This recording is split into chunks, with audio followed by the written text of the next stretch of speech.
Tantor Audio, a division of Recorded Books, presents When the Stars Fall by Becki Willis.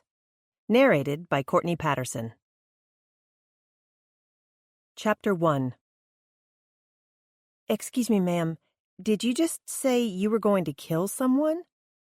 Madison Reynolds repeated the words to make certain she heard correctly. I certainly did, the woman on the phone said emphatically. And I meant it, too. I'll kill that man dead if he thinks he can cheat on me after almost 40 years of marriage. Madison closed her hazel eyes and issued a brief plea for patience. Mrs. Burton, did you say it was? Yes, that's right. George Gale Burton. Mrs. Burton, I think you may have reached us in error. This is In a Pinch Temporary Services. There's no error. I'm in a pinch, and I want to hire you to find out the details of my husband's torrid affair. He's seeing some hussy from Naomi. That's where all the trollops live, after all. I take it you live in Juliet, Madison murmured, trying not to take offense. Her best friend, Genesis Baker, lived in Naomi. The two towns, known commonly as the Sisters, were divided by a railroad track and a long history of rivalry. One of the first families to settle our fair city, and I'll not have our family name sullied now with the likes of that woman, George Gale Burton spat.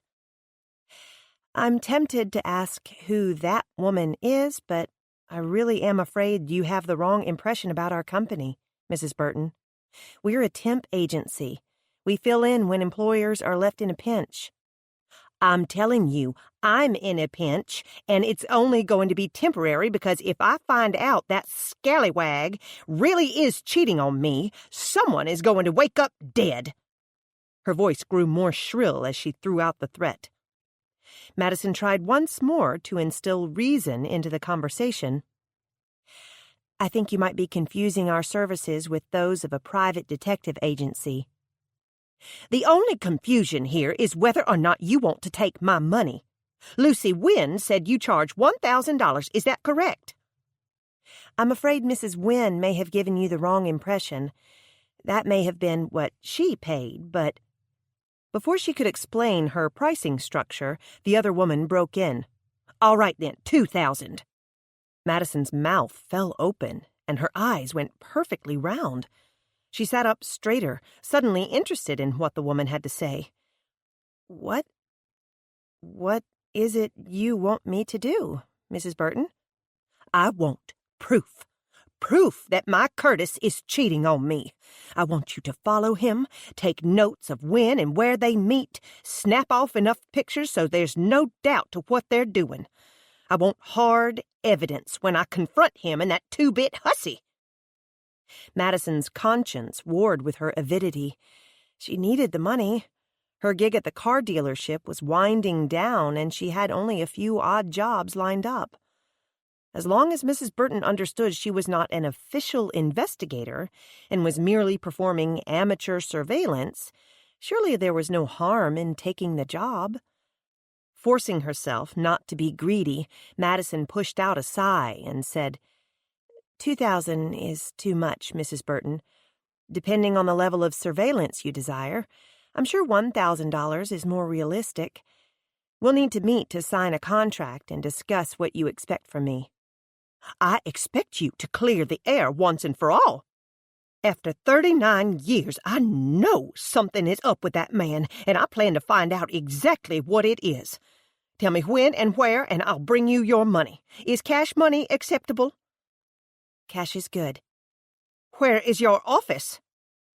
It was the first time Madison encountered the question, and it left her momentarily confused on how to best answer. Why don't we meet somewhere neutral? She finally countered. Good idea. Don't want to tip our hand that I've hired you. We'll meet out in public, and I'll say I just wanted to shake the hand of the woman who single-handedly got Don Wynn out of prison. Chief de Cordova might have some argument about that, Madison protested. Not to mention that the accused Vietnamese man went no further than the River County Jail. Katie Wynn does my nails, and she says you're the reason her brother-in-law was set free. George Gale insisted. "The chief of police was satisfied to let him take the blame for killing Ronnie Gleason, but you saw differently. You're worth every penny you charge, Katie and Lucy say." "Oh, well, thank you." Madison frowned at the odd compliment. In truth, she charged a very modest hourly rate, but Lucy Wen insisted on paying her $1,000, and now it seemed George Gale Burton was prepared to do the same. Who was she to argue? Even though her new client couldn't see her, Madison shrugged. "Why don't we meet at New Beginnings Cafe? I'm free today afternoon." 2 o'clock, then. "Yes, that sounds fine." "Get a table and I'll find you. And Mrs. Reynolds." "Yes." "I really wouldn't kill anyone, you know." Madison slid into a booth at New Beginnings a few minutes before 2. There were only a handful of other customers scattered throughout the old building, but she chose a booth in the far corner to ensure privacy. Shrugging out of her sweater, she tossed it on the seat beside her and waved to her best friend, who stood behind the bakery display. All the food served at the cafe was delicious, but the bakery items were undoubtedly the best. After years of living away, Genesis came back to Naomi last summer and opened the restaurant with money she inherited from a previous employer. She revamped the old building so that it was a pleasant mix of old and new, created a menu every bit as eclectic, and dedicated one special corner to her love of baking. Madison and Genesis first met and became best friends the summer of their 8th grade year, when Madison moved to Juliet to live with her grandmother. For the next 4 years, the girls were inseparable. They were even roommates at Sam Houston State University in Huntsville. Their lives followed different paths after that, but they remained close. Genesis took a break in traditional study and went to France to learn to be a pastry chef, while Madison stayed and earned her degree. As Genesis began a career that took her to exciting places and exclusive events, Madison met Grayson Reynolds and began a family. They both lived out their own personal version of a fairy tale life, until Madison's marriage began to fall apart 2 years ago. Last November, the rest of her world crumbled when Gray was killed in an automobile accident, and she discovered they were flat broke. She had little choice but to pack up her 15-year-old twins and move back home to Juliet. They were living with Granny Burt again, but she was trying to get back on her feet with her new business venture. Genesis came forward with a small plate of cookies and placed it in front of Madison. "Compliments of the house. Maybe it'll sweeten your deal." When she grinned, charming dimples appeared in both cheeks. "Thanks, Jenny." Madison gazed out the window beside her, which overlooked the parking spaces. "I don't even know what George Gale Burton looks like." "Oh, about my size or a little larger. Shorter than you, maybe as tall as me. Short, reddish blonde hair she wears in tight curls. Like her personality, her makeup is usually pretty dramatic." Madison watched as a very plump woman got out of a late-model SUV and paused to fluff her cap of sandy red curls. When she turned toward the cafe, Madison got a glimpse of vivid blue eyeshadow. "I think that's her," she muttered. "That, or it's the woman from that old Drew Carey sitcom." Genesis followed her friend's gaze and confirmed George Gale's identity. "Yep, that's her." "Genesis Dawn Baker, you always accuse me of having the carnival mirror. If you think you're anywhere near the same size as that woman, you're the one looking through distorted glass." Jenny merely wrinkled her nose and moved away as the bell jingled above the cafe door. At least George Gale Burton dressed more modestly than the sitcom character did, Madison noted. In contrast to her dramatic makeup, the woman making her way toward the back of the building was dressed in a smart, demure pantsuit in dark navy. "You must be the famous Madison Cessna Reynolds." She beamed the words while she was still several feet away. Yes, I suppose so." Madison peeped around self-consciously to see if anyone had overheard the famous part. One nearby couple glanced her way, and she saw Cutter Montgomery grin from where he perched at the bakery counter. But for the most part, no one paid attention. "I've heard all about you. May I join you?" George Gale continued to put on a show, just in case anyone watched. "Of course." It was a tight squeeze, but the woman wiggled into the booth seat across from Madison. "Think they bought it," she whispered loudly, leaning her ample bosom over the tabletop. "Maybe I should ask for your autograph to make it more believable." Madison bit back a smile. Not a soul looked their way. "I think we're good. You did a good job pretending." "Why, thank you."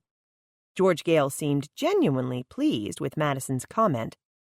"Actually, I did a little acting back in high school, but that was years before you came here. And I have a part in the church Christmas play every year." "So you graduated from the sisters?" "Class of 75, she chirped with a big smile. "And your husband?" "The same. We were high school sweethearts. Actually, I knew back in the 6th grade that I was going to marry Curtis, even before Trudy Huffman and I went to see that fortune teller at the state fair in Dallas. It just took him a few years to figure it out and propose to me. Men can be dense like that, you know."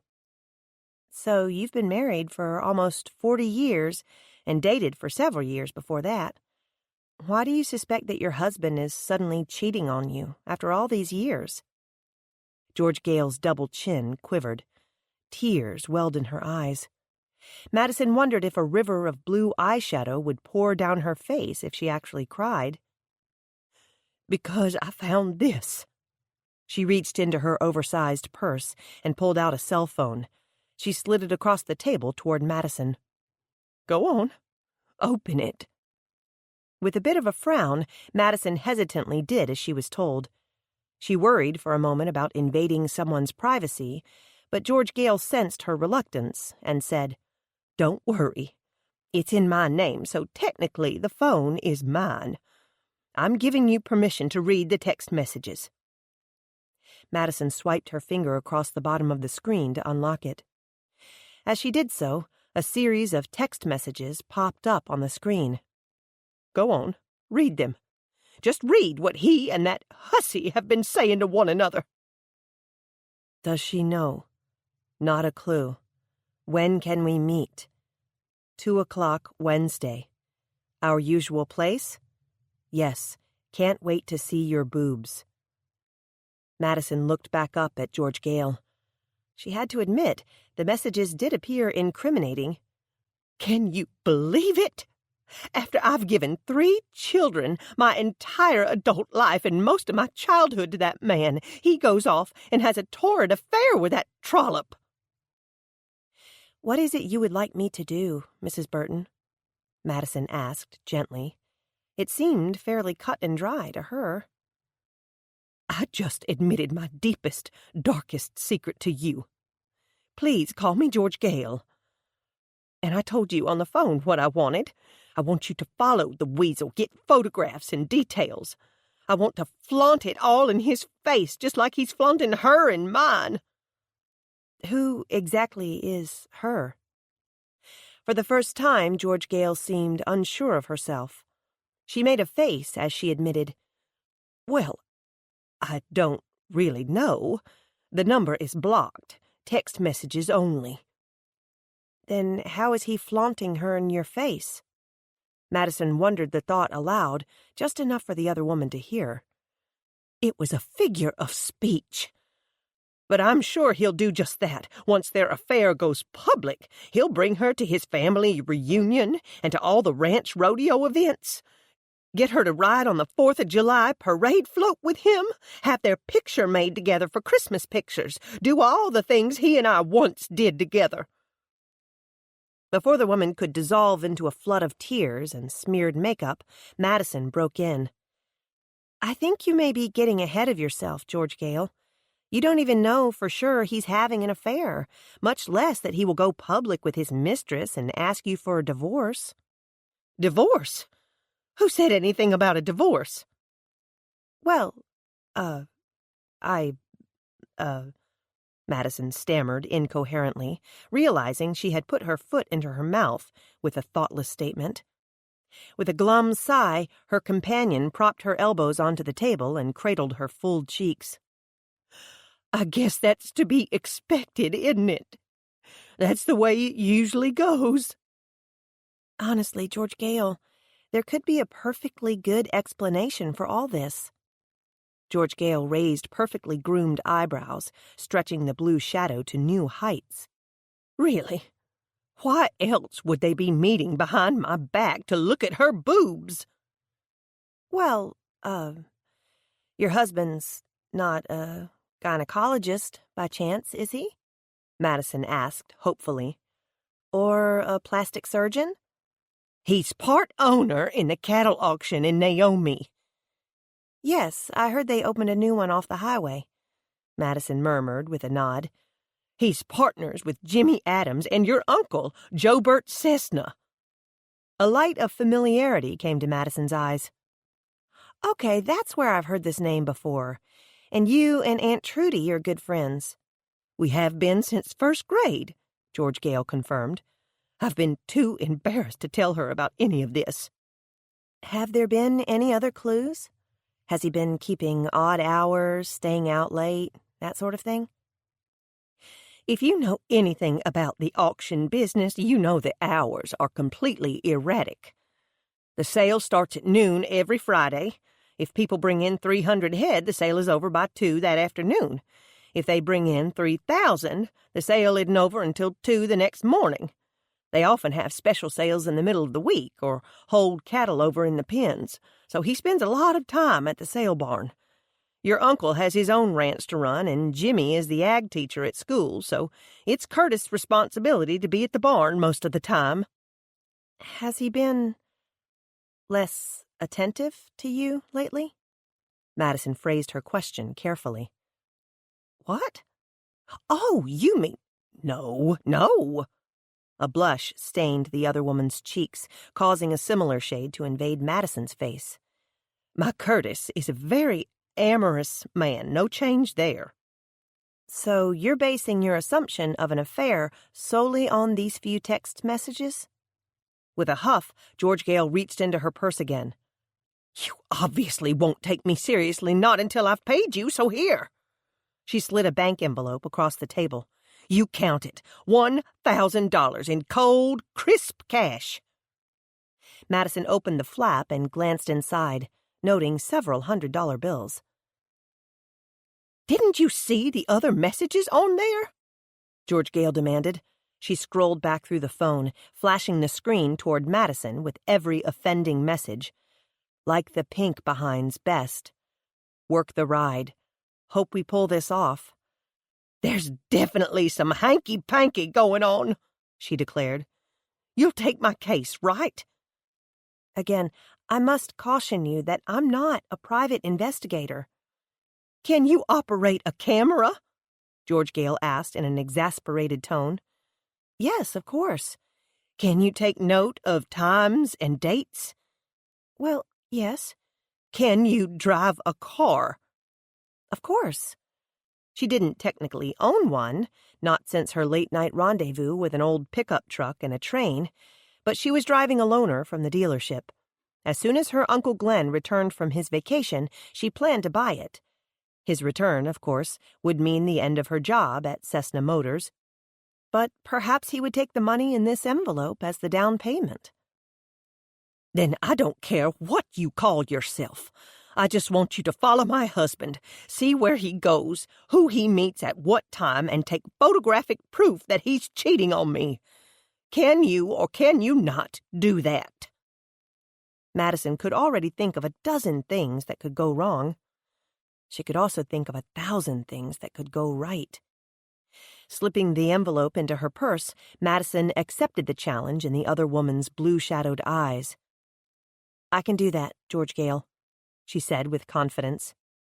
First, I'll need a little more information, and you'll need to sign this contract. Simple as that. In a Pinch Temporary Services had a new client. Chapter 2. When Madison arrived at the 3-bedroom house she shared with her grandmother, she saw both the old Buick and the brand-new motorhome parked in the driveway. She considered herself lucky to catch the elderly woman home. Just because Granny Burt was 80 didn't mean she was a homebody. Her grandmother's recent resignation as mayor of Juliet simply meant she now had more time to run the roads. "Granny?" Madison made 2 sweeps through the house before she became concerned and started calling for her grandmother in earnest. "Granny Burt, where are you?" She eventually heard the muffled voice from somewhere above her head.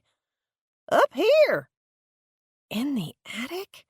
She more or less muttered the words in confusion as she made her way to the hallway and the attic's pull-down staircase. Tugging on the string to open the portal, she called again. "Granny? Are you in the attic?" "Come on up," her grandmother's voice called from the overhead space. "But be careful. The dad-blamed stairs closed up on me." Madison hadn't been up to the attic in years. She used caution as she climbed the simple staircase and stepped into the lofty space that had fascinated her as a child.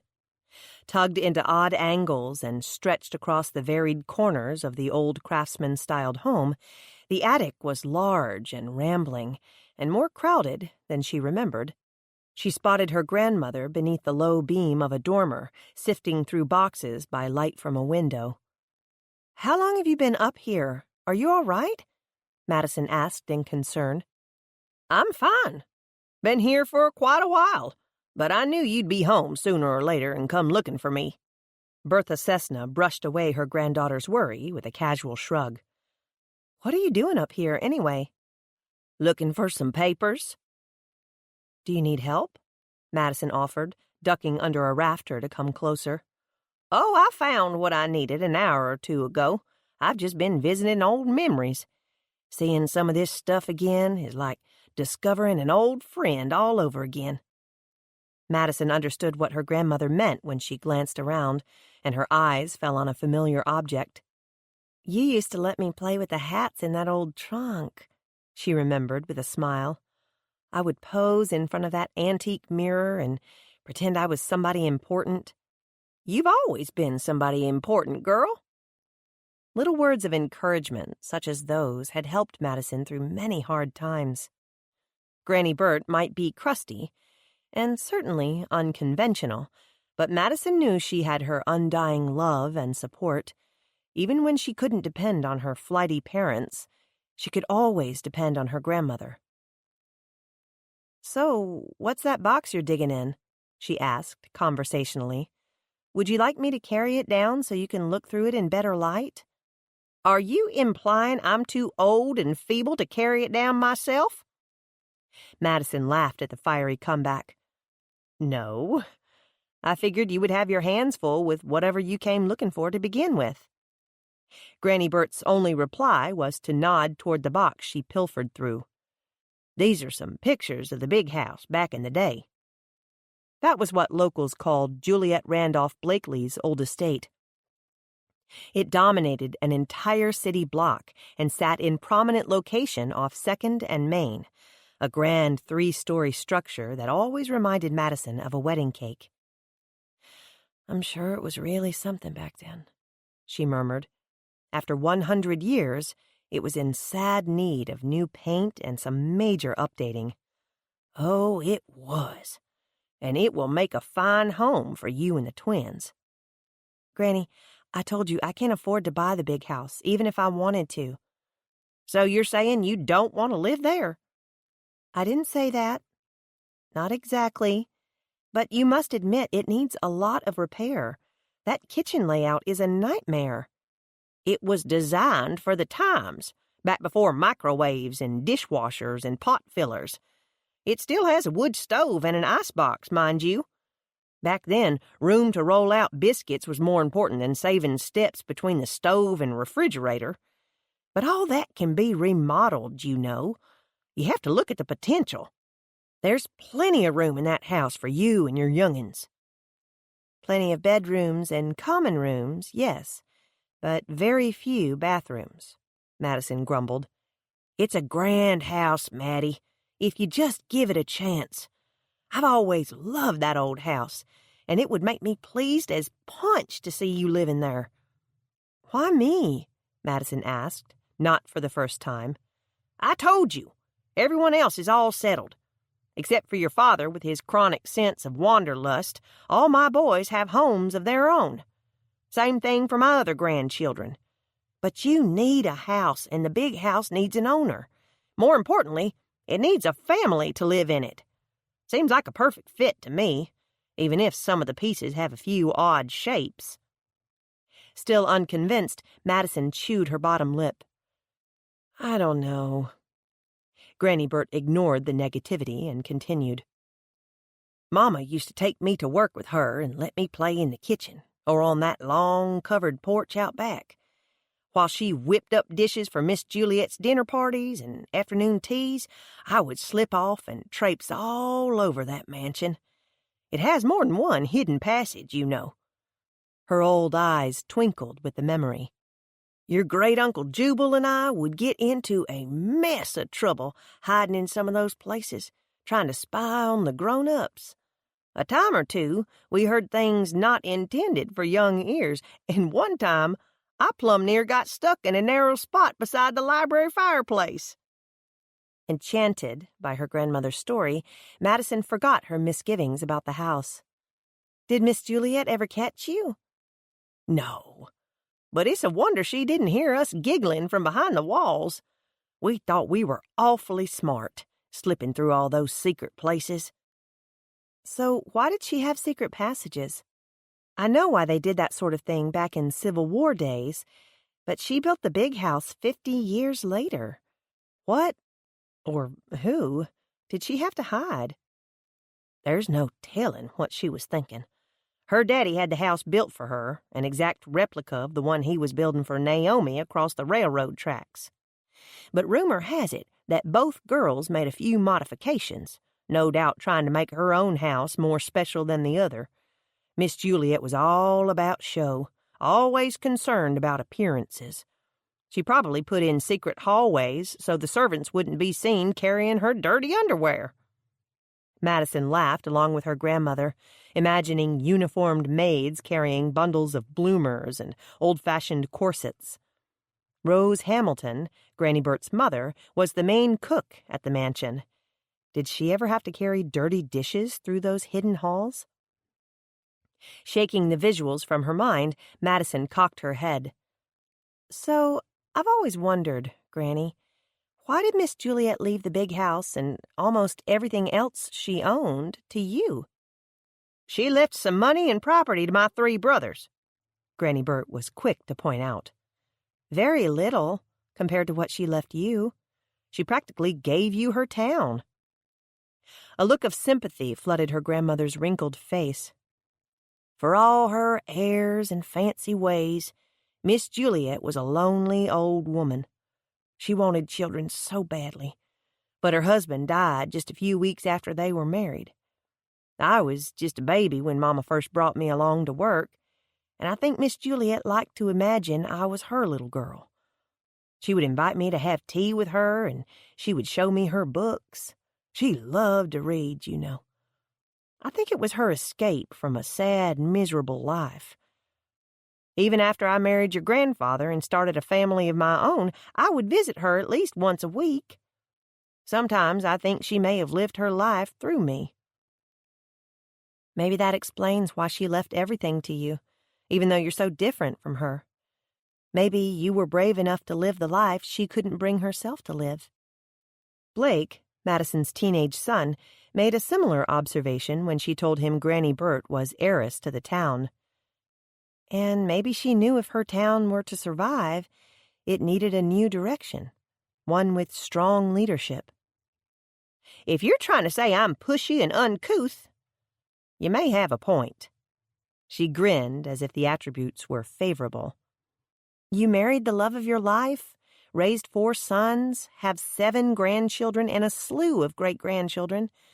You've been mayor of Juliet, a River County elected official. You love to travel and do new things. You have friends from all walks of life. And Willie Nelson wrote a song about you. You have to admit, You're about as different from Miss Juliet as you can be. Don't forget the motorcycle and bungee jump." Madison laughed. "Yes, you drove a motorcycle for years before you wrecked it racing my father, and for your 75th birthday, you took everyone bungee jumping. I'm sure the most daring thing Miss Juliet ever did was serve red wine with fish. You know she had to admire your enthusiasm for life. She didn't have it easy, you know." Granny Burt couldn't help but defend her friend and benefactor. "Her mother died when she and Naomi were babies, and their father spoiled them so. There was just the two of them, but they never could get along.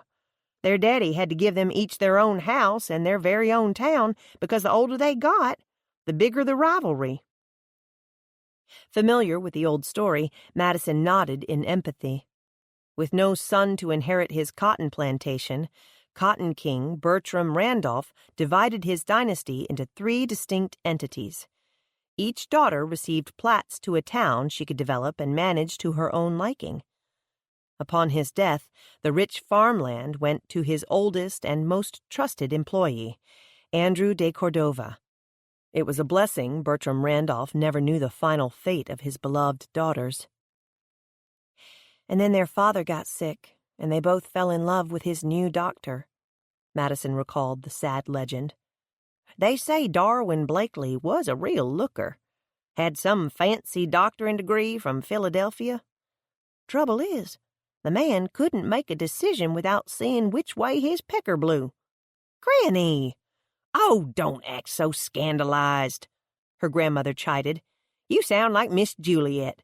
She pretended she'd never heard a dirty word in her life. But I traveled those secret halls enough to know better. She was known to cuss up a blue streak once in a while when she thought no one was around to hear. Most of the time the words were directed at her own sister and poor little niece." Madison could certainly empathize with her. Can you imagine how humiliated she was? A new widow who discovers another woman is carrying her late husband's child? Her very own sister, no less? The man finally decided and chose Juliet, but it was little consolation once he died and love was born. Do you think Miss Naomi named her baby that on purpose, to further humiliate her sister? With those two, you never know. But you forget, in that day and age, the humiliation was on Naomi having a child out of wedlock. You knew love, didn't you? Granny Burt nodded.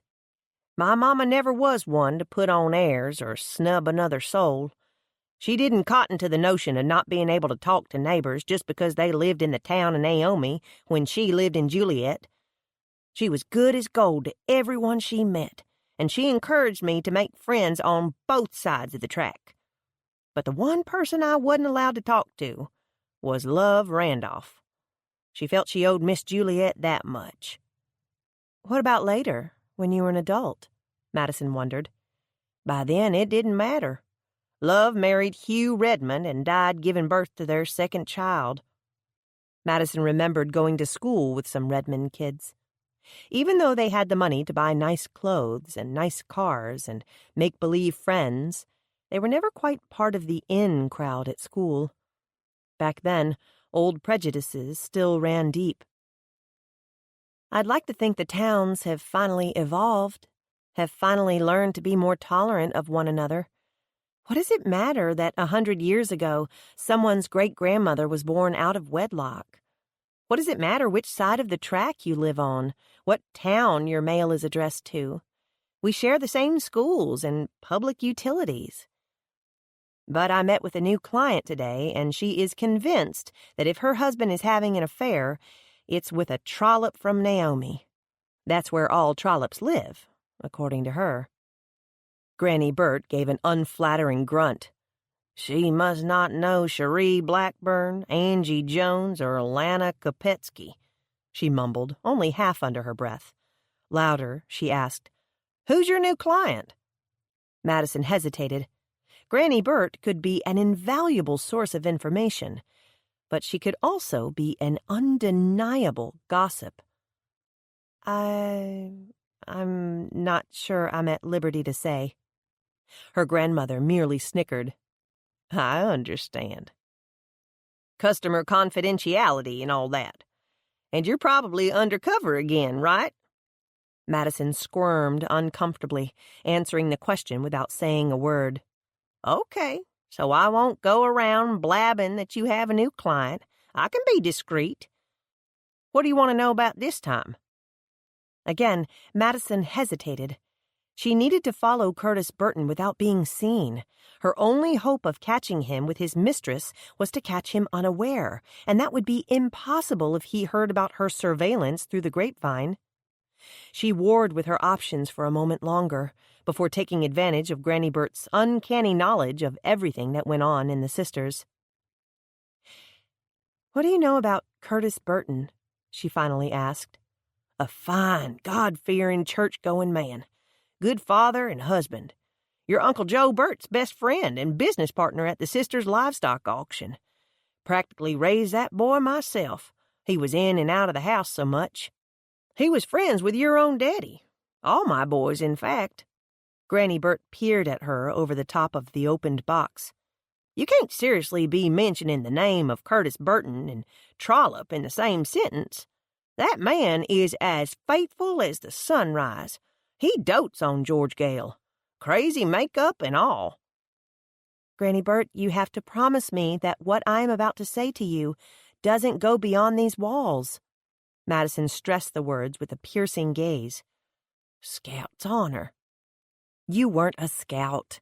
And don't bother with crossing yourself either, she warned, seeing her grandmother's hand movements.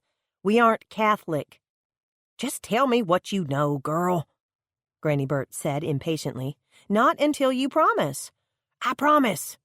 She made the oath, but her nose wrinkled in distaste. George Gale found text messages between Curtis and some unknown woman. I have to admit they look pretty incriminating. Who was the other woman? She doesn't know. And the phone number was blocked. She's hired me to follow her husband and find out where he goes and who he's seeing. But remember, Granny, you mustn't say one word about this to anyone, especially not to Aunt Trudy. George Gale is too ashamed for even her best friend to know about this. There has to be another explanation. I refuse to believe that Curtis Burton would cheat on his wife. He's been in love with that girl since they were in junior high. But he was too afraid to tell her until they were in high school. I was the one to coach him on how to finally ask her out. You can't tell me he would cheat on her, not after all these years. Yeah, well, even the best ones are capable of cheating, Madison said, allowing bitterness to seep into her words. Not Curtis Burton, her grandmother insisted. We'll find out soon enough. George Gale has a dentist appointment tomorrow at 2, and I'm supposed to follow Curtis when he meets this mysterious woman.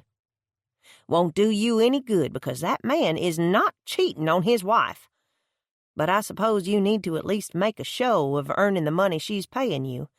If he spots you following him, just create a diversion, her grandmother advised as she shoved the box she had been digging through into Madison's arms and motioned for the stairs. How on earth do you— Never mind how I know how to spy on someone. Here, take these on down to the kitchen table. I'll come down and make us both a power shake. How does kale and cabbage sound, with just a pinch of grapefruit juice and honey? As Madison stomped noisily down the attic steps, she muttered against the cardboard box. It sounds like I should have never given you that juicer for Christmas. Chapter 3. Madison felt guilty about leaving her job at Cessna Motors to take on her newest assignment. In truth, there was nothing at the dealership needing her attention. She had already done payroll, all the filing was complete, and the phone lines were particularly quiet that day. Still, she asked Granny Bert to cover for her while she slipped out to spy on Curtis Burton. George Gale made certain her husband came home for a late lunch. Madison nibbled on her own sandwich as she watched the house from 2 blocks away. 5 minutes after George Gale left for her dentist appointment, Curtis Burton crawled into his blue pickup truck and pulled out in the opposite direction. Madison allowed him a good head start before trailing slowly behind. This was her first surveillance mission, and she didn't want to blow it. When he made an unexpected stop just 1 block after turning onto Main Street, she feared he had spotted her. But he pulled up in front of posies, petals, and plants and went inside without even glancing her way. The string of quaint wooden houses along Main Street's east side had long ago been converted to businesses. Posies sat on the corner, across from the big house. Per Miss Juliet's strict requirements, any side buildings or unattractive necessities for the nursery were relegated to the back of the property, well hidden from the street view, and, of course, only lush plants and gardens could face the prized mansion. Madison dawdled at the stop sign down the street, thankful no cars were behind her. A few minutes later, she watched as Curtis came out of the florist carrying a small bouquet of fresh flowers. As he folded his long, thin body back inside his pickup, Madison pulled slowly away from the stop sign and followed him as he crossed the railroad tracks and headed into the town of Naomi. Madison hated to admit it, but so far, George Gale's assumptions of an affair seemed to be correct, especially when the blue pickup pulled into the parking lot of the Bumblebee Hotel. Madison parked across the street, where she had a clear shot of Curtis Burton as he carried the flowers up the front steps of the old mansion-turned-hotel, and disappeared inside. She snapped off a few pictures, zooming in on the small bouquet he held in his hands, and the look of anticipation upon his face. She was a bit surprised to discover Curtis was still a very handsome man. Madison soon grew bored as she waited for Curtis to come out. How long could an afternoon liaison take, anyway? She finished her lunch, listened to the entire Bryan Adams' Tracks of My Years CD 2 times through, filed her nails, and sent a dozen or more text messages as she sat in the car. Staring at the hotel once again, Madison willed the door to open. She could only stare at a yellow and black house for so long, she decided, before her eyes began to cross, and her stomach felt nauseous. Her skin even began to itch, and there was a humming in her head, as surely as if bees buzzed about. Except for the bright color scheme, Naomi Randolph's old home looked identical to the big house. But like their original owners, the houses were as different as the sisters themselves. Juliet's pristine white mansion had always been haughty and elegant, cool and inaccessible except for formal invitations to visit. The big house now stood vacant and empty, echoing the life of the lonely woman who once lived inside. Across the railroad track, Naomi's old home was still vibrant and alive. Long before her death, she had painted the house a robust yellow, trimmed in black, and opened it to the public. Now her granddaughter ran the Bumblebee Hotel, a 3-story structure that featured community rooms on the bottom floor, lodging on the second, and 2 extravagant suites on the 3rd floor. The grounds served as an outdoor venue for weddings, parties, and family reunions. There was little activity, however, on this Wednesday afternoon in early February. Madison was getting a crick in her neck from staring in one direction for so long. She considered giving up when the front door finally opened and Curtis Burton stepped outside. She snapped off a few more photos, documenting the time of his departure. Instead of a bouquet, he carried a piece of paper in his hands and wore a satisfied smile on his rugged but handsome face. He reminded Madison of a movie star from an old Western, tall and thin with a long handlebar mustache and the air of timeless strength and virility. Judging from the hour and 20 minutes he had been inside, she decided he was definitely virile. Madison ducked as he pulled out of the parking lot and drove past her. A good 5 minutes passed before a woman came out of the hotel, carrying a bulky leather bag and a familiar bouquet of flowers. "Now we're getting somewhere," Madison mumbled aloud. She took several pictures of the small woman in the fur-lined leather jacket. Even though the weather was sunny and mild, she wore the coat cinched at her tiny waist with matching fur-lined boots beneath black leggings. A fur bubble hat sat smartly upon her coiffed head. Madison felt a stab of sympathy for her client. This woman was everything George Gale wasn't. Small, dainty, and fashionable. Who am I kidding? I'm none of those things either, Madison thought wryly. At 5 feet 7 inches, Madison's arms and legs were too long and thin to ever be considered dainty. She might be slim, but she was hardly small. She had broad shoulders and a good understanding in life, which was Granny Bert's way of saying she had big feet. And fashionable? Madison refused to glance down at her own sad wardrobe, not after taking in the other woman's appearance. As she zoomed in on the woman's face, she saw that the smartly dressed homewrecker wasn't a day under 60.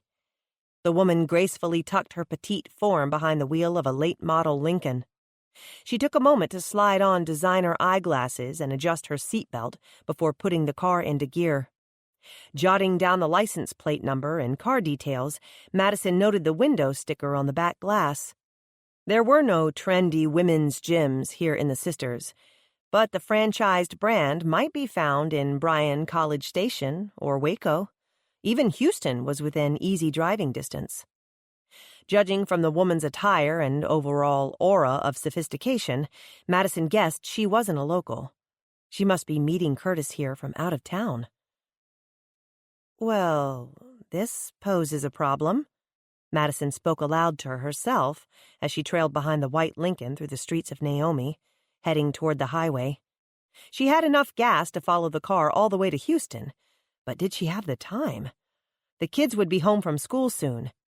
She promised to take Bethany to a friend's house to practice for cheerleader tryouts, and Blake would undoubtedly be starved after baseball practice. On the other hand, if she let the car out of her sight, she might never find to whom it belonged. She couldn't very well ask Chief of Police Brash de Cordova to run the license plate number, not after he made it clear she shouldn't be playing junior detective. Deciding to follow at least long enough to know which direction it turned, Madison kept back at a safe distance. The highway bypass was another new addition to the Sisters since Madison moved away.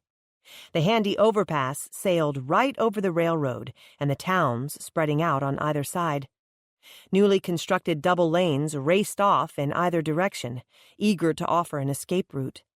For most towns, a new highway meant new growth, new businesses popping up alongside the roadways, even when that growth often meant the death of the old downtowns. But here in the Sisters, the land bordering the highway was still controlled by the de Cordovas and the estates of Juliet Blakely and Naomi Randolph. By rare mutual agreement, only 2 businesses were allowed access to the highway trade, one on the southbound side of Juliet, the other on the northbound side of Naomi. To Madison's surprise, the car crossed the highway and immediately took the Juliet exit on the other side of the highway, pulling into the convenience store's parking lot. Was I that obvious? She worried. Does she know I'm following her? Madison parked several spaces down from the Lincoln and gave the woman time to go inside before she opened her car door. Maybe she could get in line behind the woman at the register and get a peek at her driver's license when she opened her wallet, or overhear someone calling her by her name. If she was meeting Curtis Burton at their usual place, she may have been in here before. It was worth a try, especially if it kept Madison from following her all the way to another town. The fashionable woman was nowhere to be seen along the aisles of the small convenience store, nor at the back counter where questionable quality pizza was offered. That left only the restroom. Madison stepped inside the ladies' room just in time to see the middle stall door closing. She caught the tail end of the woman's conversation. "No, the wife doesn't suspect a thing," she laughed merrily. She's bragging about her affair? For the sake of George Gale, herself, and unsuspecting wives the world over, Madison felt a rush of fury at the woman's cavalier attitude. Unbelievable. "Okay, I had to make a pit stop. You know my bladder's not what it used to be," the woman chirped into her cell phone. "I'll meet you there in about 40 minutes. Toodles!" Madison flinched as the woman carelessly tossed her fur-lined coat over the top of the stall's door. She resisted the urge to barricade the hussy, as George Gale called her, inside the stall. The woman may have looked dignified, but obviously she was no better than the trollop George Gale accused her to be. A soft lump suggested the trollop hung her purse from the hook on the other side of the door. Unbidden, an old story Granny Burt told Madison years ago came to mind. According to her grandmother, a woman's purse was stolen from a similar hook, keys and wallet still inside. A Good Samaritan called the next day to report finding the purse and arranged a meeting to return it. As the story went, while the grateful woman was gone, the thief used her own house key to go inside the house and steal her blind. To this day, Madison always took the time to wrap her purse strap around the hook or to stash her bag elsewhere. A wicked idea slipped inside Madison's mind.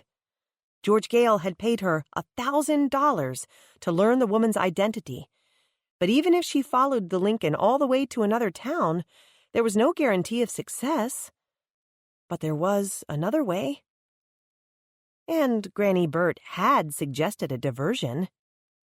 Ignoring her conscience, Madison dug into her pocket and found a roll of breath mints. She swiped a piece of toilet tissue from the adjacent stall and wrapped it around the mints several times, leaving a long, twisted tail sticking up. She waited until she heard another rustle of clothes and was certain the home-wrecking woman was otherwise occupied, then rolled the mints along the floor beneath the middle stall. In what she hoped sounded like a frightened voice, Madison squealed, "Oh my gosh, what is that? Is that a rat?" The homewrecker immediately shrieked.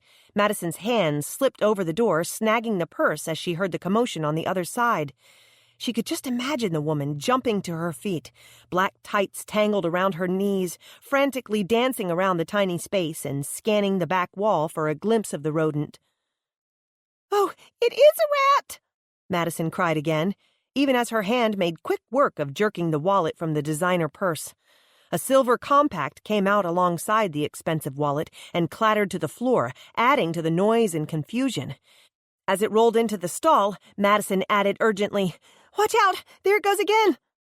Obviously terrified, the woman inside blubbered incoherently. Her heels tapped out a frantic tempo on the tile floor as she hopped from one foot to the other. By now, she was in actual sobs.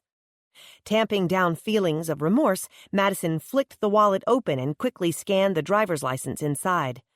Claudette Ellingsworth, 562 North River Oaks, Naomi, Texas. She's a local?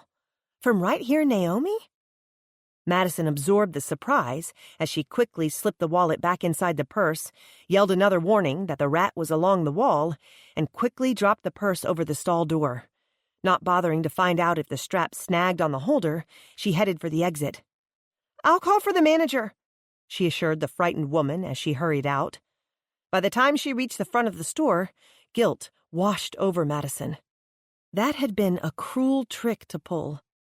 What if the woman were so frightened she had a heart attack, or got tangled in her state of undress, fell and broke a leg? "She's breaking up a home and George Gale's heart," a stubborn little voice reminded her. Still, Madison stopped at the cash register and reported there was a woman in the restroom in obvious distress. Madison quickly left the store, her conscience feeling somewhat better. And then, as Granny Burt would say, she left Claudette Ellingsworth to her rat killing. Chapter 4. "Madison?" The voice on the other end of the line was scratchy and low. Madison scowled, pulling her phone away to check the name on the caller ID through sleep-blurred eyes. "George Gale? Is that you?" "Yes, it's me." "Why do you sound so odd? Are you all right?" For a moment, Madison considered the possibility Curtis Burton discovered his wife's suspicions and had done something to harm her. A crazy thought, she knew, but what did you expect at 1 o'clock in the morning? She peered at the clock to confirm the time. Beside her, Bethany rolled over in bed and grumbled a sleepy, "Is that another alarm?" "No, honey, Go back to sleep, Madison purred. One of the many downsides to her previous job at the commercial chicken houses had been the automated alarms at all hours of the night.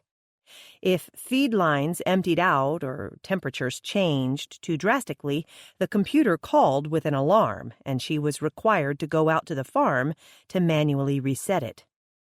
Madison twisted away best she could and hissed into the phone. "Do you know what time it is?" She could all but hear George Gale nodding her head, fleshy cheeks jangling. 1:18. Why do you sound so muffled? So Curtis won't hear me. I'm in the hall closet, standing between his hunting jackets. I couldn't sleep, not without knowing what you found out today. You won't sleep once you find out either, Madison thought sympathetically. She lumbered out of the bed and moved into her own closet, so she wouldn't disturb Bethany or the other two occupants of the house. George Gale, I just started my surveillance today, she reminded her client. Yes, I know, and you followed him. Did you see who he met? Look, it's 1 a.m. Can't this conversation wait, at least until daylight? You know, don't you? You know who my husband is seeing, and you don't want to tell me. The other woman correctly guessed. Is it Lou Ann Shellberger? She's always flirting with him in church.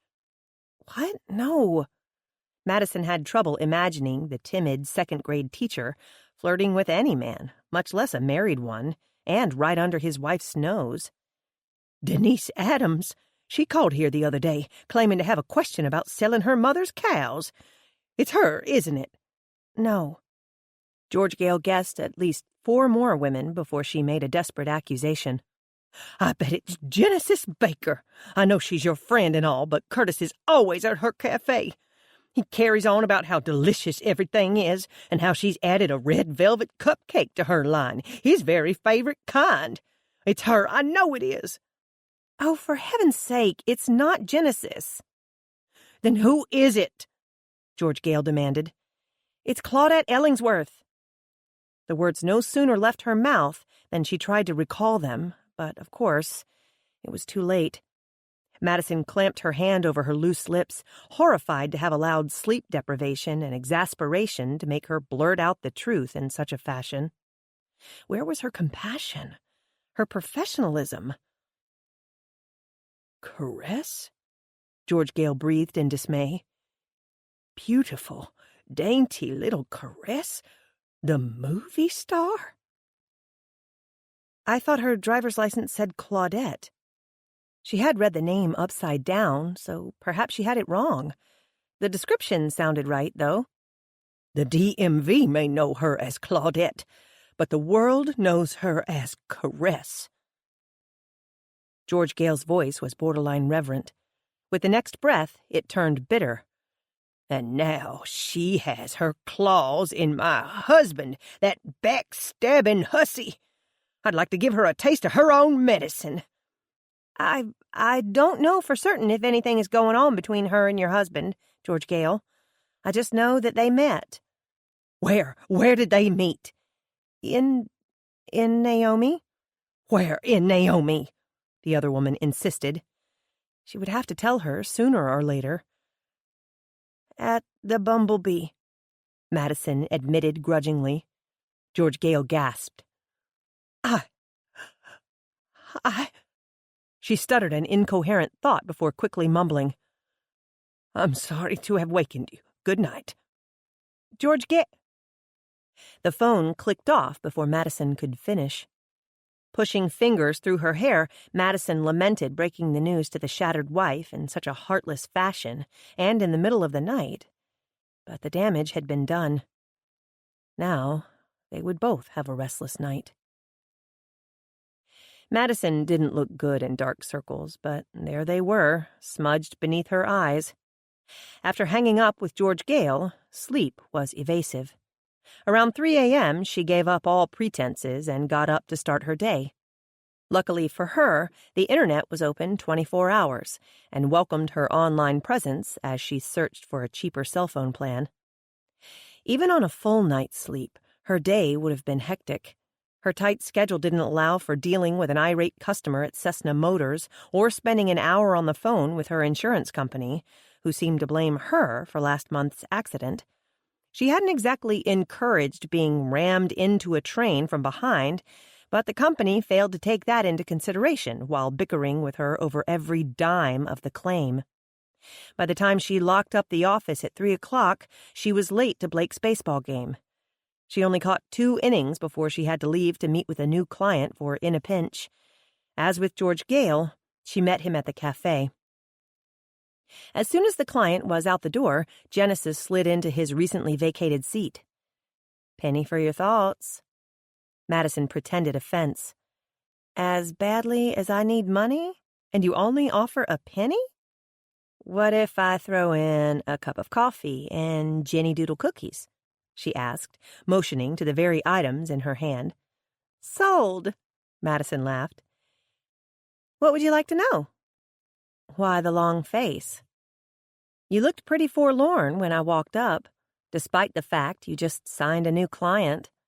At her friend's inquisitive expression, Genesis explained, "I saw you whip out the contract." "So, who was he and what did he want?" "His name is Murray Archer, and he's a private investigator from the Houston area. He's working for an insurance company and needs eyes and ears on a local level. Basically, he wants me to do all the legwork for a paltry little sum while he rakes in the big bucks and claims all the glory." "So, of course, you took the job," Genesis guessed. "Of course. Even a paltry sum is better than no sum at all." "Not that I'm complaining, but you really need an office, especially now that you're on a roll, 2 clients in 1 week. How much do you charge for booth rental? That's about all I can afford." "Is that the reason for the long face?" "No, I was thinking about George Gale. What can you tell me about some Caress person? Attractive, older woman, very petite, snappy dresser, drives a white Lincoln." "You mean Caress Ellingsworth? Another of Naomi's claims to fame, right alongside Tug Montgomery and Glitter Thompson. She's a former soap opera queen from one of those old daytime shows that got canceled. Bleeding Heart or something like that." "So Beats the Heart." Madison nodded in recognition. "My mother-in-law was addicted to that show. She was devastated when it was canceled, especially since it was in the middle of her favorite character's big life-saving operation. She never knew if she lived or died." "Hey, that was Caress's character." "I've heard her mention the storyline several times. She still gets fan mail from people wanting to know if she made it through the ordeal. They seem to get the character and her real life all mixed up." Genesis laughed. "What can you tell me about her? Is she married?" "No, but she has an on-again, off-again relationship with none other than John Paul Noble. She moved here permanently, but still goes back and forth to L.A. "The John Paul Noble?" Madison squeaked. "The John Paul Noble you and I once drooled over in Hatchet for Hire?" "Yep. The one and only Sam Hatchet, star of our favorite television series and some of my most vivid fantasies." Jenny's dimples appeared again as she flashed a smile. "You're telling me John Paul Noble has actually stepped foot in Naomi, Texas? Why have I never heard this before?" "He hasn't been here since I moved back, but I understand he calls this his second home. That is, when he and Caress are on again." Madison stared at her friend in amazement. John Paul Noble was a legendary actor, best known for his outlandish playboy lifestyle and his long-running private detective series. New episodes of the drama may have ended years ago, but it lived on forever in reruns. A dozen or so movie roles kept his name in the headlines, and rumor had it he was favored to star opposite Jennifer Lopez in an upcoming thriller. His name was often mentioned with references to New York and L.A., even Paris and Rio. Not once had the media reported his connection to tiny little Naomi, Texas. "Wait a minute," Madison said with a sudden frown. "Isn't he a lot younger than Caress?" Another dimpled grin. "You know his reputation. John Paul is a non-discriminating man-ho. He loves women of all ages, shapes, colors, and form. He and Caress first got together when he had a recurring role on the soap. Madison rattled her head to clear it. So, what on earth is Caress doing here in Naomi in the first place? Her grandparents were from here. I think she's somehow related to Molly Schubert, whose husband runs the pharmacy. I thought his wife died a few years ago, she murmured in confusion, remembering the news from Granny Burt. Something about a prescription drug overdose. So I heard. Rather convenient, wouldn't you say, for a pharmacist's wife? He remarried a couple of years ago and has a new family, but that's a whole other story. Jenny waved the train of thought away, not wanting to get sidetracked. Why the questions about the former soap queen? Madison glanced around to make certain no one was close enough to overhear her words. I followed Curtis today. He met this Caress person at the Bumblebee Hotel. Curtis Burton? I told you that man is as faithful as they come. Then why did they meet at a hotel, of all places? I have no idea, but there has to be a plausible explanation. Curtis would never cheat on George Gale. Not only does he adore her, he's simply not the type. Well, George Gale wants to know the truth. I was just sitting here wondering if my own life would be different right now if I had been as brave. Even if I couldn't save my marriage, maybe I could have saved my pride. Maybe I could have saved the business. Madison, you aren't to blame for what Gray did. Jenny's tone was adamant. Gray destroyed your marriage. He was the one to run your business into the ground and leave you destitute. He is to blame, not you. You're right. I know you're right. I just like to wallow around in self-pity every now and then, Madison admitted. She took in a deep breath, held it in her lungs for a moment, then released it slowly. Her technique was obvious, but effective. When she opened her eyes, they held renewed energy. So, she said, changing gears with the new topic, how are plans coming for your Valentine's Day mixer? Jenny's blue eyes sparkled. I think this is actually going to be a success. Everyone seems to be really excited about it. Most everything you do is successful, Jen. You just have that golden touch. Her friend's short burst of laughter was followed by a crinkled nose. Except for in my personal life. It has more of a rusty grunge than a golden glow. And whose fault is that? Who never takes time for herself, always busy putting others first? You. And you, my friend. You should be celebrating Valentine's Day one-on-one with someone special, not hosting a party for an entire town. She waved a dismissive hand through the air. Maybe next year. This year, I wanted to do something special for the community. They've welcomed me with open arms and made these first months in business phenomenal. I want to give back by throwing this party. What can I do to help? So far, everything is going according to schedule. I have the band booked, the decorations all lined up, the food planned and ordered, extra workers scheduled, and the advertisements underway. She ticked the items off her fingers as she ran a mental checklist. Sounds perfect, Madison smiled. She was truly proud of her friend for her creativity and success. Oh, and I have our dresses ordered. Dresses? Since you and I are acting as hostesses that night, I have a little something special for us to wear. Madison groaned. She and her friend had decidedly different tastes in clothes. Please tell me there are no ruffles. I hate ruffles.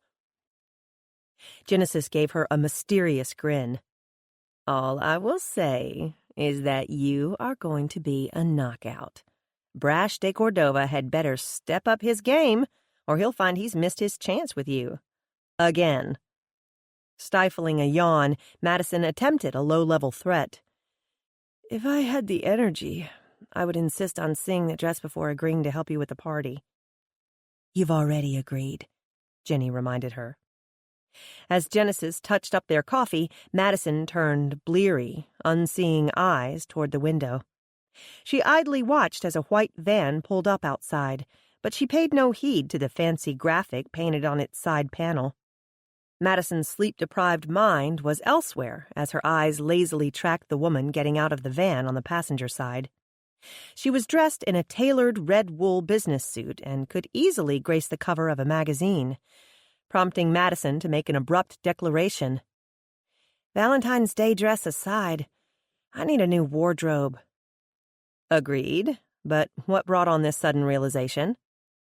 Next to Caress Ellingsworth, that woman out on the sidewalk, and even George Gale herself, I feel like a dowdy little ragamuffin. Genesis followed the tilt of her friend's head to the fashionably dressed woman getting out of the van. She immediately muttered beneath her breath something about being 2 days early. "Have you ever seen that woman before?" Madison asked. "She looks a little overdressed for Naomi. Maybe she's Caress's daughter. They have the same flair for style." Maddie, there's something I've been meaning to tell you." "Oh, wait," Madison continued to speculate. "Maybe she's that man's daughter. You know, your customer that's always bragging about his daughter who works in television, Mr. Pierce or somebody?" "Mr. Pruitt, Tom Pruitt. No, I don't think that's his daughter." Madison missed the nervous tone in her friend's voice as she yawned, yet again. "Are you listening to me? There's something I need to tell you." Genesis' tone became more insistent. She took Madison's arm and shook it to capture her friend's attention. Blinking in surprise, Madison looked down at Jenny's firm grip, then into her worried blue gaze. "What's going on, Jenny?" I have a surprise for you. You know that Granny Burt offered to sell you the big house, now that you've decided to stay in the Sisters." "Yes, but we all know I can't afford it, no matter how great of a deal she offers me. And I certainly can't afford to remodel it." There was a bit of a wistful sigh hidden in her words. Ever since her talk with Granny Burt in the attic, the house had been on her mind. It did, indeed, have potential, but all that potential added up to more money. Money she didn't have. "What if I told you I might know of a way to remodel?" Madison frowned. "What are you talking about, Genesis?" "Have you ever heard of the television show Home Again, where they restore old houses for people to live in?" "I've never personally seen it, but I've heard people talk about it." "Well, I took the liberty of contacting the show and sending in a few shots of the big house. The producers were interested enough to say they would send out a team to look at it, day after tomorrow." Genesis slid her gaze toward the van. A man now joined the woman on the sidewalk. "Apparently they're early, and apparently they're interested enough that the show's star has come to see it for himself. That's the main carpenter and anchor of the show, Nick Velarde." Madison stared at her friend in total surprise, even as the bell jingled above the door and the occupants of the van stepped inside. Television land had come to the Sisters. Chapter 5. The next 5 minutes were a blur for Madison. She sat dumbly in her seat as Genesis popped out of the booth and hurried toward the door. As Genesis greeted the newcomers with animated features, Madison's sleepy brain tried to make sense of it all. Something about a television show and a way to buy the big house. Something about the sexy hunk shaking Jenny's hand. The words floated around in her head without making a connection. Jenny's bubbling laughter drifted back to the booth where Madison sat. One by one, the trio at the door turned around to look at her. Almost as an afterthought, Madison nervously wiggled her fingers in greeting. An exaggerated head movement from Jenny finally propelled her into motion. She was aware of the eyes upon her as she stood awkwardly from the booth and straightened her simple cotton blouse. She was particularly aware of the light of appreciation within the man's gaze. At least she wore one of her better outfits today, a starched cornflower blue Oxford shirt with black slacks and her favorite boots. Like most of her wardrobe, the classic outfit was tasteful and timeless. She ignored the little voice in her head that reminded her it was also ageless. It could have as easily come from her grandmother's closet as her own. Thank goodness she had cut her hair recently, she thought as she raked her fingers through the shortened ends.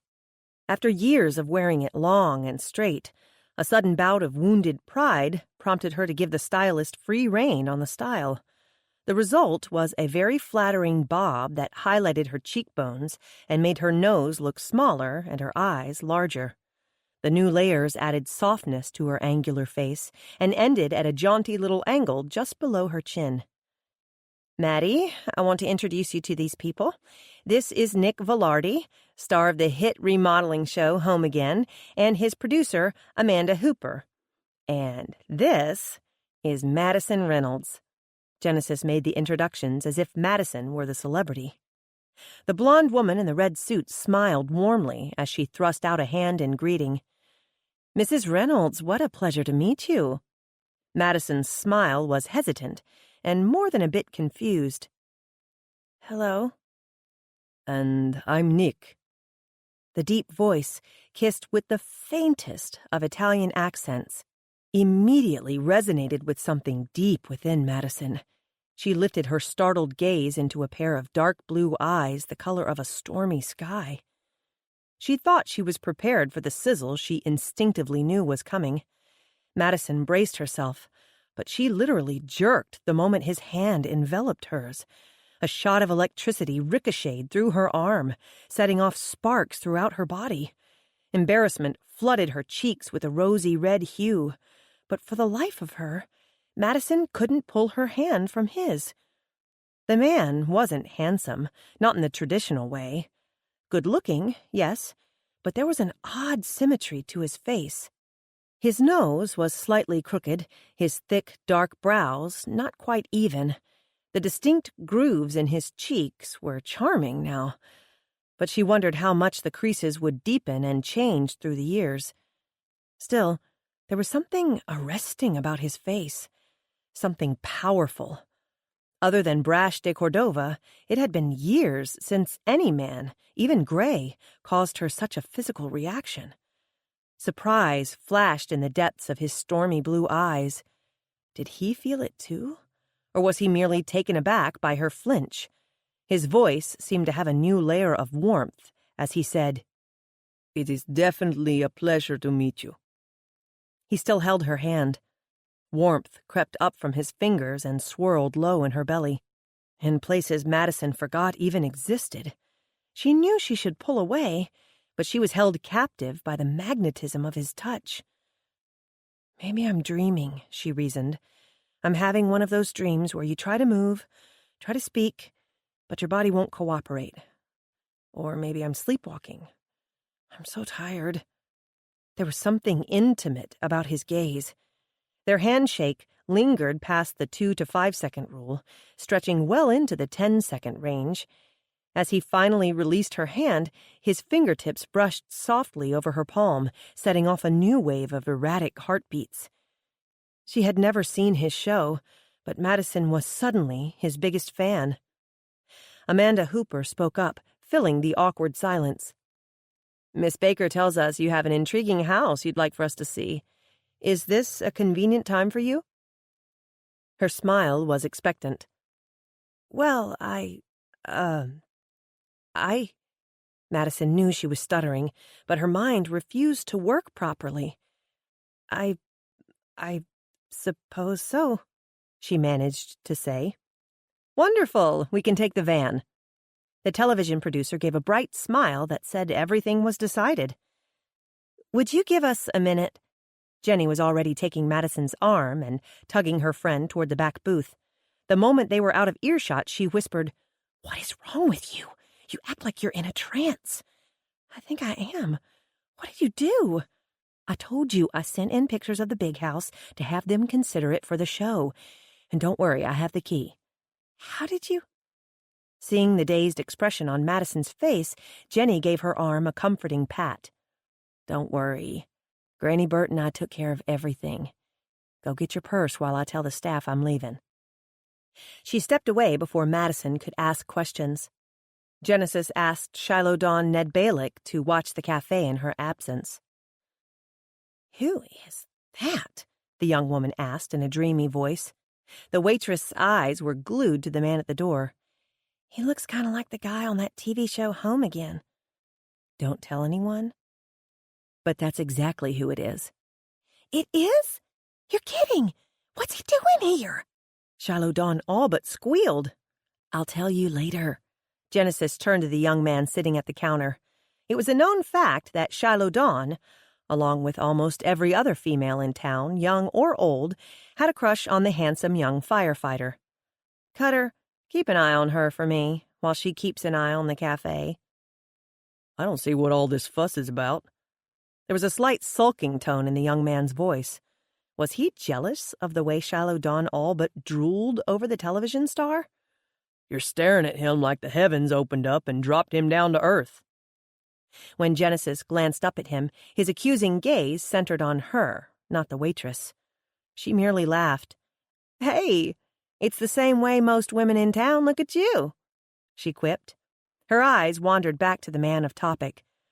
But you have to admit, he does have something magnetic about him. And he's definitely pulling me in, Shiloh Dawn muttered in agreement. For once, she was completely immune to Cutter Montgomery's presence.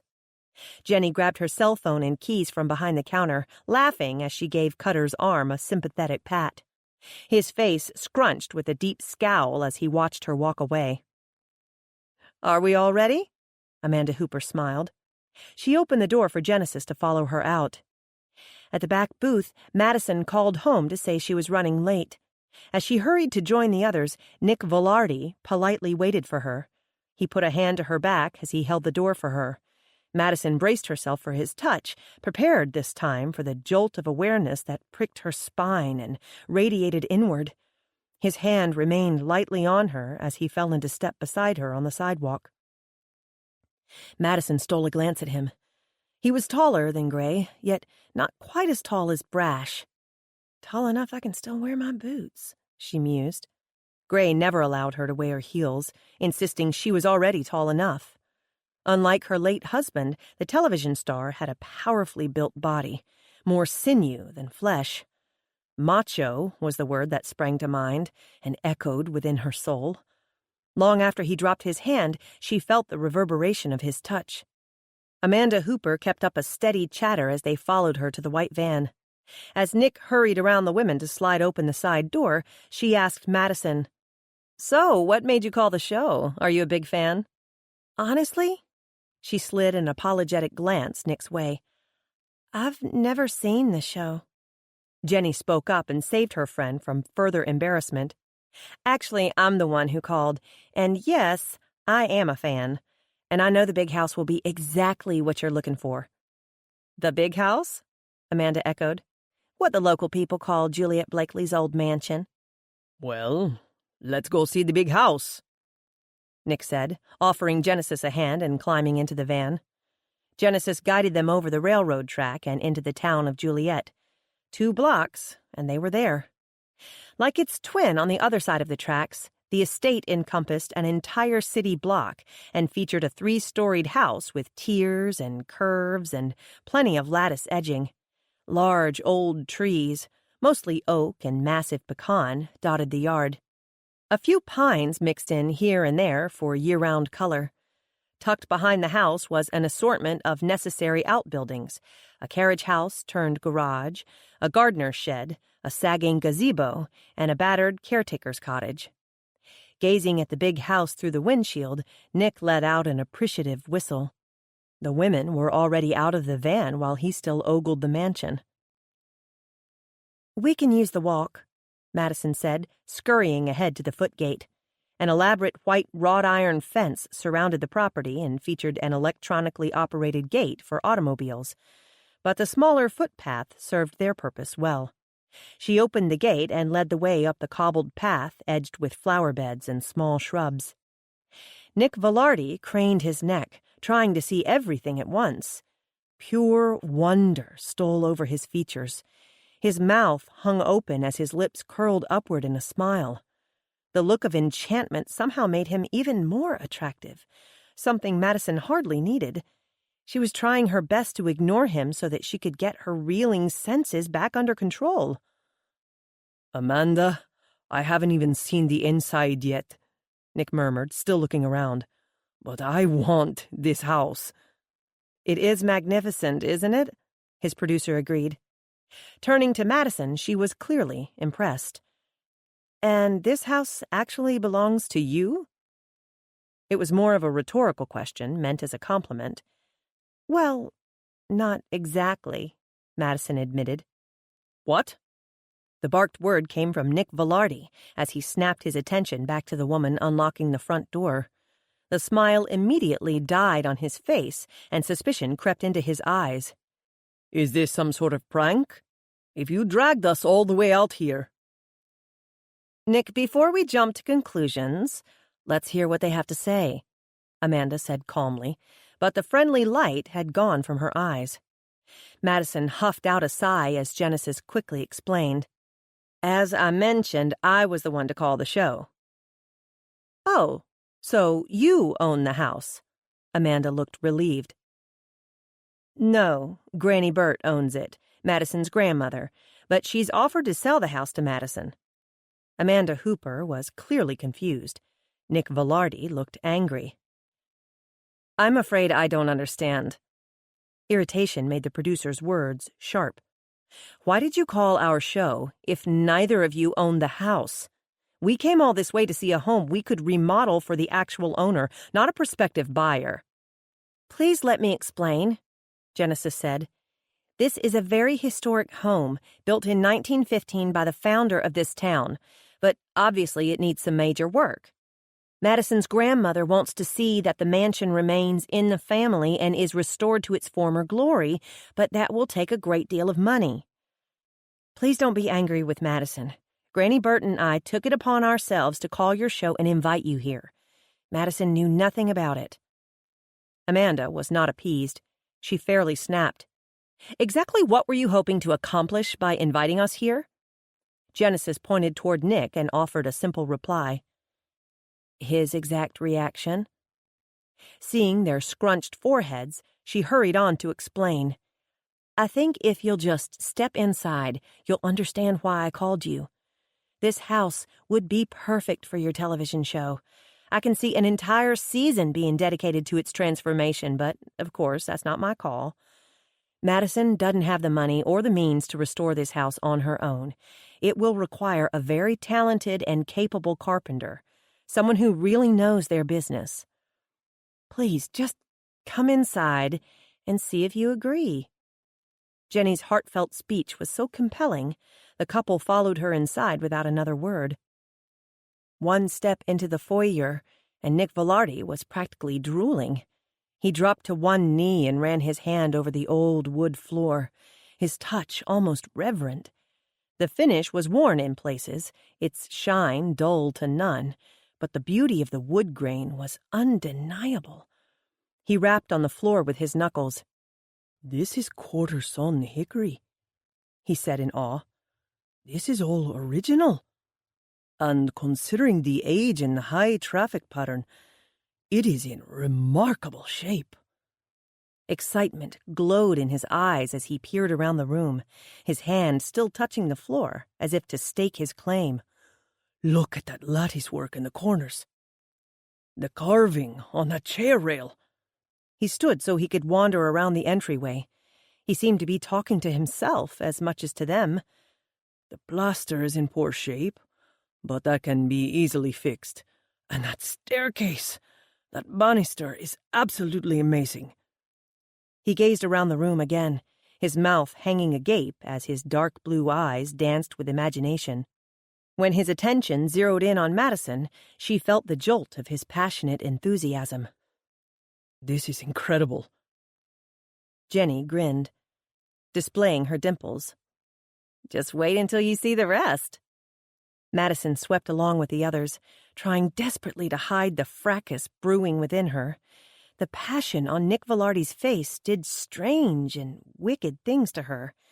It was all she could do to ignore the man and concentrate on the tour. Madison had been inside the old house countless times. She had always thought it special, always thought it pretty in an outdated sort of way. But as they walked through the rooms today, seeing it through the eyes of a master carpenter, it was as if she were seeing it for the first time. What she once saw as simple wood wainscoting in the library, Nick Velarde pointed out as exquisite burled walnut panels. He explained the process in harvesting the natural phenomenon and pointed out the movement in the wood's grain, comparing it to granite. He gave her a brief history on the front parlor's inlaid Italian marble fireplace, explaining why that particular cream and mocha color pattern was so rare, particularly for its day and age. As a teenager, Madison had been amused with the panoramic scene painted around the dining room walls, but there was sheer delight in Amanda Hooper's face when she saw the creation. She immediately identified the work of renowned 20th century artist Seymour Addison. The visual story of a southern cotton plantation told upon the walls was of museum quality, she said. When she named an estimated worth of the artwork, Madison's mouth fell open and Jenny's eyes bulged. The foursome walked through the remainder of the first floor, confirming what the women already knew. The stained glass windows were exquisite. Pocket doors connecting small rooms together to function as one large room were ingenious. And the kitchen was atrocious. The stairs, Nick claimed, were a masterpiece all in themselves. Madison loved the way they turned and twisted all the way up to the third floor. She loved all the neat angles, the spacious landings at each quarter turn. She saw them as simple wood risers, stiles painted white with dark-stained steps, conveniently created wide enough to transport furniture. Nick saw them as not only art, but as a piece of history. He pointed out the different woods used in construction. He explained that the mix of hickory, oak, and mahogany was a clue to its authenticity and made the structure all the more valuable, both historically and financially. The second floor was dedicated to bedrooms and a small library. As an avid reader, Juliet Randolph Blakely made certain she had plenty of books and ample space to read them. All 6 bedrooms on the second floor had their own sitting room, and 2 featured a corner turret. In contrast to the generous accommodations, there was only 1 bathroom to share among them. "I can't get over these staircases," Amanda said as she ascended the flight to the third floor. "The workmanship is amazing." Only 3 rooms comprised the uppermost level. Pocket doors sectioned off the turrets, which were originally intended as sitting rooms. The space between them was one long, narrow room. "A ballroom?" Amanda asked in glee, clasping her hands together. "How absolutely fabulous!" "Look at those floors," Nick murmured. Once again, he went down on bended knee to examine the hardwood flooring that still held a faint glimmer of its original polish and shine. "Incredible. Absolutely incredible." "Now do you see why I brought you here?" Genesis beamed. A light shone in the stormy blue depths of Nick Velarde's eyes.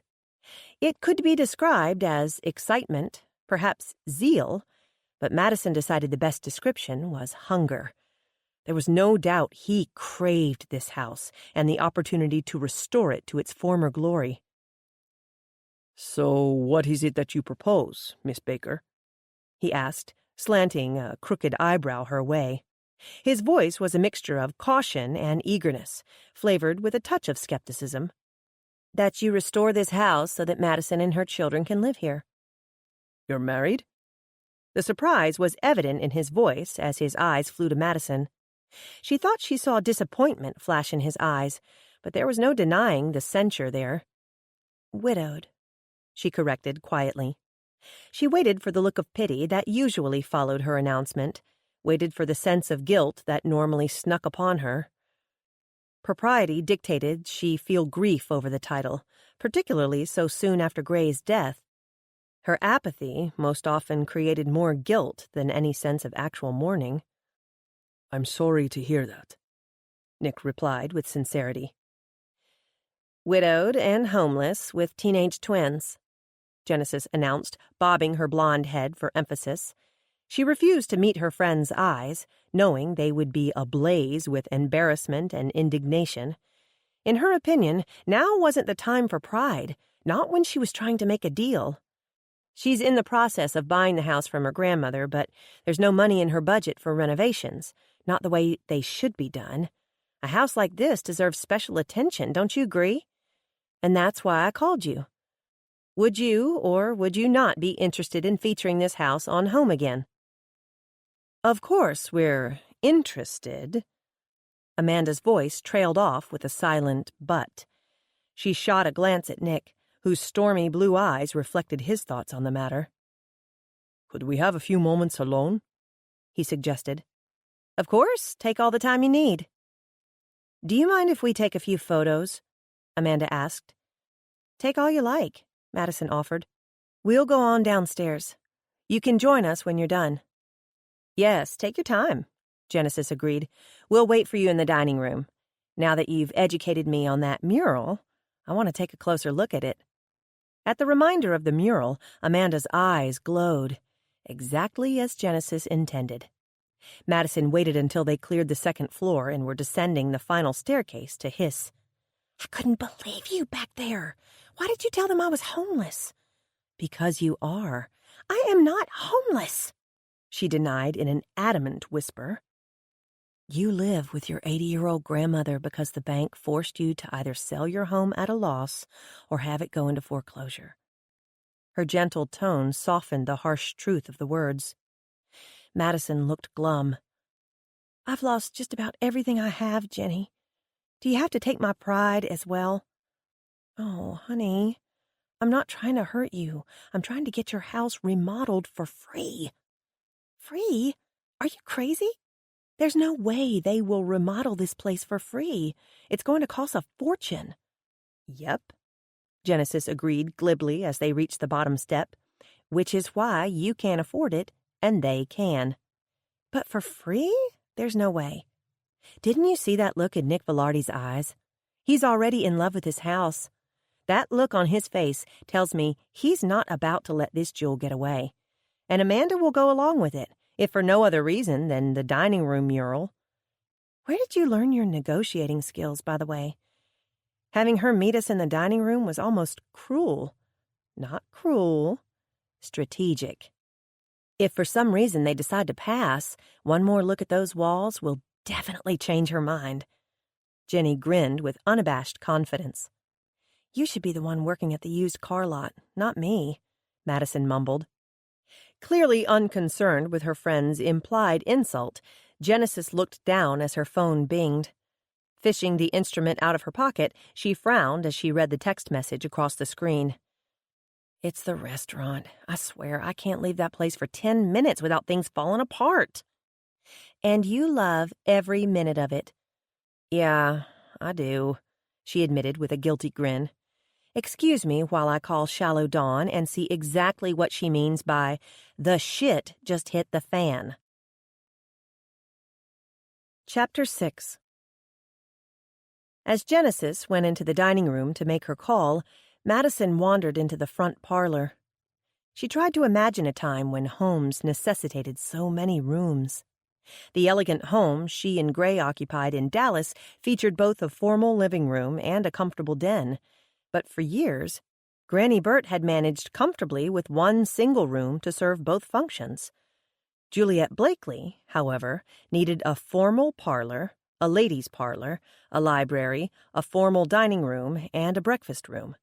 Combined with the kitchen, a butler's pantry, one bathroom, a laundry room, and several functional porches, the first floor of the big house had a sprawling footprint. Oh, and she couldn't forget the hidden hallways. Where were they, by the way? Hello? A familiar voice called from the foyer. Madison recognized the pleasant baritone. In here, she called back. Front parlor to the left. Brash de Cordova re-snapped the leather strap over his holstered gun as he stepped into the room. Adjusting the firearm securely at his side, the police officer eyed her with concern. Everything all right? He asked. He sounded cautious, perhaps anticipating trouble. Yes, everything's fine. He came closer, bringing with him the hint of spicy cologne, security, and old high school dreams. As always, it was a heady combination, all wrapped up in a handsome, sexy package. Madison liked to think she outgrew her teenage crush years ago, but the butterflies in her stomach danced a different tune. "Are you sure?" he worried. "Excuse me for saying so, but you don't look fine. Something's wrong." His words brought to mind a similar compliment from a few weeks ago, when their paths recrossed. She had just found a dead body, and she looked and smelled worse than death itself. That day, the actual words had been silent, the message clear. She looked horrible. His words also brought to mind a true compliment a few days later, this one as warm and flattering as his brown eyes when he saw her cleaned up and properly dressed. That was the beginning of several subtle attempts to flirt with her. It brought to mind the eager way she craved his attention, even when she believed him a married man. Madison's hand instinctively went to her shortened hair, remembering how Brash had unknowingly inspired her new hairstyle. Much to her chagrin, she admittedly wanted to impress him, in spite of her firm belief in marriage vows. She almost allowed him to kiss her, still believing he had a wife. Never mind that she had resisted at the last minute. She chastised him for cheating on the mother of his child, but his reaction was one of hurt, not shame. He had been divorced for over 10 years.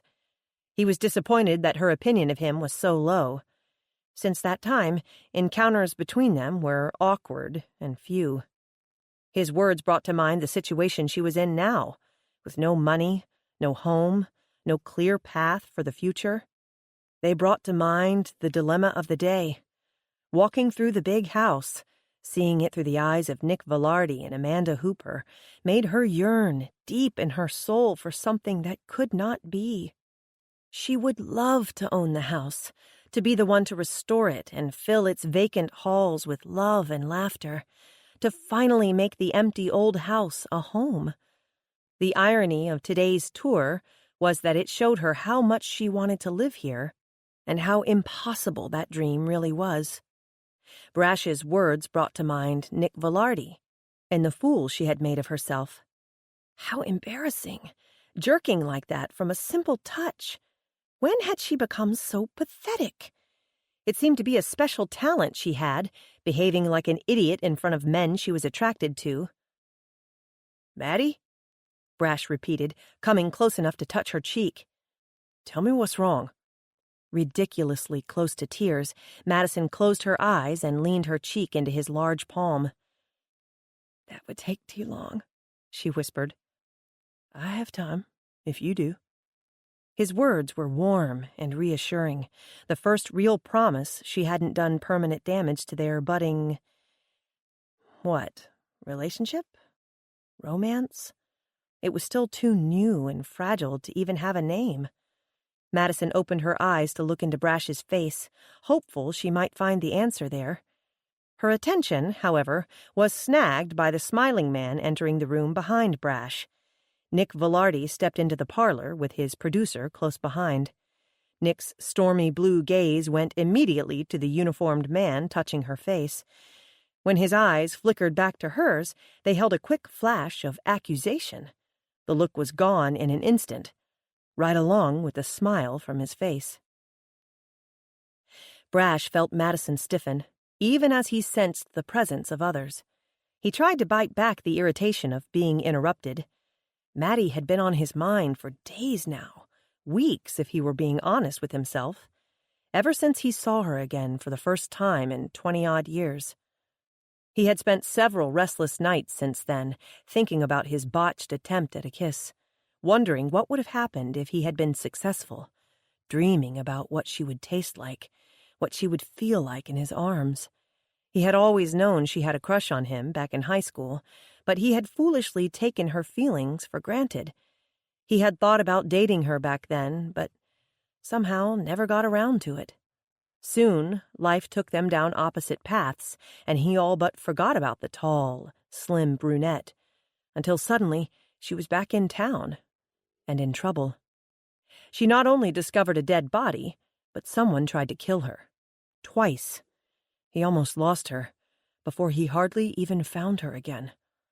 A frown creased Brash's handsome face as he dropped his hand and turned to see the object of her attention. A couple stood in the doorway behind them. Something about the lean-muscled man, maybe the groomed but shaggy eyebrows, the deliberately casual cut of his hair, the designer label on his blue jean jacket, suggested an air of wealth, something above a day laborer, at any rate. His eyes traveled behind the man to the woman standing at his back.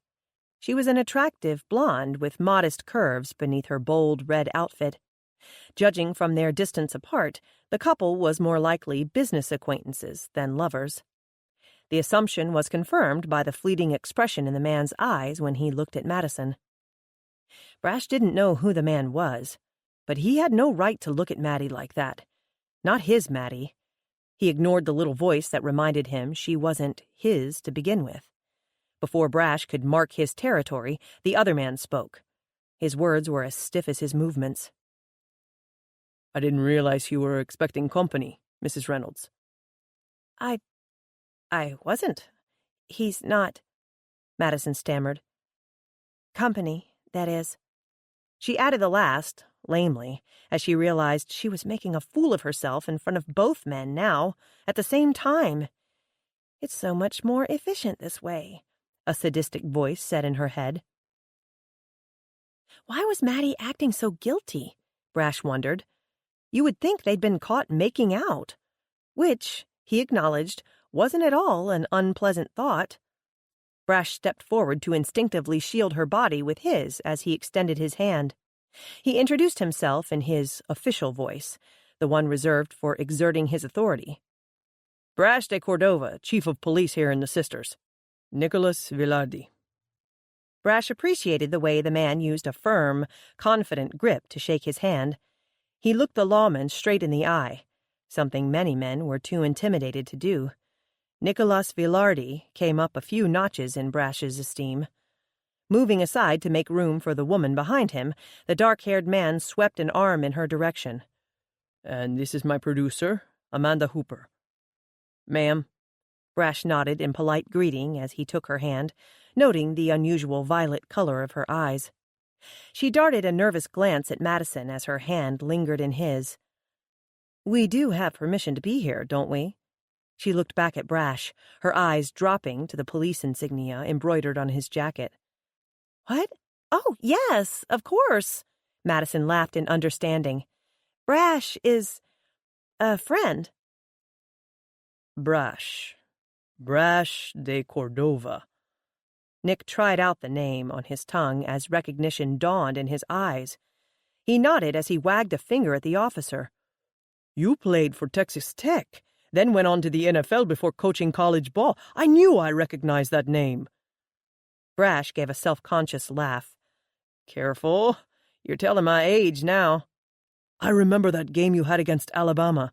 Your team was down by 30 points at the half, but you came out throwing in the third quarter and went on to lead the upset of the season. Man, that was a great game." "It was at that," Brash agreed with a wholehearted smile. "So, what brings you to the Sisters? And did you say Miss Hooper is your producer?" There was no ring on her finger, so he assumed Miss was the correct title. "We're here with our syndicated cable show, Home Again. And yes, Amanda is my producer and the main reason our show is such a success." The smile he gave the woman was generous and sincere, and caused new ripples to work through Madison's stomach. Nick's forehead scrunched in a scowl as he belatedly added, "But why does everyone keep referring to this as the Sisters? I thought we were in the thriving metropolis of Juliet, Texas." "Sister cities," Brash explained, giving him the short version. "This side of the tracks is Juliet, the other side is Naomi. Collectively, they are known as the Sisters. But what's this about your TV show?" "Miss Baker called us to look at this magnificent house." Nick glimpsed around and frowned. "Where is she, by the way?" Amanda remembered exactly where she was. "The dining room," she reminded her colleague. "Shall we go find her and tell her our decision?" Nick glanced at the man in uniform before sending Madison a quizzical look. There were multiple questions in his gaze. Was it all right to discuss their deal in front of the officer? How close of a friend was he? And why, his gaze demanded, had she reacted to his touch so passionately if she was involved with another man? The curious light in his eyes darkened into mild accusation. His look challenged her to define her relationship with the lawman right then and there. Brash felt Madison stiffen once again. Before she even spoke, he knew she was dismissing him. Madison looked up at Brash, begging him to understand with silent eyes. "Brash, I appreciate you stopping by, but everything is fine here." "You're sure?" His voice was low and intimate. He studied her long enough to make her squirm. Could this be any more awkward? Madison inwardly cringed. Both men were watching her, waiting for her answer. The air between the men stirred with challenge. Nick Velarde's earlier admiration of the football player fell flatly to the floor. She could all but see Brash's hackles rise. "We just have a bit of business to discuss," she told him. She refused to look Nick Velarde's way. Even across the room, she could sense his air of victory. Not stopping to think her actions through, she put a hand on Brash's arm and blurted out an awkward invitation. Why don't you come by the house later? For dinner. Lucy Wen brought fried rice." For some reason, the Vietnamese woman thought she had to feed Madison's family now. Every few days, she brought something by the house, some offering of thanks for Madison's part in freeing her son. Today, she delivered a huge portion of rice to the dealership, adding another unexpected detail to Madison's day when she had to drop it off at home before going to the game. Brash declined the invitation with a note of regret in his voice. "I can't tonight." Oddly enough, Madison felt a rush of relief.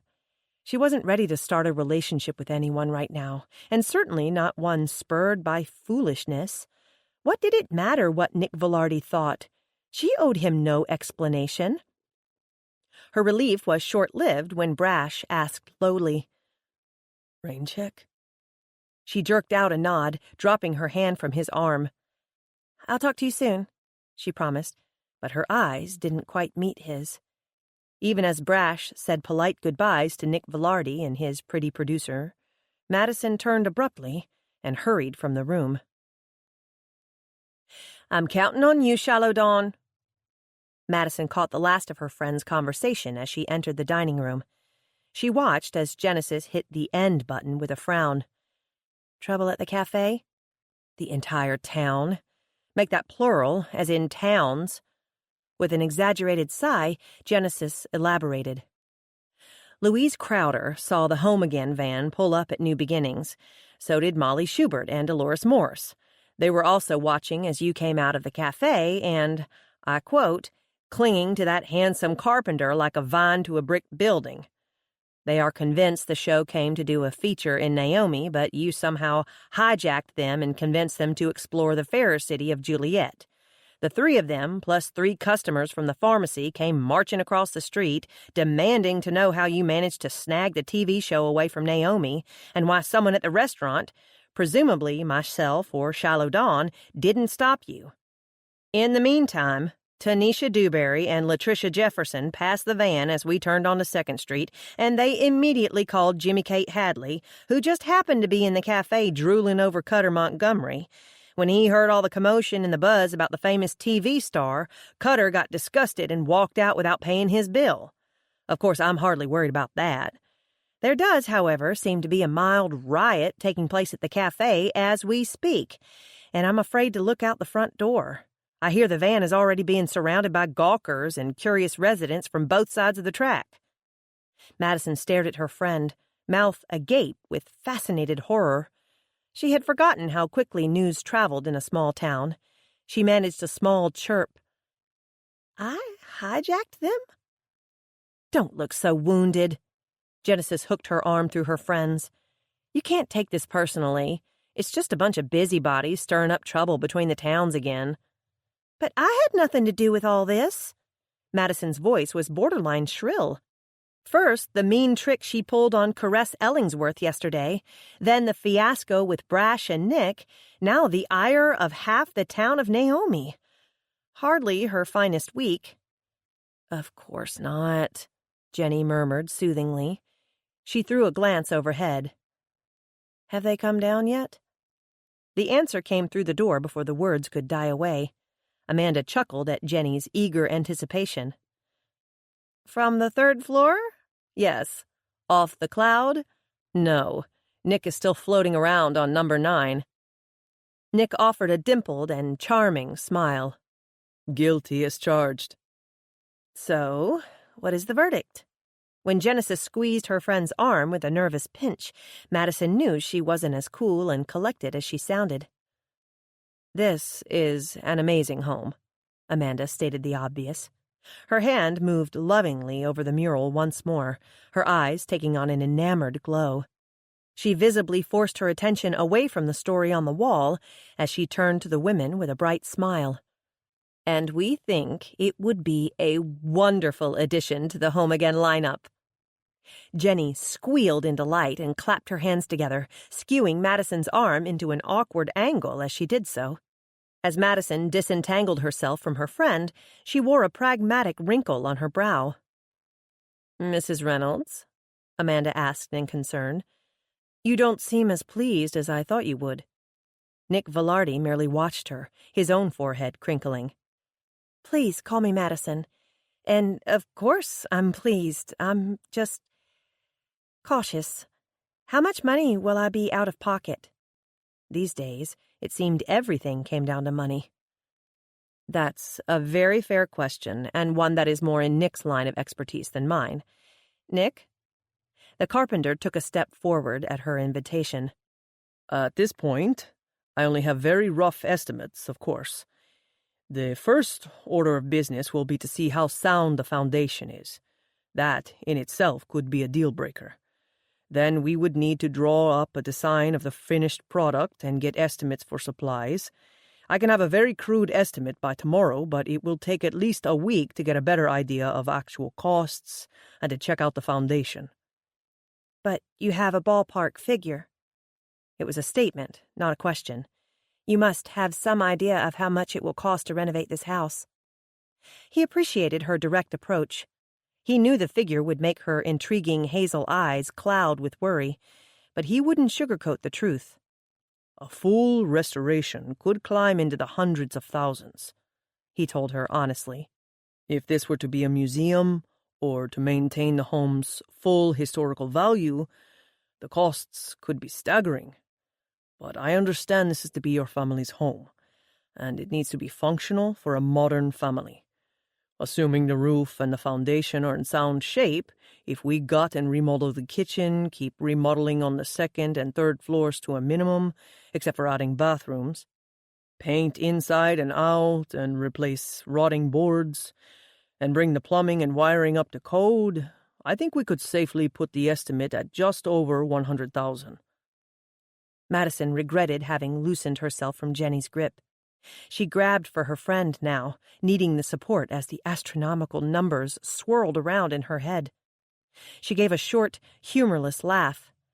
"Surely you're kidding." "I know it sounds rather low, but I think we can pull it off," Nick said with enthusiasm. "Low? Low? You think $100,000 is low?" Even to her own ears, Madison's brittle voice sounded shrill. She did an abrupt about-face. "I'm sorry." She threw up her palms and waved them in denial. "It seems we have wasted your time.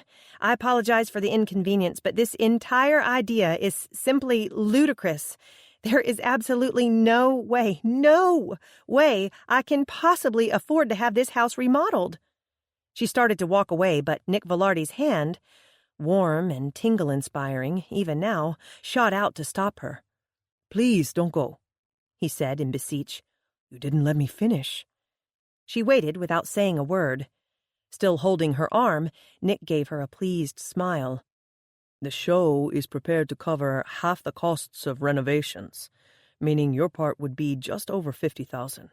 In fact—" He darted a brave glimpse at his producer, daring her to contradict him. I'm certain I can promise you a firm 50,000 and not one penny over. Barring that the roof and the foundation are in good shape, Amanda quickly pointed out. Madison shook her head adamantly. She felt the despair welling inside her, the feeling all too familiar. She had heard similar words, similar numbers right before the bank threatened to foreclose on her home in Dallas. If she could produce a lump sum to appease the board of directors, they would renegotiate the terms of her loan. She could stay in the home she and Gray shared with their children. The problem was, coming up with that kind of cash was no more realistic today than it had been 3 months ago. "I'm sorry," she said, shaking her arm free of his hold. "That may be a very generous offer, but it is still out of the question.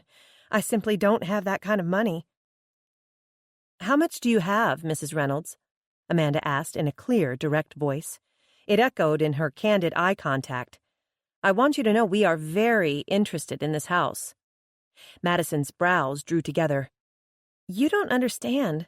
This isn't some ploy on my part to get a better deal. I don't have the money." "Again, I ask, how much do you have? How much can you invest in the restoration of this home?" It was hard to squeeze the words past the tears that thickened her throat. Harder still to squeeze out the truth. "Nothing," Madison whispered in a raw voice. Shame gathered in her eyes in liquid form. "I have no money at all." She ran from the room, needing to put distance between herself and the brief but beautiful dream of restoring the big house. What had she been thinking? What had Genesis been thinking?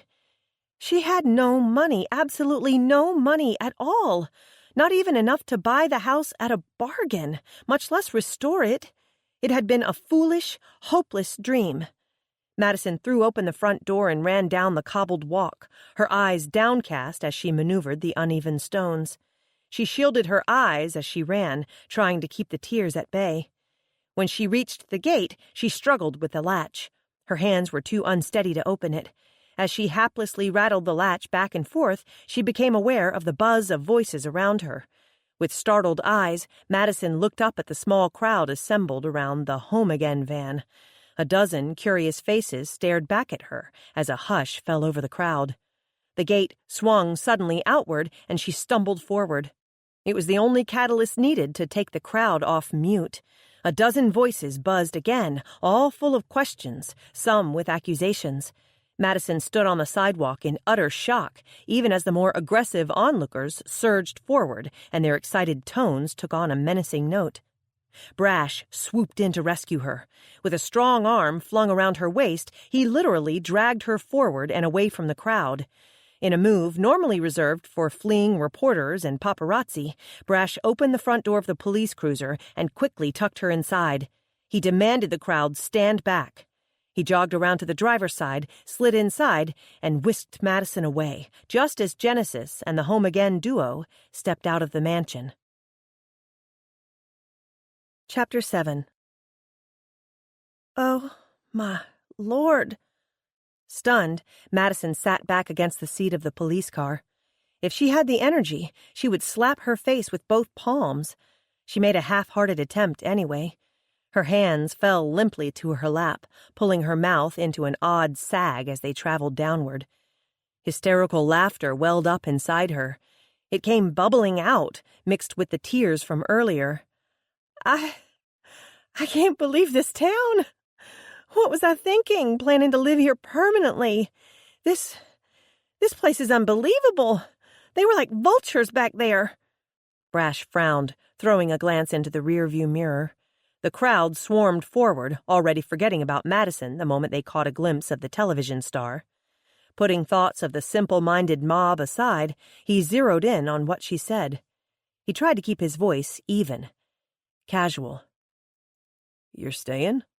he asked in what he hoped was a conversational voice. "Maybe." She hedged the question before admitting on a sigh. Yes, I decided to stay. But what was I thinking? I don't have any money." Her wailed words didn't make sense to him. "I guess I'm confused," he admitted. Wouldn't it cost more to live in Dallas than it would here in Juliet?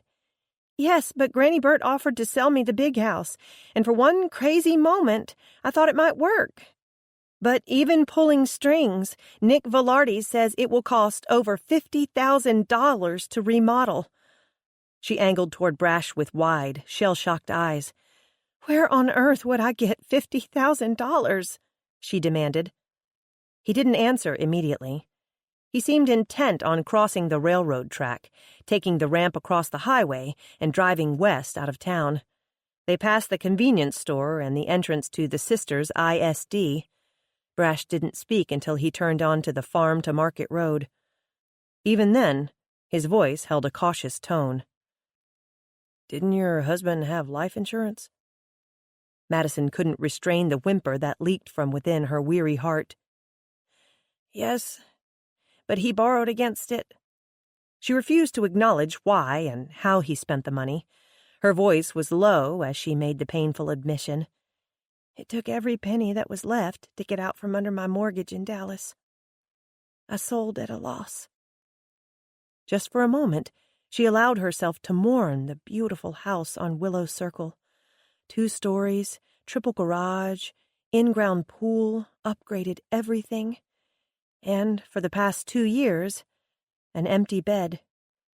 She mustn't forget the empty bed. That bed made it so much easier to leave the house behind. I'm sorry, Maddie. When Brash offered his hand along with his heartfelt sentiment, Madison latched on to both. She was hardly surprised when he curved left onto the white rock road that led beneath a sprawling metal sign. Familiar icons, cattle, cotton, horses, and oil derricks, danced across the plate metal arch supporting the words, De Cordova Ranch, established 1918. The same true-to-life images repeated in the fields themselves. A lone oil well stood in the distance, silhouetted against the late afternoon sun. On one side of the road, cattle and horses grazed in pastures thick with winter oats. On the other side, row after row of dormant fields held the promise of cotton yet to come. Madison stared at the empty fields as they zipped past, until the horizontal lines made her dizzy. "Where are you taking me, Brash?" she belatedly thought to ask. He flashed her a smile, the one that made her heart melt in high school. Truth be known, her heart was feeling rather soft and pudgy right about now as well. A little late to ask, don't you think? He teased. That's the problem. I can't think right now. My mind is a mess. Give me a few minutes. I think I have the cure. He gently withdrew his hand from hers so that he could use both hands on the steering wheel. He took a fork in the road to the right. The path was rough and bumpy, but Brash dodged the holes best he could and knew when to accelerate, when to slow down. A few more twists and turns through empty cotton fields, a curvy path along a wooded tree line, and soon they topped a knoll, coming to an abrupt stop. Madison stifled a gasp as she saw nothing but river and sky beyond the windshield. They perched high upon a red bank of the Brazos River, angled as if teetering on its brink. Whenever I need to think, this is where I come, Brash confided. It makes me feel like I'm flying. I feel like I'm falling. She laughed, but the sound came out in a nervous warble. Just take a couple deep breaths and look around you. We're perfectly safe, and further from the edge than you think. He grinned as he placed his hand over hers in reassurance. He transferred his gaze to the scene around them, his tone sobering. This has always been my special place. Sitting here, looking out over the sky and the river, it helps me feel grounded. It clears my mind and helps me put things in perspective.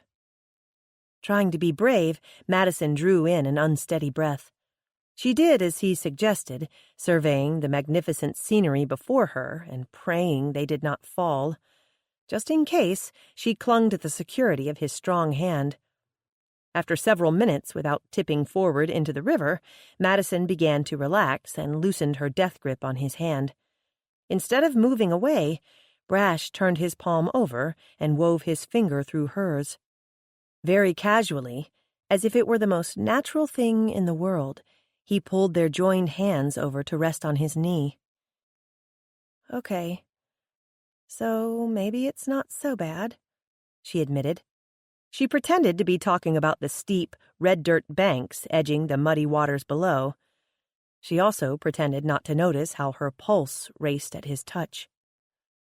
"Told you so," he said with a satisfied smirk. A comfortable silence settled between them. Madison rested her head against the back of the seat and studied a ripple in the water as it worked its way downstream. If only her troubles could float away as easily. "Uh-oh. What happened? Why the sudden frown?" Brash asked. His thumb made slow, lazy circles over her fingers. "I was trying your technique of clearing my head. It didn't work." "Maybe you didn't do it right. See that big limb right there, beginning to pull away from the bank and bob up and down in the water?" She followed the line of his pointed finger. "I see it." "Okay, so imagine one of your problems on it. What's something that you're worrying about right now?" "One thing or 27? Start with one." "I'm trying to be both mother and father to my 15-year-old twins." "I'm afraid I'll mess up." She admitted the last on a raw whisper. "Okay. Put your insecurities right up there on that log." He leaned in toward her, his eyes trained on the log. He visually boosted the imaginary load onto the wood, flinching when the limb bobbed for a moment, almost as if it bore the actual weight of her troubles. Madison darted her gaze between his animated facial expressions and the scene down on the river, fascinated at how he played out his part. He smiled when the log balanced itself in the current and began drifting downstream. "See? Now watch. There your insecurities go, floating south." They watched the log as it slowly inched down the river. "Uh-oh," Madison said at one point. "It's beginning to stall, and it's turning sideways right there in the middle of the stream." "Let it go, Maddie." He said the words as if she had some control over the course of the drifting log. Just like the log. Parenthood hits a few snags now and then. You have to go with the flow. And you're doing great." His voice was steady and reassuring, calming. "You're a good mom, Maddie, a good parent, a good provider. Have faith in yourself. And look, the log is moving again, floating on down the river." He released her hand to point, but they still connected on a completely different level. Maddie offered a nervous, hopeful smile in answer to his more confident one. Maybe he was right. Maybe she worried too much about her parenting skills. Brash's voice was still soft and steady. "Next problem?" "I live with my grandmother. My teenage daughter and I share a bed. How are you going to fit that on a little bitty old log?" she challenged. Okay.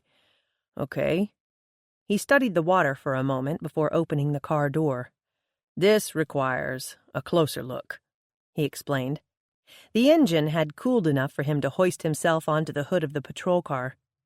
Peering back through the windshield, he beckoned her to join him. Madison reluctantly crawled from the car and allowed him to help her onto the hood beside him. This was only one of the crazy things she had done this week. She was barely settled when he bumped his shoulder against hers. He pointed upward this time, to the sky. "There, see that cloud? That big, puffy white one? Imagine it's your bed, a big, fat, fluffy mattress." It's drifting." The cloud floated effortlessly across the expanse of blue until, incredibly, it began to separate. "It's splitting into two." There was a touch of awe in her voice. She turned to him with an astonished smile. "How'd you do that?" "Faith, my dear." His exaggerated tone held the perfect pitch of sage wisdom. He immediately switched to nonchalance. So soon you'll have separate beds. Next problem. Madison grinned, getting into the spirit of the game. She would hit him with something hard this time.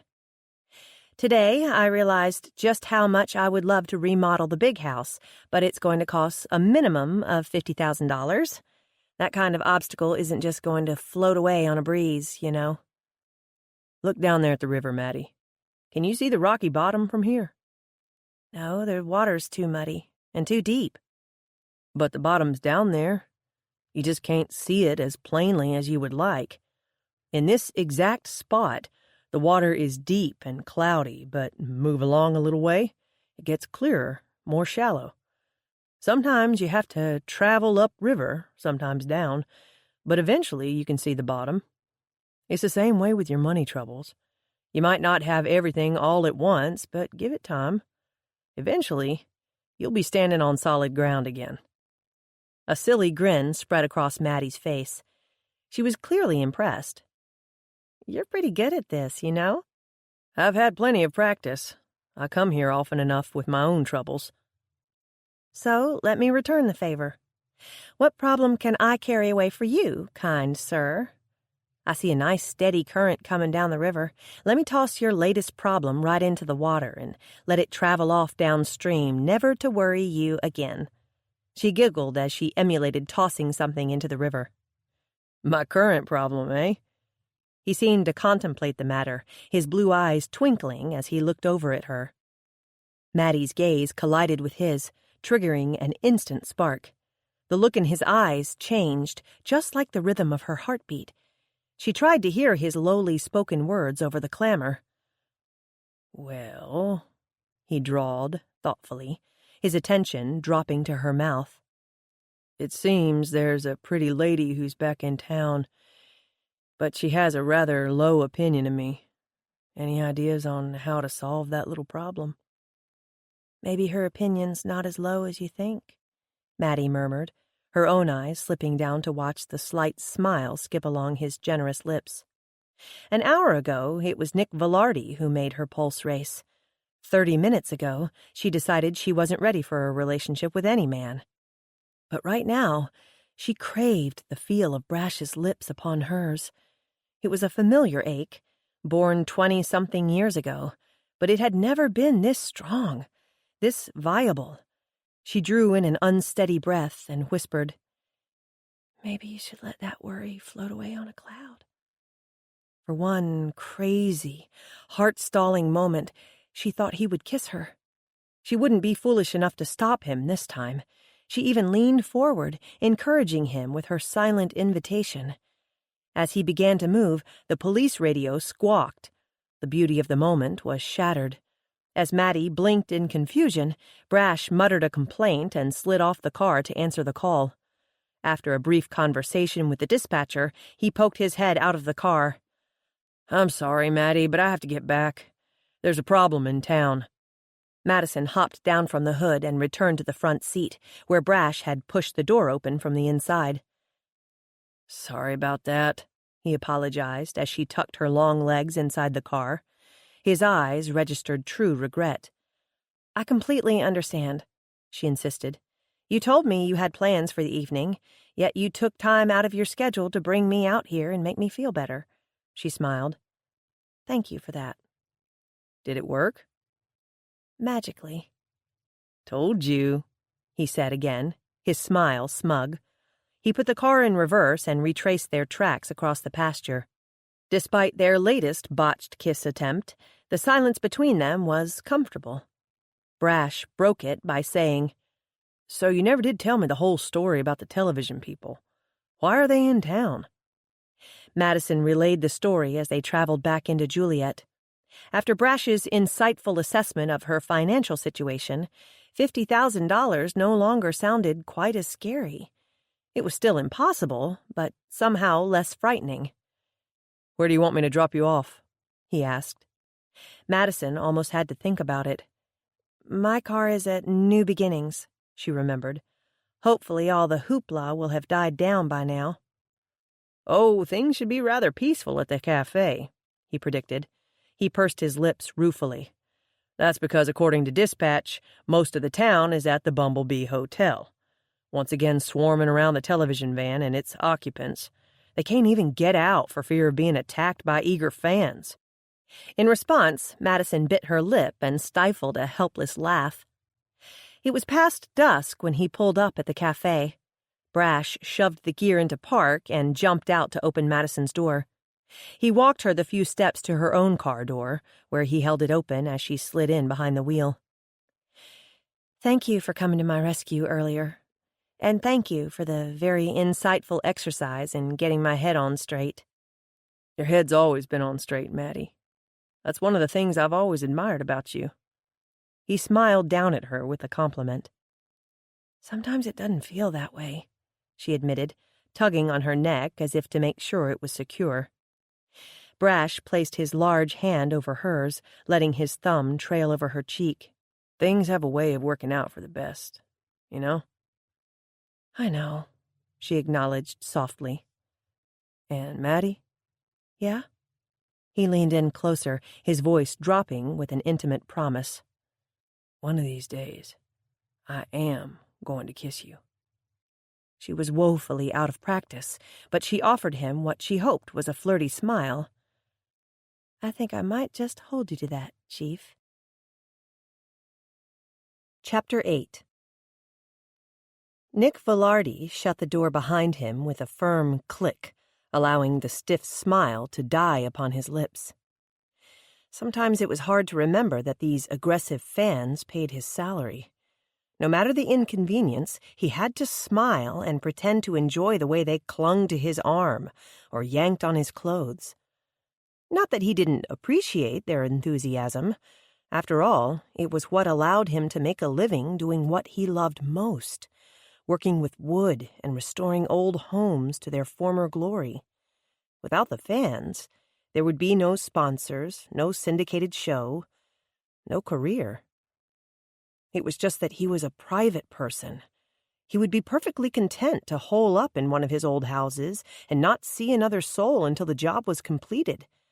Sometimes it was difficult to remember to share his time and attention with others.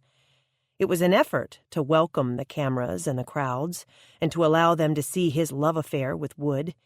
It was even harder to let them claw at him, constantly pulling and tugging and asking for more.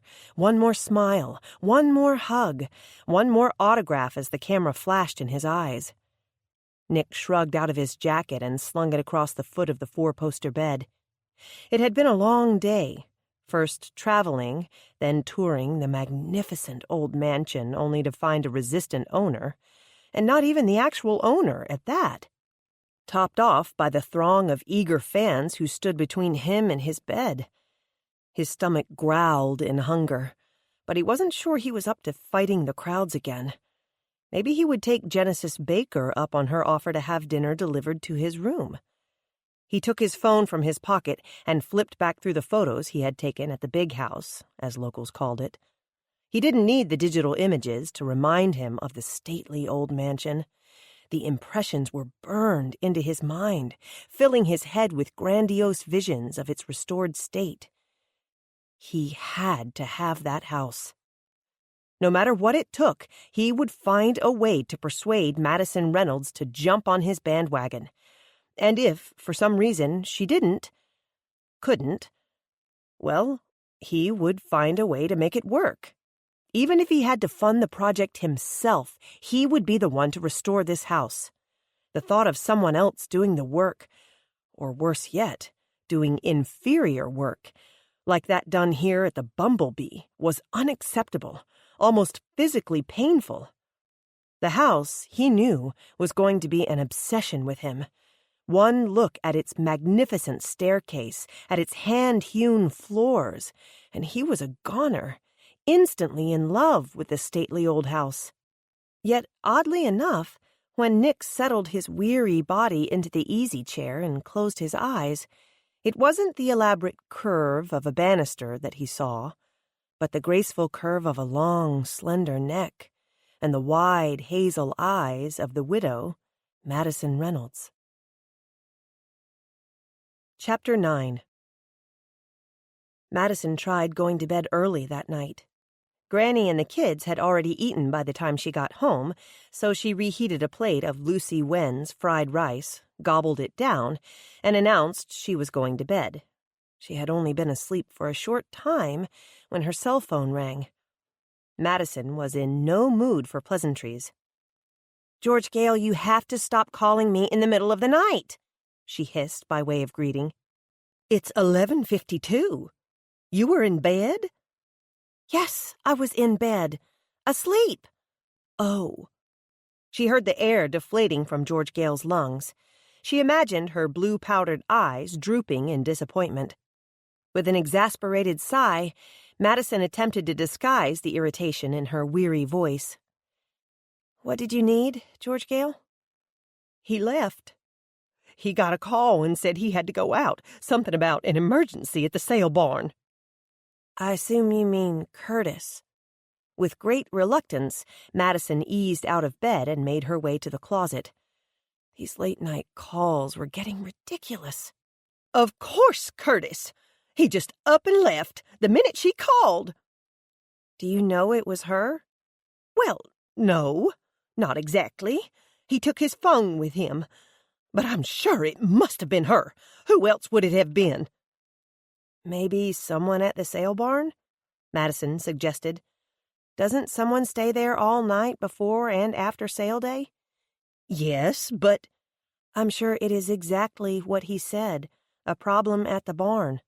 "I heard a woman's voice. I know it had to be her." "Even so, what do you want me to do about it?" "I want you to follow him." "I'm already asleep." "Not anymore, you're not." Madison forced herself to count to 10. "George Gale?" she began, carefully schooling her voice into a semblance of calm.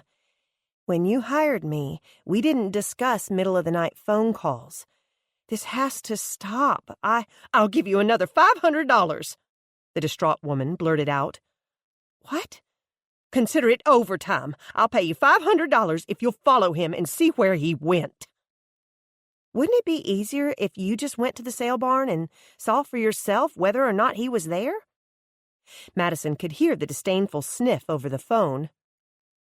"I guess business must be awfully good if you can turn down $500 cash." It was a low blow, delivered right where it hurt the most, her pocketbook. Standing just inside her closet, with the door slightly ajar, Madison had a glimpse of her bed. It looked so warm and inviting. Her bank account, however, looked cold and empty. She heard herself asking, What exactly did you want me to do?" "Find out where he really went. Take photos. That's all you have to do. You should be back home in an hour, tops." She gave the bed one more longing perusal. "You're sure you don't want to go yourself?" "I can't. I've already had a glass of wine, maybe 2. Madison shoved her feet into a pair of tennis shoes, muttering aloud about a wild goose chase. "Do not call me tomorrow night. I can only go so long without sleep." George Gale all but squealed her appreciation. "Thank you, Madison. I knew I could count on you."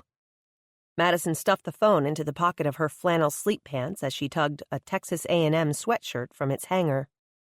Never mind that the maroon clashed with her orange Halloween-themed pants and their dancing ghosts and goblins. No one would see her anyway. She grabbed her purse and camera before slipping out the front door into a night turned cold and foggy. Good thing the loaner car had a dependable heater, unlike her grandmother's Buick. The heated seat feature was nice, too, she decided 15 minutes later as she wiggled against the warmed leather. So far, there was no sign of Curtis Burton at the sale barn. She circled the perimeter twice, looking for signs of his pickup and for the so-called emergency. From what she could see, there was no activity at all at the sale barn. Even the cows slumbered. She texted George Gale to see if he had returned home, but the answer was a shouted "no" in capital letters. 5 minutes later, George Gale called her. "Never mind," she said, her voice a bit slurred. "You can go home now." "He's back?" "No, but he called. Something about a trailer breaking down full of cattle. Are you all right? You sound strange. I finished off the wine.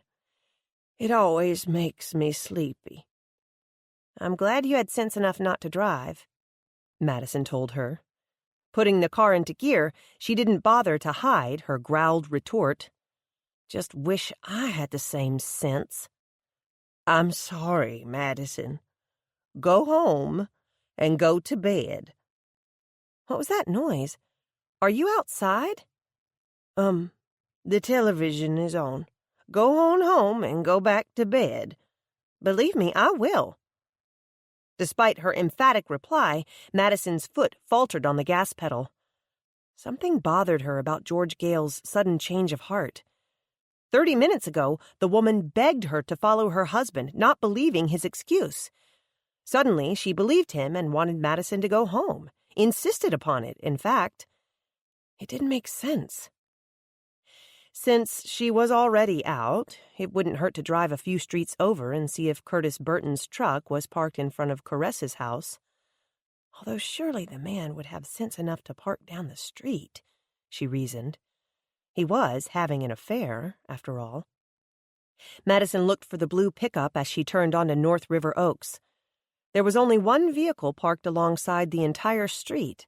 The rest were tucked into garages and snuggled beneath carports. She slowed as she passed the house bearing the address 562. Hardly movie star status, but clearly the nicest house on the block. The lights were still on and the blinds were wide open. Madison could never understand why people left their blinds open at night. Didn't they realize how easily people could see inside? Like right now, she could see Caress standing in what was obviously the dining room, talking with someone. Madison only got a glimpse of the other person as she drove past, but she knew the short, stocky blur wasn't Curtis Burton. I guess he was telling the truth, she muttered aloud. So that means my work here is done, and I can go home to my nice, warm bed. Madison rolled to a stop at the bottom of the hill, dutifully obeying traffic rules, even though she was the lone traveler on this foggy night. Fog settled in low, swirling around her headlights. A hazy tuft of murk bobbed in front of her, reminding Madison of the shadowed visitor at Caress's home. Something about the person pricked at Madison's subconscious. The shape, she realized. The rounded shape definitely didn't belong to Curtis, but could it possibly belong to George Gale? She made a U-turn in the road and proceeded back up the hill, rolling to a stop across the street from Caress's. From there, she had a clear view inside the house. Caress appeared to be shouting now, her features fully animated. It was difficult to see much about her visitor. The person was slightly taller than Caress, but much heavier. It was impossible to tell anything about their age or even gender. The khaki-colored trench coat was universal. Either sex could wear the sporty little fedora.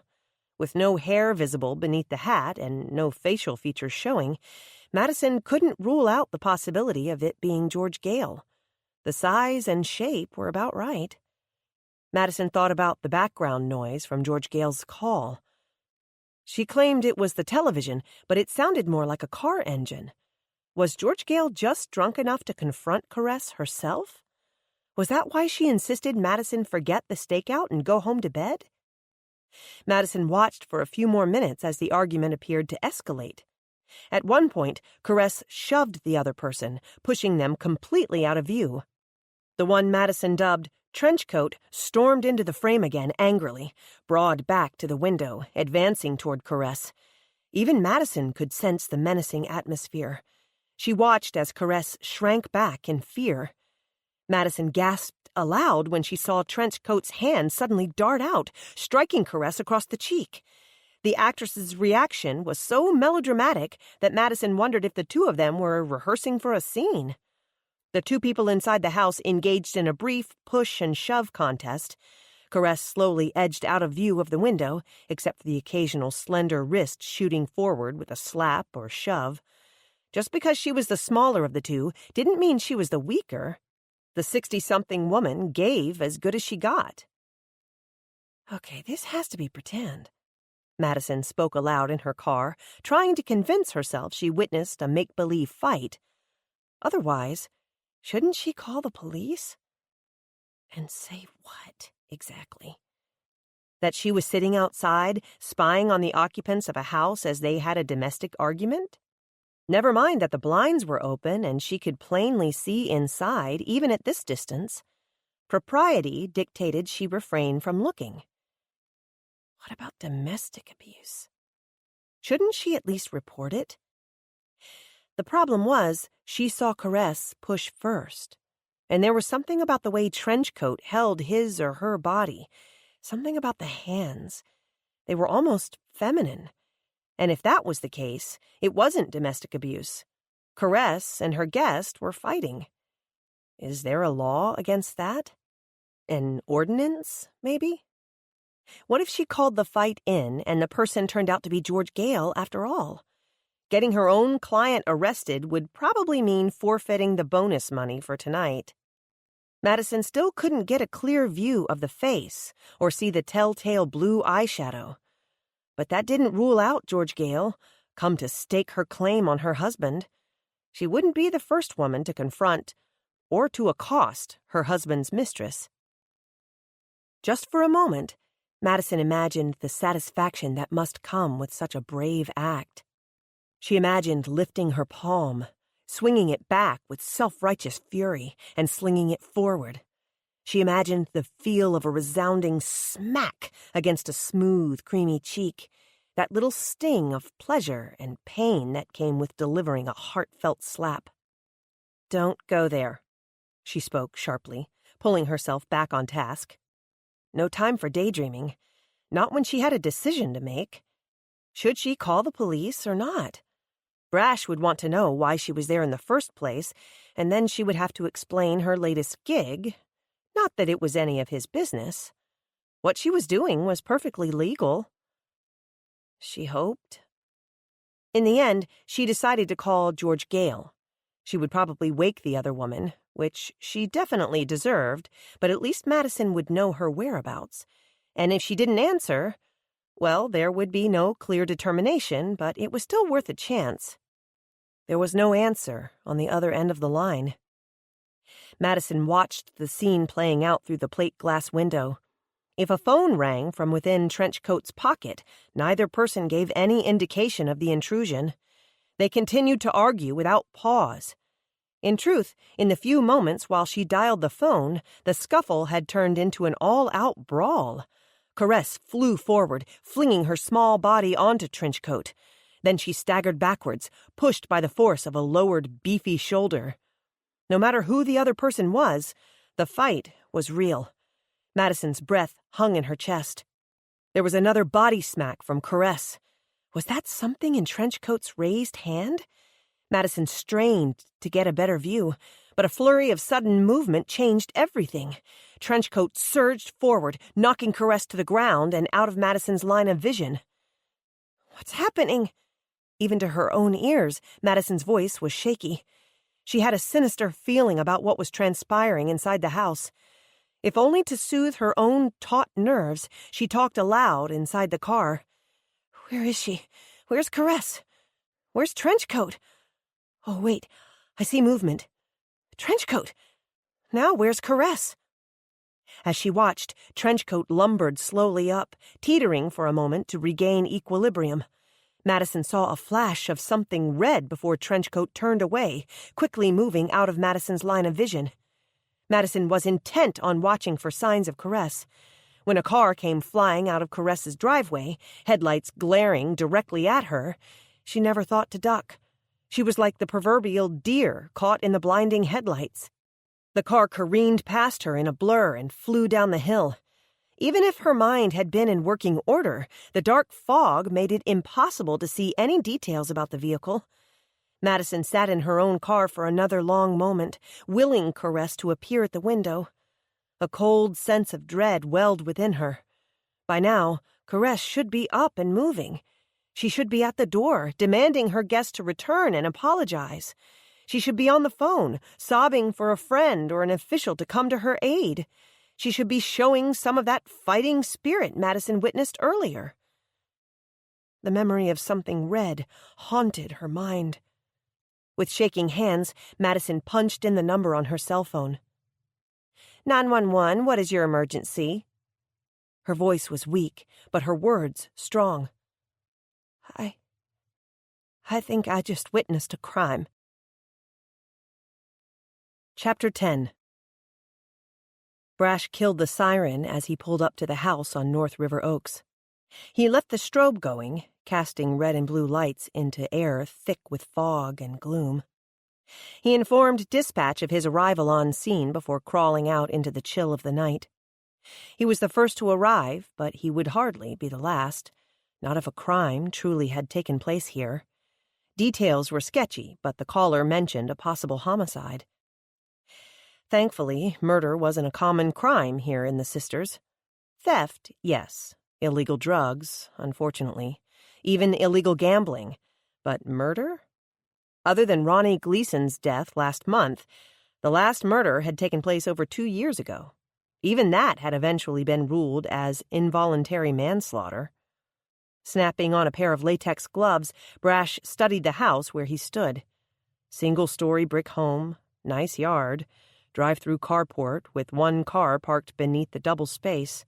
A white late-model Lincoln, just like the one Caress Ellingsworth drove. No name had come in with the address, but he thought the former actress lived somewhere on this side of town. Across the street, a car door opened and he saw a familiar long leg slide out to touch the pavement. Maddie. Tamping down the surge of pleasure that came with seeing her twice in one day, he took one glimpse at her pale face and knew her presence was no coincidence. "What are you doing here?" The words came out sharper than he intended, but at least they brought a flash of color into her ashen cheeks.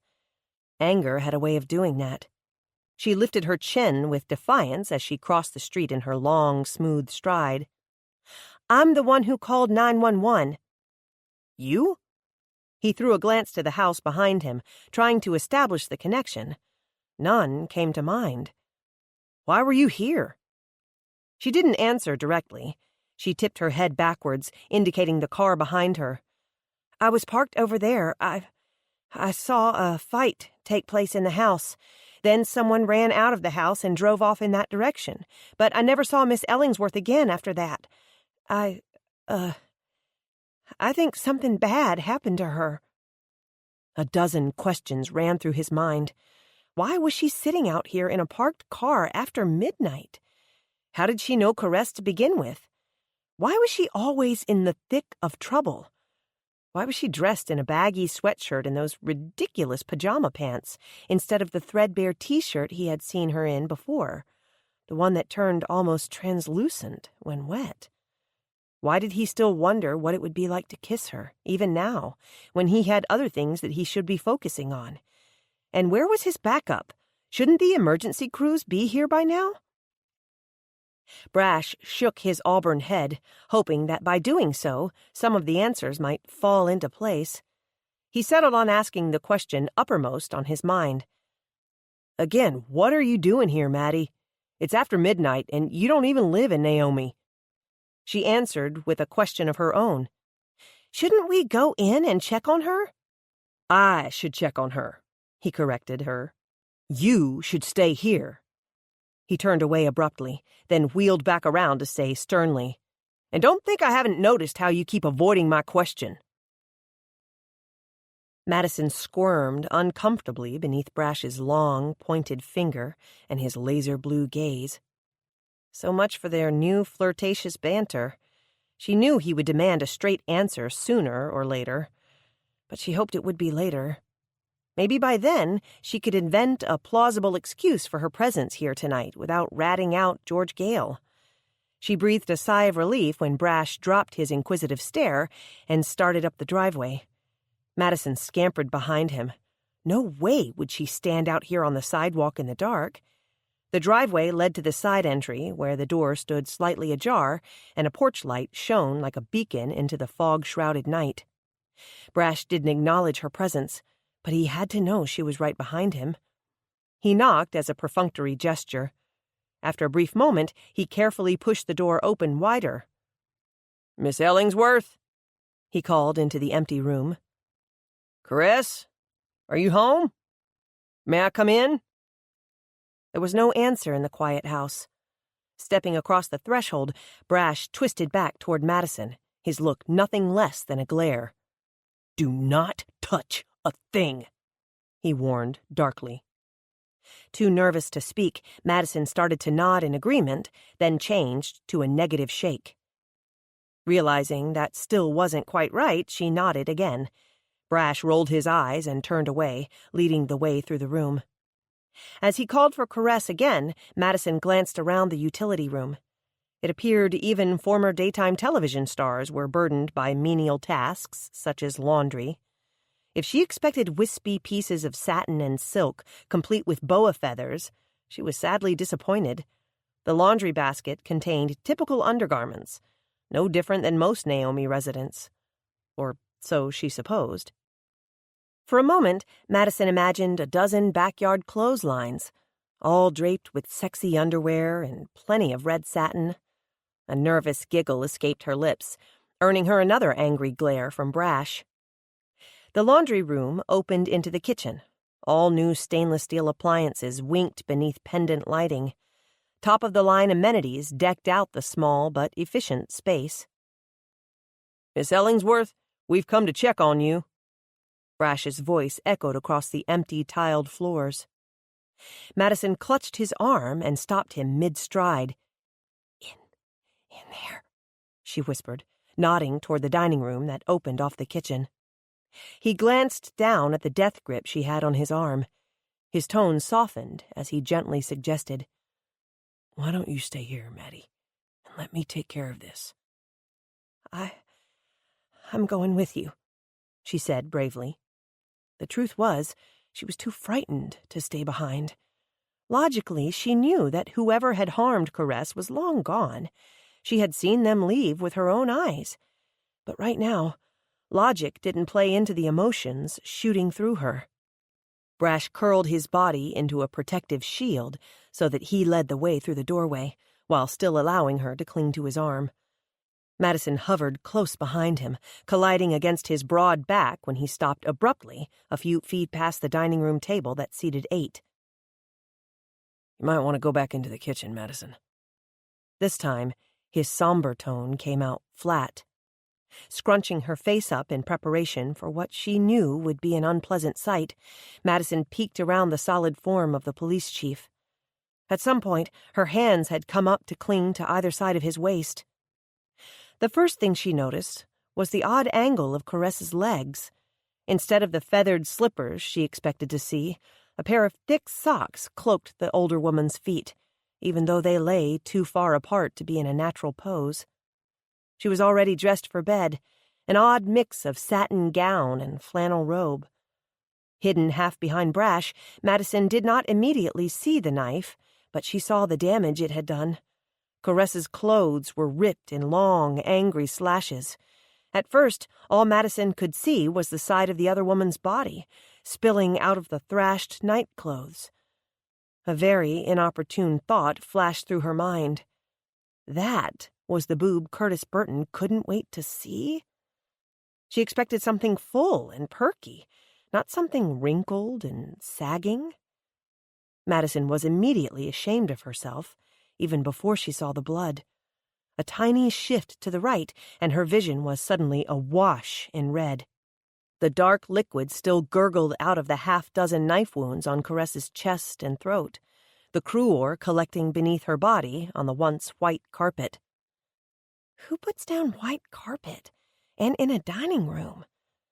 Again, inappropriate thoughts swirled around inside Madison's head, but it was better than letting the hysteria overcome her. It bubbled just below the surface, much like the blood in Caress's abdomen. Madison hid her face in Brash's back, unable to take any more of the grisly scene. She breathed in the scent of him, spicy cologne mingled with the starch of his uniform and a slight hint of sweat. It was a comforting combination, one she could grow dependent upon. Madison. His voice was gentle but firm. You need to go back into the kitchen. I have to attend to the body. Madison slipped away without protest. She swallowed hard, refusing to look back over her shoulder, even to get a glimpse of Brash's compassionate eyes. She stumbled back into the kitchen just as the paramedics and the firefighters came storming into the room. She slid up against the counter, making room for 4 extra bodies in the small confines of the galley-style kitchen. Miss Maddie, are you all right, ma'am? Leave it to Cutter Montgomery to take a moment to check on her.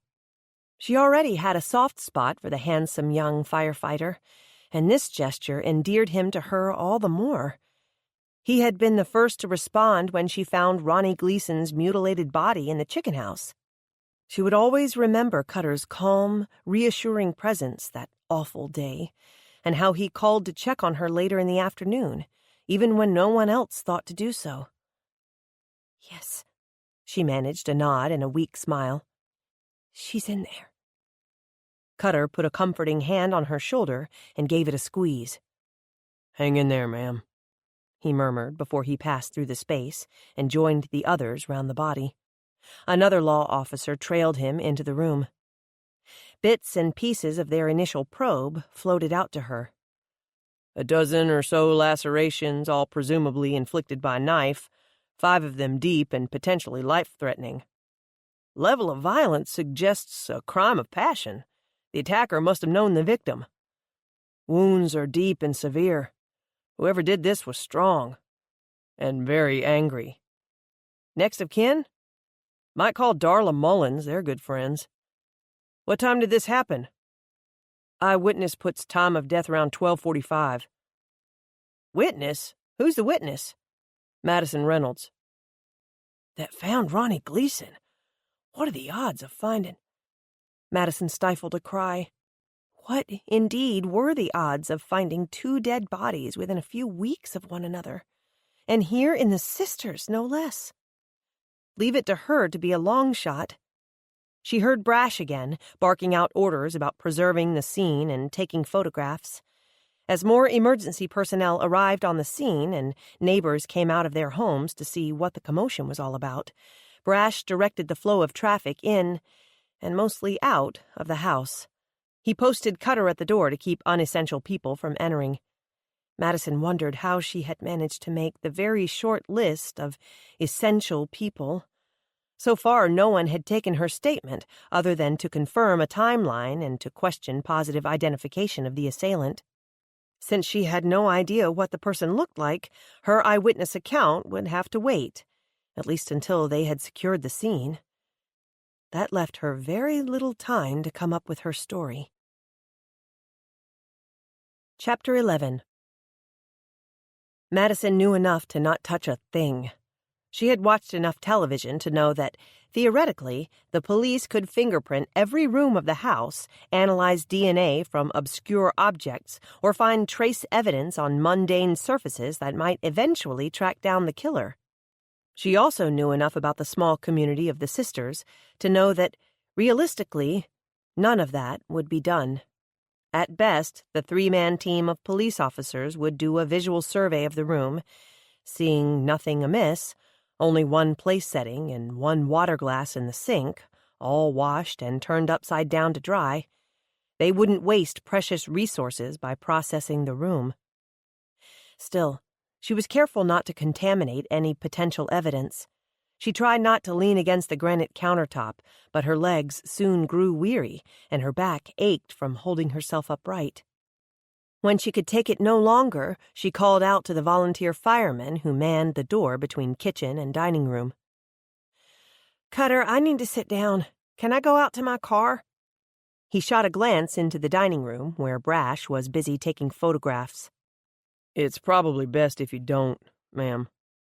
"I don't think I can stand here any longer," she confessed. She was tired and cranky and wanted to rest. He hesitated a moment longer. "I tell you what, I'll take you out to the fire truck. You can wait for the chief there." She nodded, willing to take what she could get. He spoke to someone in the other room, then came around to take Madison's arm and escort her out. As they stepped out the door she and Brash arrived through over an hour ago, she was momentarily stunned by the amount of people and vehicles that had accumulated in such a short time. All 3 patrol cars, 2 fire trucks, an ambulance, and a half-dozen personal vehicles crowded into the driveway and spilled out into the street, where a steadily growing crowd strained to get a glimpse of what was happening. 2 men wearing jackets from the fire department stood between the crowd and the house, holding busybodies at bay. Madison's mind flashed back to the day she found Ronnie Gleason's body and something the chief of police told her. He reminded her things were done differently in the rural communities than in the city where she had been living. Here, the volunteer fire department was a valuable asset to the law agency, filling in gaps where needed. With only 3 officers to serve both towns, the skeletal crew often depended on the VFD to be first responders and to provide traffic control, medical attention, a chain of command, and whatever else was needed. Even now, Cutter Montgomery took on the responsibilities of a law officer rather than the welder by trade and volunteer chief and fireman that he was. "Madison!" Someone called her name from the crowd as she walked toward the fire truck parked beneath the awning. She saw Genesis trying to rush forward, waving her arm to get her attention from among the crowd, but her friend was stopped short. "Stand back," one of the firemen on crowd control cautioned in a stern voice. Immediately leaving Madison's side, Cutter approached the invisible barricade. "It's okay, Perkins. Let her through." Feet apart, hands on hips, the other man shook his head in refusal. "De Cordova said no one gets in." Cutter's voice took on a steel edge. Even though the man on the line was a dozen years his senior, Cutter's tone hardened with authority. "I said let her through." He motioned for Genesis to come forward, then threw his arm around her shoulders to guide her past his glaring fellow firemen. Until then, Genesis forgot what she was wearing. The minute she had gotten Madison's text, she jumped from bed, threw on a pair of jeans and loafers, and flew out the door. She belatedly realized her top was a cute little cross between sleep shirt and baby doll, a thin pink jersey knit with ruffles and the glittery words, "Just because I sleep alone doesn't mean I sleep ugly." She saw the way the other man leered at her. Without even a jacket to hide behind, Genesis curled her shoulders inward to hide the fact she wore no bra. Cutter followed the man's gaze, noticing her provocative top for the first time. Jenny's cheeks flooded with color when she saw the surprise in his hazel eyes. Once again, Cutter immediately came to the rescue. Throwing a menacing glare at the gawking Perkins, Cutter shrugged out of his own jacket. "Cold, Miss Jenny?" She was grateful for the way he shielded her body with his own as he draped the warm material around her shoulders. It smelled of leather and spice, and a pleasant hint of woodsy smoke. Cutter squeezed her shoulders before releasing them, offering her encouragement and a warm smile. "Better?" Snuggling into the warmth of the jacket, wondering about the sudden goosebumps that appeared on her arms, Genesis smiled back. "Much. Thank you, Cutter." "My pleasure." "Montgomery!" someone bellowed from the house. "Quit flirting with the ladies and get back in here." "Duty calls." He was still grinning down at Genesis, despite the fact a dead body lay inside, growing colder by the minute. He stood aside so the 2 friends could see one another. "Jenny's here, Miss Mattie. Everything will be fine now." His voice was so calm and reassuring, both women couldn't help but believe him. By the time Brash worked his way to Madison, the clock struck 2. "Sorry this took so long," he apologized the minute he slid into the front seat of the fire truck. Even though he was obviously harried, concern showed in his blue eyes. "How are you holding up?" "About as expected." He turned a speculative gaze at Genesis.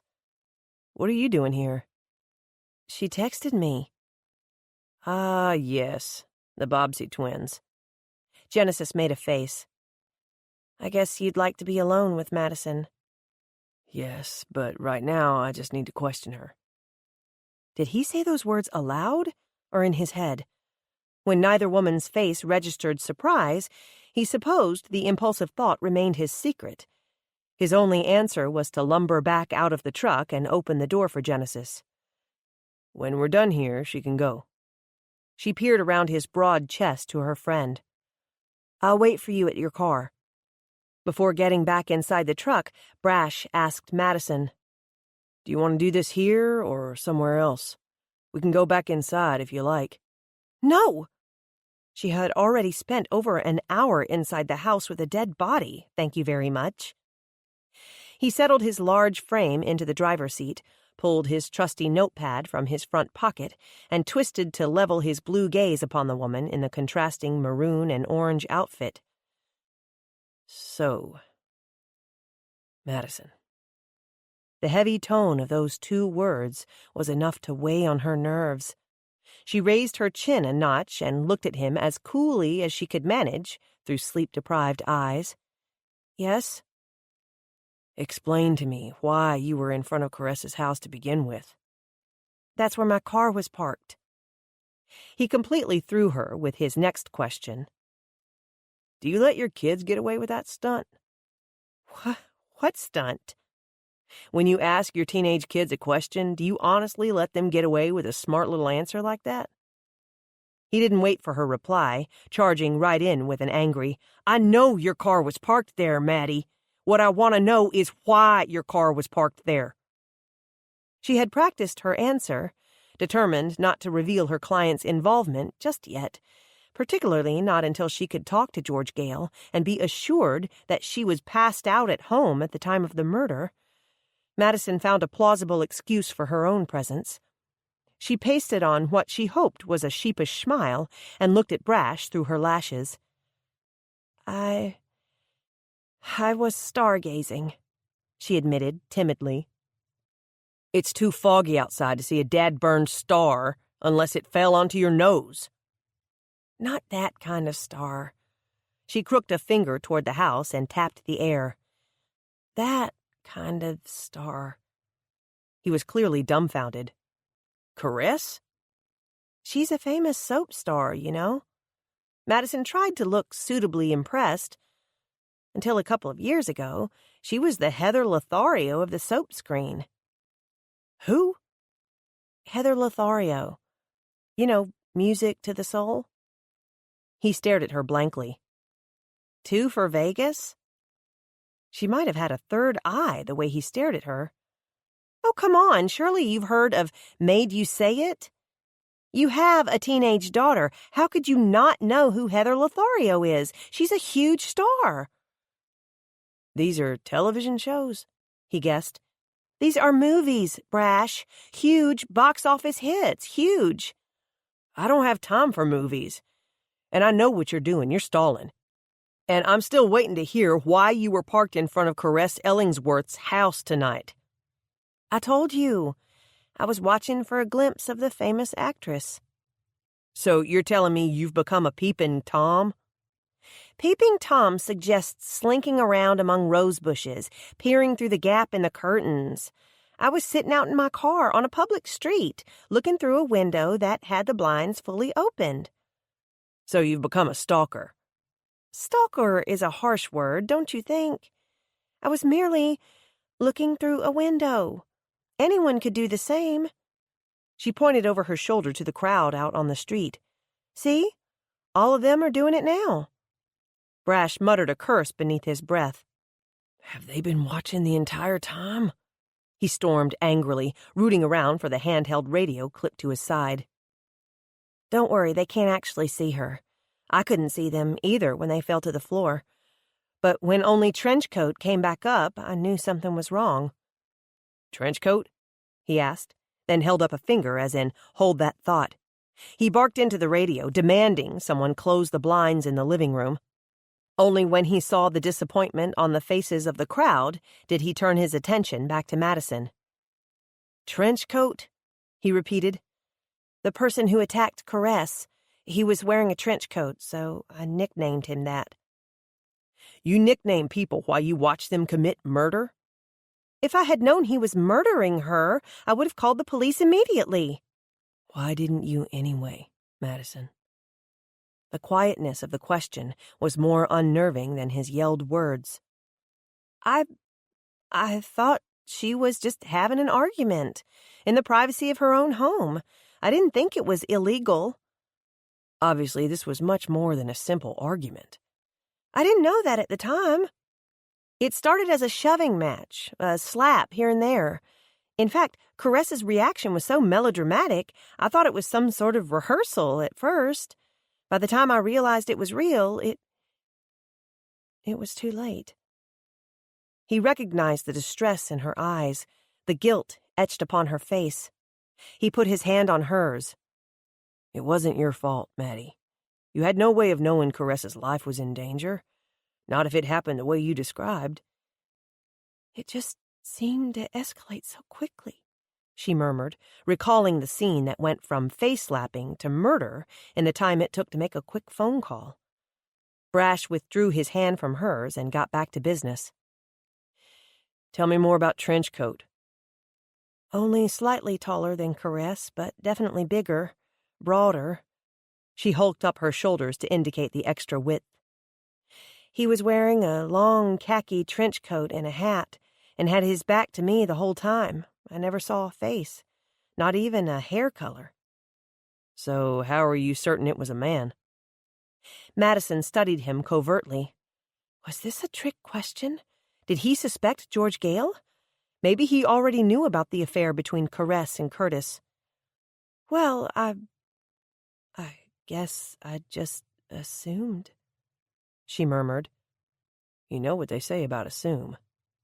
She nodded and muttered one of Granny Bert's favorite axioms. It makes an ass of you and me.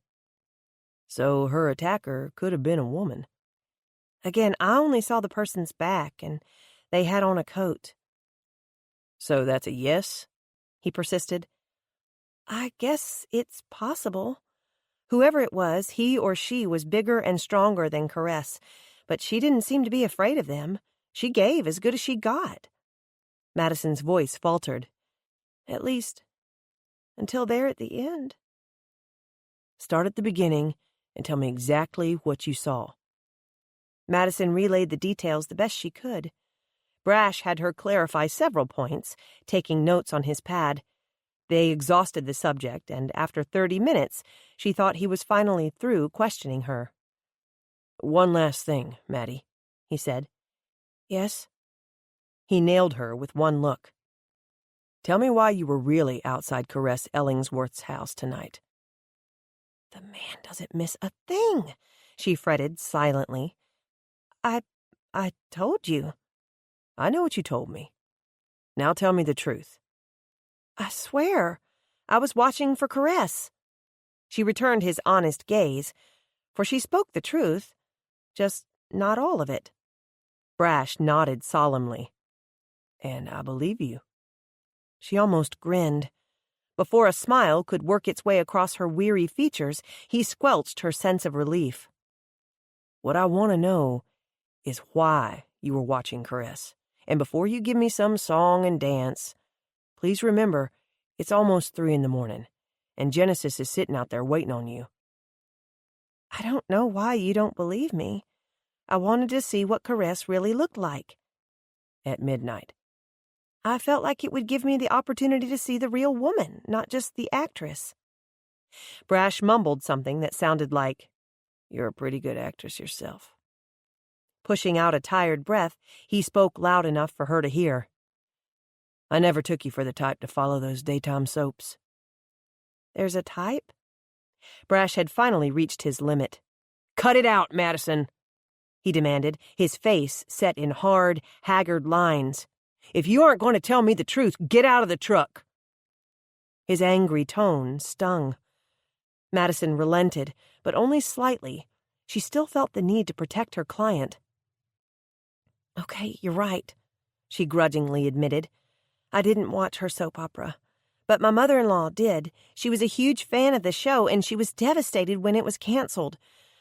I couldn't sleep tonight, and I ended up here in front of Caress's house, innocently looking through the picture window. And that, I swear, is the truth. His anger dissolved, right along with his energy. Brash dropped his dark auburn head back against the seat and allowed his shoulders to sag, if only for a moment. Go on home, Maddie. he said quietly.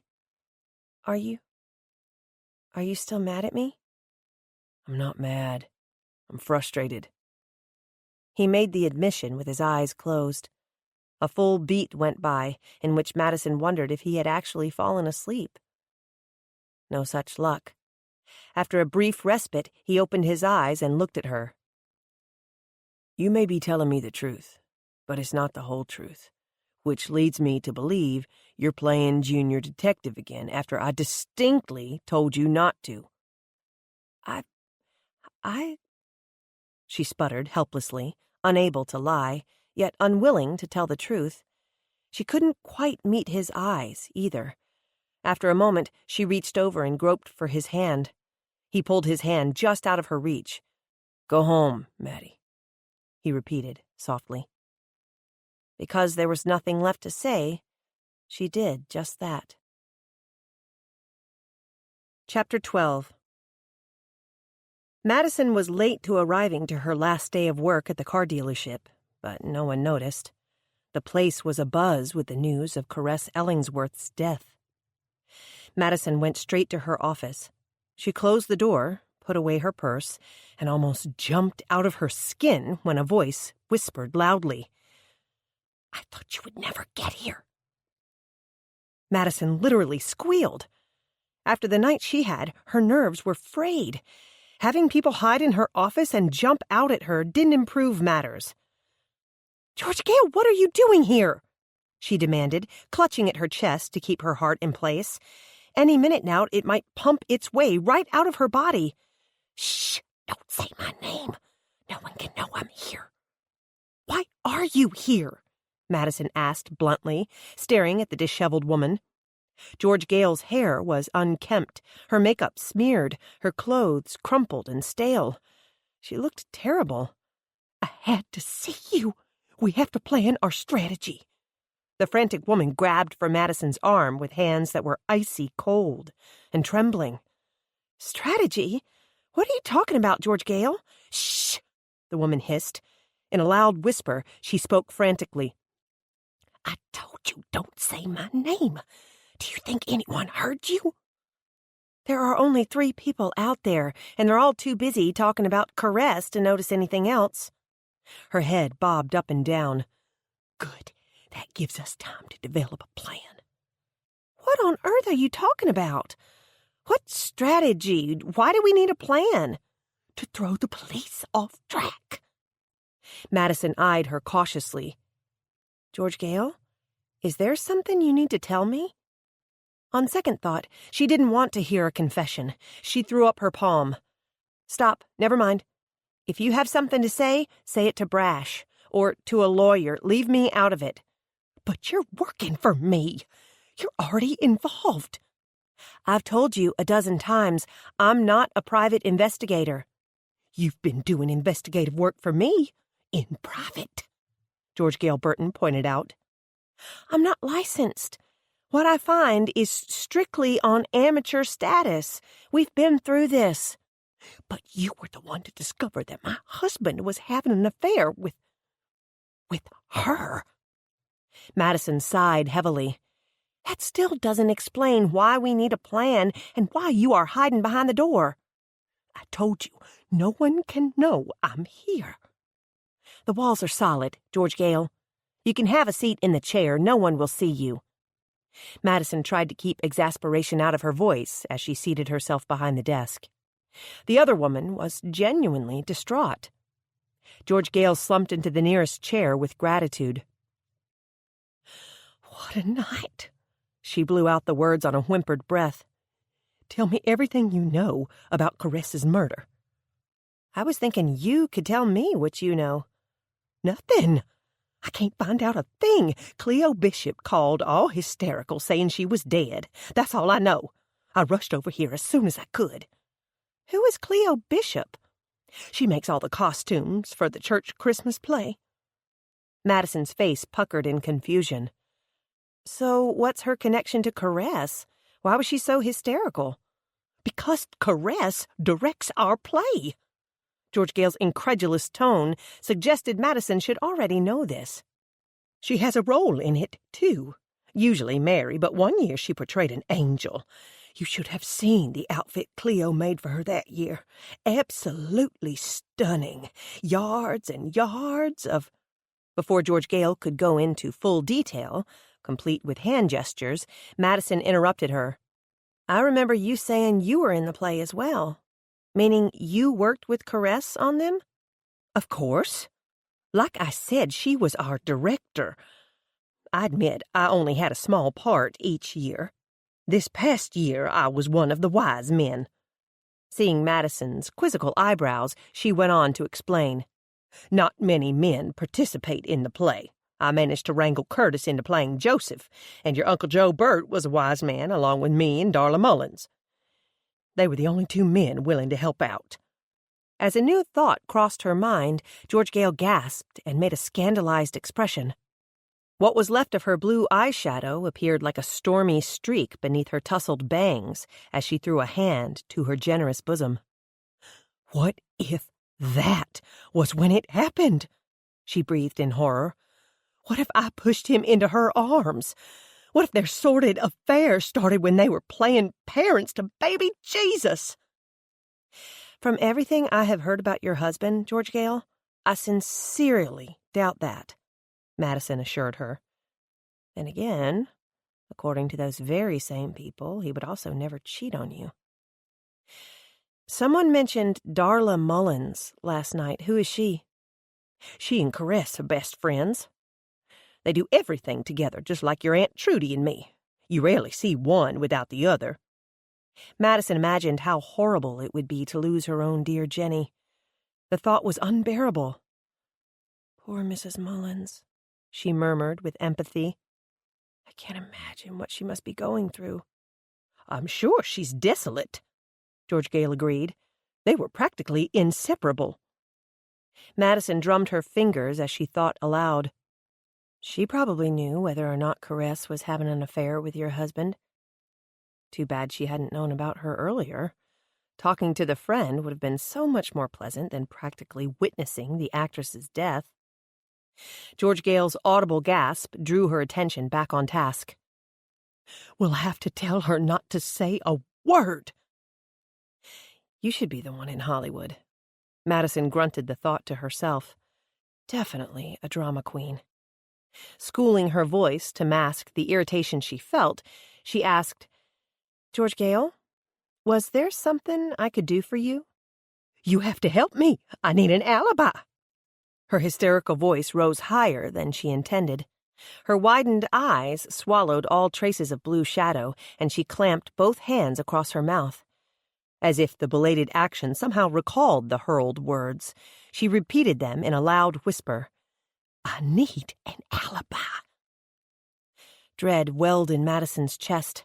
Not wanting to get involved, yet knowing she already was, Madison had to ask, Why do you need an alibi? George Gale stood from her seat and paced the small office, wringing her hands. Madison didn't want to pressure her. A few more tortured paces, and the distraught woman fell back into the chair with a heavy admission. I can't remember what happened last night. Do you remember calling me? I think so. Yes, I called you and told you Curtis left the house. You wanted me to go to the sale barn and see if he was there. Was he? No. You called again later saying he called home. Something about a trailer breaking down. You insisted I go home and go back to bed. George Gale gave her an apologetic look. I have been disturbing your sleep lately, haven't I? Madison hated to bring the subject up, but she had $500 at stake. Do you remember offering to pay me extra for all the sleep I was losing? After a slight hesitation, she nodded slowly. I think so. Overtime. $500. Yes, that's right. But I didn't feel right about taking that much money for just driving around the barn a few times. So I decided to drive over to Caress's house. Was he there? The other woman's chin quivered as she awaited the answer. Madison's heart went out to her. Her voice was kind as she assured the worried older woman. No, George Gale, he wasn't. She perked up considerably, until a new thought occurred to her. Was I there? The image of Trenchcoat flashed through Madison's mind. The image offered the right size, the right shape, but she had difficulty believing this vulnerable woman before her could commit such a vile and vicious crime. George Gale was melodramatic and perhaps a bit scatterbrained, but those were hardly the traits of a murderer. Still, the thought had entered her mind last night. Instead of giving a direct answer, she asked with curiosity, "Why would you ask that?" George Gale's hand trembled as she rubbed her fingers across her forehead. I drank too much wine last night. I don't remember what happened. I know I called you a couple of times, called Curtis and kept getting his voicemail. I remember thinking I ought to go over there and give Caress a piece of my mind, but I remember having trouble getting the door open. Madison frowned. It sounded like you were outside the last time you called me. It was the car door I couldn't open, George Gale confessed, and I couldn't open it because I couldn't find my keys. I remember going back inside and lying down. The room was spinning. That's the last thing I remember until the phone rang this morning when Cleo called to tell me about Caress. Then why do you think you may have gone to Caress's last night? Shh! She looked over her shoulders with a frantic motion. Don't say that so loud. Madison matched her loud whisper with her own. Why do you think you need an alibi, George Gale, if you were passed out at home all night? She peered back over her shoulder, assuring herself that the door was closed and they were alone. You're bound by client confidentiality, right? I don't know, Madison said with an uncertain frown.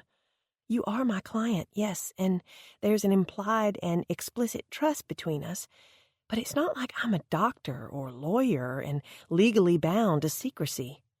But you won't run to the police, will you, with what I'm about to tell you? Of course not. But please know, if they come to me, I'll have to tell them what I know. And this may be a good time to tell you that I am considered a key witness to Caress's murder.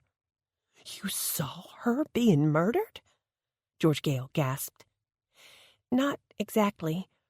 I saw her fighting with her attacker, and they fell to the ground. I didn't exactly witness the stabbing, thank goodness. But I knew something was wrong when she never got up. I was the one to call 911. Then you can be my alibi. If you saw her kill her, then you know it wasn't me. The relief in her voice was palpable. Madison made no comment. After a conspicuous moment of silence, George Gale noticed the tiny lines that appeared between Madison's puckered brows. What? It wasn't me, was it? She squeaked. I don't know, Madison told her honestly. I don't think so. All I saw was the killer's back. Do you happen to own a trench coat? No. Madison's relief was short-lived when she added, But Curtis does. I sometimes borrow his. Why? You might want to check it out when you get home, Madison suggested. Why? The killer wore a trench coat, which would probably be covered in blood. George Gale made a small choking sound, something between a gasp and a cry. The color drained from her face. What is it? Are you all right? Madison asked in concern. This is confidential, right? She glanced back over her shoulder to ensure there was still no audience. Madison agreed with a sigh. Yes. When I woke up this morning, she managed to choke out, there were car keys in my hand and blood on the sheets. Chapter 13. Madison stumbled through the rest of the day, tired and groggy, and more than a little out of sorts. She didn't want to be in the middle of a murder investigation. She didn't want to withhold knowledge from the police. She didn't want to be torn between Brash and her client. Both ties, this new and tender relationship with the chief of police and her professional obligation to George Gale, were tentative and undefined. Most of all, she didn't want George Gale to be guilty. Her best tactic, she determined, was to ignore the entire situation in the hopes that it might go away. Impossible, of course, but worth her best try. She was in no mood for guests, but when she drove up at home that evening, a familiar white van occupied the driveway. With all the commotion of witnessing Caress's attack and finding George Gale in her office, she had all but forgotten about Nick Velarde and home again. On the plus side, there were only 5 gawkers gathered around the van today. She noted that fact with forced appreciation as she pushed past them and let herself in the house. "Well, there she is now," Granny Burt said brightly as Madison opened the front door. No doubt the trio had been talking about her. "Hello." Madison offered a cautious smile to the television star and his producer. Part of her worried what Granny Burt had been telling them, while the other part of her worried how she must look in her oversized sweater and jeans. Why hadn't she worn something more flattering today? Oh, yes, that's right. After practically witnessing a murder, she had only slept about 15 minutes last night. Her wardrobe had been the least of her worries when getting dressed. "Madison, how lovely to see you again." Amanda Hooper beamed at her from behind a half-empty juice glass. "Your grandmother was gracious enough to make us power shakes." Half-empty? They were more likely still half-full, Madison mused, eyeing the mostly green concoction with a suspicious eye. She would have offered an apology, but Granny Burt looked quite proud of herself. Her glass, Madison noted, was empty. Nick Velarde stood from his place on the couch and motioned for Madison to have a seat beside him. "How are you today, Madison?" His eyes skipped over her with a subtle but warm sweep. "I'm fine, thank you," she murmured. Fully aware of the warmth in his gaze, a slight blush stained her cheeks as she settled on the far end of the sofa, nearest the chair her grandmother occupied. She folded her hands into her lap and fiddled with them nervously. "We met your children earlier," Amanda continued. "They are both delightful and so well-mannered. Lovely teenagers." "Thank you." This time, Madison's smile was genuine. They were discussing her favorite people, after all. Clearing her throat, she reluctantly addressed a new subject. I want to apologize for leaving so abruptly yesterday." "Don't think a thing of it," Amanda gushed. "We know it was a lot for you to process, and apparently we took you by surprise merely by showing up." She slid a reproachful eye to Granny Burt, who still beamed happily from her recliner. "Definitely," Madison agreed. Nick was eager to get down to business. "I brought over a preliminary first draft of the renovations I'm proposing." He handed her a sketch pad as he spoke. I don't understand. I told you yesterday that I cannot afford this project." "I'm working on some options to get you financing." There was a hint of excitement in his voice, suggesting he had good news. Or what he thinks is good news. Madison hated to dull the attractive spark that echoed in his eyes, but there was no need in prolonging the inevitable. No lender would agree to finance anything with her name on it, not after the way Gray had destroyed their credit. "I'm afraid getting a loan is out of the question." "I'm not talking about a loan." Madison's eyes immediately flew to her grandmother. In light of a recent conversation in which Granny Burt offered to use her influence to get Bethany on the cheerleading squad, Madison wouldn't put it past the old dear to pull a few strings on her behalf. "Granny, did you?" Bertha Cessna stopped her before she could finish the thought. She thrust up a deeply lined palm. "Don't be looking at me with that tone of voice," the old woman warned. "I have nothing to do with this." Madison arched her brow. You and Jenny were the ones to instigate this whole charade to begin with, she conceded with a shrug of her bony shoulders. Other than that. Nick motioned to the sketch pad she had yet to open.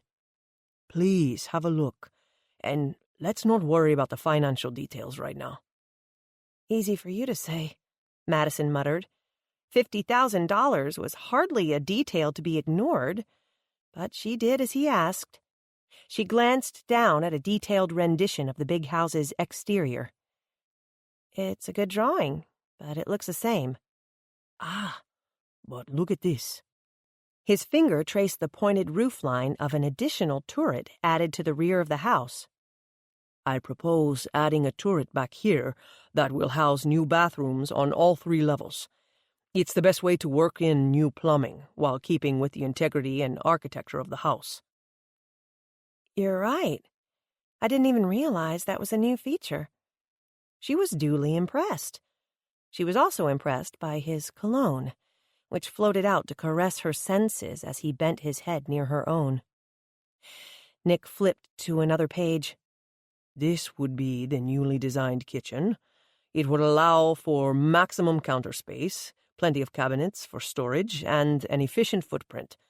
No more walking halfway around the room to access the stove. He pointed out a dozen features that left her mouth salivating.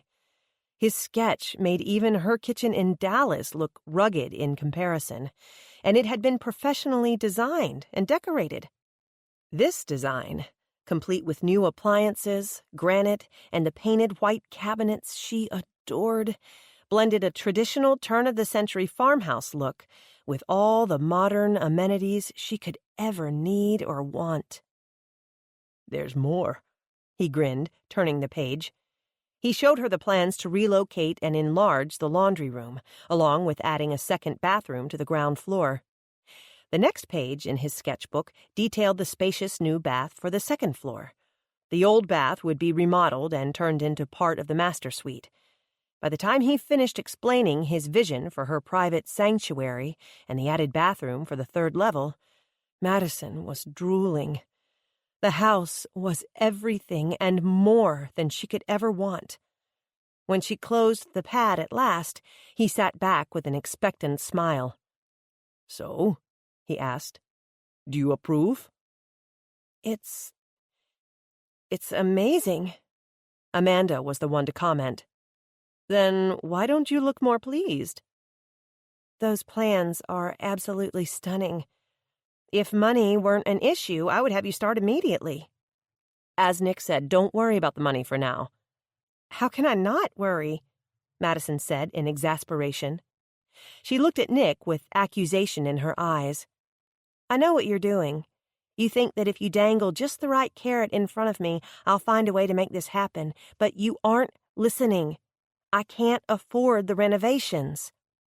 Nick jumped to his feet, his face registering frustration. I'm offering you the deal of the decade, and you're still trying to drive a better bargain. Angered by his assumption that she was playing a game, Madison flew to her feet and practically yelled, I'm not trying to drive a bargain. I'm trying to get it through to your thick skull that I have no money. Get it? I'm broke. No matter how great of a deal you offer me, I cannot afford it. They stood staring at one another, both their chests heaving with raw emotion. Madison tried to read the thoughts flashing in his stormy blue eyes, but she refused to be distracted by the sheer beauty of them. No matter how charming and magnetic the man might be, she still had no money. Amanda was the one to break into the terse silence in the room. Nick, she began softly. Nick ignored his producer, shaking off whatever she might have to say. He spoke out, his words practically a growl. I want this house. Get the numbers down, Madison challenged smartly. Not going to happen. The footstool on Granny Bert's recliner came out with a loud thump. Now hold on, you two. No need in squaring off like a couple of old gunslingers. Young man, I like what you've drawn up for the house. Now you go on back to the city and find a way to make it happen.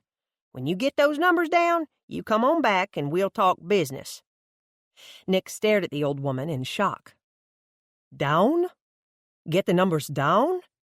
This is over a $100,000 renovation, close to $200,000 with these extras I've thrown in. I'm offering it to you for the rock-bottom price of $50,000. It can't get much lower than that. Granny Burt gave a sudden, weary sigh. He's right, Madison. He's offering you a wonderful deal.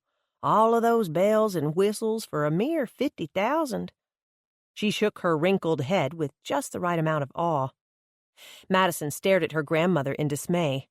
Whose side was she on, anyway?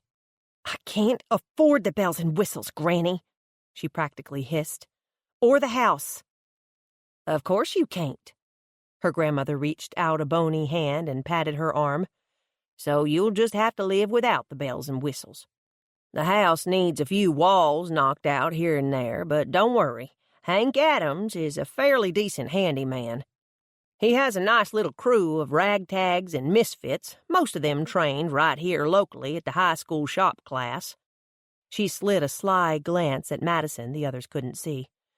True, Billy Blackburn is as clumsy as an ox on ice, but he means well. Verna Bishop had a fireplace like the one at the big house, and he dropped a hammer on it, busting that marble all to pieces.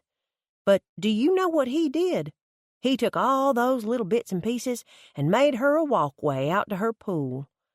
She says the gas insert is so much more efficient anyway. We could do that with all the fireplaces, don't you think? They have some nice ones at Home Depot that look like little pot-belly stoves.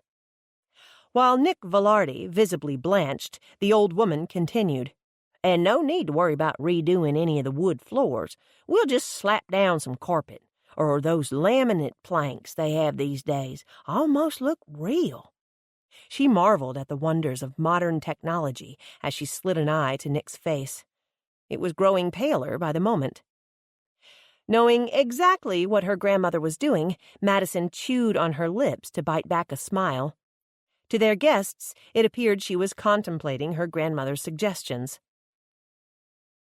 Now, about that drawing on the dining room wall, Bertha Cessna clucked, tucking her arm through her granddaughter's. I was thinking a nice thick coat of paint should cover it right up. Maybe— No! The word was torn from Amanda Hooper. You can't paint over that mural, she cried in horror. Actual tears welled in her eyes. Sure you can, Granny Burt responded, her tone chipper. I've seen it done a dozen times. All you need is— But that's a Seymour Addison original. Nick, do something, the television producer wailed in beseech.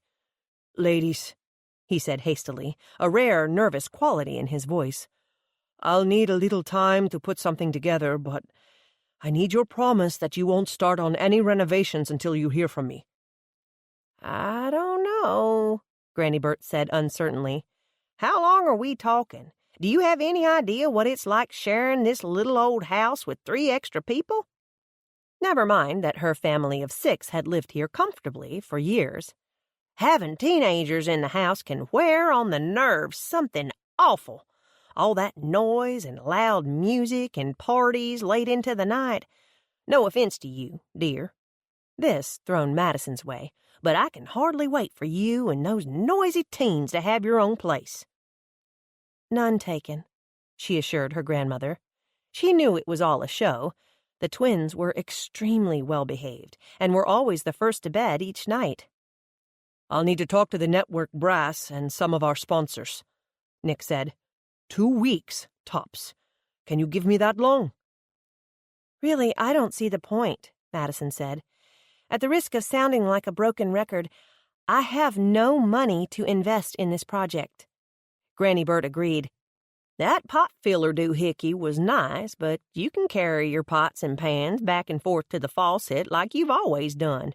And even though Nick here talked about how nice that Butcher Block Island is, top quality workmanship and fine wood grain and all, we could just rip it out to put in a dishwasher. Much more useful if you ask me.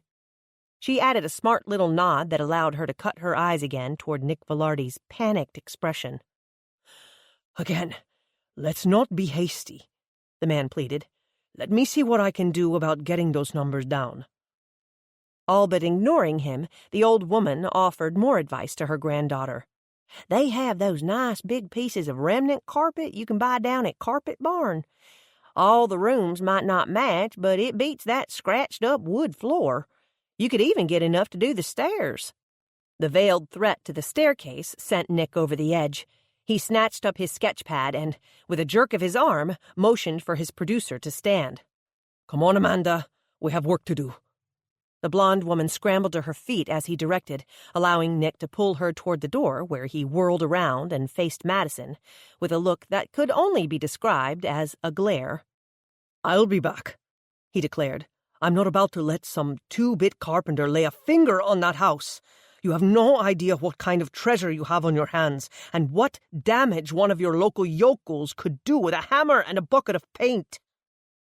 Again, I have no... He cut her off before she could finish her tired old mantra. I'll find the money to restore your house, properly, even if I have to sell my soul to the devil to finance it. When I want something, I make it happen. He all but shook the sketch pad at her. And I want this house. Madison stood in the middle of the living room, her mouth agape at his vehement parting. Granny Burt trailed her guests to the door, waving in farewell and issuing a friendly invitation to return. Once the duo passed the growing number of fans in the driveway and crawled into the van, the old woman closed the door and gave a satisfied little cackle. "And that, my dear," she announced smugly, "is how you skin a polecat." Chapter 14. Granny Burt was still crowing with delight while she and Madison made supper. Madison indulged the older woman, allowing her to gloat over her cunning negotiation skills. She added the appropriate murmurs of agreement in all the right places, but her mind raced with possibilities. What if Nick actually did find a way to remodel the big house for a fraction of the cost? Would that make buying the old mansion feasible? She was still debating the issue in her mind when Bethany came blazing through the door, long blonde hair trailing behind her. "Mom! Mom, where are you?" "Refrigerator." She popped her head out as she searched for a decent head of lettuce. Either Granny Burt's refrigerator was on the blink, or Moe's Market stocked inferior produce these days. "Oh, I didn't see you there. What are you doing?" Without waiting for an answer, the 15-year-old went on to gush. "I have the most unbelievable news. You'll never guess what happened. Go on, guess." "Well, he asked me out.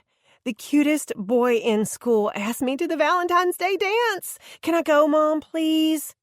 "I know Daddy always told me I had to wait until my 16th birthday when he could take me out and show me how a real man should treat a lady on a date. But Daddy..." Her bright voice faltered and tears swam in her eyes before she forged on through. "Daddy can't. So can I go, Mom? Please? It's really more like a group of us going on an actual date, and Blake is going." She flung the last part out in challenge. Madison waded through the flood of emotions and errant thoughts that accompanied her daughter's rushed words. What did Grayson know about how to treat a lady anyway? She'd rather Bethany not be subjected to his version of a real man. But the tears in the young girl's voice broke through Madison's hardened heart and made her own eyes water.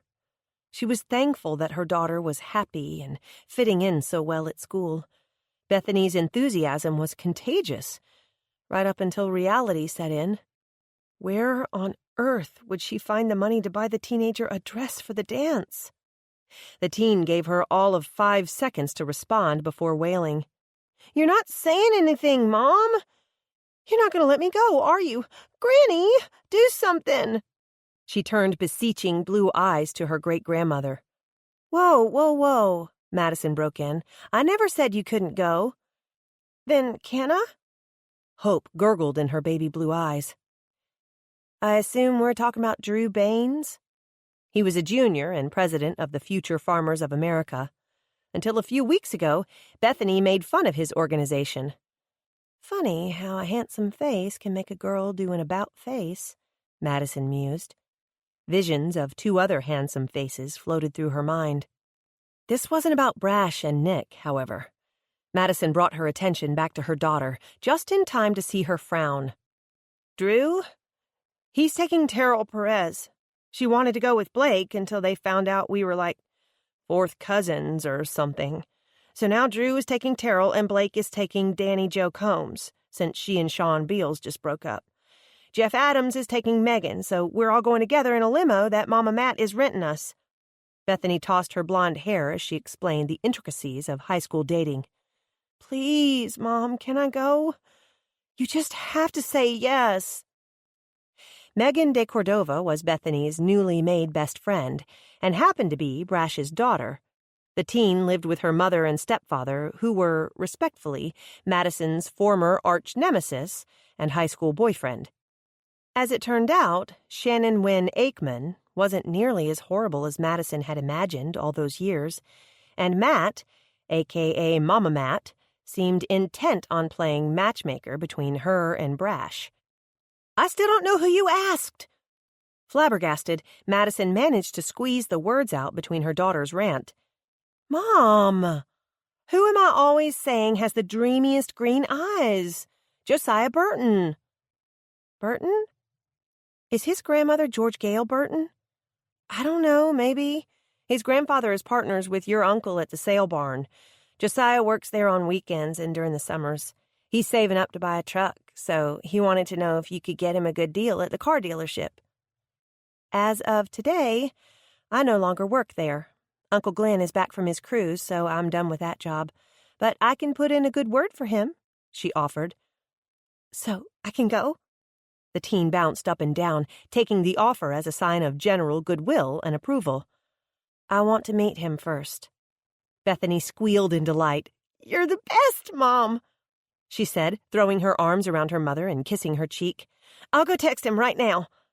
As the blonde whirlwind swept from the room, Madison mumbled, Whatever happened to calling? Whatever happened to coming to the door and asking to meet the parents before you asked a girl out on a date? Granny Burt countered with a grumble. Madison sighed. I guess we're old school. And I guess she's going to need a dress. Bethany needed a dress, Blake needed a new shirt, and they all could use a dinner date. After their shopping excursion at the College Station Mall, they gathered for a late dinner the next evening at a favorite restaurant. It was the perfect time to tell the twins about her newest embroilment in yet another murder case. Seriously, Mom, this has got to stop, Blake chastised her. Nothing like this ever happened in Dallas. Yet we moved to the country where things are supposed to be nice and quiet, and this is the second murder you've gotten tangled up with. What gives? Just an unfortunate case of being in the wrong place at the wrong time, Madison assured her son. And you actually saw the killer? Bethany questioned, with eyes big and wide. Just their back. I can't identify him, or her, whichever the case may be. But they can identify you. Blake made it a statement, not a question. There was a crinkle of worry between his blue eyes. I don't think so. Not really. It was dark that night and very foggy. I'm sure we have nothing to worry about. And this lady was a TV star? To be such a little town, there sure are a lot of famous people, Bethany said with an amazed shake of her head. Glitter Thompson is a former Las Vegas dancer. Tug Montgomery is a former Heisman Trophy winner. Brash de Cordova, a former NFL player. And now this Caress person, former daytime soap star. Go figure. Her brother piped in, his worry already forgotten. And soon we'll have Blake Reynolds, baseball superstar and home run king. With a grin, the tall youth took an imaginary bow. Yeah, you're a legend in your own mind, his sister quipped. But Madison wasn't really listening to their banter. She was thinking about what Blake said. Could the killer identify her? And more importantly, what would he, or she, do about it? 2 nights had passed without interruption from George Gale, but that hardly meant Madison could sleep well. New worries plagued her. What if the killer came after her, Would her children be safe? Had that black car been following her today? What if Nick Velarde came through with a deal on renovating the house? Then she would be forced to decide whether or not to buy it. And why hadn't she heard from Brash? Was he still angry at her? It had been 3 days since Caress was killed. 3 days, but no funeral. Due to the criminal circumstances of Caress's death, an autopsy was ordered. Next of kin had to be notified. The actress's family, what little there was scattered around the country. And John Paul Noble had to arrange to fly in from Paris. With the arrival of Valentine's Day, Madison had no time to worry about funerals, eccentric clients, or exasperating men. Her babies were going on their first dates. A quadruple date, as it were, which at 15 was the best kind. Madison took a ton of pictures, shed a few melancholy tears she tried to hide from the twins, then stood back and watched as her babies, looking excited and all grown up, took those first gigantic steps away from her. Madison lingered on the porch as she watched the limo pull away. Where had the time gone? Just last week they were toddlers, getting into everything, ×2. Wasn't it just last night that Blake lost his first tooth? The tooth fairy tiptoed into his room and slid a handful of change beneath his pillow. And wasn't it only yesterday Bethany learned to whistle? She had been so proud, even if the resulting shrill tones drove her and Gray nuts that first week. Time, Madison determined, had no sympathy for a mother's tender heart. By the time she finally collected herself, Madison had few moments to spare. At least there are no ruffles, she noted with approval as she slid into her own dress. It was gorgeous, but impractical. She could hardly wear it to church, or even to a wedding. It was strictly a party dress, and heaven knew how seldom she went to those. Maybe I can wear it again at Christmas, she mused. The deep red was right for the season, but the neckline was lower than she preferred, and the skirt a bit tight. Very sophisticated, the dress was something like she would have worn in Dallas. For the first time, Madison realized how much she had always hated dressing up for one of Gray's events. And they had definitely been his friends, his colleagues, his desired lifestyle. She would have been just as happy staying in most evenings, cuddled up with the twins or a good book. Determined not to think of Grayson tonight, Madison shook off memories of prior Valentines spent with the man she once loved. It didn't bother her to be spending this holiday alone. There was too much happening in her life right now to be worried about romance. Once again, she would be content to stay home with a good book and a glass of wine. But tonight was important to her friend. With that thought in mind, she slipped on a pair of black pumps, spritzed on perfume, and braced herself for the evening ahead.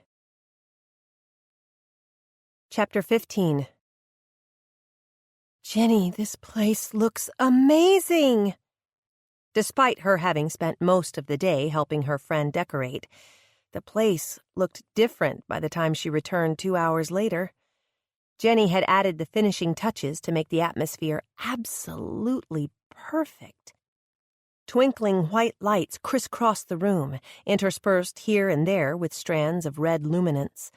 Antique paper hearts, strands of crystal beads, and photocopies of old love letters edged in glitter gave the room a nostalgic air. Dubbed a mixer, tonight was more about friends than lovers. A few intimate tables were set up in the back for an aura of romance, but most of the tables, all topped with white linen cloths, flickering candlelight, and scattered rose petals, were set for parties of 6 or more. Instead of hushed romantic notes, a live band played upbeat tunes, and the center of the room was cleared for spontaneous dancing. In lieu of a menu, a long buffet stretched down one side of the restaurant, overflowing with delightful creations and fancy offerings usually reserved for weddings. "This is incredible," Madison proclaimed. "And look at you! You look gorgeous." Thanks, Genesis beamed. Where Madison was tall and straight, her friend was shorter and curvier. Not exactly plump, but shapely, with generous contours. Her short blonde hair tended to curl around her heart-shaped face and, she often lamented, called attention to the sharp point of her chin. Few others ever noticed the chin. Her twinkling blue eyes and charming dimples were showstoppers, although she was seldom mistaken for a beauty queen. When Jenny Baker flashed her smile, her face lit up with an inner radiance that made her truly beautiful. "Do you like your dress?"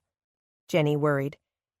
"I have to admit, you did a great job picking it out, and yours is gorgeous." While Maddie's dress stretched sleekly down her long frame, Jenny's was short and flared. The full skirt rustled when she moved, swishing around a layer of red petticoats. The dresses were totally opposite, but perfect for each of the women who wore them. "I did good, even if I do say so myself." Madison laughed at her friend's cheeky reply that lacked an ounce of modesty. "Okay. So what do you need me to do? People will be arriving soon. Here, take this tray. I have to check on one last detail in the kitchen." 30 minutes later, the cafe filled up quickly. "People are gonna go crazy when they find out all of this is free," Madison murmured to her friend. She spoke out of the corner of her mouth as they stood near the door, greeting guests as they arrived. "I love my new career. This is as much a gift to myself as it is to the community." Waving at the couple stepping through the door, she called out a warm greeting. "Matt, Shannon, I'm so glad you could come." "We wouldn't have missed it for the world. This is absolutely fabulous, and you two look amazing." Shannon all but squealed, grasping first Jenny's hands, then Madison's. As the couple moved on, a deep voice spoke near Jenny's ear. "I'll second that. You look. I can't even find the right word. You look so beautiful." "Oh, Cutter, what a nice thing to say." In spite of herself, Genesis blushed. It did wonders for a woman's soul to hear such heartfelt praise from any man, especially one as ruggedly handsome as Cutter Montgomery. Even though he was several years younger than she was, Jenny wasn't as immune to his charm as she liked to pretend. He looked particularly handsome tonight. The red Western shirt set off his dark blonde hair and year-round tan. Black jeans and a black tooled leather vest gave his sexy cowboy look an added edge. "And you clean up quite nicely yourself, I might add." Her eyes twinkled as she took a pointed glance behind him. "Where's Callie Beth? Is she meeting you here later?" His open scowl made her regret her words. "I've told you a dozen times she's not my girlfriend." "I don't think she got the memo," Jenny said softly. "I don't mean to sound rude, but that's her problem, not mine. We've gone out a couple of times, mostly with a group, but she's hardly my Valentine." "Well, that's what tonight is all about," she beamed, "mingling and mixing among friends." She waved a hand toward the quickly filling room. "Have a seat wherever you like. We'll open the buffet line in about 10 minutes. And thank you for coming." There was a line forming behind him, but he seemed not to notice. "There will be dancing later, right?" "Absolutely." "Then I'll save a dance for you." He gave her a flirtatious wink before ambling off toward a group of friends. Jenny laughed at her own foolishness as she felt another blush stain her cheeks. What a shame he was too young for her, too old for Bethany. Then again, he was just about right for Shiloh Dawn. She gave the crowd another 15 minutes to get settled. Then she called for their attention and made a brief speech, thanking the townspeople for welcoming her and making her business so successful. Because of them, her dreams of owning her own restaurant and bakery had come true, and tonight was her way of giving back. This was a party, she announced, free of charge. Madison and Shiloh Dawn would be around soon with flutes of champagne. Over the excited murmur of the crowd, she gave a flourishing hand movement to the table behind her and proclaimed that the buffet line was now open. As people were reseated, Madison and Shiloh Dawn delivered the sparkling wine. Madison moved among the tables with her tray and a warm smile until a woman stopped her with the simple words, "You're her, aren't you?" "I beg your pardon?" Madison didn't recognize the other woman, but her squat, stocky figure did seem vaguely familiar. "You're the one who saw Caress, aren't you?" When she faltered over the words, Madison knew this must be Caress's best friend. Her heart went out to the other woman's palpable sorrow. "Yes," she nodded gently. The other woman thrust out her hand. "Darla Mullins," she confirmed. "Could we talk?" Madison glanced first at her empty tray, then at the people around them. Most had already been served. "Sure," she shrugged. Even when Darla Mullins shoved to her feet, Madison still towered over her. Darla was short and thick. There was little definition to her shape. She was like a solid chunk from her thick neck to her thick thighs. Her hair was cut short and severe. Dressed in a dark pantsuit, the light coat of mascara and large hoop earrings were her only nod to fashion.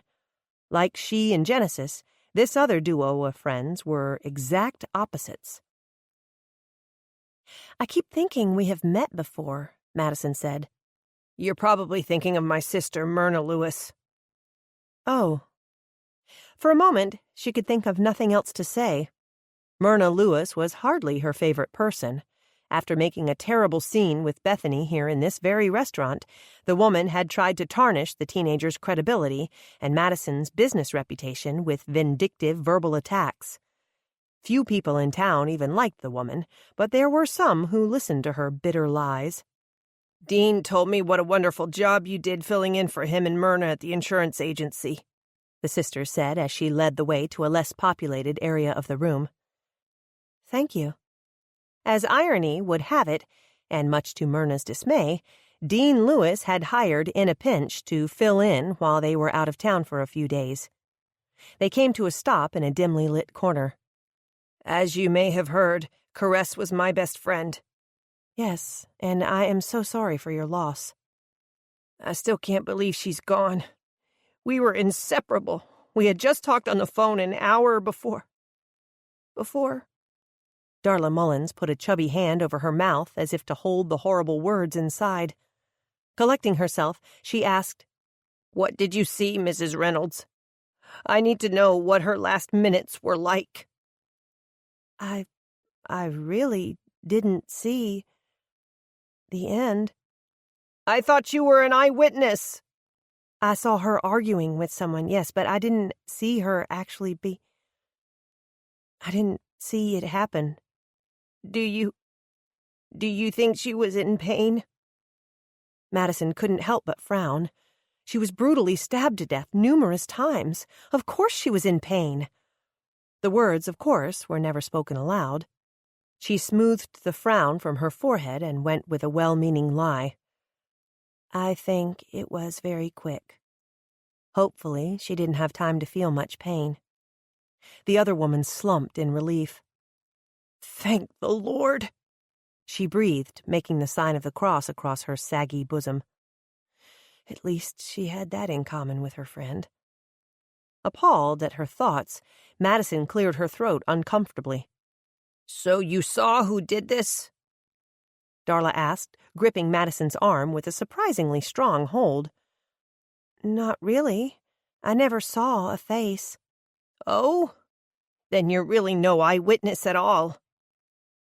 In deference to her sorrow, Madison allowed the snarky tone in her words to slide. "Mrs. Mullins, do you know if Caress was seeing anyone romantically?" she asked instead. The other woman bristled. "Why would you ask that? And what business is it of yours anyway?" I heard she was seeing someone here. I just wondered what local man could compete with her longtime boyfriend, John Paul Noble." She flashed a smile, hoping to look appropriately starstruck. "Well, you heard wrong on both accounts," Darla Mullins snapped. "She and John Paul were over years ago." "So she didn't have a current boyfriend? She was such an attractive woman. I'm a bit surprised by that. I can assure you she wasn't involved with any man from here. Oh, Madison pressed. I heard she was seeing a married man. Who? Darla demanded. Who was she supposedly seeing? I'm not sure I should repeat gossip. A light of suspicion sparked in the other woman's eyes before she swelled with indignation. Well, I can assure you that isn't true. Caress was far too classy to be involved with any redneck hillbilly from around here. Grief was one thing. Open hostility was another.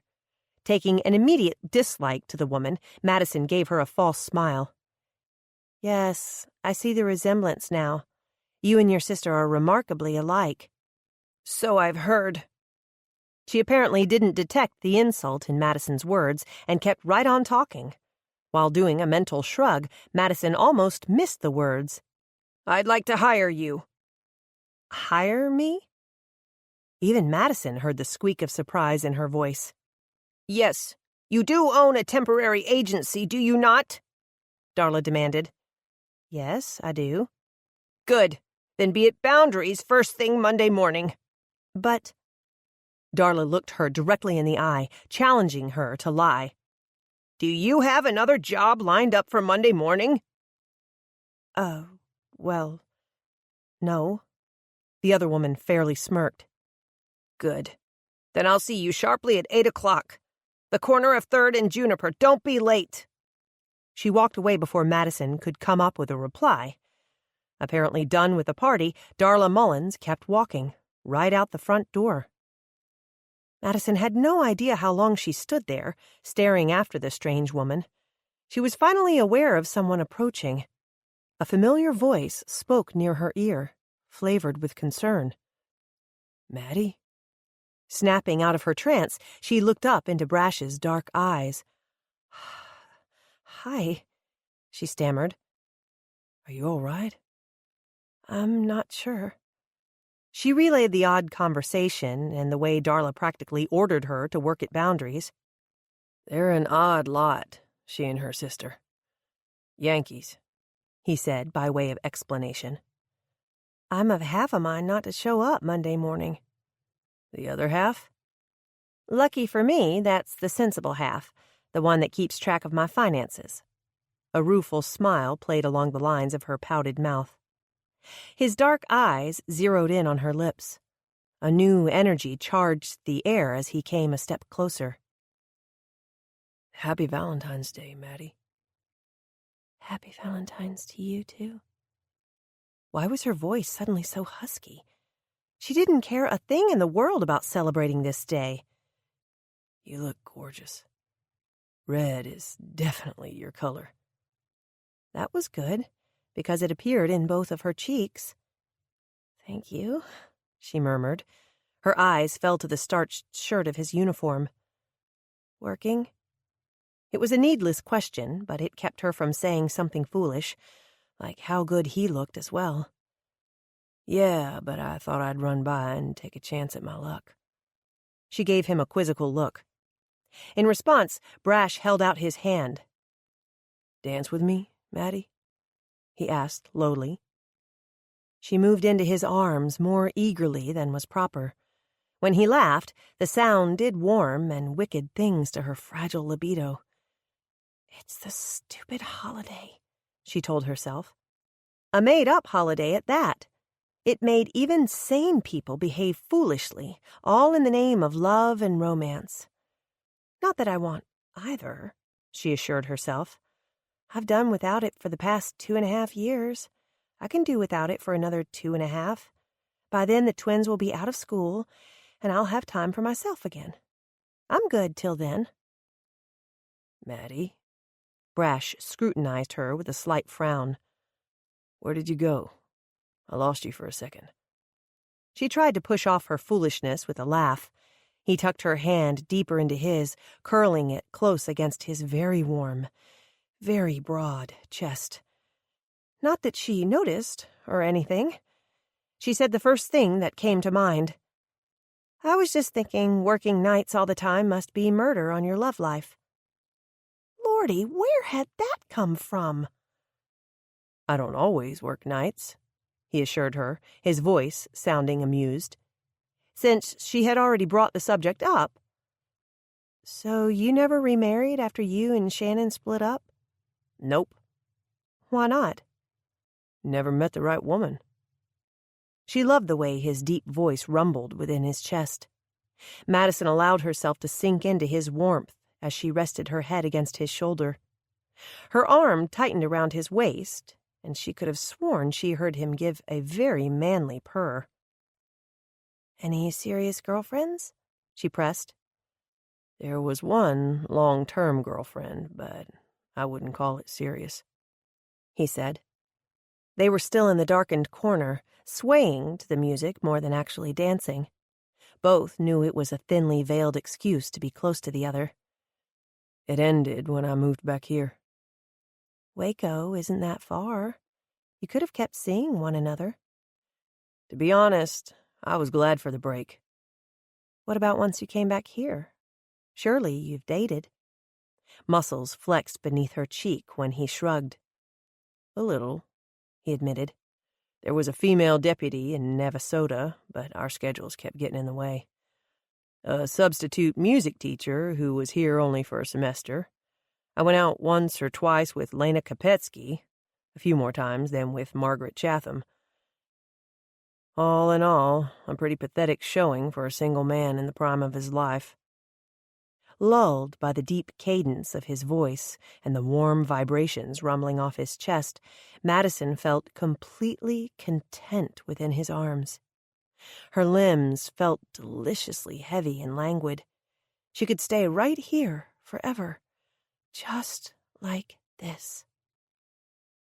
With a bit of delay, she roused herself enough to murmur, Lena Kopetsky, huh? She recalled what Granny Burt had to say about the woman. Not one of my better choices, he admitted. But in my own defense, I was new back in town and didn't know she had a reputation. By the second and final date, I was fully aware of her notoriety and how she got it.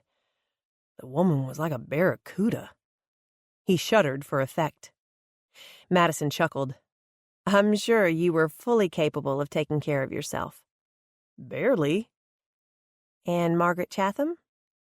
Why is that name familiar? School nurse. That's right. Oh, she's a beauty. Just thinking of the shapely and petite woman with the gorgeous dark complexion, Madison felt clumsy and awkward. Brash's arm tightened around her once more, tugging her ever closer. She no longer felt languid. She felt very much alive. He dipped his head to purr against her ear. She's nowhere nearly as beautiful as you, Maddie. And she looks terrible in red. He maneuvered them into a slight spin that presented his back to the crowd for more privacy. He continued to press against her as he whispered, Red is definitely my favorite color. Is it? Is it hot in here to you? She knew her face was flaming. The look he gave her was surely illegal in the southern portion of the United States and half of Kansas. It was certainly doing crazy things to her, making her think the wildest thoughts. Very hot, he practically growled. They stared at one another for a long moment. Madison finally managed a deep gulp. Brash? Yeah? The music stopped, she whispered. I still hear it. He thumped their clasped hands against his chest, right over his heart. She nodded ever so slightly as she breathed out an admission. So do I. They continued to sway to a melody only they could hear. Halfway into the next song, this one a lively toe-stomping tune, they came out of their shared trance and realized they were making a spectacle of themselves in front of half the town.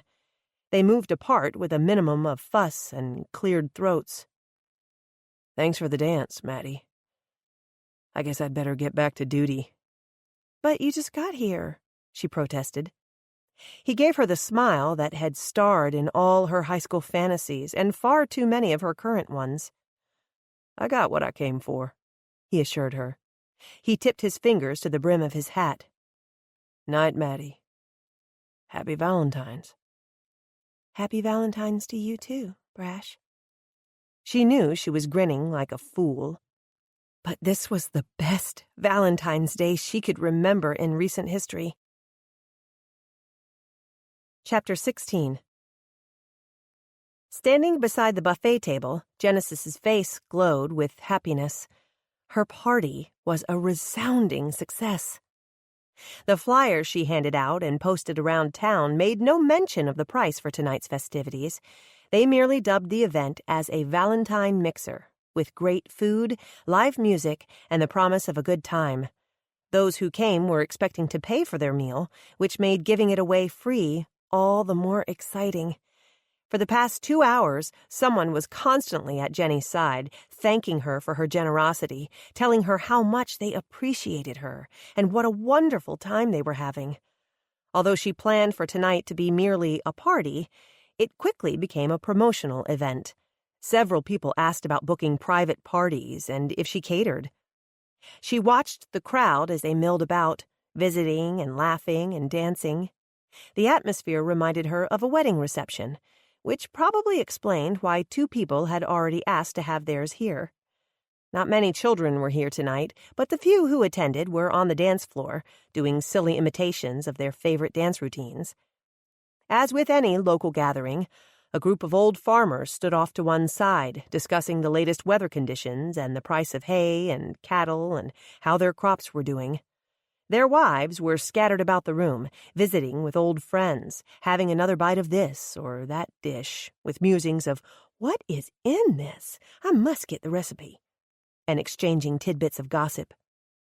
Tucked into the far corner of the room, a handful of couples sat at the smaller tables with eyes only for one another. It was refreshing to see one of those couples was Darrell and Tammy Hamilton, married for almost 30 years. Even more endearing, Hank and Sadie Beals, both easily in their 80s, had dominated the dance floor all evening long. Genesis hoped that if she ever found her one true love, they would be as happy and devoted to one another as these couples were. Her eyes followed the dancers, enjoying the fancy footwork and the flash of colors as couples swirled and twirled.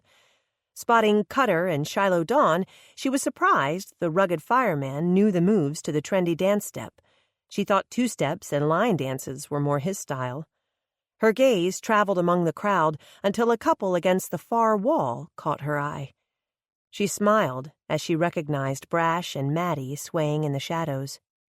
His head dipped low as he murmured something near her ear, their hands clasped together over his heart. Looks interesting, she thought. No one deserves happiness more than Maddie. The song ended and couples slowly left the dance floor, drifting back to their tables. Shiloh Dawn headed toward Genesis, her green eyes bright and excited. She looked particularly lovely tonight in her fashionable outfit, part of which she had crocheted herself. It occurred to Genesis that she could never pull off such a look herself, but on the dark-haired beauty, it worked, and worked well. Youth, she mused, and skinny jeans. "Miss Jenny, this is the best party ever!" the young woman gushed. Keeping her hands hidden from Cutter's view, she gave an exaggerated thumbs up and an excited smile. Genesis laughed aloud, amused by her obvious crush on the fireman. Cutter stepped around the younger woman and extended a hand toward Jenny. "I believe you owe me a dance," he reminded her. "Oh, you kids go on and have fun. I'll cover for Shiloh Dawn." The young woman was about to accept the generous offer, but Cutter spoke first. "Not a chance. You deserve to have a little fun tonight, too. Have you danced at all tonight?" "I've been busy." "Then I insist." Cutter took her hand and placed it on his arm as he tossed Shiloh Dawn a wink. "Shiloh Dawn, take over from here. Me and this little lady in red are going to dance." Genesis couldn't resist the giggle that bubbled out as he led her to the dance floor. "Who left you in charge?" she teased. "Guess I appointed myself." A self-satisfied smile hovered around the corners of his generous mouth. Come on. If anyone deserves to let their hair down and have a little fun, it's you. She ran her fingers through the ends of her short blonde hair. Can't really let it down too much, she brooded. Little too short for that. I like your hair. I thought men liked long hair, like Shiloh Dawn's. This tune was slower than previous ones, allowing for a nice flow of conversation as they moved to the music. She's got pretty hair, that's for sure. But I can't imagine you with anything but short hair.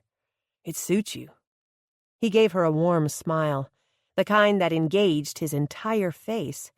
His eyes sparkled with appreciation as he told her once again, You look so beautiful tonight.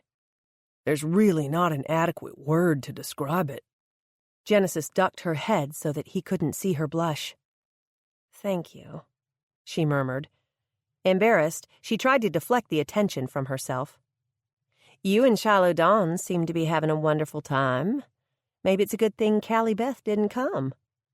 Oh, she came, he said in a weary voice. She's over there, sulking in the corner as we speak. Not for the first time, Genesis told him, You shouldn't be so irresistible, Cutter. You seem to be having trouble selecting just one special lady from your little harem of eager admirers. He scowled. It's not like that, he insisted. I don't encourage them, and I don't use them. I'm sorry. I didn't mean to offend you. Poor choice of words on my part. But for what it's worth, my vote is on Shiloh Dawn. She's really a very nice girl. Cutter looked down at the woman in his arms. There was a troubled expression in his eyes. Can I ask you something? Anything. Why do you always try to play matchmaker? Jenny laughed at her own foolishness.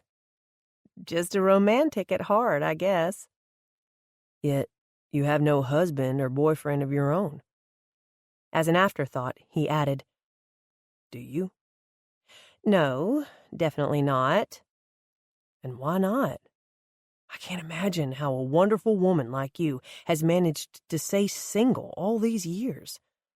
With a fancy little legwork, Cutter twirled her effortlessly around the floor and switched their positions. A vertical line puckered between his eyes as he studied the expression on her face. You've been married before? His voice reflected his surprise. Did a 12-hour marriage even count? Long ago, Genesis discovered it was easier to reply with a simple no than to explain the truth. But she heard herself giving Cutter Montgomery an honest answer. When I was very young and very foolish, I had a very brief marriage to my high school sweetheart. We ran away one summer morning and found a justice of the peace. The marriage was annulled by nightfall. What happened? Her single sigh revealed a wealth of long-ago sorrow. Long story. I'd like to hear it sometime. Maybe sometime, she agreed. It's ancient history by now. And I'd rather focus on the future. And what does your future look like, Genesis Baker?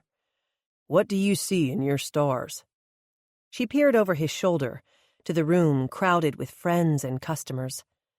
To be honest, my present is so full of unexpected surprises that I haven't even thought about the future.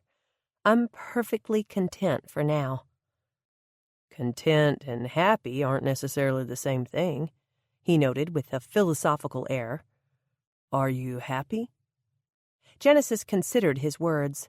She darted a glance back at the crowd, then up at his intense hazel gaze. A ripple of something warm wiggled through her heart. Excitement? Sheer happiness? She had everything she had ever dreamed of. Well, except for a man in my life, she acknowledged. But there was still time for that. She was only 39 years young, after all. With a confident smile, she unconsciously tightened her fingers around his.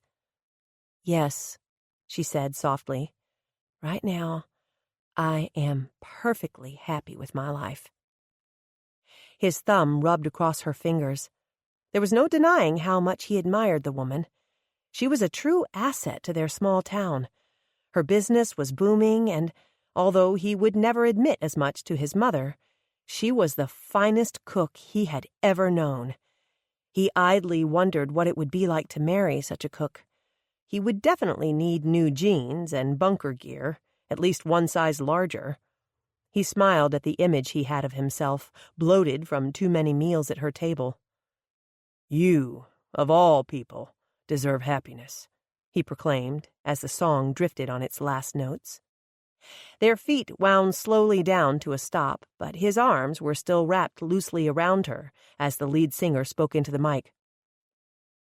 "We have a very special lady out on the dance floor, ladies and gentlemen. Let's give a big hand to the hostess of tonight's party and the owner of this fine establishment, Miss Genesis. I know everyone here agrees with me when we say you are the best thing to happen to the sisters in a very long time. So this next song is for you. Happy Valentine's Day to the pretty little lady in red." As the band began to play the song by the same name, Genesis blushed. The crowd responded with enthusiastic applause, whistles, and even a few cheerful catcalls. The other dancers melted away, leaving only her and Cutter on the floor. "Shall we?" he murmured, tugging her in close for the slow dance. The craziest sensations flooded through Jenny's body.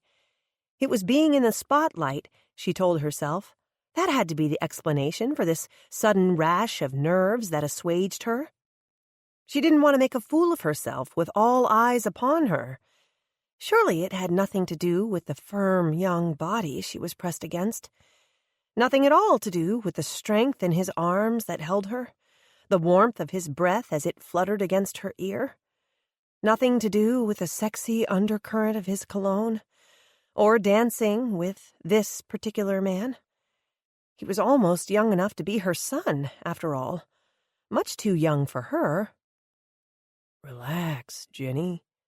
His voice was a warm, reassuring rumble as she tensed in his arms. "But they're all looking at us." "Because they've never seen you look so beautiful.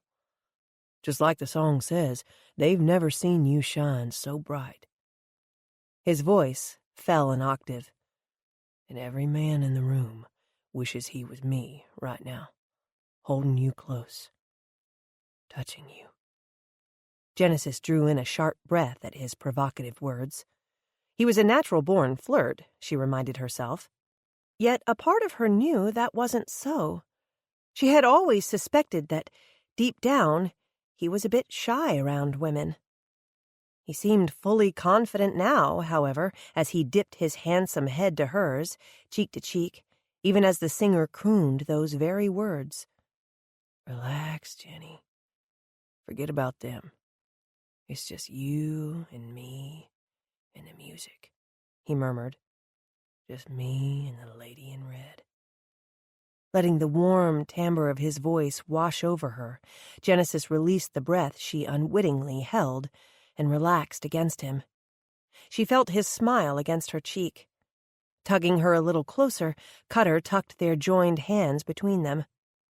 Surely it was a sleight of the hand when his fingers brushed against her breast. Then again, feeling his body's immediate response, maybe not. "This is insane," she told herself. "He's young enough to be my little brother. It's just the music and the song. Some silly, sexy song. And when did he stop calling me Miss Jenny?" Once she relaxed, Genesis found they moved in perfect unity. Their steps could have been choreographed. Cutter Montgomery, the welder turned volunteer fireman, danced as well as any man she had ever known. Her previous career had taken her to many fancy balls in cities all across the nation and even abroad. But this small-town country boy had as much grace and confidence as any ballroom dancer. Her eyes glittered with appreciation as he spun her out for a fancy twirl. "Want to try a dip?" he asked as he reeled her back in. "What if I fall?" He pressed his face against her hand and whispered a mysterious, "I already have." Then he pulled back and told her with earnest eyes, "I'll always catch you, Jenny. You're safe with me." Even though their feet continued to shuffle, the moment between them stood still. There was only the beat of the music and the clamor of their hearts. Then a slow, sexy smile broke out across Cutter's face. Thinking she had surely lost her mind, Genesis allowed him to slowly dip her backwards. She felt herself sweep low to the ground, but she felt no fear. His strong arms were beneath her. His handsome face was above her. "Trust me, Jenny," she thought she heard him say, but it was difficult to make out the words over the clatter of their audience. Apparently, the crowd was impressed with their dance moves. Cutter pulled her up with ease, even though she knew she weighed more than was vogue. He hauled her in close, tucking her body up tight against his own. This time, there was no denying it. The air around them sizzled. If there had been space for air between them, it would have evaporated into steam. The wild pulse of awareness drowned out the sound of applause. Their quickened breath hummed in tune to the sexy beat of the song. Jenny could tell herself the pounding hearts and the short breaths were the result of a strenuous dance, but that was no explanation for the way their feet forgot to move. Tangled in the other's gaze, they swayed to the dying strands of the music, the tension between them building. "Jenny." Cutter's whispered voice was hoarse. He was obviously as surprised as she was. Genesis gulped in a breath of air. He still held her so tightly it was difficult to breathe. With large, uncertain eyes, her bewildered shake of the head was almost imperceptible. She wasn't sure what she would have said at that moment, but she never had the chance to utter a word.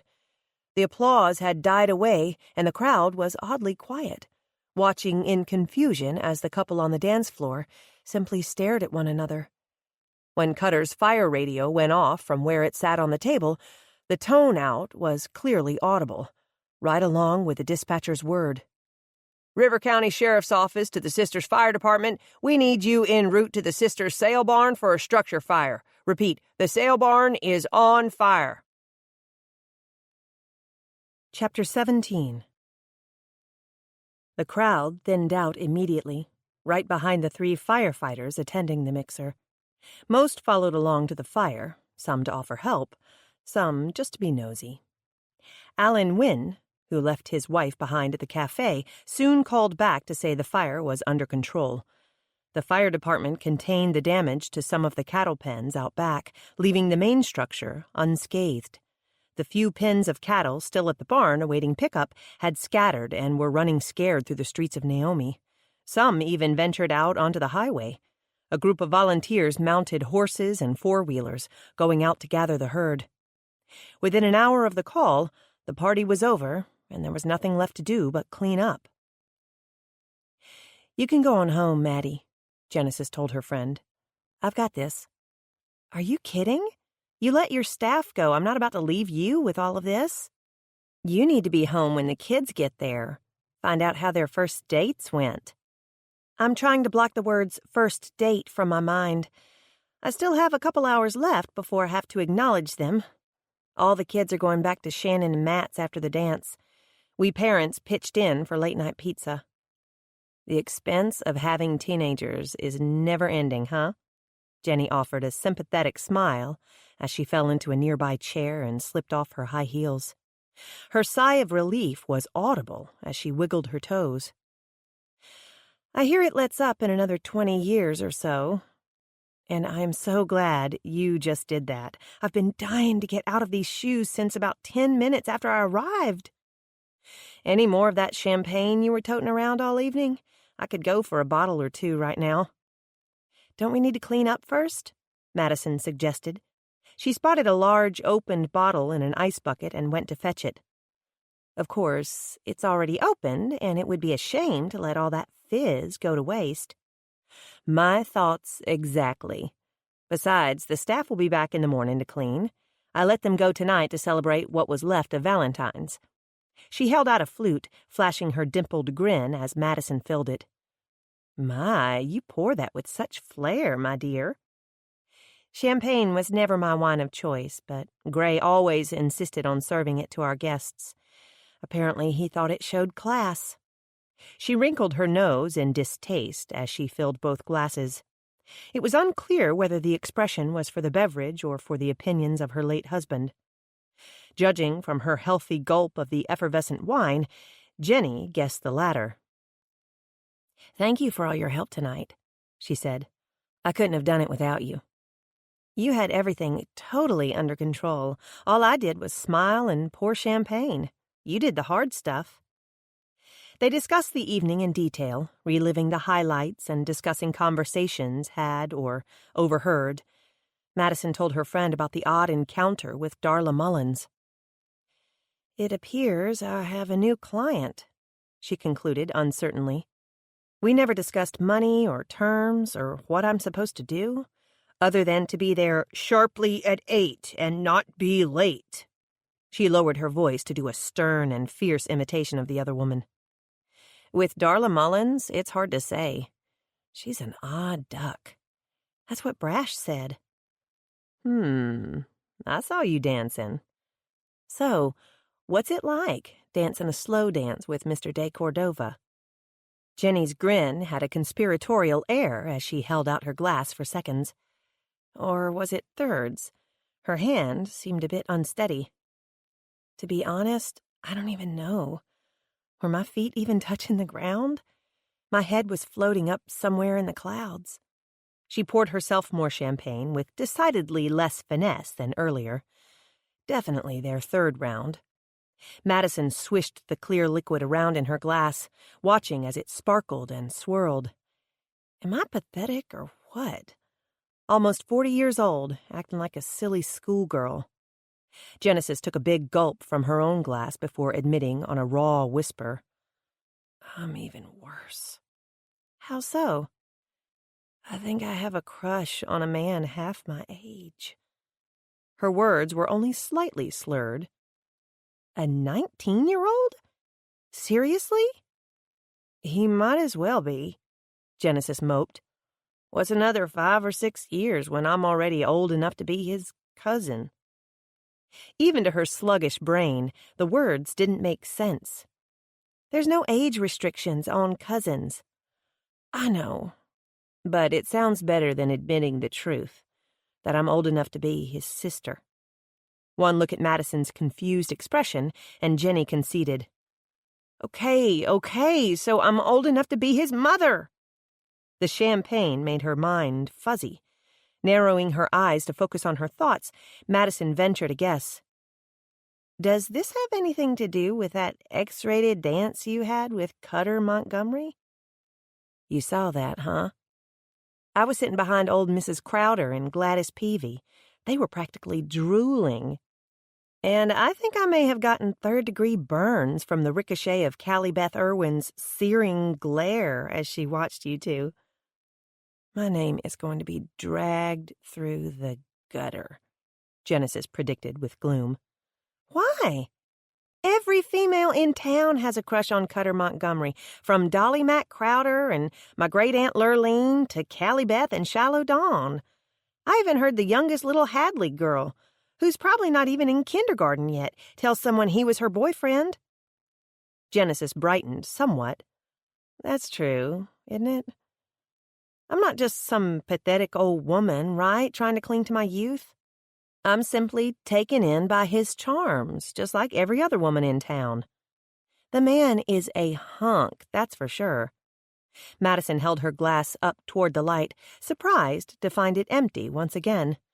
A frown curled her lips downward. "Do they even use that word anymore?" "Nowadays, I think you say the man is hot." Draining her own glass, Jenny mumbled, "And Lord, is that man hot. Well equipped, too." "Jenny! Well? He was holding me tight, and certain things happened." A silly giggle escaped along with the admission. "So this isn't a one-sided crush," Madison observed as she tried to recall something Granny Burt recently said. Something about older women and younger men. More specifically, something about Cutter Montgomery, and if she herself were 30 years younger. What was it her grandmother said? What Madison thought was a light bulb suddenly flashed in her mind. Her champagne-besotted mind. "I know what this is," she said brightly. "This is one of those tiger things." Genesis gave her a blank stare, finding it difficult to focus on only one image of her friend. Several floated before her eyes. "You know," Madison explained, "when a sexy older woman takes on a boy toy, a tiger." Madison was quite pleased with herself for being so hip. "And Bethany complains I'm behind the times. Pfft. Grr, I'm a tiger." Jenny made a claw motion with her hand, then dissolved into giggles. She tried to say something else, but soon the giggles turned into outright laughter. The sound was contagious, drawing Madison under with its rolling current. Excessive champagne had a tendency to make everything funny. Soon, tears rolled down both women's cheeks. Every time one of them would attempt a straight face, another wave of hilarity would hit, and the laughter started all over again. Her sides ached by the time Madison managed to say, I forget. Why are we laughing?" Her question earned a hoot of mirth, but Genesis finally wheezed out her reply. Because the word is cougar, not tiger." The blunder created another gale of laughter. Eventually, Madison called for relief. "Stop! I can't do this anymore. I hurt from laughing so much. And I've got to pee. Thing is, I don't remember where the bathroom is." Genesis slapped the table as if she had told the world's funniest joke. Still snickering, Madison staggered to her feet and tugged on her friend's arm. "Come on, I'll show you." Jenny's face puckered with sudden melancholy. "Thank you, Maddie. You're the best friend I've ever had. That's why we're spending Valentine's together, Jenny. Just you and me." The thought was instantly sobering. Chapter 18. Madison knew it was too good to last. Almost midnight on Sunday night, her phone rang. She didn't bother with looking at the screen. "What do you want, George Gale?" she mumbled groggily. "I have to talk to you," the other woman hissed frantically. "What is it?" "I think someone is outside." Madison stifled a yawn. "So wake your husband." "He's not here. The fire flared back up at the barn. I'm scared, Madison." "Then call the police." "I can't. They might start asking questions." As Madison reluctantly slid from her nice, warm bed and headed toward the closet, quietly grumbling the entire way, George Gale continued, "And they might see the blood." "What blood?" "The blood that was on the sheets last week." "Surely you've washed them by now." "Well, of course, but they might use one of those purple light thingamajiggies. I watch TV, you know. I know how they can still detect blood even after you've used bleach and painted over it a time or so. You can't cover up blood." George Gale made even less sense than usual. Madison rubbed her eye and tried to follow the other woman's babble. "You painted your sheets?" she asked in confusion. "No, of course not. I'm just pointing out that they have ways of finding out about the blood. So you can see why I can't call the police." "No, George Gale, I can't." Madison tried very hard to keep the exasperation out of her voice. "If you're calling to report a possible break-in, the police aren't going to come into your house and search for bloodstains." The woman gasped. "You think they're trying to break in?" she squeaked in terror. "I thought you said that." Madison pinched the bridge of her nose with 2 fingers, silently counted to 10, and started over. "George Gale, why did you call me?" "I want you to come over here." "No. It's late and I'm already in bed, and you still owe me $500 from before." "Come over and I'll pay you." "If someone is outside, call the police," Madison advised in a sharp voice. "I'm going back to bed." "What if someone tries to kill me, too? What if they set another fire here at the house?" "Fire? You don't think these fires are an accident, do you? Someone knew about Curtis and Caress, and they set the fire at the sale barn to send us a message. As much as she would like to hang up the phone, Madison found herself listening to the ludicrous claim.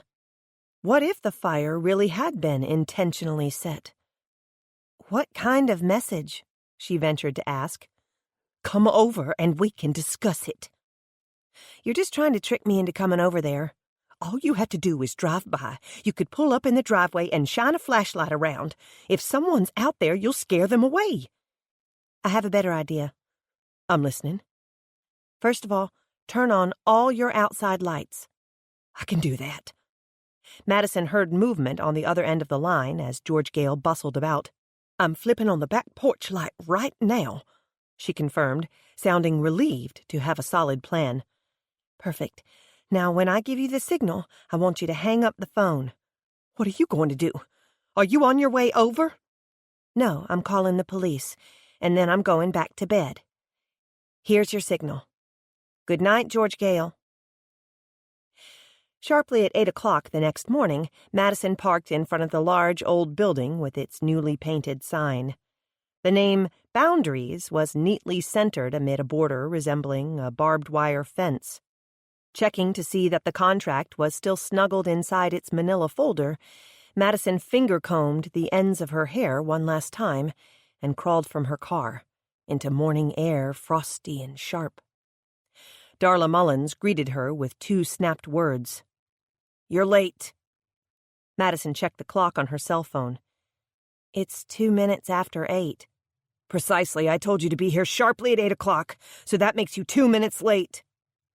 Resisting the urge to call the whole thing off, she needed the money after all, Madison plastered on a smile and asked, What is it I can do for you, Mrs. Mullins? I'm afraid we never discussed the nature of the job. Obviously, I'm a licensed surveyor, the woman sniffed. Madison glanced around, wondering what made that fact so obvious. Other than the large drafting board off to one side of the room, an oversized copier, and the long, shallow drawers of a few built-in cabinets, it seemed to be an ordinary office. A receptionist's desk stopped guests just past the front door. Standard pot plants filled all corners of the room. Photographs of nature adorned the walls, and unmarked doors led to rooms unknown. We provide surveys, Darla Mullins continued, and all the legal documents and paperwork associated with them. We make numerous trips to county courthouses, confirming plats and deeds and providing current information. You may be required to make such a trip, look up information on the internet, type documentation, draw up contracts, and accompany me in the field, as well as answer the telephone. Can you manage all that? Yes. You'll be filling in for Natalie, who is out with a broken arm. My son also works here. I will be in and out this week, attending to details of the funeral. Expect to work long hours. Without asking for Madison's customary rate, Darla Mullins informed her of the hourly wage she was willing to pay. Since it was $2 more an hour than she normally charged, Madison let the bossy attitude slide as she whipped out the contract and secured a signature. The break room is behind that door, down the hall, first door on the right. Darla stabbed a stubby finger in the middle doorway. I take my coffee black. So I'm to be your gopher, Madison thought, but she offered her best fake smile as she stood her ground. Shall I get us both a cup while you make out a check? The surveyor balked at the notion of paying half the fee up front, but Madison referred to the newly signed contract. As the squatty woman grumbled and disappeared behind the first door, Madison went in search of the break room. Hidden behind the middle door was a long, dark hall that dissected the rear of the building in half. Madison couldn't help but suppress a shiver. She hoped she was never sent to the nether ends of the hallway, which faded mysteriously away into the shadows. There must be a light switch around here somewhere, Madison thought, groping for one along the paneled walls. She reached the break room before finding one, but at least she found its switch easily enough. Incandescent light flooded out from the bulbs, spilling into the darkened hallway and making Madison feel a bit foolish. She found a Keurig coffee maker in the break room and studied the selection of pods at her disposal. Which kind would Darla Mullins prefer? Instinct urged her to select the bold styling of Sumatra roast. Now for the cup. 3 stoneware mugs stood upside down on a drying mat beside the sink. Madison determined Darla's personal mug by the process of elimination. She couldn't imagine the other woman sipping from the rim of bright pink. This one, she decided, belonged to the absent Natalie. She would rewash it and use the pink mug for herself. The brown and tan mug with Texas emblazoned upon its side had a Western feel. The sun's cup, no doubt, which left the unmarked dark green mug, plain, simple, and surprisingly heavy, as Darla's. The stark simplicity somehow suited the woman. With 2 cups of coffee in tow, Madison returned to the front office. Darla was waiting with a check in hand. "Make sure I get my money's worth," she snapped. She didn't thank Madison for the coffee, simply snatched it from her hand. The sharp movement caused the dark liquid to splash over the edge, just missing either woman's hand. It dribbled down to the floor. Darla watched it fall, then said, "You'll find paper towels in the break room." She turned and retreated to her office without another word, effectively adding the title of janitor to Madison's duties. Madison was wiping up the mess when the hallway door opened and a man stepped into the room. His expression registered the same sense of surprise she knew was written upon her face. So this is the son, she presumed. He had a great body, toned and well-proportioned, but the scale was slight for a man. In a smaller setting, a child's playhouse, for instance, his petite frame would be unnoticeable. But silhouetted in the doorway, the dark hall looming behind him like a yawning hole, the difference was pronounced. Madison thought of the rumors about John Wayne and how camera shots were angled and stage props set to make him appear taller than he actually was. Hollywood lore claimed he was often silhouetted through smaller-than-normal doorways to give the illusion of being a big and powerful man. This man, she mused, could use a similar prop. He was strikingly handsome, with blonde hair cut short and fashionable, and friendly blue eyes. His wardrobe, however, struck her as odd, especially here in the Sisters, where jeans and pearl-snap shirts were standard attire. The crisp collar of a white button-up shirt pushed from the neck of his burgundy sweater. Beige chinos hugged his legs with their skinny cut. His flat-soled shoes were some sort of sheepskin-lined suede and had the expensive look of a European designer. Except for the maturity she saw in his face, he could easily pass for a preppy teenager, dressed for a day on his father's yacht. "Mom didn't tell me she had a new rug," he said, the edges of his blue eyes crinkling with humor. "I approve." The waggled eyebrows made it impossible not to return his smile. Madison gave a final swipe of the floor and stood. She could feel his blue eyes flickering over her. She idly wondered if he approved of her simple but understated wardrobe, black slacks with tailored white shirt. "Darren Mullins," he said, coming forward to extend his hand. "You must be filling in for Natalie, poor old girl. Tough break, pun intended." "Madison Reynolds." She smiled, returning his firm handshake. Unlike his mother, there was something about the young man she immediately liked. He eyed the bright pink mug in her hand and pretended a deep scowl. "You're using my mug," he informed her with a whine. Darren took great pleasure in watching the surprise on Madison's face. With a broad smile, he wagged his blonde eyebrows again and answered her unasked question. "Yep, gayer than a rainbow flag on a windy day." He dropped his voice to a stage whisper. "But don't tell the neighbors. I don't think they know." Madison laughed aloud as he prissy-walked his way to the desk.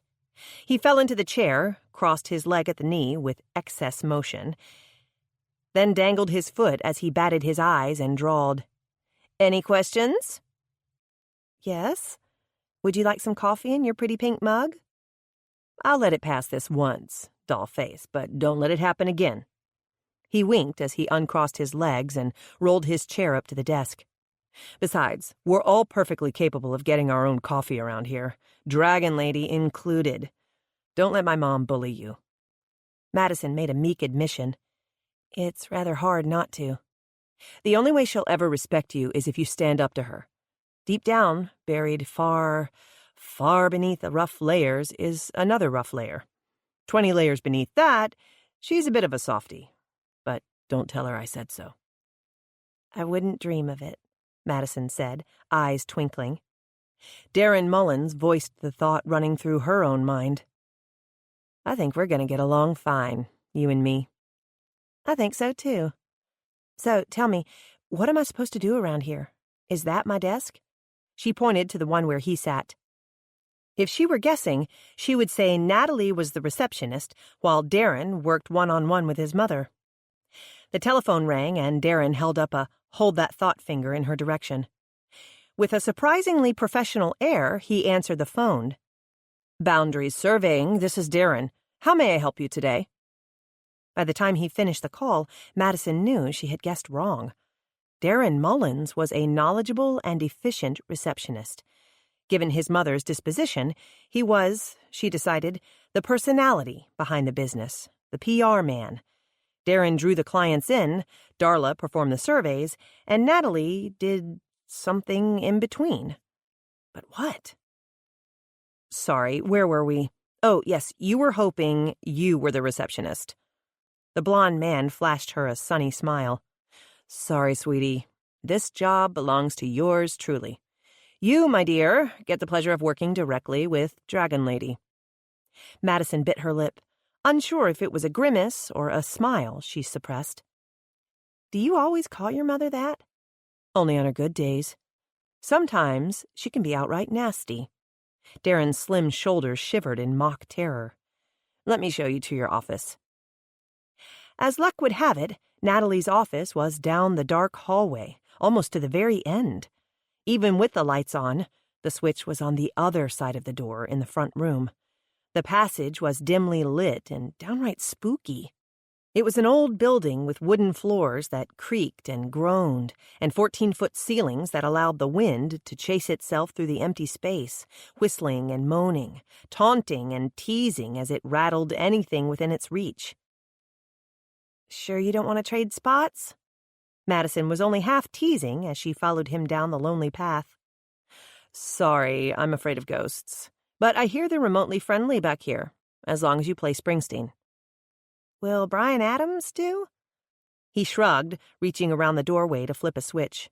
"Worth a try." With a flourishing hand, he motioned for Madison to precede him into the small office. As she squeezed past the desk, she realized why he stayed in the hall. There was only room for one person inside the crammed office.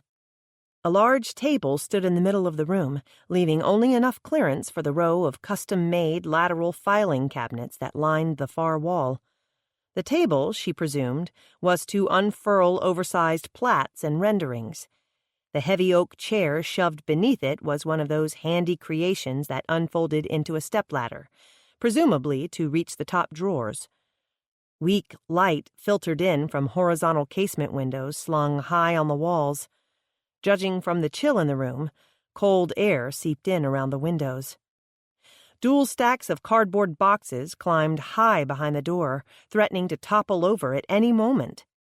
Wedged into the front left corner of the room were a green metal desk and a rolling chair. "This will be your domain while Natalie is out," Darren explained. "Bathrooms are across the hall." "What do I need to do?" "I'm sure Dragon Lady will be back here soon, breathing fire down your neck. Till then, make yourself comfy. Get acquainted with our ghosts. Holler if you need me. I'm extension 3. He grinned and ducked out of the doorway, leaving Madison alone in the gloomy office. She heard the ghosts within minutes of his departure.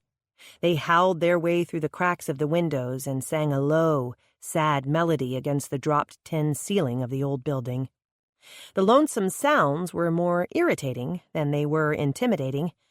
It didn't take Madison long to locate the small stereo system behind Natalie's desk and to drown the noisy ghosts with her own choice of music. As predicted, Madison soon heard Darla's brisk movements in the hall. Polyester swished between her full thighs, loud enough to be heard over the music and the ghosts. Her feet tapped out the sound of impatience as she neared. "File these," she said without preamble, holding a stack of folders in one hand. She waved a sheet of paper in the other. "And pull these. I have to be at the funeral home in an hour, so be quick about it." She dropped the files onto the table and was gone before Madison could untangle her feet from the chair's rollers quickly enough to stand. It took several minutes to understand the filing system. Once the new files were nestled among the others, she began the arduous task of finding the 2 files Darla requested. She found one, then resorted to calling Darren to locate the other. "There's another file room across the hall. You should find it in there." If she thought Natalie's office was cramped and gloomy, it was nothing compared to the file room. It took her almost as long to reach the file cabinets as it did to locate the needed file within them. She waded through more boxes and stacks of old newspapers, skirted around a dusty exercise bike and a broken chair that never quite made it to the dumpster, sidestepped a trash can sitting in the middle of the room to catch a leak when it rained, and cringed when she saw the rat trap, baited and waiting. The quicker she was in and out of the room, the better. She rushed up to Darla Mullins's front office and rapped on the closed door, entering after she heard the terse, "Come in." "Here are the files you needed. What would you like me to do while you're gone?" "Familiarize yourself with our standard forms. Darren will bring you the appropriate paperwork." "Anything else?" "The forms are rather lengthy." "Okay. Well, if you think of something I can do, you know where to find me." "There is one other thing." "Yes?" Madison was surprised by the look of venom upon Darla's pinched face. "I'll not have you spreading vicious rumors about Caress. Her death, I'm sure, was an accident. As far as we know, the other person stumbled and accidentally stabbed her." 12 times? Madison's mind screamed in protest. That fact, however, might not be for public consumption, and she wasn't so heartless as to point out the gory details of the actress's death. "I'll not have my dear friend's name sullied with rumors of illicit affairs and some alleged brawl. She isn't here to defend herself." Tamping down her anger, reminding herself that Darla Mullins was hurting, Madison managed to keep her voice relatively calm. "First of all, I have not been spreading rumors about your friend, vicious or otherwise. Second of all, there was no alleged brawl.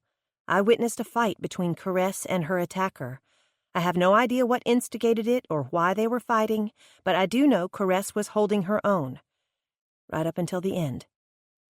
Darla's answer was a disdainful sniff. "What? You don't believe me?" "It was hardly Caress's style to engage in common fistfights." "I don't think there was anything common about this fight, Mrs. Mullins. It resulted in your friend's death." Fury appeared in Darla's fleshy cheeks, the dull red color of river-bottom dirt. "I don't need the likes of you reminding me that my friend has died," she spat. Madison drew in a sharp breath and quickly counted to 5. 10 was too long to hold her tongue. "Perhaps this arrangement was a bad idea. I think it would be best if I tore up our agreement and called it a day." Darla Mullins was obviously torn. She clearly didn't like her temporary employee. For whatever reason, she treated Madison with open antagonism. Yet she noticeably stalled, reluctant to dissolve their contract. "No," she finally decided, her voice tart. "Why on earth not? I can't see this being a pleasant experience for either one of us." "Since when did work become a pleasant experience? I need someone to fill in for Natalie this week and for myself while I am busy with funeral details. You need a job. This has nothing to do with bonding or nominating the other for best boss/best worker of the month. This is strictly business." Again, a contemptuous sniff. "I thought you were at least professional enough to distinguish the two." Out of sheer stubbornness, Madison raised her chin. "Oh, I am. And as such, I insist you treat me with professional courtesy." We don't have to like one another, but we do have to treat one another with a certain amount of respect. Fire flashed in Darla Mullins's bugged eyes. Her nostrils flared. After engaging in a heated staring match that neither woman was willing to look away from, the surveyor finally dropped her gaze. "That will be all," she said in dismissal. Just as Madison reached the door, Darla issued a final warning. "No playing on the computer. None of that space book foolishness." With a demure smile, Madison murmured, "No, of course not." Madison stopped by Darren's desk and found him openly cruising through his own social network account. "You have some paperwork for me?" she asked, still seething from the ordeal with his mother. "Not that I'm aware of. Have you seen this video of the cat on a skateboard? Hilarious." "Your mother wanted me to look over some of the standard forms, whatever those are. She said you had them." "She'll be coming out of the office in about 2 minutes. I'll pretend to be looking them up for you." Darren busied himself rifling through desk drawers, chattering about how to fill out a form in general. He paused long enough to tell his mother goodbye, kept up the banter until she had time to make it down the back hallway and out the door, then slammed the desk drawer shut and sat back with an exaggerated, "Whew! Thought she would never leave." "But where are the files?" Madison asked in confusion. "There's no hurry. Have a seat and take a load off." Darren waved a hand casually through the air. "She'll be gone through lunch. You've got plenty of time to study a few forms. Most of it just plugs into a standardized form on the computer anyway. It's not like it's rocket science." With the raw edge of her anger fading, Madison felt the first few pangs of guilt eating away at her conscience. She could have been more sympathetic. Darla Mullins had just lost her best friend, after all. She had every right to be cantankerous. "How is your mother handling Caress's death? I understand they were best friends." "They practically lived in one another's pocket. She's devastated, even if she pretends it's business as usual." "Have they been friends long?" Darren thought about her question for a moment. "For about 4 years, I guess. We all moved here about the same time, so they had that in common." "At the risk of sounding rude, that appears to be about the only thing they had in common," Madison ventured to say. Darren flashed a disarming smile. "I know, right? Caress and I had more in common than she and my mother did. But somehow they just clicked. Opposites and all that." He waved his hands in a fluttering motion. "They were practically inseparable until it came to shopping. Whenever it was time to head to the mall, Caress would call me before she called my mom. The Dragon Lady has no sense of style, after all." "So you knew Caress well, too, I suppose?" It shouldn't have come as a surprise, but somehow it did. Of course he would know his mother's best friend. Tears welled in his bright blue eyes. "I still can't believe she's gone. She taught me so much about fashion and the ins and outs of dressing for society. She was like a second mother to me, filling in all the gaps my own mother so sadly lacks." "I'm so sorry for your loss." She purred the appropriate words, even as her mind raced ahead. She knew very little about Claudette Caress Ellingsworth, but obviously Darren had known her quite well. The man might be an invaluable source of information. "It just doesn't make sense," he was saying. "Everyone loved Caress. She was an absolute angel. Why would anyone want to kill her?" His chin quivered as he stumbled over the word. "I don't know. Sometimes these things don't make sense." "I know she doesn't show it, but my mother is crushed.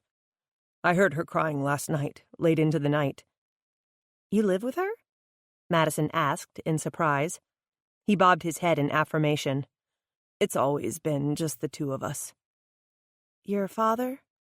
"Divorced my mother when I was like 6. For almost 20 years, it's been just us. I've thought about moving out a time or two, but she always begs me to stay. She's really rather clingy." "Your mother?" Madison failed to control the astonishment in her voice. I know she puts on a tough front, but like I said, she's a softie at heart. Madison remained dubious. I'll take your word on it. People just don't understand my mother. Caress had a way of seeing through all the bullshit and understanding there was a real person beneath the bluff. I'm afraid to know what she'll be like now, without Caress's steadying hand. I heard rumors that Caress had a boyfriend. She and John Paul Noble were over years ago, but the tabloids couldn't let it go. Don't get me wrong. They're still great friends, but the romance died long ago. Darren's eyes glazed over as he breathed dreamily. But what a dreamboat. 6 feet, 1 inches of absolute divine manhood. That man is fine. You'll get no argument from me, Madison chuckled, even though she wasn't accustomed to having such a conversation with a member of the opposite sex. She hesitated before pressing on. But I heard Caress was seeing someone local. More than one man, in fact. It wasn't true, but she needed to know if there was anyone else with a possible grudge against the former actress. If she proved George Gale's innocence, she needed to find another suspect. I heard she was a bit of a flirt. Of course she was. She was a gorgeous woman and was used to all that fame and attention. Flirting just came naturally to her, but it never meant anything. Really? I heard there was a long list of lovers in her past. Again, a total lie. Darren darted an involuntary glance toward his mother's empty office. He knew something. Madison was certain of it. But he shook his head in disagreement. No, I'm pretty sure you heard wrong. It was probably something she wouldn't want to talk about, Madison pushed. Are you sure she never talked about old boyfriends? Like I said, she and my mother were practically inseparable, and I never heard a word about a boyfriend, past tense or otherwise. Surely she had other men over the years, other than John Paul. Darren lifted a delicate shoulder. None that I ever heard about. You're sure? Darren pursed his lips, obviously debating on how best to answer. There weren't many people in the sisters that met her requirements, he finally said in diplomatic fashion. Caress wasn't like most people around here, if you know what I mean. Madison thought about the dainty and elegant woman she had followed from the Bumblebee that day. Her wardrobe alone set her apart from most residents of the sister cities. Her star status rocketed her light years ahead. There probably were few men, indeed, that measured up to her standards. So how did Curtis Burton make the cut? The thought haunted her, even as she droned a non-committal, Chapter 19. Madison made a point to arrive early the next morning. As instructed the day before, she parked along the side of the building and used the back entrance. The side entrance was every bit as dark and dismal as the hallway. More so, in fact, for the doorway was tucked into a poorly lit and slightly damp nook. The air itself was musty and stale. Madison hurried inside, foregoing the coat rack waiting to take her jacket. She found the light switch on that end of the hall and waited for the dim light to guide her way toward her office. Her footsteps echoed in the quietness of the old building. Even the ghosts were silent this morning. "Darla?" she called. "I'm here." Hearing no reply, she stopped inside her little office long enough to deposit her jacket. Secretly glad for the excuse to go to the front of the building, she made short work of the long hallway. She reached the door leading into the reception area and bumped it open with her shoulder. She promptly bounced right off it. The door was locked. Fighting down a ridiculous sense of panic, Madison tried the handle again. Nothing. She knocked on the wood panel. "Darla? The door's locked." She waited a few moments, then tried again. "Darla? I was letting you know I was here, but the door seems to be locked." Hearing no movement from the other side of the door, she concluded that Darla had stepped out for a moment. It was 5 till 8, and the office wasn't officially open yet. Turning back down the hall, she was just past the break room when the lights suddenly went out, plunging her into darkness. Her feet stalled and she stifled a frightened gasp. Faulty lighting, she was sure. Or perhaps Darla thought she was turning the light on instead of off. "Darla?" she called over her shoulder. "Could you turn the lights back on, please?" No answer. And no light. Biting into her lip and wondering why, oh why, she hadn't turned the light on inside her office when she threw her jacket inside, Madison sucked in a deep breath and trudged on down the hallway. She thrust out a hand toward the wall to guide her path. Halfway down the long passage, her eyes grew accustomed to the darkness, and she could see where she was going. The ghosts, noisy once more, cheered her along her way. Once in the relative security of her office, it was difficult to think of the tiny, dismal room as a sanctuary. Madison flipped on the light switch and reached for the phone. She pressed extension 3 and heard exactly what she expected. Nothing but endless ringing. Then she pressed 1, Darla's extension. "What is it?" Her barked greeting was as hostile today as it had been yesterday. "Oh, you are in," Madison said in surprise. "Of course I'm in. I'm always here by 7:30. "I tried the door to the reception area, but it was locked. I guess you didn't hear me knocking?" Instead of answering, Darla asked coolly, "Did you need something?" Taken aback by her rude manner, and wondering why it even surprised her, Madison stuttered, I was just letting you know I was here." "Fine.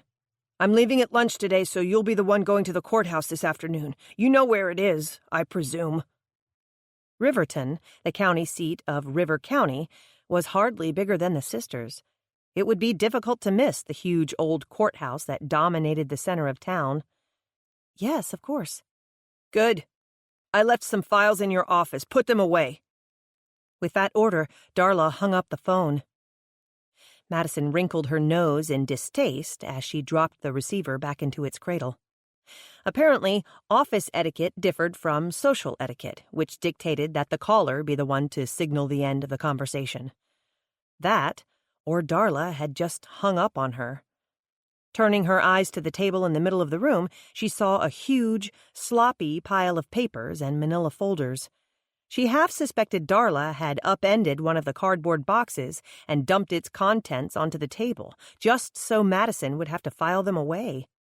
She sorted through them and dividing them into smaller, more manageable stacks. About 15 minutes later, she heard Darren come in the back door.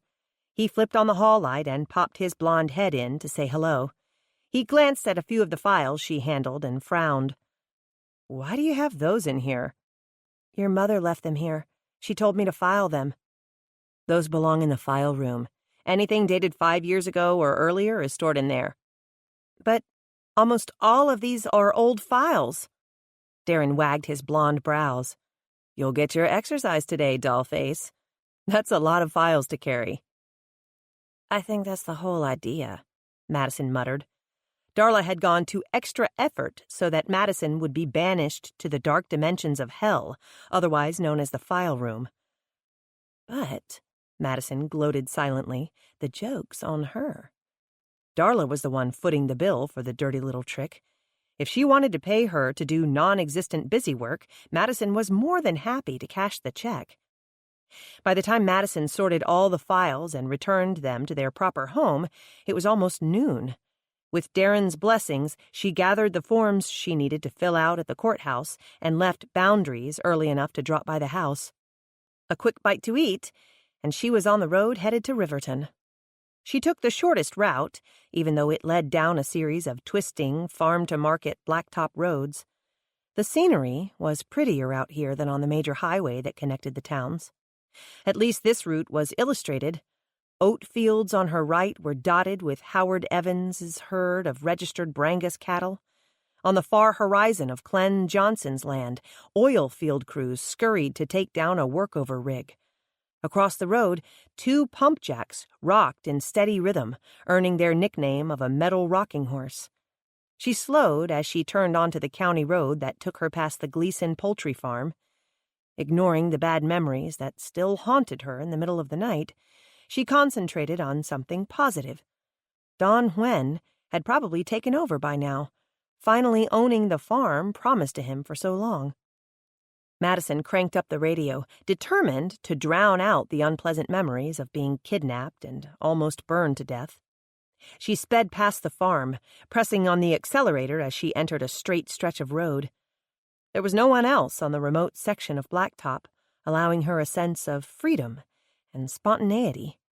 Bopping her head in time to the music, Madison sang along with a familiar tune. She was a bit off-key, but what did it matter?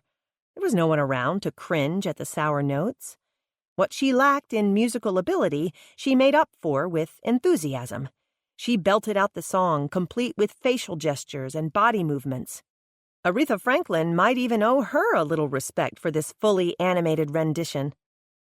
Caught up in her dual roles as lead singer and drummer, Madison almost missed her turn. The last-minute maneuver required both hands, destroying her beat against the dash. She hit rewind on the satellite radio service that came free with the car for the first 3 months. By summer, she would have to give up the handy features to avoid another bill. But she might as well enjoy it while she could. She was doing the final roll-down of the word when a flash caught her eye. Sunlight glinted off the shiny grille of a car approaching from behind. A car coming up fast and hard on her bumper. Madison instinctively punched her foot onto the gas pedal, shooting ahead of the speeding car. She was surprised when it kept pace. "Sheesh, if you're in that big of a hurry, go around me," she grumbled aloud. The car kept steady behind her, prompting her to grumble louder. "What are you waiting on? You have plenty of room. The road is perfectly straight." When the car made no effort to pass her, she went so far as to motion to the driver to come around. By now, she was traveling faster than she liked down a road pitted with holes and known to have active deer crossings. If she slowed the slightest of speeds, the car would tap her bumper. How would she ever explain that to the insurance company? The car finally decided to pass. Grateful for the small favor, Madison pulled her foot from the pedal as the white vehicle came up beside her. Her gratitude lasted only until she got a glimpse of the driver. She couldn't see a face, but the fedora and the trench coat were all too familiar. And she realized, so was the car. It belonged to Caress. Determined not to panic, Madison took a quick inventory of the situation. She was still going a breezy 68 on a road designed for 55. Trenchcoat kept pace with her, not even attempting to pass. Coming up sharply ahead was a damaged guardrail, still mangled from the pickup truck that skidded into it last month and went face down into the gully below. Even if she tried to swerve off the road before the ravine, the ground was still soft from a recent rain. More than likely, she would be stuck in the mud and at the mercy of the relentless Lincoln. Her only hope was to speed up and outrun the car, sailing past the guardrail before the other driver could push her into it. The only problem with that plan was that the road curved just beyond the gully. Madison wasn't sure she could make the bend at anything faster than 45. She only had a few seconds to make her decision. Madison decided to risk it. As she moved her foot in place, a large green tractor lumbered around the bend. The white Lincoln, still in the passing lane, was directly in its path. Trenchcoat had no choice but to speed up and shoot in front of Madison, squeezing into the right lane between the tractor and the guardrail. A driver less skilled would have never made the curve, but Trenchcoat managed the road with ease. But with a witness around, Trenchcoat had no interest in terrorizing Madison. The white car sailed on down the road and quickly disappeared. Madison slowed down to little more than a crawl as her knees knocked together. She pulled over into the first available driveway, sat there long enough to collect her senses, and then headed back in the direction in which she came. No way was she proceeding down the road so that Trenchcoat could ambush her. The rerouted trip into Riverton was blessedly dull. Madison collected the information she needed and came home by way of the highway. She made a mental note not to travel the back roads, at least not unless someone knew where she was. And on the way home, she called Brash. She pretended the only reason was to report the use of Caress's car and the would-be plot to run her off the road. But the real reason was that she simply needed to hear his voice. The deep timbre of his concern made her feel somewhat protected and gave her a sense of security as she continued the drive home. After a quick dinner with the kids, Madison squeezed in a few hours to work on the case she had accepted from the private detective in Houston. Donnie Howell claimed he suffered a debilitating injury while working in the oil field industry. His employer was fighting the workers' compensation claim he filed and wanted proof that his injury wasn't severe enough to warrant the back brace he wore.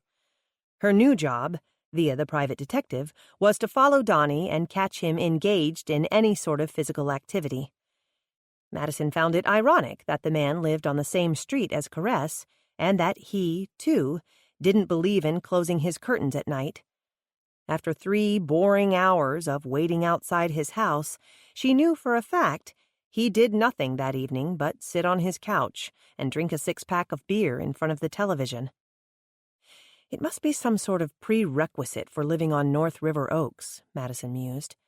The Homeowners Association must clearly state that anyone living on this street must do so with their curtains wide open.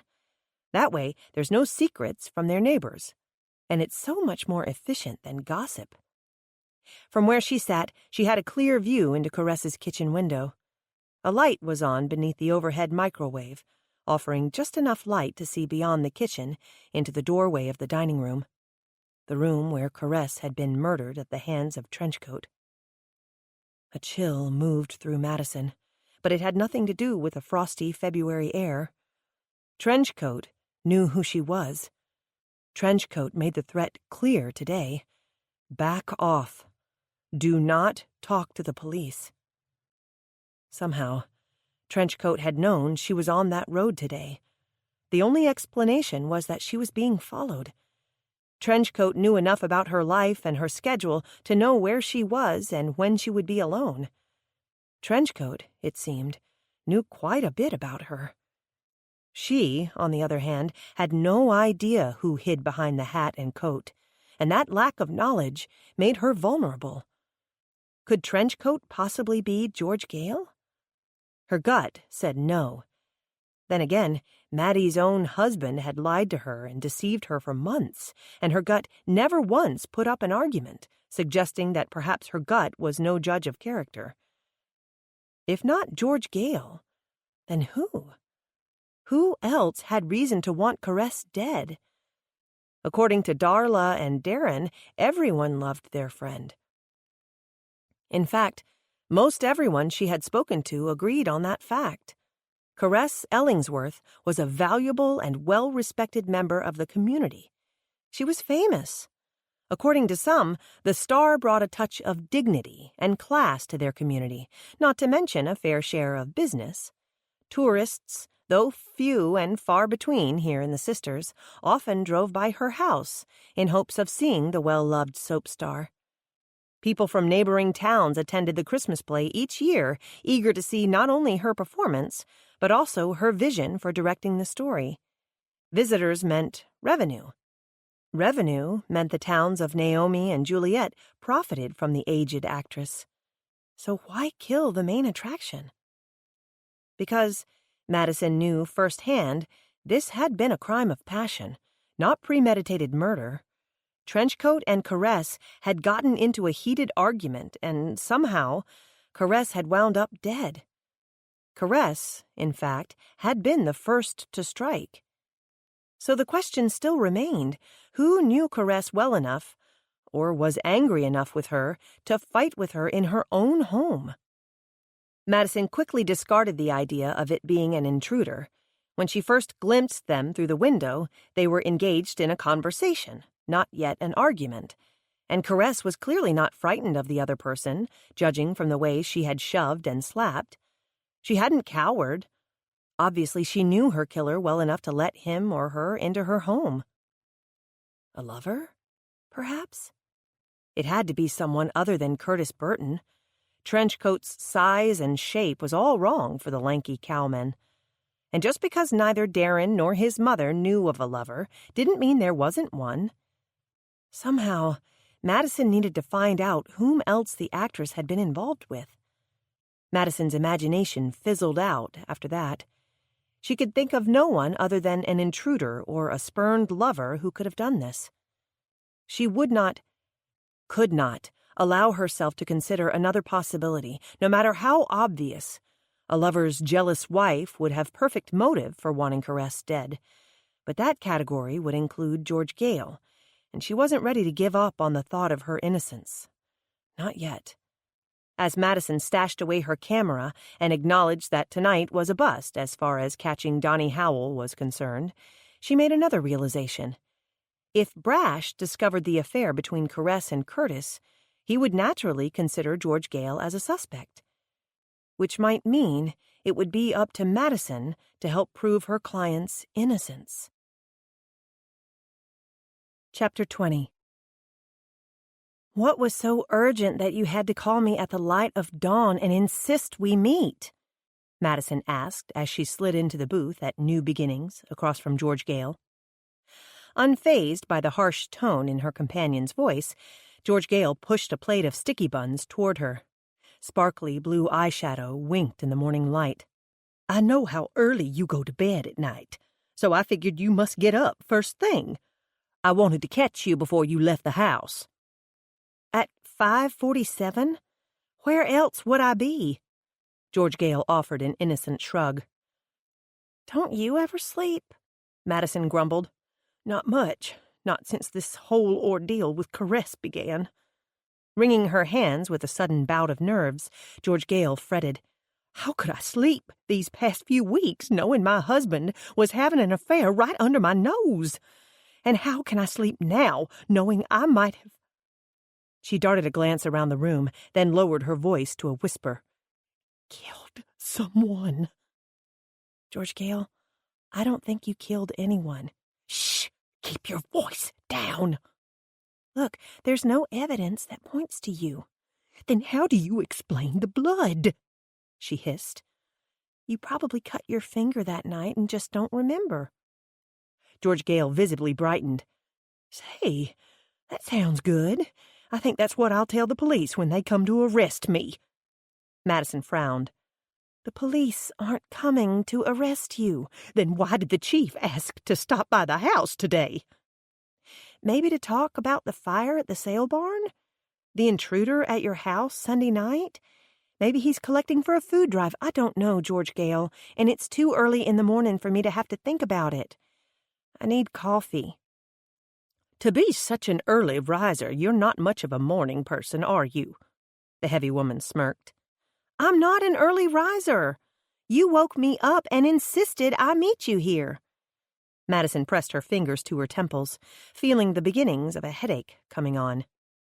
After a daunting first 2 days at Boundaries, then sitting for 3 hours last night on a failed stakeout, she was in no mood to face George Gale's needy wheedle before her first crucial cup of morning coffee. So far, it wasn't lining up to be a good day. Or perhaps she was wrong. Here's the $500 I owe you, George Gale said, slipping an envelope her way. Oh, okay. Thanks. You sound surprised. Did you really think I would stiff you? The blue shadow didn't look so sparkly when George Gale frowned. No, of course not. Not exactly. Madison fidgeted in her seat. I mean, that was the night you were a little... fuzzy. I thought you might not remember. Like I can't remember whether or not I stabbed a woman to death? She asked in a mope. Please don't start that again. You know as well as I do you are not capable of murder. Much to her relief, she saw Genesis headed her way with a mug of steaming coffee. Bring the whole pot, she told her friend before she even reached her. Genesis arched a graceful brow and shot a discreet glance toward George Gale. Having that bad of a morning, are we? She grinned.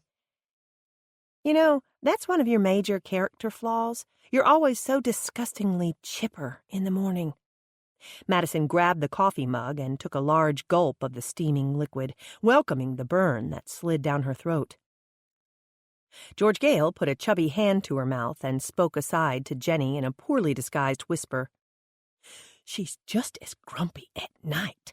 I thought I was doing a good thing calling her this morning." "You two go ahead," Madison mumbled. "Have your fun at my expense.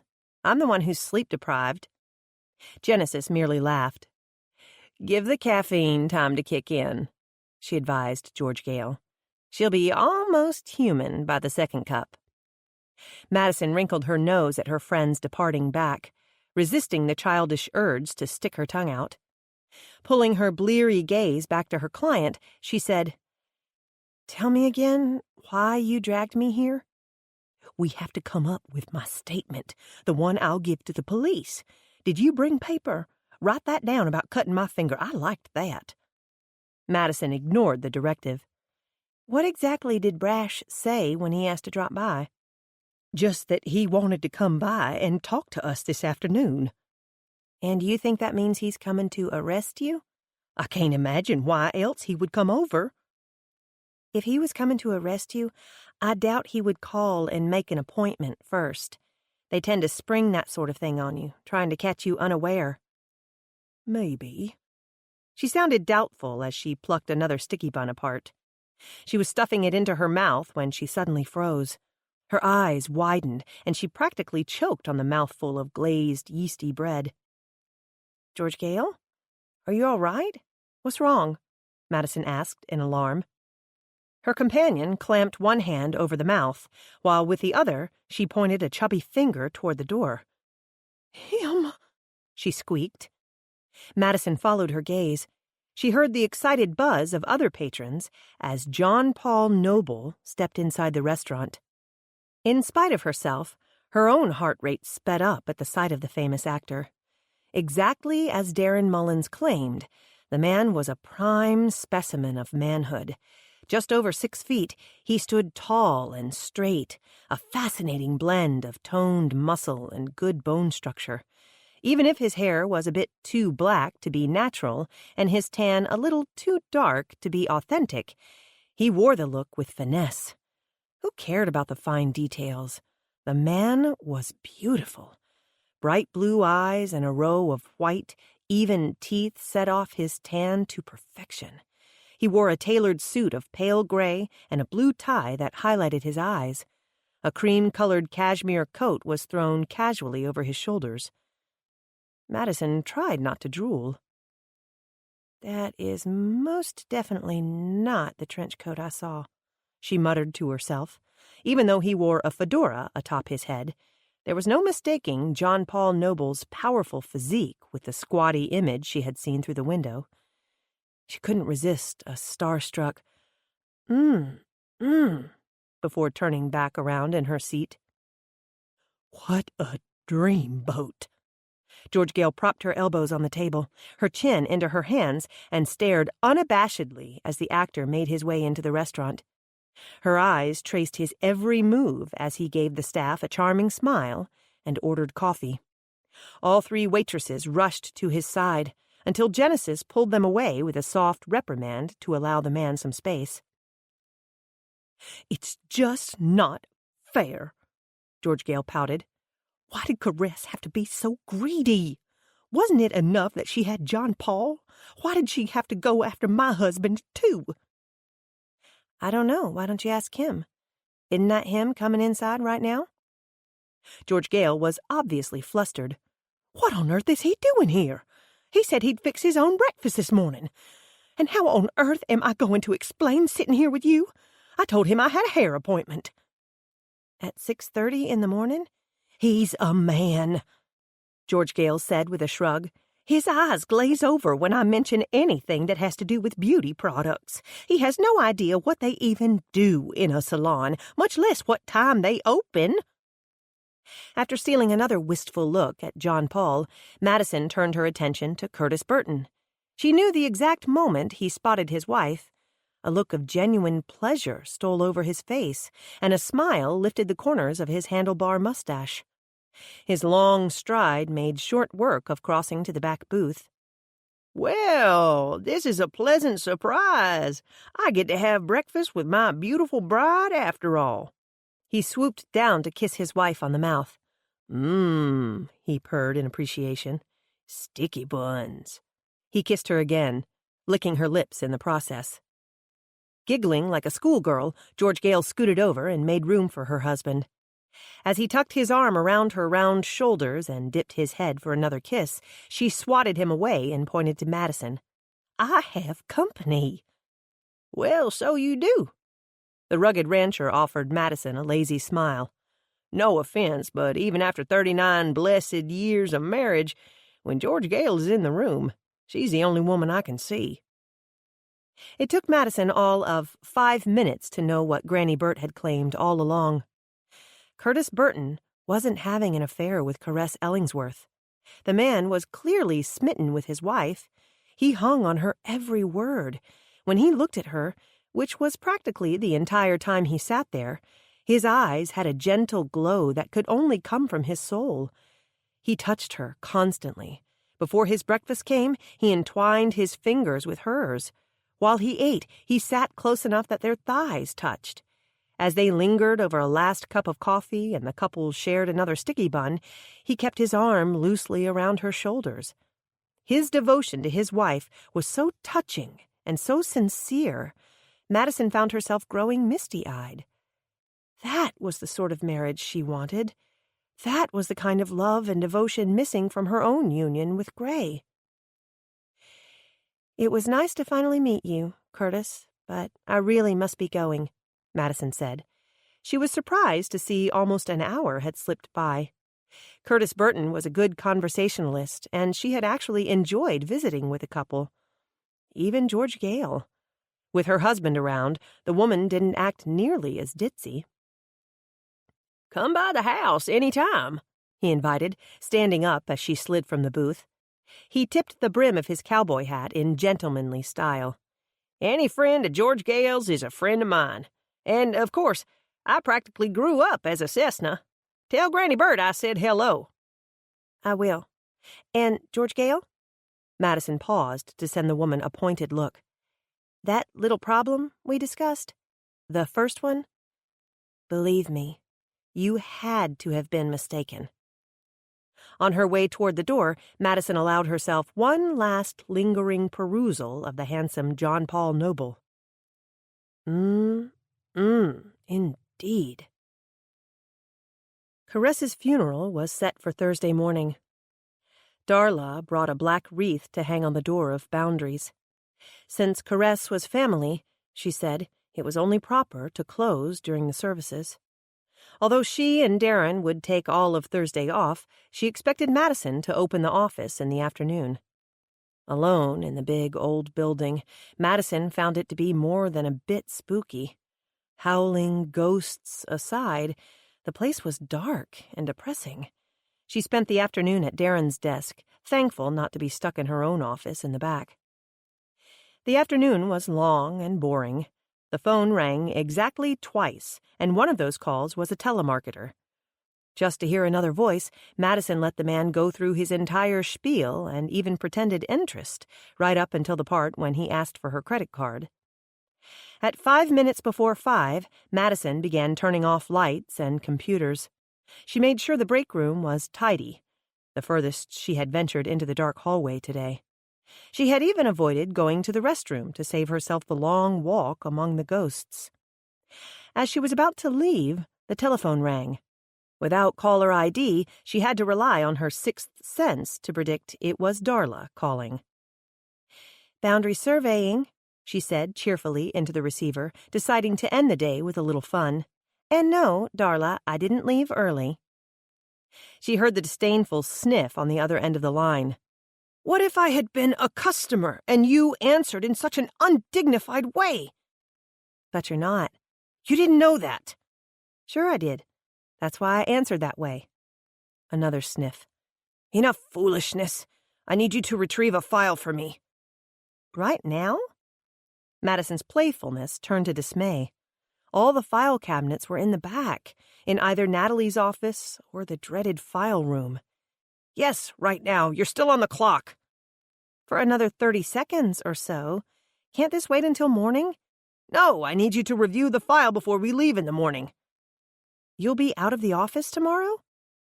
Try though she may, she couldn't hide the hopefulness in her voice. We will be out of the office," her sour employer corrected. "Dress appropriately for the outdoors." "Oh. I need you to pull the survey on Alan Wynne. He and Hank Adams are in an ongoing boundary dispute, and we will be resurveying the properties. You may leave the file on your desk, and I will stop by and pick it up this evening when I leave. We're still at Caressa's house." How was the funeral?" Madison tried to inject concern into her voice. In spite of the fact she disliked Darla Mullins, she felt compassion for the other woman's loss. "Very nice, and very sad. Thank you for asking." Her tone remained brisk and businesslike, but Madison detected a slight crack in the clipped words. "Again, I'm very sorry for your loss," Madison murmured. She offered a small olive branch. "I'll leave the file on the table so you'll easily see it." "Very well. I'll see you at 8. With a reluctant sigh, Madison locked the front door, stuffed her keyring into her pants pocket, and decided to exit out the back after retrieving the file. No need in walking that hall twice. Flipping on the light to the hallway, she hurried down the dismal path to the back office and made quick work of finding the file. The ghosts cheered her on, wailing and moaning as she pushed the drawer closed with her hip and dropped the folder onto the table behind her. A draft sneaked its way around the windowsills, howling a lonesome tune. An unusually strong draft of air slammed the door of her office shut, causing her to jump. Chiding herself for being so jumpy, Madison went to the door and tugged on it, only to find it stuck. She tried to twist the knob, but it refused to turn. She shoved her shoulder against the solid panels of the door, complaining about the old building and jams that swelled. After several failed attempts at getting the door to budge, she realized she would have to call for help. She could just imagine Darla's reaction when she disturbed her. Maybe, she decided, she should call Darren first. But what was his phone number? Come to think of it, she didn't even know how to reach Darla outside the office. A quick punch of *69 was of no help. Apparently that feature was unavailable on the phones as well. She could always call Jenny. With a sigh, Madison punched the familiar number into the office phone and was greeted by silence. "That's odd," she thought, staring down at the receiver with a frown. She belatedly realized there was no dial tone. She jabbed the hook up and down several times, trying to get a connection. Still nothing. As Madison fished her cell phone from her purse, she thought she heard a noise in the hall. Had someone come in through the back? Maybe Darren opened the door and created a cross-draft that sucked her office door shut. "Darren? Is that you?" she called against the closed door. She jiggled the handle one more time. "Darren? Darla? Anyone?" She kept trying the handle, even as she dialed her cell phone with the other hand. Distracted by her efforts to open the door and the noisy wail of the wind, it took a few moments for her to realize her call hadn't gone through. "Hello?" Madison spoke into the cell phone, hearing her own voice echoing back into her ear. "Ginny, are you there?" Still her own voice. "This is really strange," she thought with a frown. She punched end and tried again, with the same results. Beginning to get uneasy, she dialed her home number. The same empty echo greeted her. "Okay, calm down," she said aloud to herself. "There's nothing to be alarmed about, just a lost signal. It will be back in a minute or so." She waited a good 5 seconds before trying again. Another bump from the hallway had her heart lodged in her throat. "Darren?" she called again, her voice not quite as strong as before. Without warning, the lights went out. Not only in the office, but in the entire building, plunging Madison into darkness. She found her voice, strong and loud, as she called out for help. "Darren! Darla, I'm in here! The door's stuck! Open up!" She rattled the door on its hinges, but there was only silence on the other side. Instinctively, Madison pulled away from the door. Something wasn't right. The phones weren't working and the lights were out. A power failure? That hardly explained the noise in the hall. She heard it again. To her overactive imagination, it sounded like feet shuffling. She tried her cell phone again, then one more time. The light from her screen lit up the room, enough to see the outline of the door. Had the handle just turned? By now, Madison was more than uneasy. She was flat out frightened. Keeping her eye on the door handle, she inched her way backwards, her hand groping for the chair she knew was there. Without making a sound, she eased the heavy piece toward the door and wedged it beneath the doorknob. Between the wailing of the ghosts and the heavy thud of her heart, she could no longer hear the noise from the hall. But this time, she was certain she saw the handle twist. She tried the phone one last time, dialing 911. Not even the emergency number worked. Fear flooded through her body as she realized her cell signal had more than likely been jammed. There was only one person who would have reason to trap her in the empty office, cut the power and the phone lines, and jam her cell signal. Trenchcoat. Chapter 21. Madison searched the darkness for some way to defend herself. She did a mental survey of the room, reluctant to use the light from her phone in the irrational fear of being seen. The door and walls were solid, but Trenchcoat was on the other side. She wasn't taking any chances. She knew the only windows in the room were high above the oversized filing cabinets. As her eyes grew accustomed to the darkness, she could detect the faint glow of waning daylight beyond their dusty panes. Another half hour or less, and the sky outside would be dark. Did the windows even open? For all she knew, they were painted shut. Even if she could reach them and they functioned correctly, could she shimmy her way through their narrow openings? The doorknob moved again, this time with a distinct rattle. Trenchcoat made no secret of trying to get in. Spurred into motion, Madison pulled open the bottom file drawer of the middle cabinet. Normally, she used the ladder chair to reach the top drawers of the custom-made file cabinets. But the chair provided a far more valuable service at the moment by keeping Trenchcoat at bay. Testing the sturdiness of the metal slides that held the drawer in place, she gingerly stepped onto the thin rails, balancing her weight on either side. When she didn't crash to the floor, she took it as encouragement to try the next drawer. On the third drawer, her foot slipped. She felt the files crush beneath her shoe and give way, allowing her foot to sink to the bottom of the drawer with a slight twist of her ankle. Trying to steady herself, she grabbed for the only thing in her reach. As her hands curled around the edge of the top drawer, she inadvertently tugged too hard. The drawer slid out almost to its full extension, pushing her out with it. As she dangled in the air, feet flailing and grappling for traction, she heard the door jostle behind her. In retrospect, Madison realized it would have been easier to drop to the floor. Her feet were within 20 inches of the ground. But she was operating on fear, and fear seldom factored in rational thought. So instead of dropping to the floor and starting the climb over, Madison shoved her body forward, trying to urge the drawer in. She misjudged the momentum needed and used too much force with her body slam. The drawer smacked forward, catching her fingers in the process. Crying out in anguish, Madison managed to hold on through the pain, long enough to disengage one hand at a time. She hauled herself up and managed to get first one arm onto the top of the cabinet, then the other. Her fingers screamed in pain. Her elbows scraped against the cold metal, and her shoulders protested the hanging weight of her body. Still, she clung to the side of the cabinet with determination.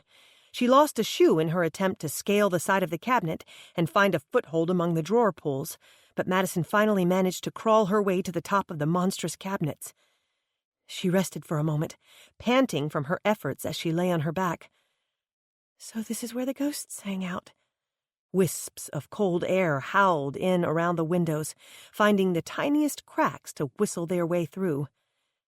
Another 5 minutes, and I'll be good to go. Above the ghostly wail of the wind, she heard the door rattle again within seconds. It was the only motivation she needed to get moving. The windows were not painted shut, but they might as well have been. Years of dust and rust and grime made the hinges stiff and stubborn. The old casement windows hinged on the bottom and opened from the top. Even though she could reach the hasps, she didn't have enough leverage to force them free. When Trenchcoat banged against the door, Madison jerked files from the drawers to form a haphazard step. The extra inches were all she needed to work the ancient fasteners open. She yanked on the window with all her might, but it refused to budge. Crying out in pain, Madison used both bruised hands and every ounce of strength to tug the rusty hinges into motion. The window finally swung down and free, just as her makeshift step gave way. Her ankle turned again, and she fell to her knees, banging her chin against the window in the fall. Stars exploded before her eyes, and blood spurted in her mouth when she bit her tongue. But cold air rushed in through the opened window. At last, the ghosts were silent. The same couldn't be said for Trenchcoat. Knowing the rattling door might give way at any moment, Madison mustered the energy to push off her knees and scramble through the narrow opening. She was halfway through the window, pushing forward when she faced the next battle, getting down from the lofty height. Madison paused to study the buildings in the fading daylight. Miss Juliet insisted on a pretty town, which included buildings with ornamental brick patterns, faux gables with false facades, stylish window ledges, and architectural stars. From the sidewalks, all 6 buildings within the block appeared to be the same height. But from this vantage, she could see the truth.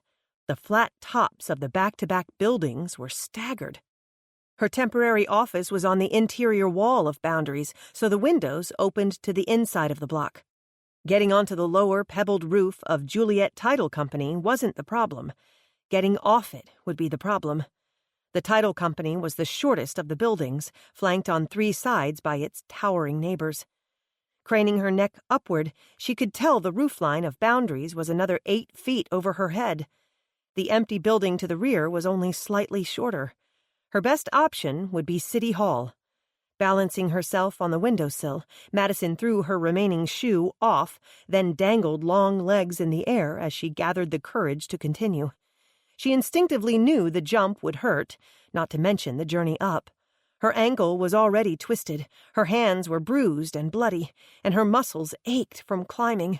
But she had gotten herself into this mess, and now she had to get herself out. So here goes. She plopped onto the roof with a sad lack of grace. Her ankle protested by refusing to hold her.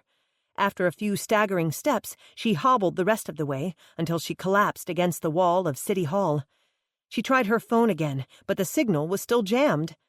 If Trenchcoat somehow managed to get to the windows, Madison knew she would be a sitting duck. There was nothing on the roof to hide behind, nothing to protect herself with. She had a brief vision of her cold, dead body left up here to wither, hidden from the world below. How long would it take for someone to discover her remains? Her only choice was to keep moving.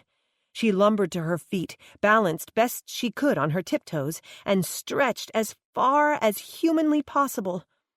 Still not tall enough. Stretch, Madison. Stretch. She sank back down in exhaustion. Drawing in a deep breath, she tried something else. She would have to climb. She found a tiny crevice in the mortar between 2 bricks and dug her fingers inside. Another stretch of unnatural limits, and her right hand grazed the edge of an architectural star. The socks she wore offered traction as she began the arduous task of climbing the wall. After slipping and falling and starting over a 6 times, she eventually got the hang of it. It was a grueling process, but she made slow and painful progress. She cried out in relief when her fingers scraped the fancy brickwork at the apex of the building. Thank goodness for the ornamental details of old buildings. She would no longer think of their elaborate stylings as pretty but useless. The staggered depths of the masonry were quite useful as she gripped a protruding brick with her scraped hands and hauled herself up the final distance. With a loud groan, Madison propelled over the edge and hurled herself onto the flat, graveled roof of City Hall. She ignored the tiny pebbles biting into her flesh. For now, at least she was safe. Madison contemplated her choices as she lay there, panting. She could hurry down and hope she beat Trenchcoat into the street and to relative safety, or she could stay where she was and wait him out. But how long would that take? Surely Trenchcoat would realize his mission had failed, and he would be eager to escape without detection. And sooner or later, Darla Mullins would return to Boundaries and see that something was amiss. But which would it be? Sooner or later?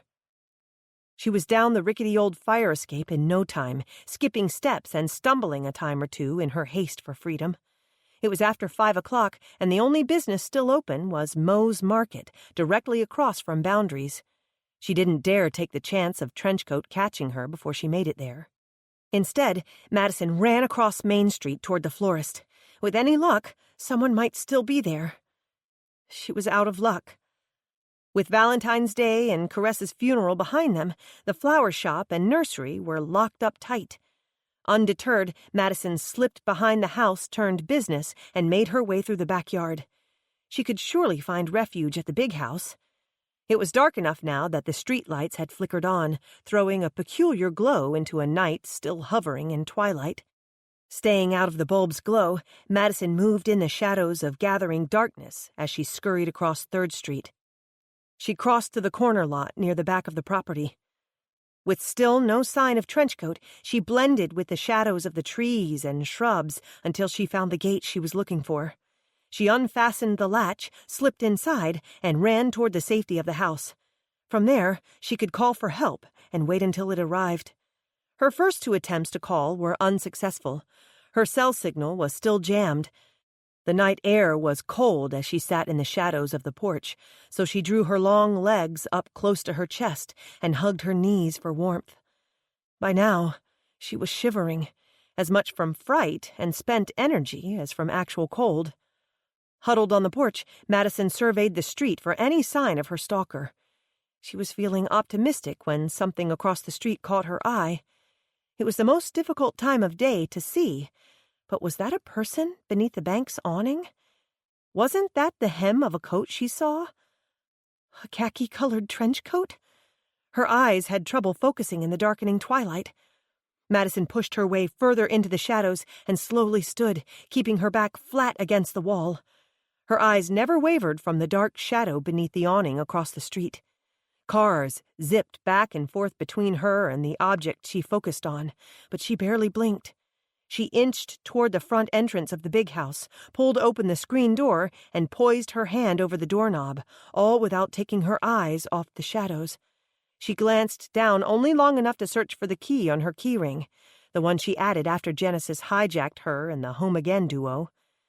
Even as she jabbed the key into place, her eyes flew back to the shadows across the street. She caught another movement out of the corner of her eye, this one much closer. She jerked her head around to examine the wrought iron fence around the big house. Beneath the weak glow of the streetlight, she saw the eerie glimmer of a skeleton mask as Trenchcoat squeezed his bulk through the gate out front. Swallowing the squeak that sprang up in her throat, Madison slipped inside the house. Her hands trembled as she locked first the doorknob, then the deadbolt. She had a sinking feeling neither would deter her stalker for long. As she hurried through the house, making certain all the doors were locked, she tried her cell phone again. Madison dialed 911 and heard a blessed 2 rings before the line went silent. She frantically redialed. After 3 more attempts, her call went through. "Finally!" she cried in triumph. "I'm inside the big house in Juliet and I need help." She spoke quickly, talking over the operator's calm request for more information. Yes. Just listen. Call Brash de Cordova and tell him Maddie needs his help. I'm at the big house and Trenchcoat is chasing me. He'll know what I mean." "Ma'am, just do it!" Madison barked as she hung up the phone. She hit the silent button, stuffed the phone back into her pocket, and searched for a place to hide. As she passed through the kitchen, she saw a shadow slither outside along the window. Trenchcoat would no doubt find a way inside soon. Shutting the door between the kitchen and butler's pantry, she found a rolling tea cart to prop against it. Trenchcoat might choose another route inside the house, but if he came through the kitchen, she could at least make his exit a bit more difficult. Granny Burt said the house was filled with hidden passages, but Madison had no clue where they were. It was dark inside the house, with only the palest of light filtering through the windows. Occasionally, she would use the glow from her cell screen to light the way, to save from stumbling over furniture and unfamiliar paths. She ran frantic hands over door frames and tried to twist sconces on the wall. pushed on built-in suitcases and patted down solid walls, hoping to trigger a secret panel. Nothing. By the time she reached the library, she knew Trenchcoat had found a way inside the house. She heard a loud thud as the kitchen door swung into the tea cart and rattled the silver service. There was a savage curse, the clatter of dishes falling to the floor, the squeak of old wheels as the wooden cart was shoved aside. Then there was silence. The fireplace! Granny Bert said she once hid in a secret passage behind the library fireplace. With renewed hope, Madison tried a dozen things, tapping as quietly as possible on the paneled walls, twisting and turning anything she could feel in the darkness, praying she would find the passage before Trenchcoat found her. Over her shoulder, she saw the beam of a flashlight slicing through the darkness in the next room. Her time was running out. She shoved on the wall and felt a slight give. Not more than 2 feet wide, a burled walnut panel filled the gap between a built-in bookcase and the fireplace. Madison instinctively slid her hands across the panel with pressure and felt the wood slip, tucking discreetly behind the bookcase. She opened the panel just enough to wedge her body inside.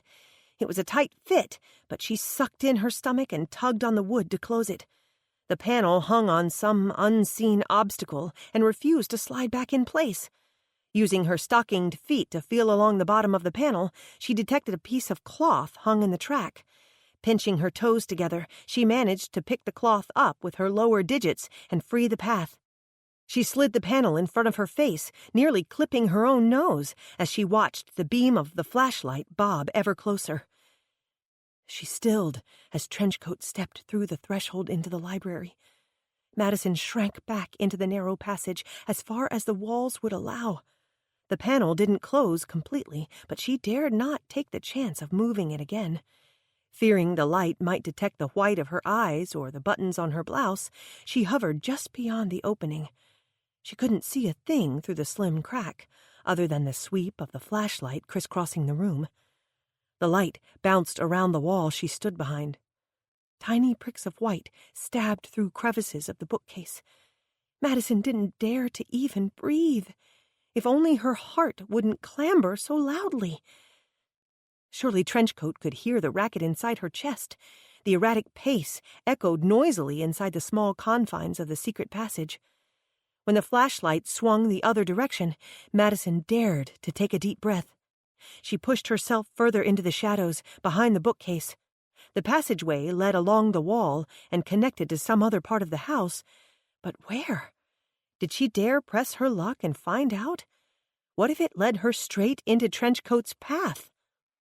Brash would be here soon. She could hold on until he came. As long as she was perfectly still, perfectly silent, there was no reason she wouldn't be safe here in the secret passage. Trenchcoat was 6 feet away, but had no idea where she hid. The tickle began in her throat. Madison tried ignoring it as she watched the flashlight's beam travel around the room once more. She swallowed frantically, trying to drown the itching sensation that grew worse by the moment. She put a hand to her throat and tapped. She tried massaging it. The scratch clawed at her windpipe, morphing into a burn. Her eyes watered and her breath weakened, but she didn't cough. Just as she conquered that crisis, her nose began to itch. Madison hastily rubbed the end of her appendage. She blew a stream of air up from her mouth, trying to chase away loose particles of dust. She wiggled her nose again, trying desperately to ward off a sneeze. The harder she tried to ignore it, the worse it got. The light was finally retreating. With any luck, Trenchcoat would be out the door and on to the next room before her sneeze erupted. Because try as she might to hold it in, she knew she was going to sneeze. She buried her face inside her shirt, pinched her nostrils closed, and gave in to the urge. To her ears, the sneeze sounded like a cannon going off. Madison held perfectly still, willing Trenchcoat to keep going. With any luck, he hadn't heard the muffled sound. Judging from the swing of light bouncing back into the room, luck wasn't going her way. A bright beam of light spilled into the tiny sliver of space along the panel's edge. Pinpoints of light fell across her face and chest, tiny pricks of white that worked their way through nail holes and minute cracks. Madison instinctively shrank back, wedging herself into the tight quarters of darkness.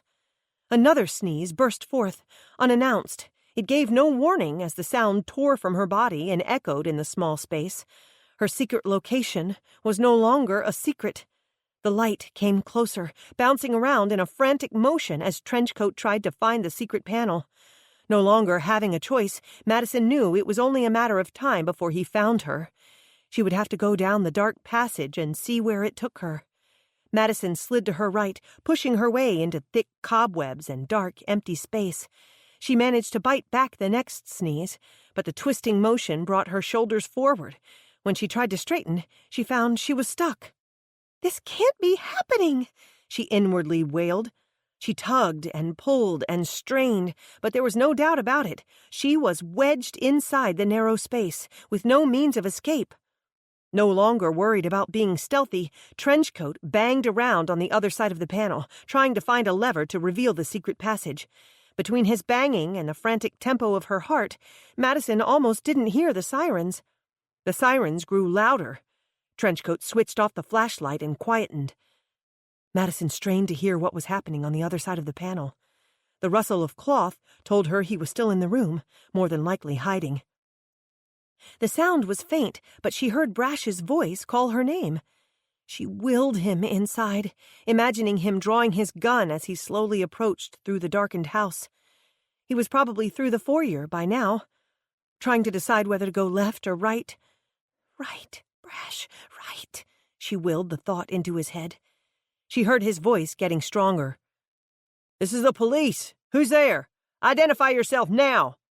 His voice came closer. "Maddie, where are you?" Deciding to risk it, she screamed out as loudly as she could. "The library! The library, Brash, but be careful, Trenchcoat is in here!" She heard the rustle of more clothes, more movement. The sounds were too clumsy to be attributed to Brash. Madison strained to listen, but she never knew when Brash stepped into the room. For long moments, silence reigned. The next thing she heard was a loud whack, Brash's muttered curse, and a series of bumps and bangs and thuds. Then there was silence once again. It seemed an eternity before she heard Brash's voice. It sounded muffled, groggy. "Maddie? Where are you, Maddie?" "In the wall, behind the bookcase. I'm stuck." She heard bumbling and a few more curses. "Turn on the lights," she called. "There's a panel that slides by the fireplace." After an eternity, light seeped in around the edges of the panel. The bright swatch grew larger as the wood slid slowly aside. She could turn her head only enough to see Brash struggling with the board. "Ouch! That's me," she said as he gave the panel a final shove and it banged into her knee. "Where the heck are you?" "Behind the bookcase, far side. Hurry up, it's hard to breathe back here." "Yeah, well, it's hard to stand up out here," he grumbled. She could see that he kept putting his hand to the back of his neck. With the other hand, he reached into the dark recess of the passage and groped for her. "Take my hand. I'll pull you out." Madison tried to do as he instructed, but she was wedged firmly between the two walls. "I'm stuck really tight. Where's Trenchcoat? Did you catch him?" "No, he hit me over the head and got away." "Are you all right?" "Just shut up and pull," he said testily. "Keep coming, that's right. Now heave." "I'm trying." She sucked in a deep breath and strained with all her might. "It's no use. I'm stuck." "Am I going to have to tear down this wall to get you out?" Heavens, Nick Velarde would have a fit. "Okay, one more time." Brash heaved and pulled as Madison struggled to push herself free. It was a slow process, but she felt the tiniest shift. Her skin scraped against wood, gathering splinters in the process. With a loud rip of fabric, Madison broke free and tumbled out of the narrow space, smacking into Brash. With a single swoop of his arm, he hauled her out of the passage and jerked her up against the warm, solid wall of his chest. The bright light of the room blinded Madison and curled her eyes into a squint. When she unfurled her lashes, she saw the blood. "Brash, what happened to you? You're bleeding." Told you, Trenchcoat got the drop on me. Hit me over the head with that vase. He nodded to the broken pottery on the floor as he continued to hold the back of his neck with one hand, her waist with the other. Once his eyes slowly focused, he surveyed her. What about you? You have a bruise on your cheek, bloody knuckles, and no shoes. She gave him the condensed version, though she was hurting in more places than she cared to admit, and there seemed to be a definite draft in the general area of her derriere. She was more worried about him than she was herself. Are you sure you're all right? Never said that. His words became more slurred. It occurred to Madison that he held her so tightly to keep his own body upright. He was leaning into her as much as he was supporting her. His blue eyes shuttered closed, and he sagged against her, just as Officer Szymanski burst through the door. Together, Maddie and the other officer managed to get Brash's bulky form into a nearby chair until the paramedics arrived. Brash, wake up. You need to stay awake. Madison rattled his arm as he drifted in and out of consciousness. Hard to, he mumbled. You have to, Brash. Talk to me. Did you see Trenchcoat? Did you get a look at his face? Yeah, he said groggily. Looked like hell. White face, all bones. That was a mask, Brash. His eyes were closed again. Not Halloween. What on earth was taking the ambulance so long? No, it's not Halloween, she agreed. She shook him by the arm to keep him awake. Do you know what month it is? What day? Valentine's, he murmured. You were wearing a red dress. Yes, that's right. We danced together at the Valentine's mixer. Do you remember that, Brash? Course I do. He reached out to clumsily pull her into his arms. Dance with me, Maddie. She chuckled as she patted his chest. Easy there, Tiger. Neither one of us is in any shape for that right now. You okay? He peeled open one blue eye to look at her. I'm fine. It's you I'm worried about. That's a nasty bump you have there. He gave her a goofy grin. Even when only half conscious, the man had the power to render her knees into jello. Kiss it and make it better. The paramedics banged their way into the room at that moment. Waving them toward Brash, Madison stepped out of their way. Despite his weak protests, the crew wasted no time in loading the police chief onto the gurney. Maddie? His voice was weak, but determined as he held out a hand and insisted the paramedics not take him yet. I'm here, Brash, she said, stepping up to his side and taking his hand. He was too weary to open his eyes. Sure you're okay? I'm fine, Brash. You're the one who needs to go to the hospital. Now be good and let them take you there. Owe me a kiss, he murmured. Madison blushed and glanced around at their audience. One paramedic grinned, the other looked irritated. Officer Szymanski bit back a snicker, and the two firemen on scene pretended a great sudden interest in the room's decor. Bending over him to whisper in his ear, Madison brushed a kiss across his cheek. Yes, Brash, I owe you a kiss. Soon, Maddie. There was an edge of impatience in his voice. His eyes popped open for him to stare at her intently. Madison understood, for she felt that same yearning. The waiting just made it worse. Each time she thought a kiss might finally happen, something interfered, just like now. The tender moment was lost as the paramedics all but pushed her aside. Her hand trailed out of his as they carried him to the waiting ambulance. Biting her lip in worry, Madison tasted dried blood and was reminded of her own injuries. She was taking stock of all her ailments when two more medics arrived. I can walk, Madison insisted, but she crawled onto the gurney anyway. Now that the adrenaline was fading, she realized how exhausted she was. Had they not already turned to mush, her abused muscles would surely scream in protest. I don't need the hospital. The Tuesday/Thursday clinic here in town will be fine. We normally transfer to the hospital, ma'am, one of the paramedics said. Please, I'm too tired to argue. Just take me to the clinic. And where's my phone? I need to call my family. Chapter 22. The Sisters' Health Clinic was a multi-service facility that shared not only office space, but office days. On Mondays and Wednesdays, chiropractor and acupuncturist Trong No served the citizens of their small community. On Tuesdays and Thursdays, the space functioned as a family clinic, and on Wednesdays, Old Doc Menger opened his scaled-down dentistry practice.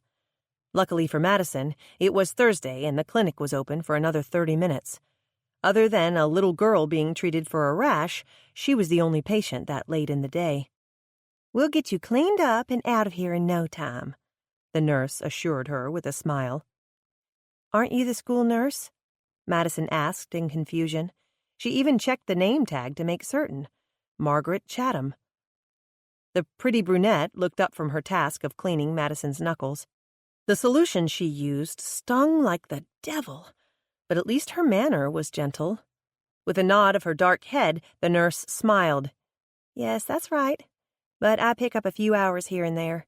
Anything to make ends meet." With a slight shrug of her slim shoulders, she offered a weak explanation. "I'm a single mother." Madison felt an immediate bond with the other woman. They were both around the same age, both with the responsibility of raising their children alone. That, however, was where the similarities ended. Margaret Chatham looked small and dainty next to Madison's tall, lanky form.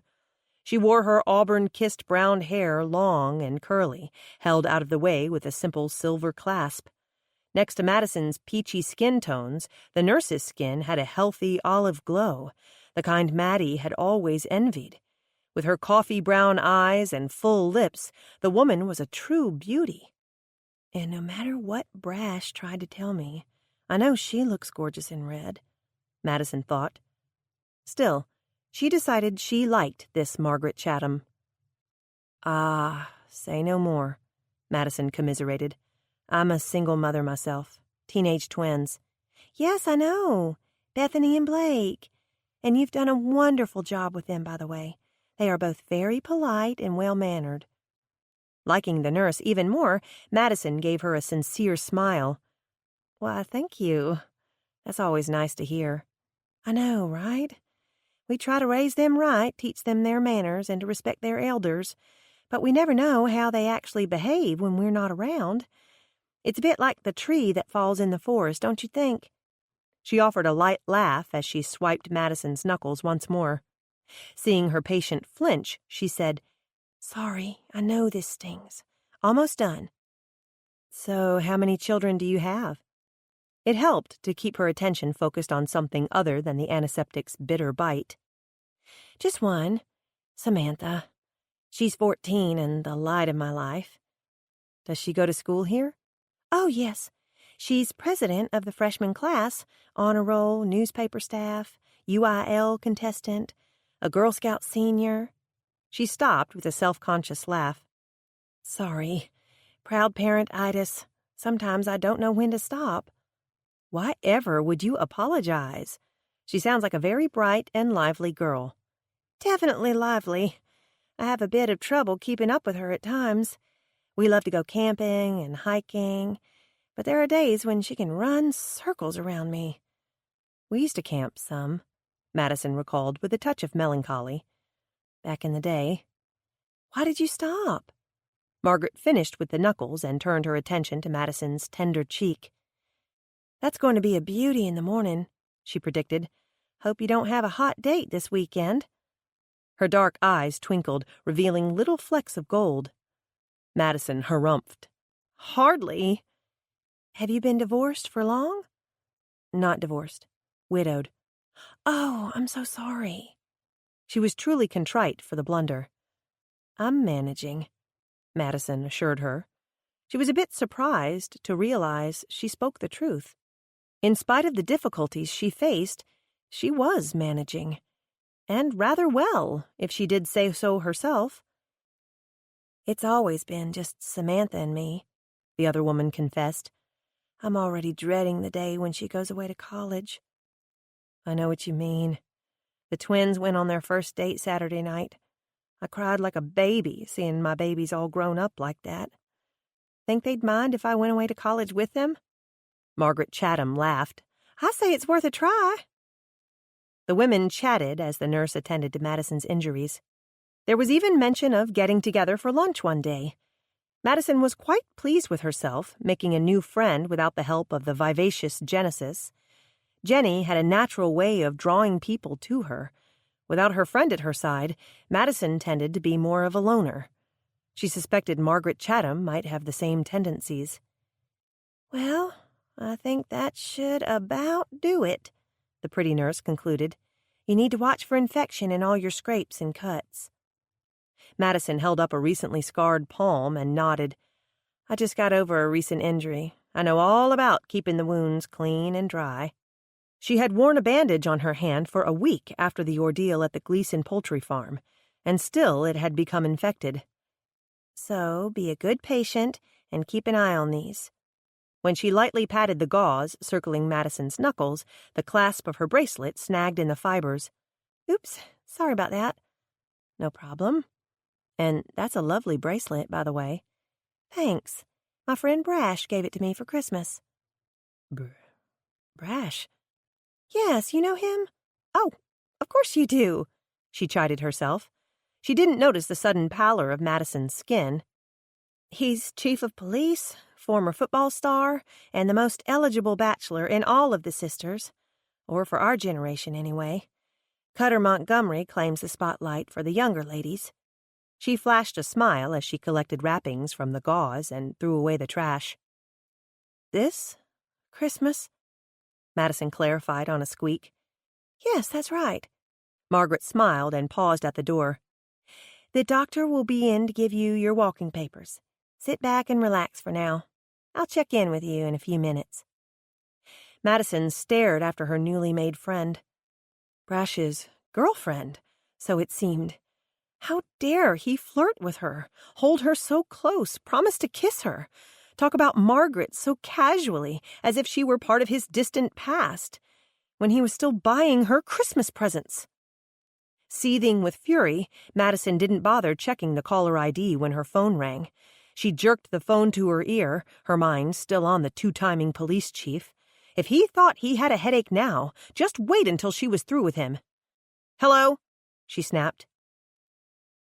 "I want to know what the meaning of this is." The bellowed words on the other end matched her own mood. It took a moment for Madison to recognize Darla Mullins's voice. She struggled to shift gears. What do you mean?" "This office is a disaster. What on earth happened in here?" Given the fact that Caress had been Darla's best friend, and there was still an ongoing investigation into her murder, Madison was reluctant to mention Trenchcoat. Instead, she went with general details. "There was an intruder at the office today. I was trapped in my office without lights or phone. I had to escape out the windows." "An intruder? Why, I've never had an intruder in all my years of business." Madison noted the lack of concern for her own well-being. She made no comment, but it didn't stop Darla from further rantings. "I don't know what kind of people you are associated with, young woman, but they aren't welcome in my establishment, and I expect you to come down here immediately and clean this mess up." "I'm sorry, but at the moment I'm a little preoccupied. I'm in the ER." She could hear Darla's chest puffing out with indignation. "If you think for 1 minute that I am going to pay your ER bill, you are sadly mistaken." "Please don't worry about me." Madison's voice dripped with sarcasm at her employer's blatant lack of concern. "I'm fine, really." Darla Mullins sniffed. "I trust, then, that you're well enough to be here early in the morning. You can clean this mess up before we leave for the field." Madison sighed. "I may be sporting a pair of crutches in the morning. I have a sprained ankle."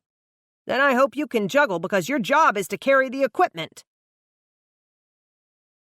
Chapter 23. Madison groaned as daylight filtered through the blinds and pierced her eyelids. She snuggled deeper into the covers, idly wondering why every muscle in her body ached. Despite the crazy dreams she kept having all night, she wanted nothing more than to go back to sleep. The dreams themselves had been exhausting, climbing around on cabinets, scaling brick walls, running through shadows and hiding in dark, tiny places. But with any luck at all, she could fall back into a dreamless slumber. It was definitely worth a try. Her cheek was tender as she buried it against the pillow. When she gingerly probed it with a questioning touch, she found her fingers were stiff and swollen. Reluctantly prying one eye open, she saw the gauze wrapped around her knuckles. An anguished cry tore from her as she struggled to sit up in bed. Her legs felt like she had run an uphill marathon. Her arms and shoulders felt like she had bench-pressed an elephant. All points between ached and burned. Her tongue felt 3 times its normal size, and she was pretty sure she was dizzy. But the pain made her nauseous and unable to concentrate. She fell back into bed with another whimper. "Ah, so you finally woke up." She saw Granny Bert's wrinkled face floating above hers when she opened her eyes again. I've got to go to work," Madison mumbled. In her mind, she threw back the covers and swung her legs over the side of the bed. In reality, her fingers picked at the covers and found them too heavy to lift.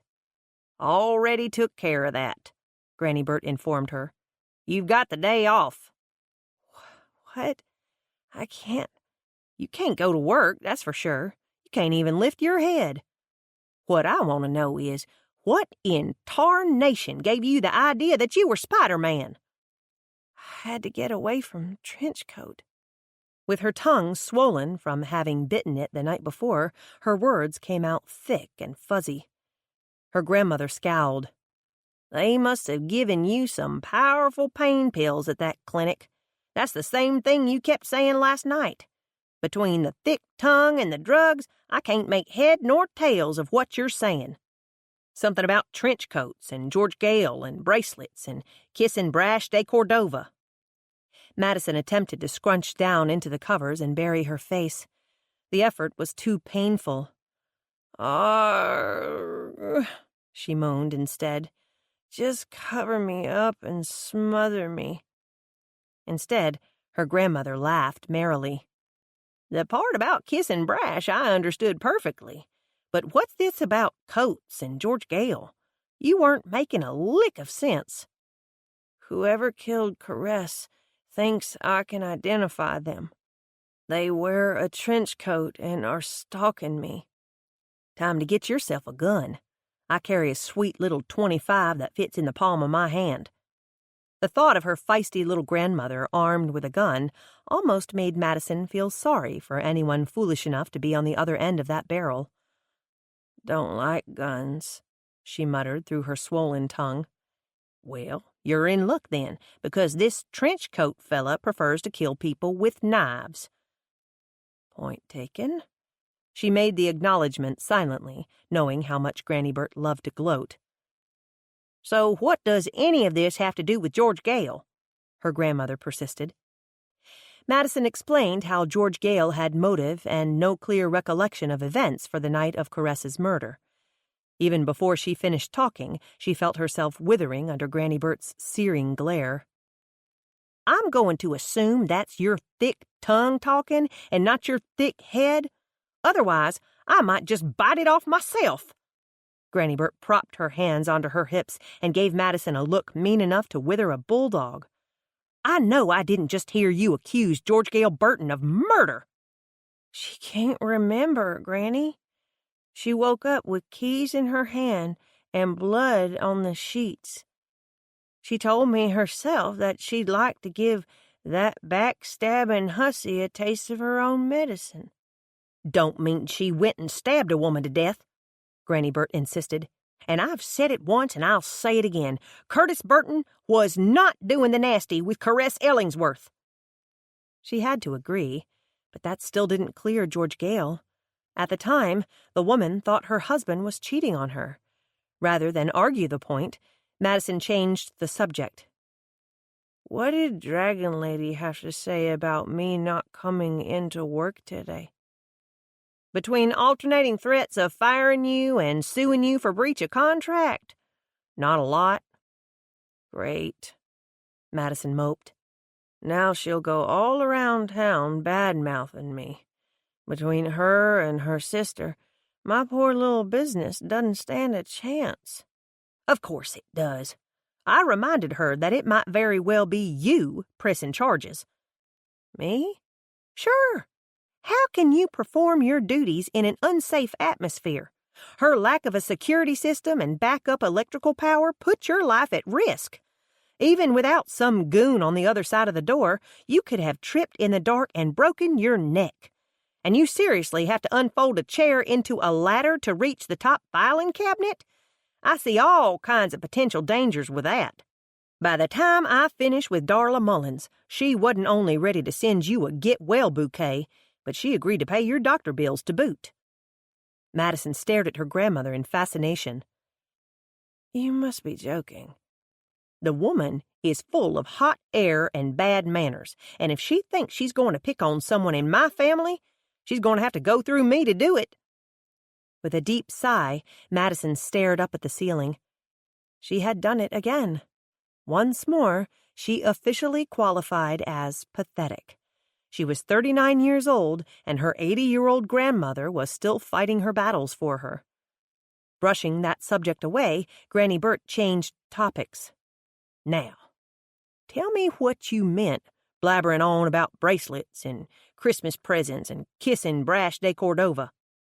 Using her thickened tongue to her advantage, Madison feigned innocence. Like said, strong pain medicine. Madison could laze around for only so long. Despite her aching muscles, turned ankle, and all her scrapes and bruises, she felt guilty about staying in bed all morning. Soon, she was up and stepping from a hot, steamy shower, ready to do something. She started by preparing beef stew for supper, one of Blake's favorites. It should be nice and thick by supper time. She also felt guilty about avoiding Brash's phone calls. The truth was, she was worried about him and wanted to know how he was faring. But she was too confused, and still just a little too hurt and angry to take his calls right now. She needed to sort through her feelings before she talked to him. The bracelet he had given to Margaret Chatham bothered her more than she cared to admit. She could rant and rave all she wanted about how Brash had led her on and lied to her. She could make this into all about him and his two-timing ways. But deep down, she knew why it bothered her so much. She was beginning to truly care about Brash de Cordova. Somewhere along the way, her schoolgirl crush had turned into something deeper. Something based on respect and admiration, not just hormones and fantasies. Okay, so there's still some of that thrown into the mix, she admitted to herself. She chopped a carrot with more gusto than required. She thought about the jock he had been and the man he had become. He was still self-assured, still a born leader full of confidence and bravado, but the arrogant edge was gone now. From what she could tell, he was a good lawman, fair and just, and dedicated to his job and community. He adored his daughter and was a good father to her. He worked with the youth at church, and rumor had it he conducted 2 very popular free football camps each summer, one at Texas A&M, the other at Baylor. In addition to being civic-minded, charitable, his good traits were numerous, so she skipped to the most obvious. Handsome and devilishly sexy. He was so downright likable. The plain truth was, Madison liked him as a person. Their personalities clicked.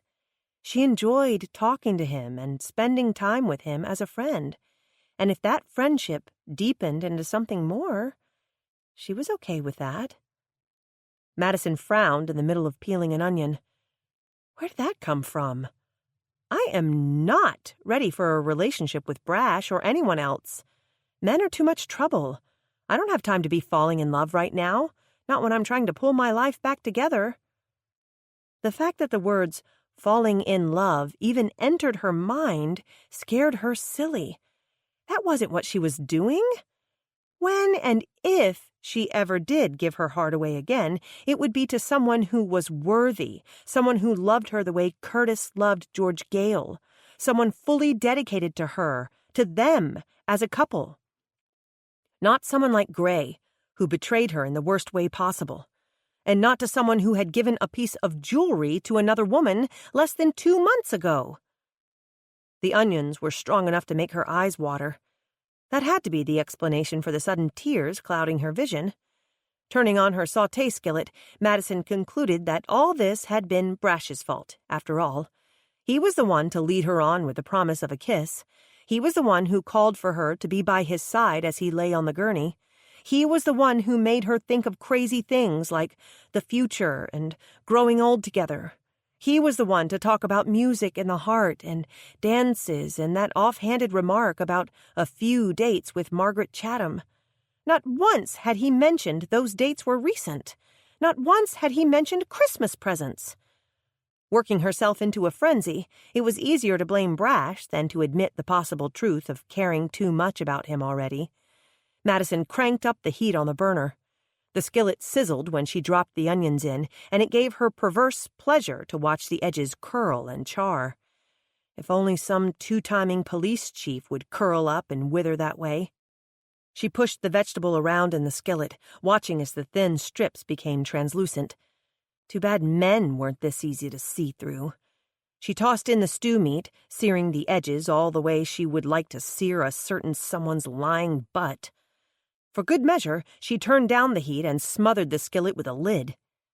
"See how you like that, you too sexy, two-timing, two-bit lawman," she muttered.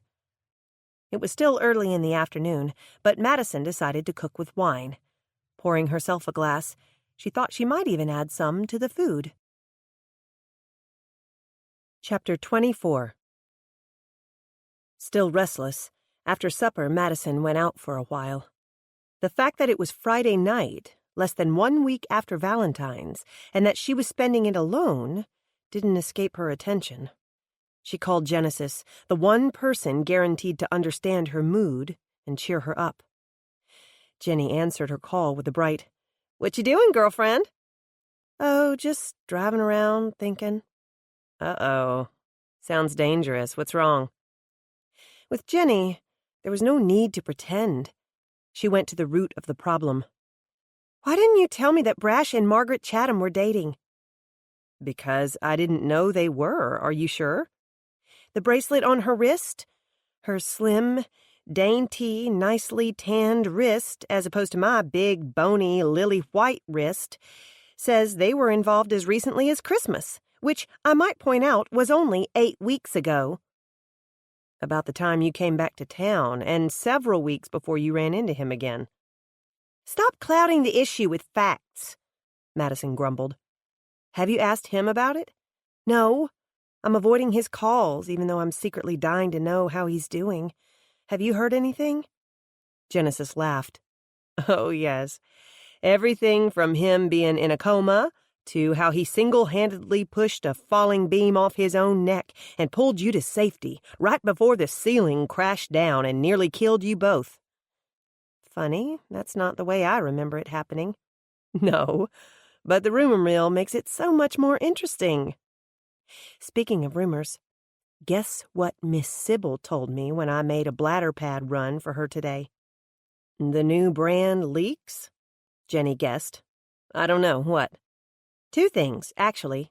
Well, 3, but you probably don't care that Leroy Huddleston had to get quadruple bifocals. She told me that John Paul Noble was talking about moving into Caress's house on a semi-permanent basis. Something about he helped her with the down payment and therefore had a quarter interest in the mortgage. Speculation is he wants it as a love nest, one that Carlina Antoine won't know about. Apparently they started up hot and heavy while they were making that last movie together." Haven't heard that one yet. The next one is even better. Guess who is supposedly in love? Barry Redmond and Angie Jones? What? I thought he was married. Technically, yes, but you should see what I do. People forget that when they play footsie under the table, particularly when those feet wander to other places a little further north, that they aren't necessarily hidden from view. I got an eyeful standing at the counter the other day. "Ew," Madison shuddered in revulsion. But no, that little disgusting tidbit is your secret for now. Miss Sybil told me about Cutter Montgomery and how apparently he has been struck down by Cupid's arrow. Cutter's in love? Jenny snorted skeptically. I sincerely doubt it, but who's the lucky lady? That's the thing. No one can remember seeing him dance but with a handful of women at the mixer, that handful being Shiloh Dawn, old Mrs. Cravey, who has to be close to 80 by now, little Tammy Sue Hadley, who's closer to 5, Callie Beth Irwin, his own sister-in-law, and you. Who's to say it happened at the dance? According to Miss Sybil, Cutter himself. Wanda Shanks told Miss Sybil that Howard Evans saw him on Sunday morning and said Cutter still had stars in his eyes. Mr. Evans asked him if he had a good time at the dance Saturday night and finally found himself a girl. And Cutter said he not only found a girl, he found the woman of his dreams. According to Miss Wanda, Mr. Evans said he had the look of a man in love, goofy grin and all. That's a lot of she said, he said, she said. I wouldn't hold my breath on him finally choosing between Shiloh Dawn and Callie Beth.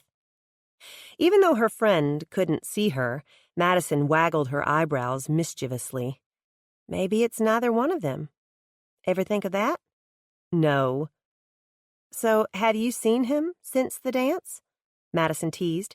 She noticed her friend's answer was short and curt. Of course. He eats in here every day.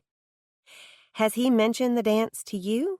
And the way his, how did you put it? How his equipment responded? I haven't really talked to him much, Genesis admitted. I've let Shiloh Dawn wait on him. I don't think her feet have hit the ground since she danced with him. You've been avoiding him, Madison said in shock. Maybe a little. I don't want things to be awkward between us. It was just a dance, no big deal. She fluttered her hands, something Madison couldn't see but was certain of. And probably just a silly notion on my part. If I believed the rumors about him falling in love, which I don't, my money would be on Shiloh Dawn. Don't think I don't notice how you're changing the subject. Okay, so I'll change it again. I had a phone call tonight. James Calloway called and asked me out. That cute professor who teaches dual credit classes at the high school? Yummy. What did you say? I hedged. I'm not sure I want to go out with him. Why not? You said he has a good sense of humor, and in spite of the crazy ties he wears, he's very nice looking. I'm just not looking for romance right now.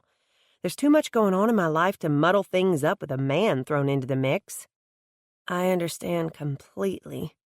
But should I point out that you've had that same excuse for about 10 years now? In fact, I can't even remember the last boyfriend you had. Madison frowned, trying to recall a name or face. She was coming up with a big blank, because her friend never dated. There haven't been many, Genesis confessed. Maybe this question is a little overdue, like by about 20 years, but you're not still in love with Tommy, are you? No, of course not. He was my first love, but hardly my soulmate. I gave up dreams of a future with Tommy long before he was killed in that wreck. The minute our 12-hour marriage was annulled, I knew it was over between us. I have fond memories of him, but I'm definitely not still in love with him. Good, because you are too young and beautiful to be in love with a ghost, and too vivacious to be an old maid. Genesis laughed. Don't worry. I'll meet my Prince Charming one of these days. Then you'd better start kissing some toads. Speaking of toads, there were 2 of them in here today, warts and all. Darla Mullins and her dear sister Myrna graced us with their presence for lunch. Ooh, lucky you. I wonder if I'll even have a job come Monday morning. Oh, yes, you can bet on it. I overheard Darla plotting her evil scheme to make you carry every piece of equipment she owns out to the nether regions of Alan Wynn's place. Madison sniffed a few times. I think I may feel a head cold coming on. Again, Jenny laughed. Good luck with that one. At least you seem to be in better spirits now. Talking to you always does that for me. That's what best friends are for." Madison drove aimlessly for another 10 minutes. When her rambling drive took her down Caresses Street, she decided to get in a little reconnaissance on Donnie Howell. She parked in the same spot as before, where she had a view of both houses. It didn't hurt that if John Paul Noble happened to stroll past the window, she might get a glimpse of the handsome actor. Donnie Howell had company. 2 burly men sat with him in the living room, drinking beer and laughing. At some point, they all trailed out of the room, and she lost sight of them. A few minutes later, a light appeared at the back of the house, and if she used the long-range lens on her camera, she could get glimpses of them throwing darts. She snapped off a few pictures, capturing the wince on Donnie's face when he twisted and hurt his back. After that, he sat on the sidelines, cheering his buddies on. In Madison's opinion, the man's insurance claim was legitimate. With the camera still up to her eyes, Madison panned over toward Caresses' house. Lights shone from numerous windows, and there were 2 extra vehicles under the carport, suggesting John Paul was still there. As usual, most of the blinds were open. From where she sat, she had a clear view into the kitchen. With the curtains wide open, it really wasn't peeping, was it? Anyone could see inside, with or without a camera. Deciding the camera might be a little much, she began to lower it when motion inside caught her eye. Surely one little magnified peek couldn't hurt. Was that John Paul? A man had his back to the granite counter. No, the hair was too blonde, the build too slight to be the famed actor. Was that? Yes, that was Darren. He and his mother were probably there visiting, keeping John Paul company in the lonesome house. Like the night she had witnessed Caresses' attack, Madison spoke aloud, keeping a running monologue going. She was almost as nervous now as she was then, probably because her conscience ate at her. That night she had been working. Tonight, she was merely being nosy. "Shame on you, Darren, jumping up on the counter like that," she mumbled to herself. "Granny Bert would have a conniption fit if one of the kids did that at our house. Come to think of it, I'm surprised Darla isn't having a cow right about now. Such behavior isn't proper and dignified after all." She scrunched her face up and mimicked her temporary boss's superior tone. "What on earth is Darren doing? It looks like he's pulling his shirt off. Hello." As Darren whipped off his pullover and tossed it aside, Madison quickly exchanged her camera for her binoculars. They provided more magnified details. "Why, Darren, Darren, Darren. Who knew what you were hiding under those preppy clothes you wear?" Her coworker's back was finely sculpted with muscles that rippled with each move of his arms, especially when they reached forward and his fingers wiggled in a come-hither gesture. "Wait a minute," Madison muttered, not understanding the scene before her. "What is he doing? Why is John Paul... What is he doing? Is he... Oh, my God! He's nibbling Darren's neck!" She dropped the binoculars as surely as if they were on fire, slapping her fingers to her face. She tried to stop the shocked cry that burst from her lips. It was no use. The sound came out hoarse and troubled. It was like watching a train wreck. In spite of herself, Madison lifted the binoculars back to her face. Yep, they were doing what she thought they were doing. Darren was in the process of peeling the shirt off John Paul's muscular shoulders. John Paul was working the younger man's belt loose. Madison was as hip as the next person. She knew Darren was gay and was already quite fond of the man. She had other friends who were attracted to the same sex, and it had never bothered her before. But John Paul Noble? The idea was absurd. The man was a legend, a playboy of the highest order, a man-ho, they said. He had romanced women of all ages all over the world, from Carlina Antoine and Hilary Hyatt to Caress Ellingsworth and, rumors had it, half the women in Hollywood. Had that been all they were? Rumors? Too stunned to move, Madison sat in her car, trying to make sense of what she had just seen. She didn't even flinch when the passenger door opened and Brash slid into the car seat beside her. "Maddie?" he asked, catching the look on her face. "Huh?" She slowly pulled out of her stupor. What are you doing here?" "Looking for you. What on earth are you doing here? And don't give me that song and dance about stargazing again," he warned. "Your star attraction is dead, after all." "No, I'm on a job." "A job? You're not playing junior detective again, are you?" "And what if I am?" she snapped. "I can take on whichever clients I see fit. But for your information, this is a legitimate job, sanctioned by an actual private detective. He hired me to gather information for him." "So Archer took my advice and called you, did he?" To her surprise, Brash looked pleased. "Huh? How did you—" "Who do you think gave him your number?" "You? Don't sound so shocked." But you hate it when I play junior detective." "Only when it puts you in danger," he told her, "which I suspect is the real reason Trenchcoat is stalking you. You were playing detective that night, weren't you, Maddie? What I want to know is who hired you. Why were you sitting in front of Caressa's house that night?" Still reluctant to give up her client, Madison remained insistent. "I told you I was—" "Stargazing." Brash said the words with her, his tone weary. He watched her face closely. "And tonight?" "The blue house over there belongs to Donnie Howell." "And yet when I first drove up, you were looking directly into Caressa's house." "John Paul Noble is still in town. I was stargazing." Her voice held a flat, dejected tone. "For some reason, I actually believe you," he murmured. "So why do you look so glum?" "Couldn't see anything?" he guessed. "Oh, I saw plenty." "Huh?" Madison sighed. "Do you remember the show Hatchet for Hire?" "Sure do. It was my favorite TV show back in the day. Still watch the reruns sometimes." "Along with every other girl in America, I had a huge crush on John Paul Noble. I knew it was impossible. I knew it was just a foolish, impossible dream, but I used to imagine that I might meet him someday, and that he would be so enchanted with my sparkling personality and my wholesome good looks, that he would put all those loose Hollywood vixens behind him and fall madly in love with me." She crossed both hands over her heart, her voice filled with just the right touch of melodrama. "It could happen." His voice, deep and sexy, was much too believable.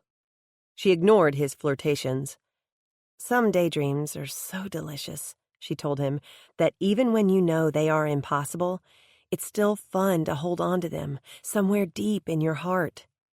"Hey, now's your chance. You have the opportunity to meet him up close and personal, and he'd be a fool not to choose you over any woman in Hollywood." She shook her head. "Never going to happen." "How do you know?" he challenged.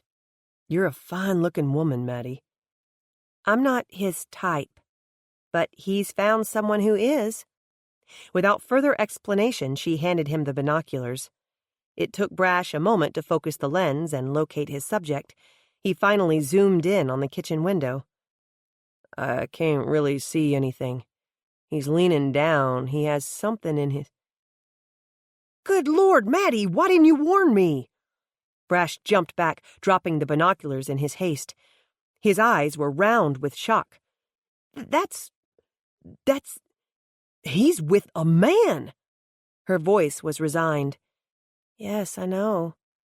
"They're right there on the kitchen counter, in full view." "I know that, too." Brash scrubbed his hands over his eyes, trying to scour the vision from his mind. He cursed beneath his breath. "You should have warned me," he accused again. "I'm still in shock." "Who? Do you know who that was?" "Oh, yes. That's Darren Mullins." "Little pipsqueak Darren Mullins, the surveyor's son?" "The one and only." "How messed up is that? John Paul was Caressa's ex-boyfriend. Now her best friend's son is his—" What, boy toy? This is straight off one of those soap operas they starred in. John Paul has a reputation of being a real ladies' man. I never once heard about this. She waved her hand in the vague direction of the house. Brash shook his head, visibly trying to shake the memory free. The effort drew a moan, and he put his hand to his head. Belatedly, Madison noticed the white bandage peeking from beneath his cowboy hat. "How is your head? What did the doctors say?" "Concussion. They said it was a good thing I had such a hard head, or they would have kept me overnight. Said I'll be good as new in a couple of days. And you?" "Sore. Every muscle in my body is in pain. Climbing straight up the side of a brick building will do that to you. Another 20 or so hot baths, and I'll probably live," she predicted. His voice dropped with a serious note that sounded suspiciously like an accusation. "I've tried calling you all day, Maddie." "Really?" "Knock off the innocent act. You've been ignoring my calls. Why?" he asked her directly. I haven't really felt like talking much today. My tongue's still swollen from where I banged my head on the window. I bit it pretty hard." To prove her point, she stuck her tongue out at him. "Funny. Never heard it in your voice till just now," he observed dryly. "Come on, Maddie. Tell me what's wrong. Why are you avoiding me? I had to come hunt you down. I'm not supposed to be driving yet, you know, but it's the only way I could get you to talk to me." "Great. So if you pass out behind the wheel and have a wreck, you're going to blame it on me." "So drive me home," he suggested. "I'll send someone back for the car. We can go to my house and have a nice, long conversation." He reached out and took her hand. "I might even find a bottle of wine. How about it, Maddie? Drive me home?" She pulled her hand free, averting her gaze. "Sorry, I'm working."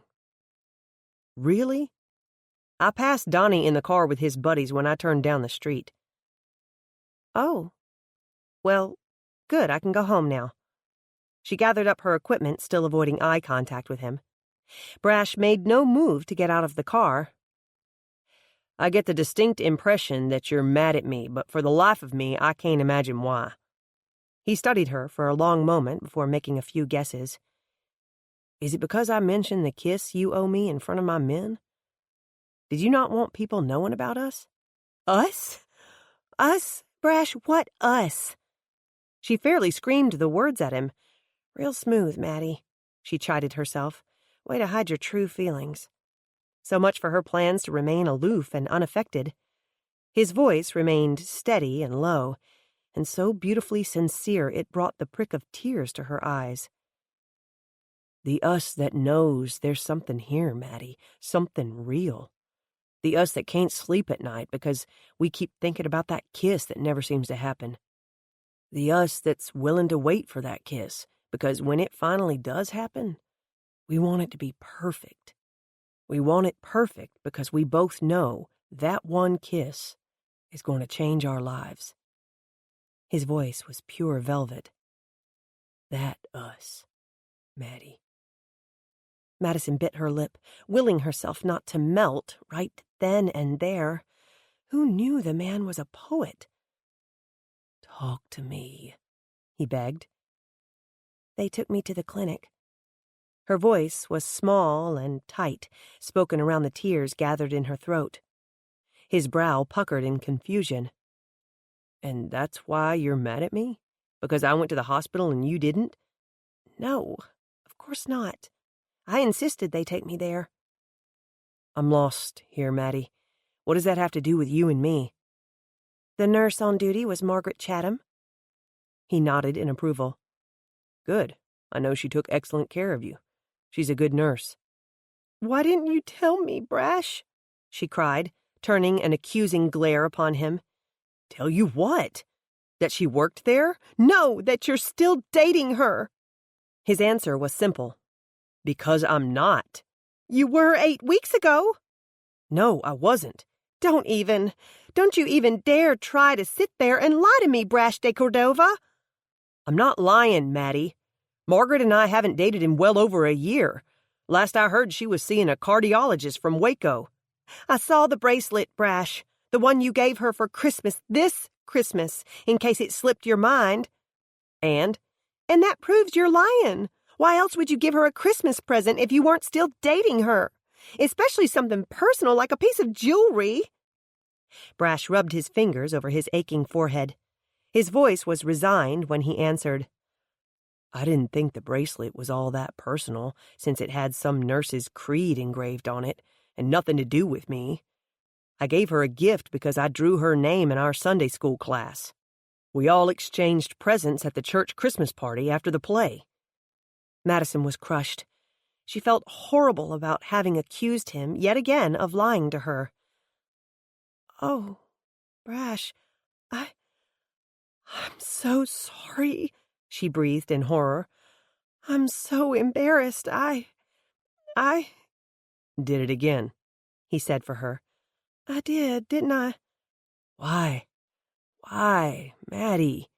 He turned to her with sorrow in his blue eyes. Why do you have such a low opinion of me? I don't. This is a high opinion? First you accuse me of being a married man and trying to kiss you behind my wife's back. Now you think I'm lying about dating another woman. If this is a good opinion of a man, I'd hate to see the scoundrels that don't make the mark. I'm sorry, Brash. Truly, I am. She said, and I thought. She gave up trying to explain herself. None of it made sense anyway, especially not this terrible pain in her heart. Silence filled the car's cabin. Tension grew thick and uncomfortable between them. The strain was almost tangible. I'm going to make this easy for you, Maddie. When he spoke, Brash's voice was low and raw. I'm telling you right now, you're the only woman I'm interested in. Yes, there have been women in my past, but right now, I'm only interested in my future. I want a future with you, Maddie. Don't ask me how, but I know we would be good together, and I know it could be forever. He stared at her long enough for her to see the beautiful sincerity in his words. Then he looked away again, and she heard the vulnerability in his voice. To be honest, the thought scares me a little, but in a good way. She found her voice, tiny and small. It scares me too. I don't do halfway, Maddie. Even though his face was averted, she gave a tiny nod before tucking her head down. I know you've had a rough time of it recently. I know your marriage was falling apart even before your husband died. Her head jerked up. How do you? Doesn't matter how I know. All I need to know is that I'm not competing with a dead man's memory. You're not. Nick Velarde? What? No. Why would you even think that? I saw the way you looked at each other. He practically growled. I felt it in the air. There was something between you. Not this. Nothing had ever been like this, not even with Gray. Then I'll wait. I'll give you the time you need to pull your life back together. But there's one thing you need to know, Maddie. What's that? As far as I'm concerned, if a relationship doesn't have trust and respect, then it's no relationship at all. The two go hand in hand. And it's obvious you don't trust me. It's not you, Brash, she insisted. On a whisper, she admitted, It's my own stupidity. Doesn't matter. I'll compromise on a lot of things, but not this. Either you trust me or you don't. You believe in me and respect me or you don't. Simple as that. She had never heard such emotion in his voice, such raw vulnerability. She was humbled, knowing she inspired that level of feeling in the man. But his next words almost broke her heart. I can't be with someone who thinks so poorly of me, he continued. It doesn't matter that it stems from your own insecurities. It reflects on me, on my integrity. Brash. He ignored her whispered cry. Get your life together, Maddie, and decide how you feel about me. Don't come to me unless you know, without a doubt, that you trust me and respect me. I do, Brash. I respect you more than any man I know. If she doubted it before, his heartfelt speech proved he was a man of his integrity, a man worthy of love and respect. Like I said, I don't do halfway. If I give you my heart, I give you everything I have, including that same level of respect, that same level of unconditional trust. I don't give those things lightly, Madison. Neither do I. He faced her then and touched her bruised cheek with a tender caress. Go home, Maddie. Get your life together. Your head together. She dropped her eyes. I'm a mess, Brash, she confessed, lowly. You don't know the half of it. When you trust me enough, you can tell me about it. I don't know. Some things were too painful to share, even with him. Do you believe me when I say you're the only woman I'm interested in? I want to. She felt him stiffen at the uncertainty that lingered in her words. She suspected the sudden chill in the air deflected from him. When he put his hand on the door, she cautioned, You don't need to be driving, remember? His voice raked across the ice in his heart, coming out frosty and cold. You'll never really trust me, Maddie. You still think poorly of me. Surely a car crash couldn't hurt much worse than that.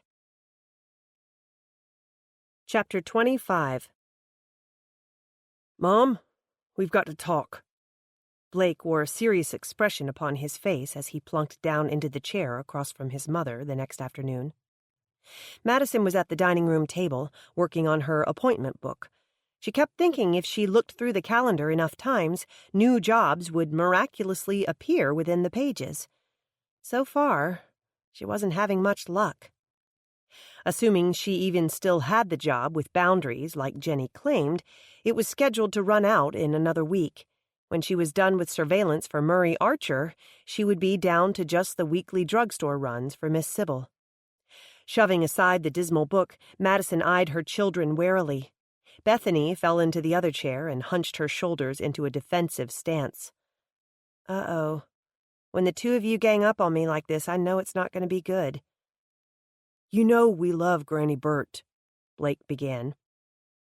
And she's pretty cool and all, especially for someone her age, his sister was quick to say. But something has got to change. Do you know what she did today? I'm afraid to even ask. To begin with, he made it plain there would be more. She hung my underwear outside on the clothesline.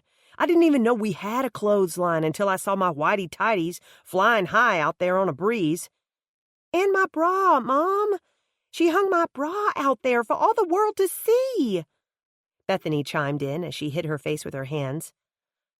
Okay, first of all, Madison defended her grandmother, the backyard is relatively secluded. You can barely even see the yard, what with all the huge old trees and rose bushes and that big motorhome parked in the way. And second of all, how many times have I asked you both to do your own laundry? Granny Burt isn't your personal maid. There's more, Blake assured his mother. You know that perfectly delicious stew you fixed for supper last night? The one you ate 3 bowls of? I vaguely recall seeing it before you slurped it down. I even got a bite or two of it. Her sarcasm was lost on her son. Food, after all, was a serious subject to a 15-year-old boy. I made sure I left enough for a mid-morning snack. I even hid it in the back of the refrigerator behind the prune juice. Do you know what she did, Mom? She threw it in the blender and made it into one of her god-awful shakes. He looked so stricken. Madison did her best not to laugh. That's where you made your first mistake, she advised. Prune juice is the secret ingredient in most of her shakes. That or castor oil. No longer so amused, Madison shivered at the memory of one or more of those shakes. It gets worse, Mom, Bethany advised. Tell her, Blake. Tell her what we saw today. The blonde-haired youth put his hand across his chest in a solemn manner. In a voice overly grave, He kept his facial features drawn blank. Something no teenager should ever be forced to witness. Madison rolled her eyes. You're not trying out for the drama club here, Blake. Just tell me what happened. It's Saturday. What does Granny Burt like to do on Saturday mornings? She usually goes to her water aerobics class, but I heard the pool was still out of order at the nursing home. Right, but since they hated to miss the class 2 weeks in a row, she and her friends decided to do their aerobics here, Bethany explained. So, I doubt they made too much of a ruckus, given all of them are 75 or older. They came in their exercise clothes, Mom. They're swimming suits. There was such horror in his voice, such shock in his eyes, that this time she couldn't hold the laughter in. Madison burst out laughing, even as both teens looked at her as if she were crazy. The things we saw, Mom, Blake continued, shoulders shuddering. I may be scarred for life. I didn't know it was possible to have so many wrinkles. Bethany's voice was a blend of horror and awe. And believe me, Mrs. Shanks should not be wearing a two-piece swimsuit. The more her children described the horrors they witnessed, the harder Madison laughed. Just the thought of seeing Wanda Shanks doing leg lifts in a bikini made her stomach curl, and she had no doubt Miss Sybil's wrinkles all but swallowed her bathing suit up whole. But the twins were so comical in their rendition of the geriatric exercise class and what was considered suitable attire for such an occasion. She laughed until she cried, until her sides screamed in protest. Given the week's events, the pain didn't take long to set in, and given last night's heart-crushing conversation with Brash, she deserved the pain as much as she needed the laughter. Okay, no more, she finally insisted. It hurts too much to laugh. Then stop laughing, Blake grumbled. We're serious, Mom. We love Granny Burt, but it's time we find a place of our own. Bethany's words sobered her right up. Wiping away a lingering tear, Madison peered at the twins to make certain they were serious. Both their young faces were set with determination. That's a big step, you know, she said. Not only financially. I'll get a job, Mom, so I can help out. That's sweet of you, Blake, and I appreciate it. And I may have to take you up on it. But more than the financial implications, if we buy a house, we're making a commitment to stay here in Juliet. I know we've had this conversation before, but once we buy a house, there's no backing out.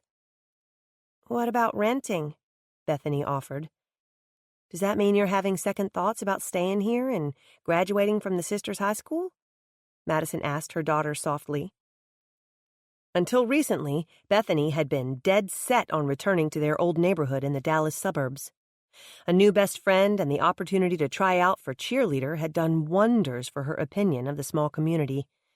But there were times when the teenager still got homesick. Madison understood all too well. There were times when she missed their old life as well. The girl shrugged. Not really. I mean, it's pretty cool here. I think I can adjust. It was more of an endorsement than Madison expected. Turning her gaze to her son, she asked, Blake? You know how I feel. I'm in.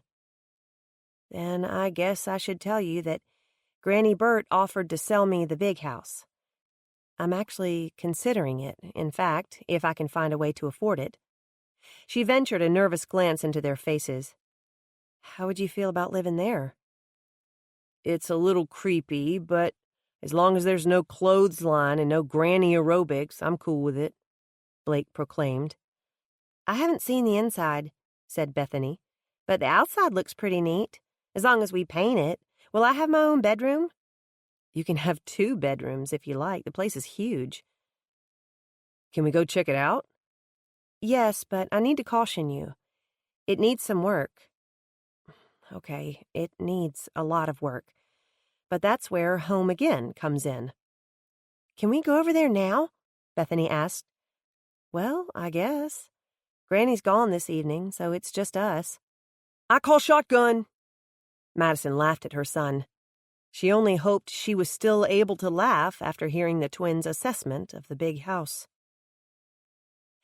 Granny Burt brought up the subject of the house the next day after church, asking if Madison had heard from Nick Velarde yet. Madison allowed her grandmother a good 5 minutes to relive the glory of hoodwinking that Hollywood hunk into doing her bidding before she answered. "No, I haven't heard from him yet. I wonder if that's a good sign or a bad one." "Be patient, child. It will take him a while to get all his ducks in a row. Besides, you need the extra time to make sure the house is in your name. Apparently, they're sticklers about remodeling the house only for the family that will live there. I guess it's a safeguard to keep people from profiting from the remodel by selling it the minute the paint has dried." "I haven't agreed to buy the house yet," Madison reminded her grandmother. "At the risk of having the words engraved into my voice box, I must repeat, I have no money." "I have the contract all drawn up, you know. All it needs is your signature. Take a look." Granny Burt rummaged around on the table by her chair until she came up with a folder. She barely gave Madison time to look it over. "So, what do you think? Your cousin Larry can be here in 30 minutes to make it official." "Actually, the twins and I talked about it, and I have their blessing to buy the house, but—" "But?"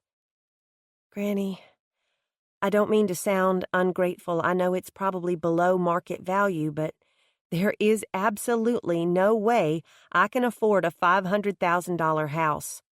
She had known all along that owning the big house was a pipe dream, but seeing the cold reality in black and white stung more than she expected. "You might need glasses, Maddie girl. Look at those numbers again." Flipping back through the pages in her hand, Madison concentrated on the zeros. "Granny," she gasped, "have you gone senile on me?" "No need to get nasty. I know it's a lot considering the age and condition of the house. We don't even know yet if the foundation is stable or if the roof needs repair." "But I know what you're going to say," the old woman interrupted her. "The plumbing is old and rusty, and the electrical wiring is a powder keg just waiting on a fuse. Someone drew all over the walls, and the furniture is full of dust mites and spider webs. I know it's a lot to ask for a pile of wood and stone 100 years old, but I have my eye on adding a retractable awning to the motorhome. I need that $5,000 I'm asking for the house." "Granny, you cannot sell me that house for $5,000. Madison's voice took on a shrill note. "Now don't try to talk me down," her grandmother warned. "I'm asking a firm $5,000. "Then you have gone soft in the head. That house is worth $500,000, and you know it. You're practically giving it to me." Oddly enough, her words rung with accusation. "I have 7 grandchildren. I can't be playing favorites, giving a house to one of you and not the others. No, you'll have to buy the house fair and square. I know it may mean making a few more sacrifices, but anything worth having is worth working for. There's nothing more satisfying than knowing you've spent your hard-earned money on a worthy investment." Tears welled in Madison's hazel eyes. No matter what she called it, and no matter what lesson she was trying to teach, Granny Burt was practically giving her the house. More than a house, she was giving her a future. Unable to hold the emotions inside any longer, Madison burst out in full-fledged tears. Pretending not to be moved by Madison's gratitude, Granny Burt huffed. "You really do drive a hard bargain, don't you? I know the house has a lot wrong with it. The kitchen will walk your legs off. The appliances are ancient, and there's not enough bathrooms. Still, it's better than living here with me, all cramped up. The kids need their space. A teenage girl shouldn't have to share her bedroom with her mother, and a teen boy should be able to play his music as loud as he wants. As much as I've enjoyed having you here with me, I can't be selfish. It's time you had a home of your own, and a drafty old mansion seems as good a place as any. So I'll consider owner financing. How does $100 a month sound?" It sounds like I have the best grandmother in the world." Madison sniffled out the words. By evening, the papers were signed, and Madison was once again a homeowner. But when she settled into bed that night, the reality of the situation sank in. Houses came with utility bills, insurance payments, taxes. She belatedly wondered what upkeep on a 100-year-old home must be like. What on earth had she been thinking? Chapter 26.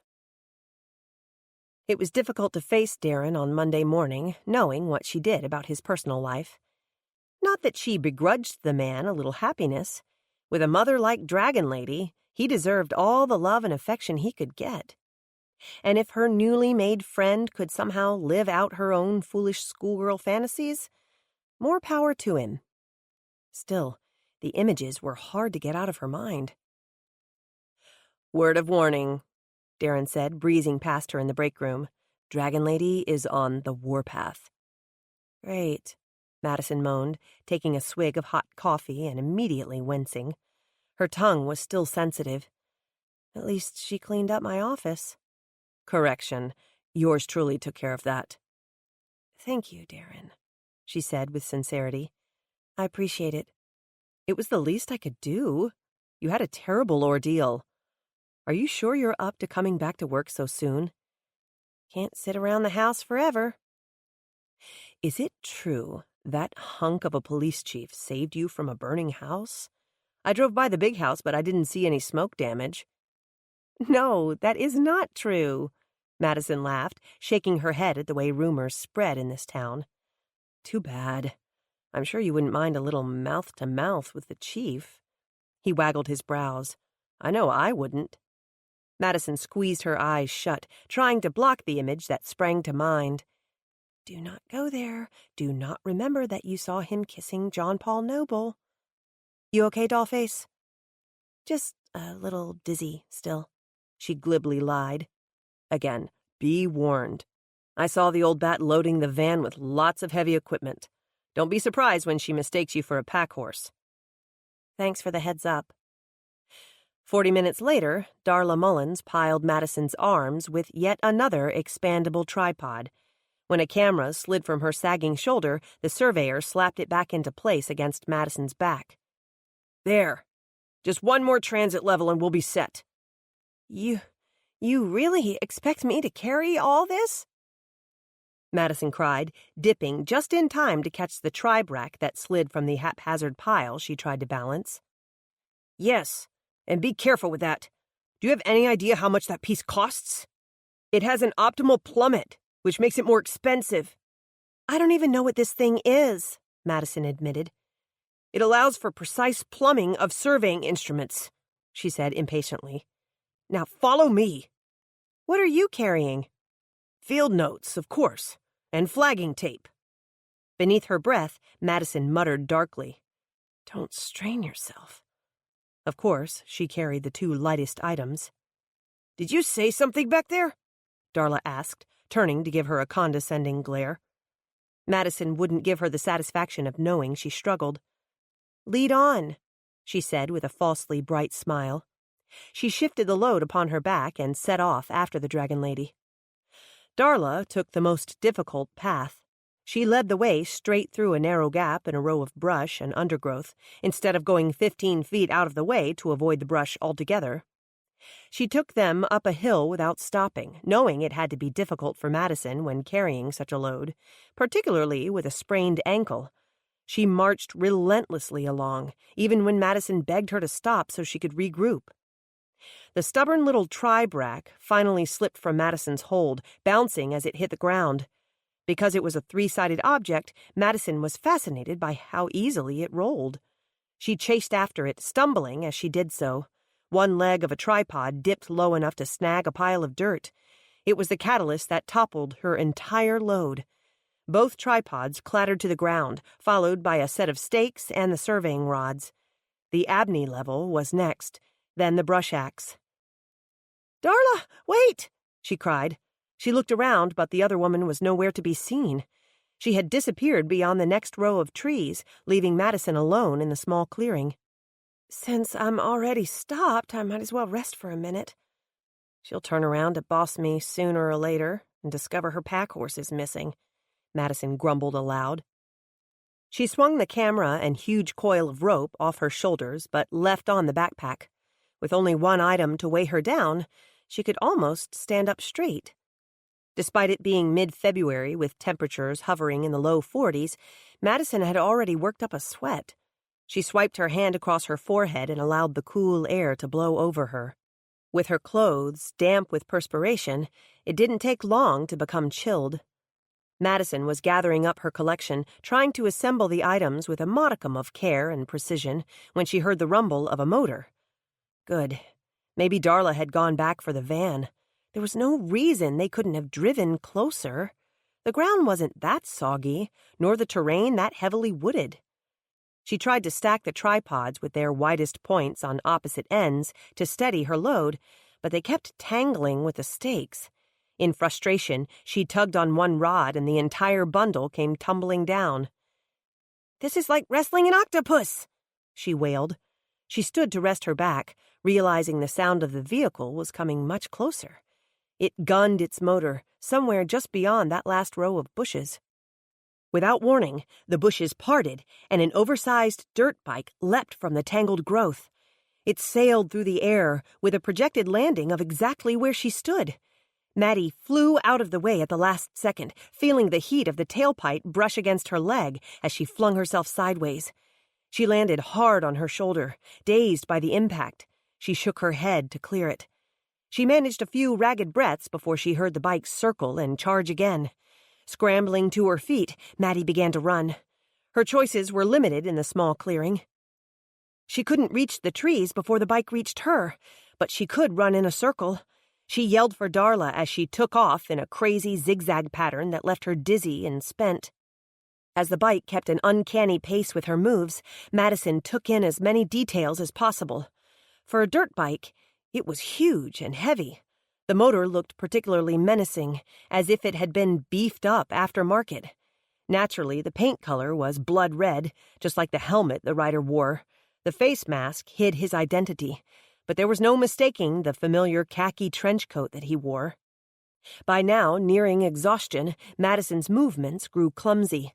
The air was thick with dust and engine smoke, clouding her vision. She made a miscalculation and stumbled on top of her pile of equipment, falling to her knees. The bike bore down on her, inches away from her face. She was completely at his mercy. He could take her down right now. However, slamming into Madison also meant slamming into the pile of equipment, which consisted of jagged edges and assorted metal. At the last possible second, the driver hurled upward into a jump, avoiding the potentially damaging heap by sailing over Madison. With the momentum of the jump, the bike headed toward the nearby clump of trees. Watching as the driver gunned the motor mid-air, Madison braced herself for the crash she knew was coming. It would be brutal, given the size of the tree in its path and the speed at which the bike soared through the air. Madison ducked her head, shying away from the impending crash. From the corner of her eye, she saw a flash of chrome as Trenchcoat did some sort of last-minute maneuver. He twisted his body to one side, just enough to change the bike's trajectory. It hit the tree line with a crash, but it somehow missed the biggest tree. She heard limbs rip and tear as the bike sailed among them and exited on the other side. Madison heard the motor gun once more, then roar off into the distance.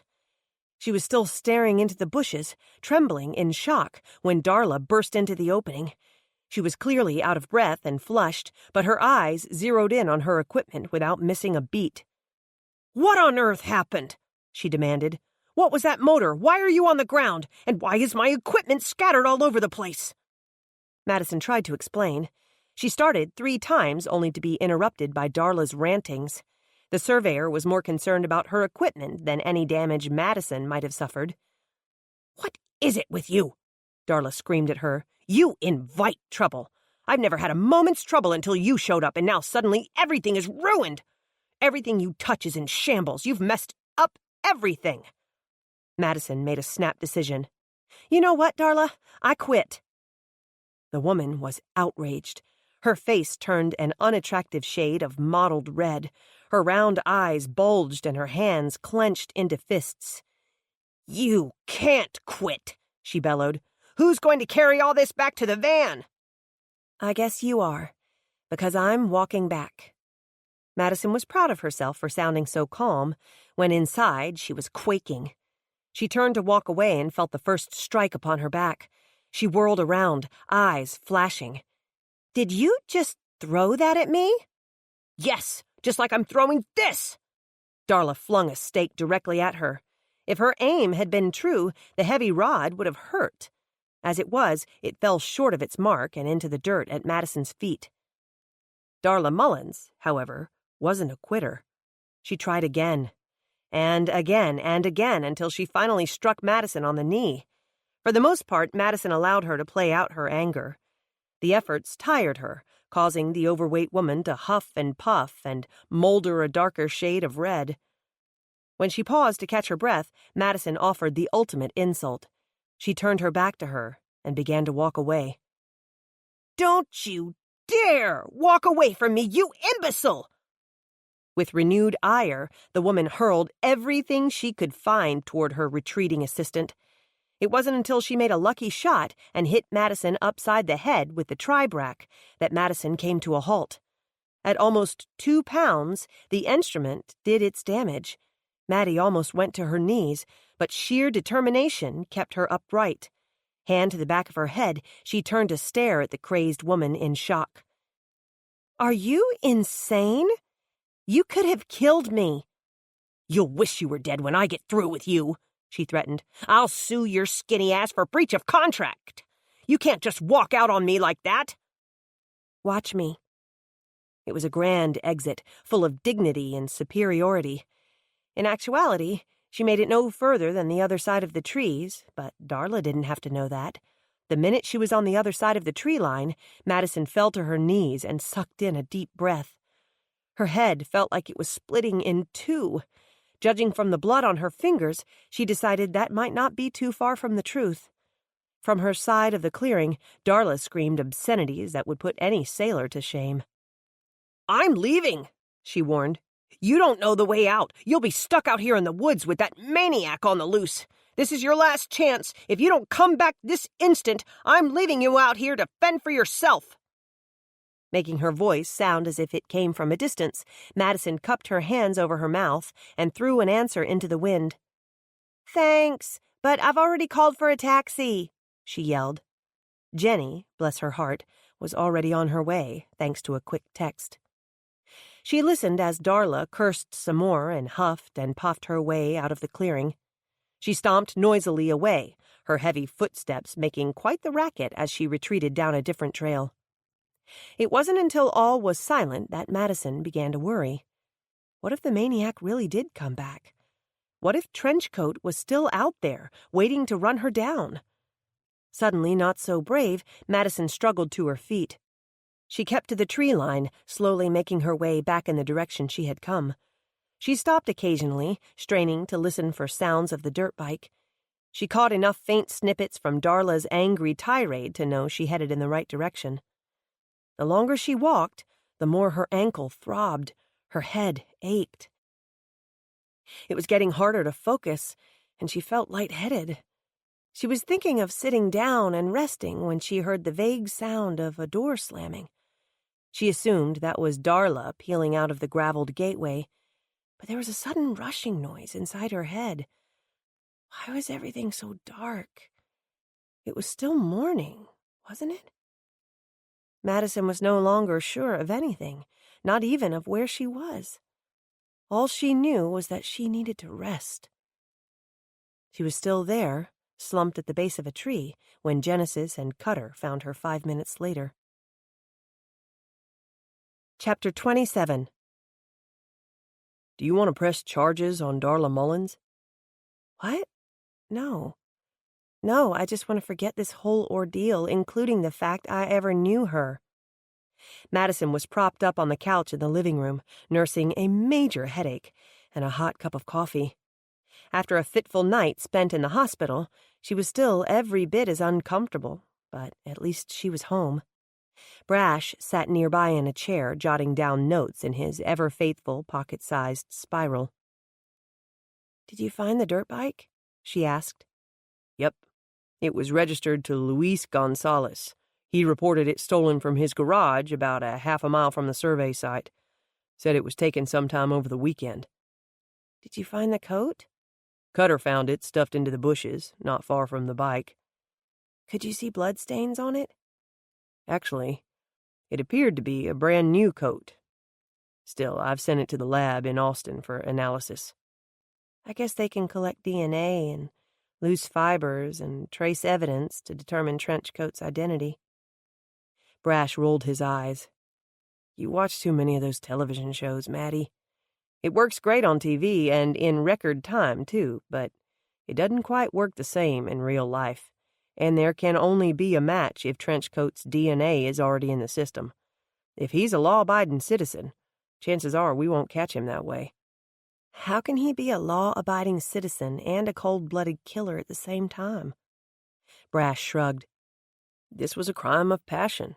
Who knows what made him crack? Up until he killed Caress, he may have been a pillar of society. Her death may not have been premeditated, but he's put quite a bit of thought into trying to kill me. Unfortunately, I agree. That's why I want to put you under police protection. Do you really think that's necessary? She gasped. I don't want to take any chances, Maddie. He's tried several times now. He seems to be hell-bent on keeping you silent. Maybe we should make some sort of public announcement, admitting that I'm really no eyewitness at all. I didn't see the actual murder take place, and I have no idea what the killer even looked like. I'm willing to give it a try, Brash agreed.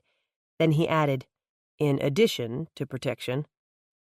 Brash, you have a police force of exactly 3 people. You don't have the resources to offer me protection. It will take some ingenuity, and I'll have to call in reserve officers and maybe even get some help from the fire department, but I'm not taking any chances, Madison. This is your life we're talking about.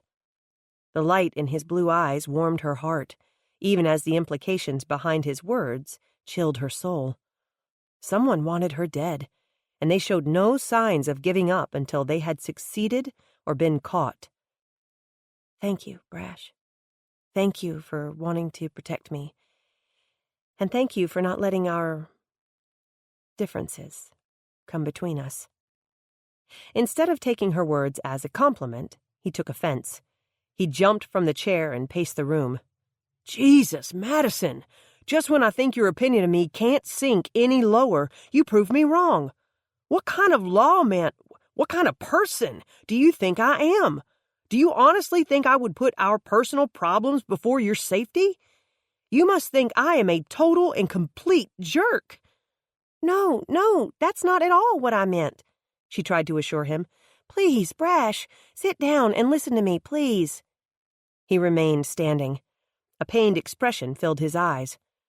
I have to go back to the station and make a few calls. I asked Cutter to drop by and keep an eye on you while I'm gone. Brash, please, she begged. There was a knock on the door, immediately followed by Jenny's voice. Maddie, Cutter gave me a ride so I can keep you company this evening. I brought hamburgers. She held up a bag and smiled at Brash. There's one for you too, Brash. I'll take mine to go. I was just leaving anyway. Working out the logistics of police protection proved to be harder than Brash expected. One of his reserve officers had the flu. Another had thrown his back out after a particularly amorous Valentine's Day. Given the man was over 70, Brash begged off on hearing more details. By the time he went through the meager resources of the sisters and half of River County, he realized the job would fall upon him. But if it meant keeping Maddie safe, he would give up all his sleep and half his meals to see it done. He ignored the little voice inside that said he would give up much more than that. He suspected, no, he knew, that if it came down to her life or his, he would take the bullet. He was falling for her and falling hard, but he was too stubborn and too hurt to admit it just yet, even to himself. He kept reminding himself that any woman who thought him capable of cheating didn't deserve his love and devotion. The trouble was, his heart refused to listen to logic. The next few days were quiet. Ignoring his doctor's suggestion that he take a couple more days off from work, Brash worked his schedule around Maddie's, which suddenly had gaping holes in it. Quitting at Boundaries meant she was out of a job. Even her surveillance on Donnie Howell was over. As it turned out, when Brash passed him in the car with his friends that night, they were on the way to the emergency room. The simple dart game re-injured his back and was enough to convince the insurance company he had a legitimate claim. Her Friday afternoon runs for Miss Sybil notwithstanding, Maddie was temporarily out of work. Brash came up with a brilliant solution. He hired in a pinch to do some temporary work at the police station. He would never confess as much to Maddie, but her salary came directly from his own pocket. There was no room in the department's budget to pay someone to help with filing and organizing records, especially not with the ever-efficient Vina on top of both issues. The older black woman was the best department clerk he had ever known, but with only a minimum of begging, he convinced her to take a couple of days off to visit her newest grandbaby in Fort Worth. No one could ever fill her shoes, but Madison could at least answer the phones and do a bit of filing. And the way he saw it, it solved two issues at once. It allowed him to keep Maddie safe without pulling an officer from duty, and it gave her an income. Actually, it solved three issues, for if anyone deserved a few days off, it was Vina Jones. With her days spent at police headquarters and her evenings surrounded by either her family, Jenny, Brash, or often Cutter, Madison didn't hear from Trenchcoat. There were no threatening phone calls, no suspicious vehicles circling her house or running her off the road, no dirt bikes gunning for her, nothing out of the ordinary happening around her. The only surprise of the week was a phone call she received on Thursday. Madison. She recognized the voice immediately, even though she didn't recognize the number on her cell phone. Darren? How are you, girlfriend? I've been worried sick about you. Madison wondered what his mother had told him about Monday's events. She doubted Darla had mentioned her own tirade or the objects she hurled. Most likely she had found a way to blame it all on Madison. Madison gave an indirect answer. Why would you be worried? Mother said you came down with a severe migraine while out on the site. It must be bad if you've been out all week. I heard you had to go to the hospital in Bryan. My head was definitely hurting, she agreed somewhat wryly. But it's better now. Will you be coming back? I don't think so. I was only scheduled through tomorrow anyway. Won't Natalie be back on Monday? She heard the pout in his voice. Yes, but she's not nearly as much fun as you. I miss you, girlfriend. Madison laughed, surprised to know she actually missed him as well. Darren alone had made her days at Boundaries bearable. Maybe we could meet someday for lunch, she suggested. If Dragon Lady will unchain me from this desk. She could all but hear him rolling his eyes. She's been breathing fire ever since she came back without you. If I didn't know better, I'd swear she missed you. Good thing you know better. You left some stuff here, Dollface. Did you want to stop by and pick it up? The thought of returning to the office, even for a moment or two, turned her stomach. The thought of seeing Darla Mullins again made her head hurt. Putting a protective hand to the lump still tender on her skull, she did a mental inventory of the items she had left behind. Some of it she could do without, but there were a few things she hated to forfeit. I could swing by on Monday. Perfect. Dragon Lady will be out that afternoon, so you might want to make it then, he suggested. Thanks, Darren. I really enjoyed working with you, Dollface. Maybe you can fill in again sometime. I doubt that, but I enjoyed working with you, too. See you Monday, and thanks for calling. Sure thing, sweetie. Toodles. Yeah, toodles, she repeated with a smile. Brash walked up in time to hear her salutation. Toodles? He questioned, eyebrows high. By way of explanation, she merely laughed. Darren. Ah, yes. So, how is he? I hear his friend flew back to Paris without him. With a groan, Madison pressed her fingers to her eyelids. Thanks a lot, she grumbled. With everything that has happened since, I almost forgot about that little scene we witnessed. Now that you've reminded me, I won't be able to get it out of my head.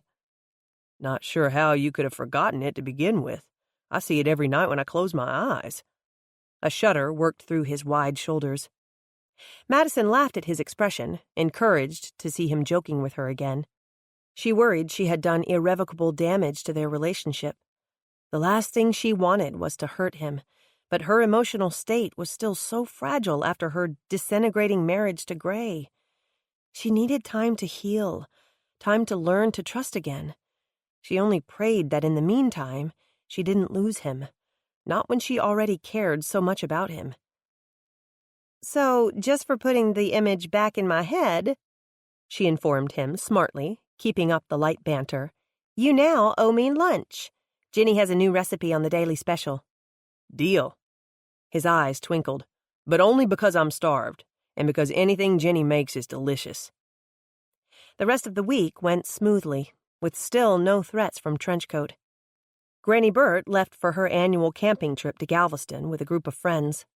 Cheerleader tryouts were held Thursday afternoon. Bethany and Megan huddled on pins and needles waiting for the results. When word came that both girls made the varsity squad, Madison was certain their victory cheer could be heard all over town. And even though she was thrilled for her daughter, new worries besieged her. Come Monday, she was out of a job again. Where would she come up with the money for cheerleader camp? To celebrate, Shannon and Matthew Aikman hosted an impromptu barbecue on Friday night. They had mentioned getting together before now, but this gave the perfect excuse. Eager to throw Maddie and Brash together at every opportunity, the hosting couple was thrilled when the two arrived together. Maddie allowed them their moment of elation. She preferred no one knew the real reason Brash shadowed her that week.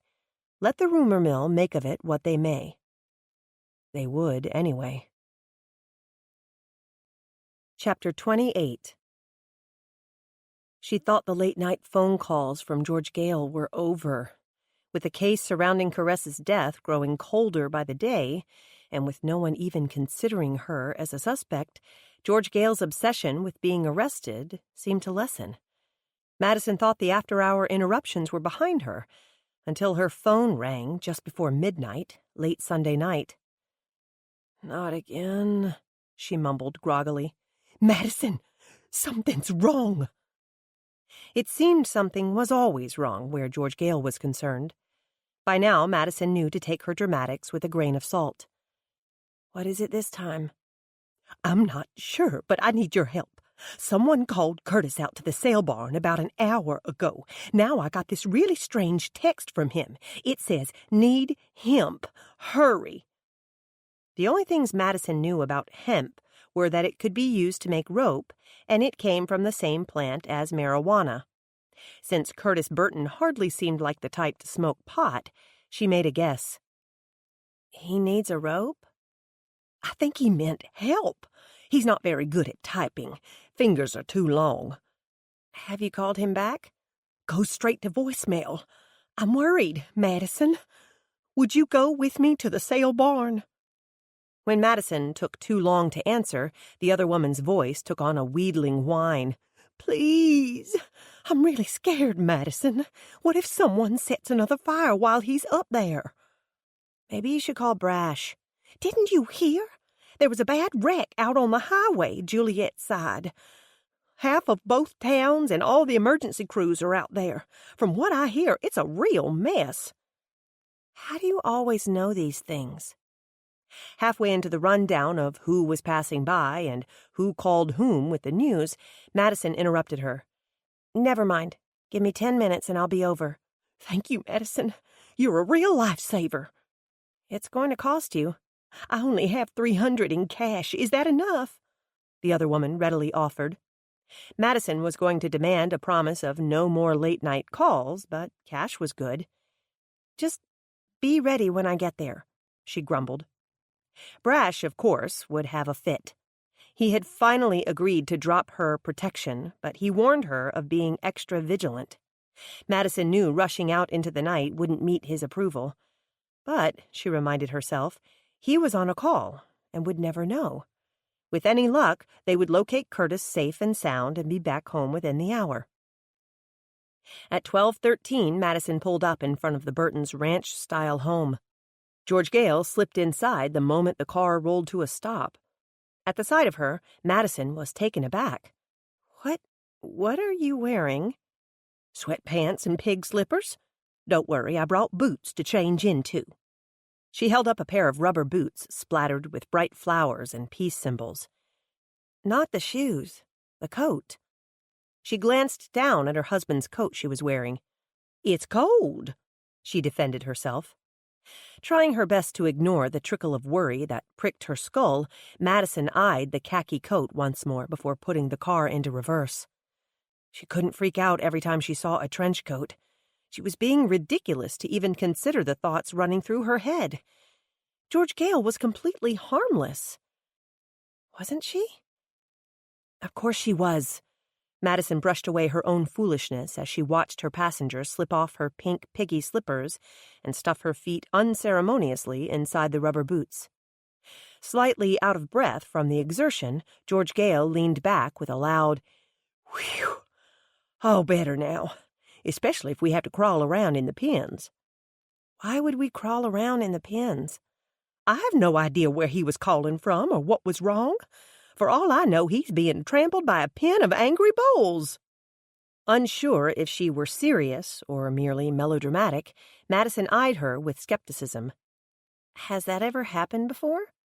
"Your Uncle Joe Burt was gorged in the thigh once by a longhorned cow. Hit a major vessel, blood squirted all the way up to the auctioneer's box." She used her hands to mimic the spray. "Good thing Cutter Montgomery was there selling cattle that day. He applied pressure until the ambulance got there. You should have seen the hole. I swear, it was this big." As she used her hands to demonstrate and went into some of the more gory details of the event, Madison found herself questioning her earlier assumption that George Gale was harmless. Anyone who found that much pleasure in describing a bloody wound wasn't right in the head. "By the way, here's your money." George Gale dipped a hand into the edge of her bra and pulled out a wad of bills. Struggling not to wrinkle her nose, Madison made no move to take the money from her hand. "You can put that in the cup holder," she suggested. "I don't see his truck out front. Pull around to the back." "Back there? It's pitch black. Surely he's not back there." "Turn here beside this building. It will wind you back around." A more nervous type person would question the directions.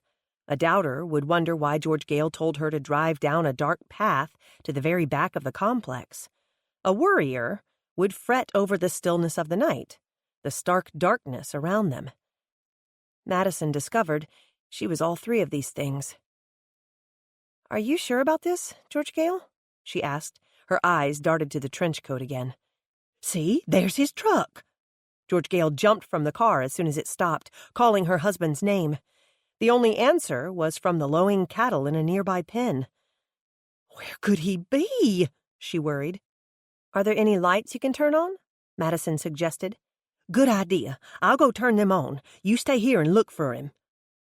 Before Madison could protest, George Gale's phone buzzed with a text message. She looked down at the screen and read it aloud. "Put back, hemp." "I think he means he's out back and needs help." "How did you—" George Gale shrugged. "I've been deciphering love letters and messages for 40 years. His handwriting is even worse. Here, come this way." The stockyards of the sale barn were an organized maze of pens and alleys, all tucked beneath a sprawling metal roof. For a woman of size, George Gale moved with confidence as she unlatched a gate and squeezed through its narrow frame, motioning for Madison to follow. "Where are we going?" "Up those stairs to the catwalk. From there, we can see out over the pens." The beam from her car lights shone onto the rickety steps as she reluctantly followed her leader. "Watch your step up here," George Gale advised.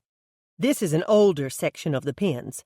We usually only use them when we have more than 2,000 or 3,000 head of cattle, but the fire damaged the pens closer to the front. We had to go back to using these, even though they're a little whoppy-jawed." She gingerly stepped over a gaping hole left by a missing plank. The higher they went, the less light cast upon their way. As they stepped onto the catwalk that spidered off into different directions, George Gale called her husband's name. After going just a few feet, darkness surrounded them. Perhaps it was the black all around them. Perhaps it was the chill of the February breeze chasing itself through the open-sided barn. Perhaps it was the unknown or the ambiguous text from Curtis. Perhaps it was the fact George Gale wore a trench coat and, try as she might, Madison couldn't get the stocky image of Caress's killer out of her mind. Perhaps it was a combination of it all. But something lent an air of danger to the night, a sense of foreboding. "Do you hear anything?" Madison felt compelled to whisper, even though George Gale had been calling her husband's name at the top of her lungs. "Just the cattle moving below." "I can't see a thing, can you?" "I'm not sure. Look over there, to the right, past that big beam. Could that be a person?" The moon kept slipping behind the clouds, but if she stared hard enough, Madison thought she saw the vague outline of a large support beam against the black horizon. "I don't know," she whispered back. "I'm getting cross-eyed staring into the darkness." George Gale's phone buzzed again. "It's him," she whispered excitedly, consulting the screen. "He says, down 8. She started forward, but Madison took hold of her arm. "Wait. Why did he text you instead of calling out?" George Gale sounded frightened. "Maybe he's hurt. Or maybe someone else is down there." She could barely make out George Gale's face in front of her. She couldn't see the smear of blue eyeshadow streaked across her face. She could, however, see the white of her eyes as they widened in fright. "I'm scared, Madison," she squeaked. Madison squeezed the other woman's hand. "Be as quiet as possible," she advised. Somehow, Madison ended up in the lead, while George Gale brought up the rear, holding in tiny whimpers with both hands placed over her mouth. Madison led their slow procession down the long walkway. She tried to count 8 pens as they passed over them, but peering down into the pitch made her dizzy. Occasionally, a silvery horn would reflect a bit of light, reminding her of the dangers of falling. Not only was it a long way down, some of the pens held cattle. "Was that 8?" she whispered, turning her head toward her companion. The walkway dipped unexpectedly, and she lunged forward, falling into a handrail that felt dangerously unsteady. Feeling George Gale's hand on her back, she hissed in disbelief. "Did you just push me?" "No, I stumbled. And he didn't mean 8, he meant right. We still have a way to go. Hurry up." Suddenly impatient, she shoved Madison to urge her forward. "I can't see what I'm doing," Madison reminded her. "What about those lights?" "I forgot. I'll have to go back to turn them on. You wait here." "All by myself?" If Madison sounded afraid, it was because she was. There was something decidedly sinister about the night. The deeper they walked into the shadows, the worse the feeling grew.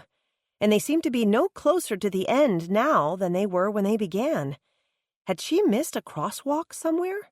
Had she taken a wrong path and turned them in circles? "What if he's hurt?" George Gale whined. "We need to get to him as soon as possible. You stay here, and when I turn on the lights, you locate him. You can get down to the pens faster than I can." "Just how am I supposed to get down there?" "Crawl down. There are ladders ever so often." "I don't know, George Gale. Maybe we should call for help." "The wreck, remember? I'll try to get through while I go turn on the lights. You stay here and try to find Curtis. Please, just find him." For lack of a better plan, Madison agreed.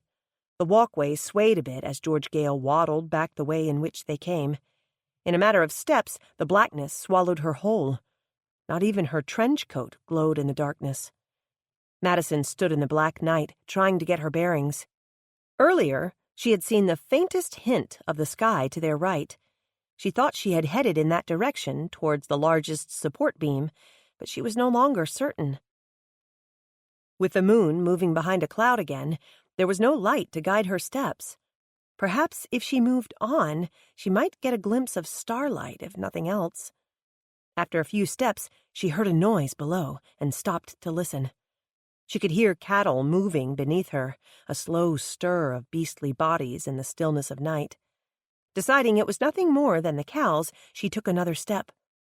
The noise came again. It sounded like psst. She waited, hearing the sound again. "Curtis," she called in a whisper. "Down here." The words were low, no more than the murmur of the cows. "I can't see you. Are you all right?" "Hurt." Swallowing hard, Madison peered into the dark pens below. She could barely make out the backs of about 24 head of cattle crowded inside one of the pens, but there was no indication of Curtis Burton. She crawled to her knees, trying to get a closer look. "Crazy." She heard his faint word as she tried to see under the catwalk. Afraid of losing her balance and falling headlong into the pen, she lay down on the wooden walk and hung her head over the edge to see beneath her. "What did you say?" she whispered. "She's crazy," he answered, but his voice sounded weak. Who's crazy?" There was no answer. Madison's eyes watered with the strain of staring into black nothingness. Blinking the sting away, she slowly walked her eyes along the railings of the fence. That dark blob was a cow.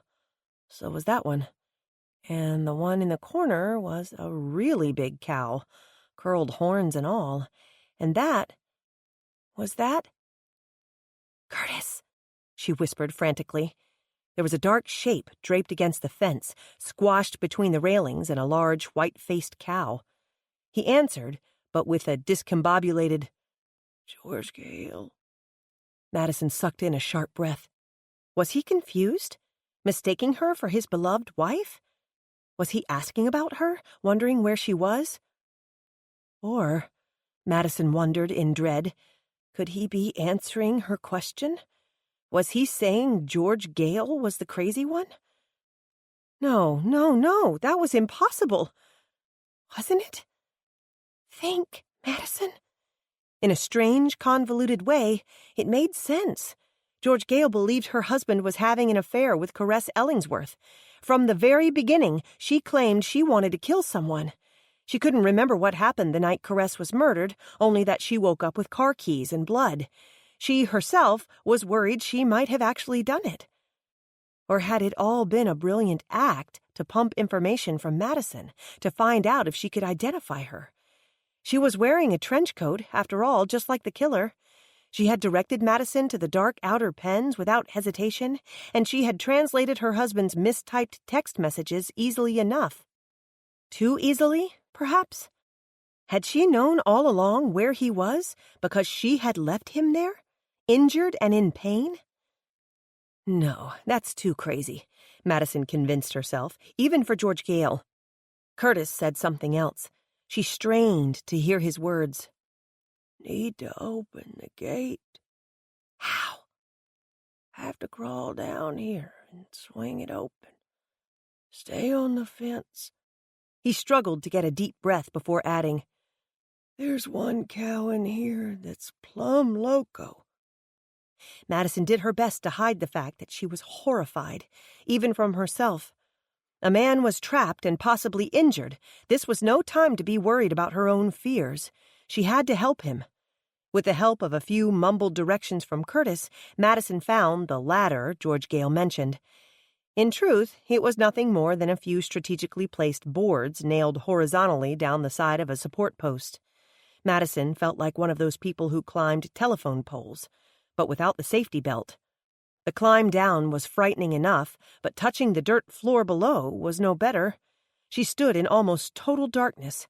She prayed she was on the alley side of the fence and not standing in a pen filled with cattle. "Curtis," she whispered into the darkness. "Over here." Even while pinned between a fence and a 1,200-pound animal, the cowman had more wits about him than Madison did. He managed to press a button on his cell phone and illuminate the screen, casting a circle of light into the blackness. Madison spotted him easily enough, several feet to the right. "Come on down the alley. The gate is about 6 feet this way," Curtis told her. "Work the latch, then pull it open. Get out of the way fast. Get on the fence." What if they stampede? Madison worried aloud. Belatedly, thinking to use her own phone, she saw that she was in a long, wide pathway that ran parallel beneath the catwalk, flanked on either side by cattle pens. Most of the pens were empty, except for the one where Curtis Burton was trapped. "Don't get caught behind the gate," he cautioned. As Madison neared the pen of shaggy bovine, fear collected in her belly. The odor alone was enough to curl her stomach. The locals all complained about the stench of the chicken houses scattered about, but when was the last time they took a good whiff of a cow pen? To her offended senses, there wasn't a huge difference between cow dung and chicken litter. An ammonia this raw and concentrated stung her nose either way, no matter which animal it came from. Add the muck and the dander and the sweat of the 20 head of 1,000-something-pound beasts, and the smell was every bit as rank and overwhelming as that in the chicken houses. And cows were so much bigger than chickens. Madison was intimidated by their size, even with the security of a fence between her and them. They looked docile enough, but Curtis had mentioned a wild one. Her money was on the horned cow in the corner, while the other beasts stood quietly in their crowded pen, contentedly chewing their cuds and licking their sides with long, slobbery tongues. That one cow moved restlessly along the far fence. The other cattle left her a wide berth as she prowled the perimeter, searching for a way out. Another cow bumped its large body into the railings near Madison. The boards bulged outward, prompting Madison to move to the center of the alley. The latch to the gate was harder to open than she expected. Realistically, Madison knew it had to be secure enough not to give way beneath the pressure of milling cattle. But what about beneath the fumbling fingers of a frightened greenhorn? She finally lifted the gate itself, relieved when the latch gave at last. Scrambling out of the way, she jumped onto the bottom rail of the fence. The gate was unlatched, but still in its closed position.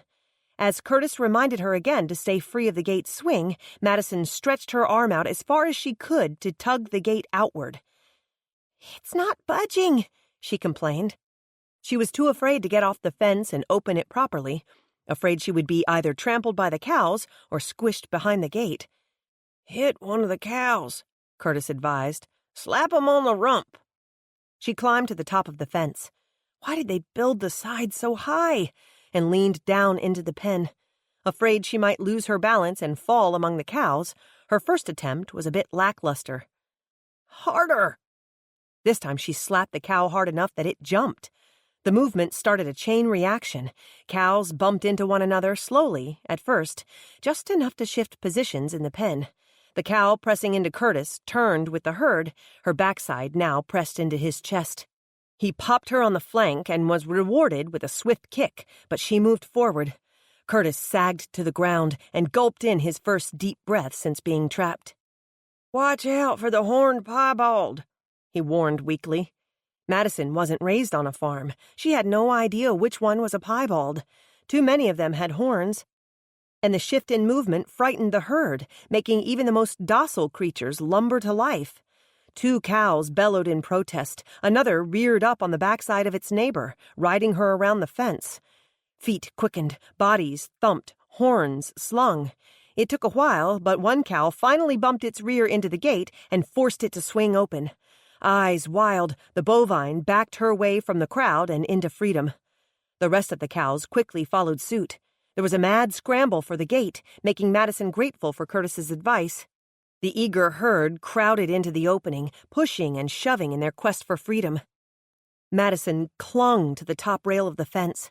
The railing swayed as the cows fell against it, but it stood strong. As the large bodies pushed down the alley, too close for comfort, Madison swung her feet to the other side of the fence, inside the pen. Madison took a moment to worry about George Gale. What was taking so long? The barn was still pitch black, save for the faint glow of starlight peeping in beneath the eaves. A rancorous clatter tore her from her wanderings. She heard a low, wild bawl, the sound ominous. A lone cow remained in the pen, the crazy one with the sharp, curled horns. Did piebald mean spotted? She was thrashing into the railings opposite Madison, hurling her large body repeatedly into the wooden fence. Paralyzed with fear, Madison watched the cow plunder her way down the fence, closer to where Madison was perched. Crazed by the commotion of the other cows, the frenzied bovine didn't realize the gate stood wide open. She was intent on making her own way out. To Madison's utter amazement, she watched as the cow tried to jump the fence.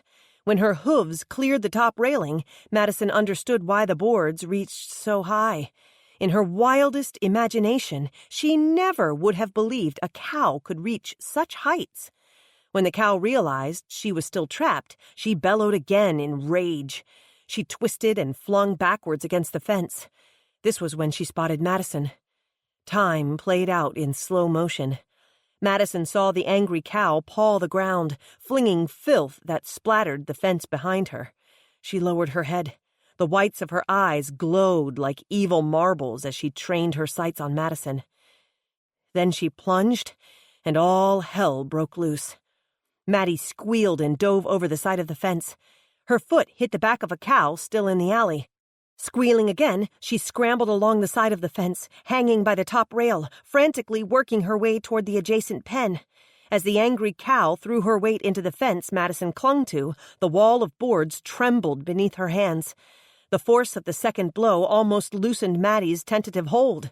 With the third, she heard a board crack. If the cow jumped again. Squealing and yelping with each blow, each angry snort, each bellow of rage, Madison sped up. When her foot slipped and contacted with another cow in the alley, she used its head to push off. The startled cow buckled and turned, causing new confusion in the alley. But Madison didn't care. The added momentum propelled her forward and just beyond the cross fence between the two pens. As she sailed over the rails and into the empty pen, she glanced to the ground below. Where had Curtis gone? The last she saw him, he was slumped along this fence directly in the path of the crazed cow. His voice came from the back of the empty pen. "Hurry, girl! Back here!" Maddie jumped from the fence, her feet unsteady as she landed in the uneven clumps of dried mud. She ran toward his voice, even as the cow tracked her path. That cow is insane!" she panted. "Forget the cow!" His voice was insistent. "We gotta get out of here before she comes back!" In all the excitement of the cows, Madison had forgotten her suspicions of George Gale. They came flooding back with a vengeance, just as a loud electrical hum filled the air, followed by a bright wash of light. The switch brought to life the bulbs on the far side of the barn and along part of the catwalk, but it was enough to cast partial light into the area where they stood. Madison took stock of the situation around them. Her gaze went first to Curtis. He looked filthy and haggard, his handsome face pale and pinched with pain, but the only blood she saw was a smear across his arm. She peered into the adjacent pen, where the spotted cow was finally growing weary in her efforts to plunder the fence. The animal flung itself against the boards one more time, then stopped to rest, her sides heaving. Unassured, Madison's voice warbled. "Curtis?" "We gotta go," he said urgently. "She's armed." "Who? Where are we going?" "Over this fence, toward the loading pens. We can get out through the chutes." Before she could take the first step forward, a shadow fell across their path.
Chapter 29. Oh, hell. She's back. As Curtis muttered the words, Madison spun around in dread. She slowly lifted her gaze to the catwalk overhead. Her heart sank down to her toes. Even though she half expected to see her there, she was devastated to recognize George Gale's broad, squatty build silhouetted against the light. The glare of light behind her hid her face in the shadows, but the coat and hat were all too familiar.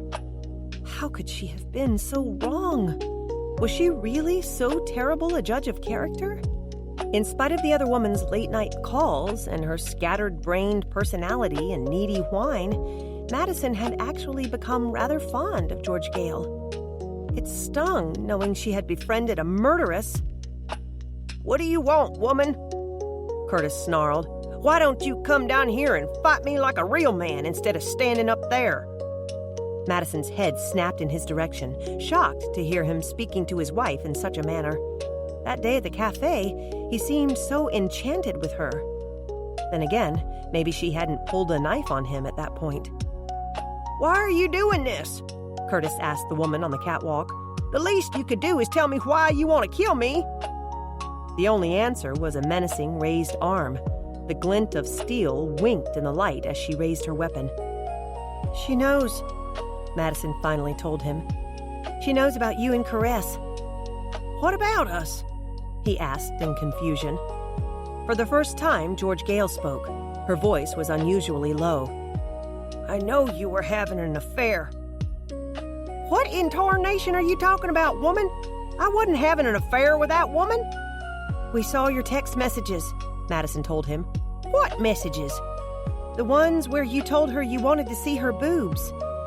"Why would I want to see her boobs, or any other part of her scrawny little body for that matter, when I have a woman like George Gale at home?" "Don't you dare talk about her that way. She had gorgeous breasts. All of her was exquisite." Why on earth was George Gale defending the woman she had murdered? Nothing was making sense. Madison rubbed at her forehead, trying to clear her fogged brain. Could she be sleepwalking? Was all this a dream? A very bad dream. As Curtis called his wife crazy once more, the shouting energized the cow. Somehow, the gate had swung closed again. The beast renewed its efforts to break free with renewed vigor. "I wouldn't know, you crazy woman," Curtis insisted. "I've never laid eyes on any woman but my own wife." "We saw the texts," Madison reminded him. If she was talking, she couldn't be asleep, right? "So I can't text worth a darn. Fingers are too long and spindly." He flexed the digits in question. Madison noticed the red swatch on his shirt was growing. She also noticed the slashed fabric reminding her of the way Caress's clothes were similarly shredded. The same knife had done both damages, no doubt. "You might as well know," Madison told him. "George Gale hired me to follow you and see who you were having an affair with. I followed you to the Bumblebee where you met Caress. You even took her flowers." "That's right," the man nodded. He looked confused and totally innocent, Madison noted, which also didn't make sense. "I wanted to make sure she got the right kind for the party." "What party?" These words were barked from above them. "The anniversary party, the one she was helping me plan. Our 40th anniversary's coming up, and I wanted to throw George Gale a surprise party. Caress was helping me get it all organized. She had books with pictures and different ideas for me to choose from. I took her a sample of the pink begonias George Gale likes." Curtis's look of confusion morphed into one of disgust. "Has everyone gone plumb crazy? Why in tarnation would I cheat on a wonderful wife like George Gale? I worship the ground that woman walks on. I'd be nothing without her." Then she was telling the truth? George Gale's voice sounded strangled from the catwalk and close to hysteria. "She wasn't cheating on me?" Madison's head snapped up. This had to be a dream. Things were getting stranger by the minute. "Cheating on you?" Madison asked. "George Gale, have you gone mad? What are you talking about?" "Yeah, what are you talking about?" Curtis demanded. "That ain't George Gale up there." "Then who?" The voice from the catwalk was stronger this time, tighter, And Madison realized, all too familiar. Caress and I weren't just best friends. We were lovers. We've been in a relationship for years. Darla? She gasped. Of course it's me, you imbecile. What, do you think a woman like Caress couldn't be involved with a woman like me? How could she have not recognized that snide voice, that barely controlled rage, and that air of superiority? Madison felt like a fool, but at least the pieces were falling into place now. Darla Mullins had obviously discovered the same messages as George Gale. Both women had jumped to the wrong conclusion, thanks to poor typing. Or perhaps spell correct was the culprit. Madison knew all too well how messages could be distorted by that handy little feature. Can't wait to see your boobs should have said books. Even I like pink behinds was probably meant to say I like pink begonias. And work the ride was worth the risk. Darla, and her terrible temper and her tendency toward violence, must have confronted Caress. In a fit of rage, she stabbed her lover to death. The surveyor's hostility toward Madison made sense now. This explained why she hired her in the first place, and why she rejected Madison's early offer to dissolve their contract. All those brushes of danger with Trenchcoat. Madison realized Darla had the perfect opportunity for each of them. Darla knew Madison's schedule.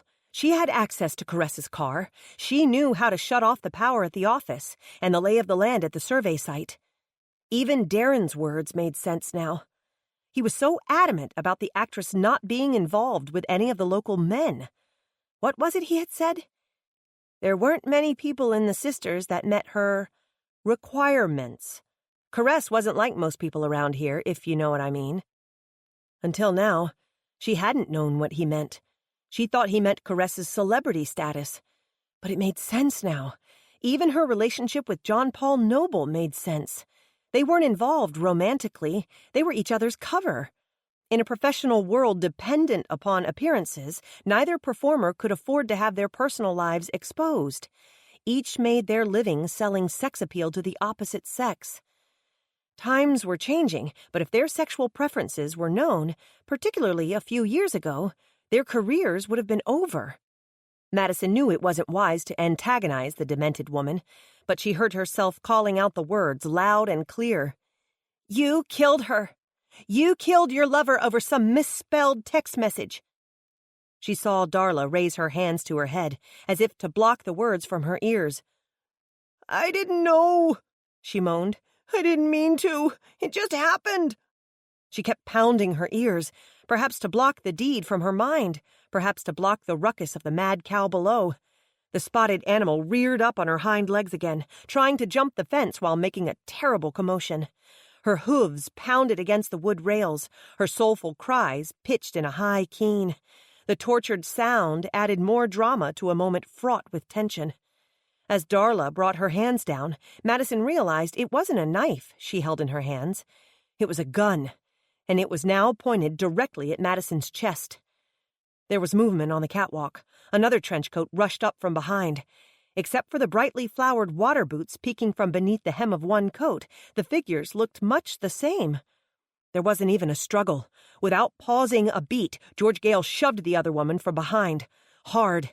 Taken completely by surprise, Darla tumbled over the handrail and fell from the catwalk, straight atop the bellowing cow's head.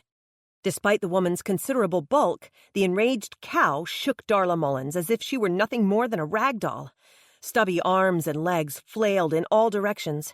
As the cow tried to rid itself of the unexpected burden, it threw its full weight against the fence, head first. Darla was crushed between the cow and the fence, but her body was firmly wedged between the bovine's horns. The cow jumped backwards and bucked, and finally Darla's body went hurling through the air, landing with a sickening smack against the wooden fence. All the commotion knocked the gate open once again. Seeing means of escape, the enraged cow was no longer interested in the inanimate body lying in the dirt. The beast banged through the opening, trotted several feet into the alley, and promptly stopped. Almost leisurely, the cow then ambled her way down the path toward the other cattle, showing none of her earlier signs of hostility. Is she dead? George Gale's voice wavered from the catwalk above. Curtis answered. "If not, she's mighty close. Better call 911. Chapter 30. Darla Mullins wasn't dead, but she may have wished she were. The fall had broken her neck. The cow had broken most of her other bones. If she lived, she might be paralyzed, and if she somehow managed to pull through and recover, she would be going to prison. 3 people had heard her confession. Brash found the murder weapon at her home, tucked away in a drawer with Caress's blood dried on its blade. There was enough evidence against her to put her away for life, even without factoring in her premeditated attempts to silence Madison. Maddie couldn't help but feel sorry for Darren. He was devastated to learn of his mother's horrific crime. He immediately closed boundaries, moved out of Darla's house, and transferred his belongings into his Aunt Myrna's spare bedroom, at least until he could find something more suitable. For her part, the opinionated, self-proclaimed horticultural expert was oddly silent on her sister's secret lifestyle and involvement in Caress Ellingsworth's death. When Darla died a week later, Myrna helped Darren arrange an elaborate funeral filled with fabulous flowers, played out the part of a grieving sister whose loved one had been wrongly accused, and, as soon as the casket was closed, never spoke her name again. Curtis Burton was crushed to know his wife suspected him of infidelity. Like Brash de Cordova, the man couldn't bear the thought of his moral character being questioned by someone he cared about. It was a matter of integrity as much as pride. Given his unconditional love for his wife, however, he soon forgave her. He seemed just as concerned that George Gale could ever doubt herself so much to believe she might have committed murder. He took extra efforts to convince her she was the most loving and nurturing woman he had ever known, and simply incapable of hurting another soul. He even had a logical explanation for the blood she found that night on the sheets. He had cut his hand while helping with the broken-down cattle trailer. The last Madison heard, plans were underway for a huge anniversary celebration, even bigger and better than before. Brash, however, wasn't as forgiving as the weathered cowman. He handled the case with utmost professionalism, called Maddie several times in those first few days to make certain she was faring well, and made a point to speak to her when he ran into her around town. He was always polite and courteous, always the perfect gentleman, but in his brown eyes she saw the pain, the disappointment she knew she caused. Maddie hated herself for hurting him. After all, the man had all but admitted he was falling in love with her. If she were honest with herself, she felt much the same way. But there were pieces of her past Brash didn't know, pieces she was not yet ready to explain. Gray had hurt her deeply, and she wasn't certain she was ready to give her heart, nor her trust, to another man, even the very worthy Brash de Cordova. Brash claimed he would wait for her. On this, she had to trust him. Madison was surprised when Darren showed up at her door a few days after the funeral. "Darren, what a surprise! Please come in. How are you?" She had been worried about her friend. "I'm managing. Things are going well, except I have got to get out of that house." As always, he dramatized his distress. "That woman is worse than the Dragon Lady. God bless her soul." "Actually, I have a number for you," Madison announced. She rummaged around on the dining room table where her paperwork was scattered until she found a slip of paper with a number scrawled across it. "I happen to know Wanda Shanks is considering renting out a room to help pay expenses. I put in a good word for you, just in case you decided to give her a call." "I could just kiss you," Darren proclaimed. With a little laugh and a flutter of his hands, he added, "But of course I won't. I wouldn't mind kissing that hunk of a boyfriend of yours, but I doubt the chief would approve. So I'll settle for saying, you are a lifesaver. Thanks, Dollface." "Brash is not my boyfriend," she insisted. She had barely spoken to him all week. "Whatever. But as fascinating as your love life is, that's not why I came over." She let the sarcasm slide. "Oh?" "I came to apply for a job." A job? Madison hooted. With whom? With you, of course. There is no job, Darren. In a pinch isn't hiring. In fact, we're hardly even being hired. She made the distinction between the words with a wrinkle of her nose. That's not what I heard. I heard you have several new clients. How did you hear that? I just signed 2 of them this morning. Word gets around in a small town, dollface. You know that. Flabbergasted, Madison just stared at him. Seriously, do you know anything about building a picket fence? He asked, referring to her new contract to build a fence in Miss Sybil's backyard. No, but I'm willing to learn. I not only have experience, I have all the tools. You? My mother may not have taught me about fashion, but she made up for it by teaching me about power tools. Did you bid the fence by the job or by the hour? The job. I'll save you a fortune by cutting the work time in half. Even paying my salary, you get to pocket the difference. Darren, think of the possibilities. This will expand your business into the home repair market. I'm more than just a pretty face and a snappy wardrobe. I know my way around with a hammer and a wrench. She had a crazy image of him in a frilly pair of overalls, armed with a decorated hammer. I don't know, Darren. You don't have to pay me a salary, he said quickly, just by the hour, and only when you need me for a job. With 2 of us working, you could take on twice the clients, and once your business grows and becomes more successful and you have a full employee roster, I can become your secretary. He batted his eyelashes. You know I have the gift, dollface. I'm a natural as a receptionist. Madison laughed. He had a point. She had seen him in action. Come on, give me a try, he urged, at least for the fence. If it works out the way I know it will, you have to promise to at least consider using me on a permanent basis. When he saw her wavering, he put his hands up to beg. Please, please, please, I need the job, especially if I'm moving out of my aunt's house. Come on, girlfriend. You know we work great together, and you know you could use me on some of your jobs. What have you got to lose? I don't know, but I can't afford to lose a thing. You won't, I promise.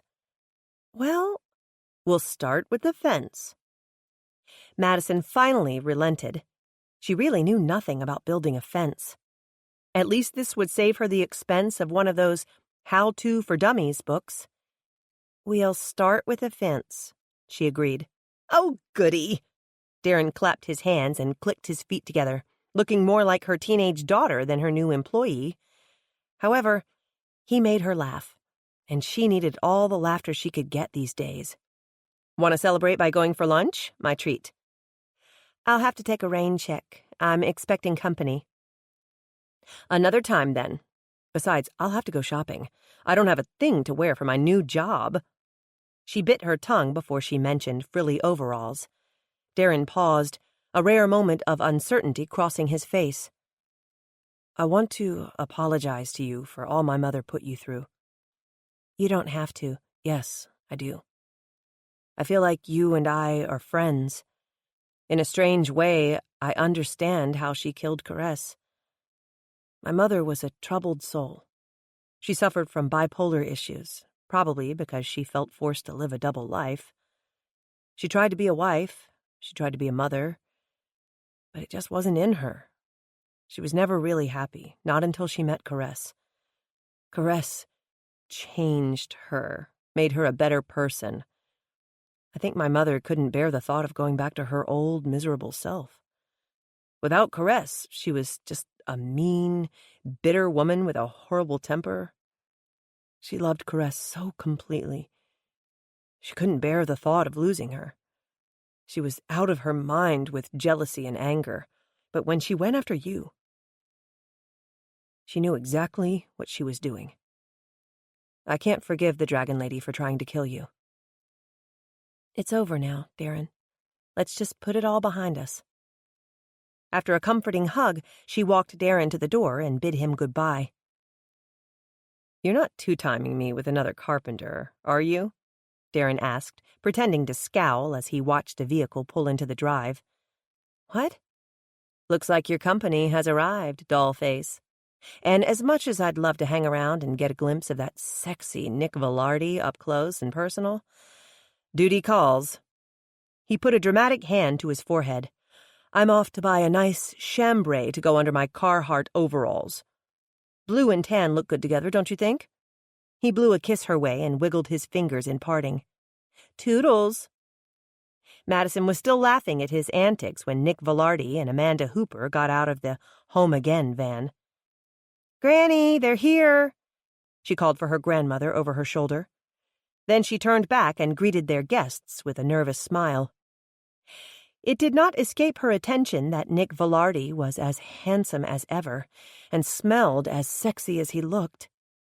He had on a button-down white shirt, rolled up at the wrists to reveal strong, muscular arms. The contrast of color made his dark skin and blue eyes all the more vivid.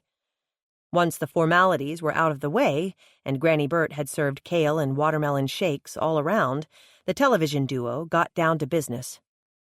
Mrs. Cessna, Nick began, the last time we were here, you told me to go back to the city and find a way to make this remodel happen. You told me to get the numbers down and we could talk business. Well, I'm back, and I'm pleased to say that I've held up my end of the bargain. His eyes glowed with a sense of accomplishment. Good, good, Granny Burt beamed. But don't be telling me. Madison is now the rightful owner of the house. All your dealings will be with her now. Excellent. Turning his blue gaze upon Madison, he drew out the word. His fully delighted smile should have made her nervous. It definitely got her heart pumping. Amanda Hooper leaned forward and spoke.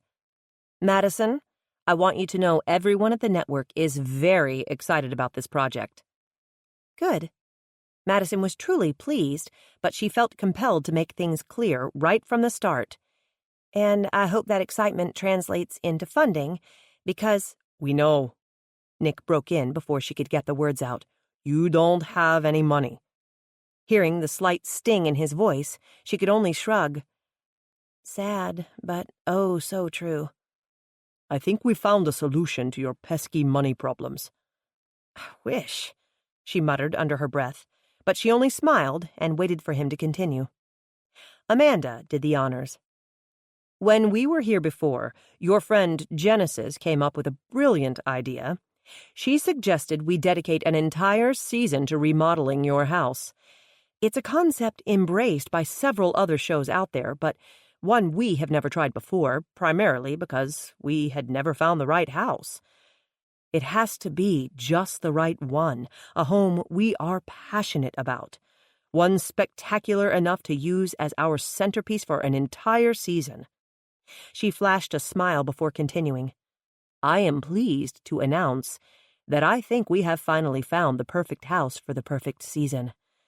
Ladies, I think your house is the one. Her voice softened with reverence, or perhaps merely with good salesmanship, as she smiled and announced semi-dramatically, With your permission, we would be honored to feature the big house as our very first theme home for the upcoming season. While Granny oohed and awed over the prospect, sounding appropriately shocked they would come through on the project, Nick stepped right in. Madison, do you have any specific questions for the house? Honestly, there's been so much happening around here, I haven't had time to give it much thought. Nick looked slightly wounded by her admission. He tried not to take it personally. Just because he was already obsessed with the house didn't mean everyone was. He could think of nothing else these past weeks. Well, maybe a few other things, he admitted to himself, sneaking a peek at the long legs beside him encased in denim. Still, if the house were his mind would be filled with possibilities. It already was, in fact. That might be a good thing, he said. What I mean is, I have found several sponsors who are willing to fund our project, if we will work exclusively with their products. It would limit you to selection within their lines, but I think you'll be impressed with the major brands that have come forward. For instance, Valco has offered to furnish your appliances. I really liked my refrigerator in Dallas, she murmured, naming the brand. I was hoping to get another one like it. Although where she would get the money for it, she had no idea. Did I mention Valco is furnishing all appliances, free of charge? Without missing a beat, Madison changed her tune. As I said, I'm sure I'll love my new Valco refrigerator. I hear it's a wonderful brand. Nick grinned in response. Actually, it is. I can't imagine not finding the perfect refrigerator from within their line, and they want to supply everything.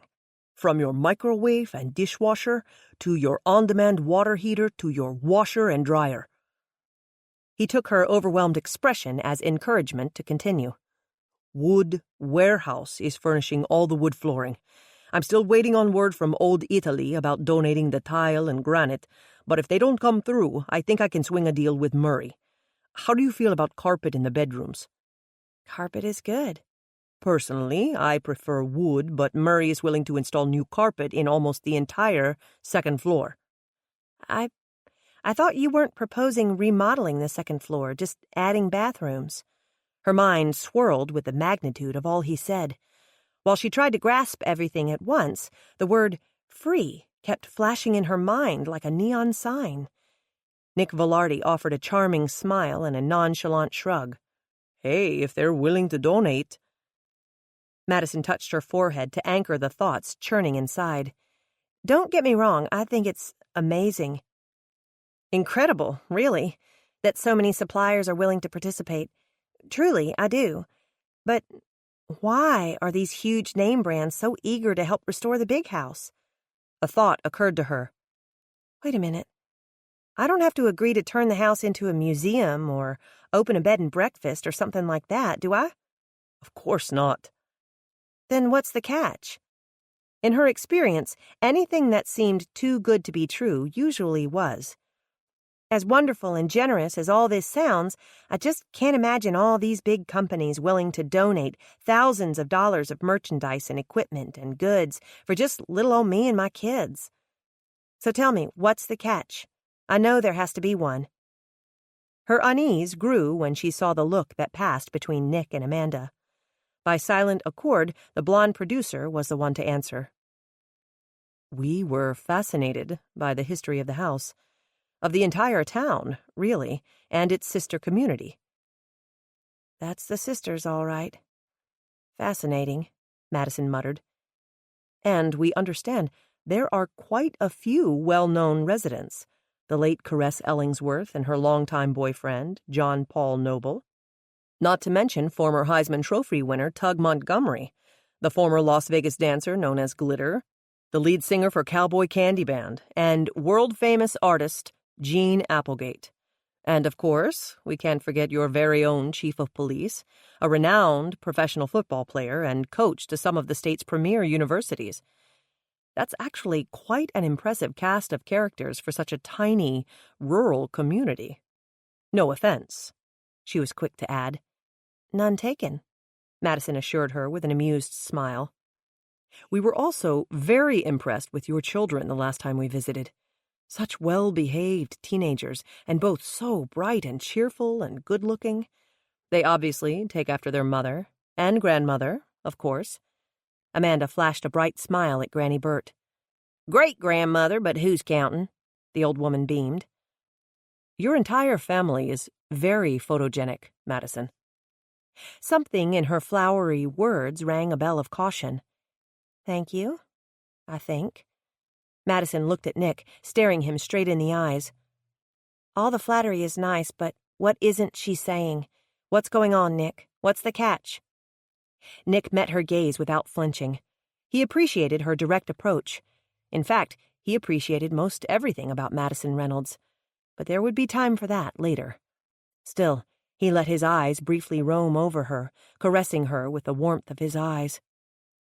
The truth is, Madison, we've come up with a brilliant way to make this remodel happen, without costing you a single dime. She sucked in her breath. She was stunned, but intrigued. I'm listening.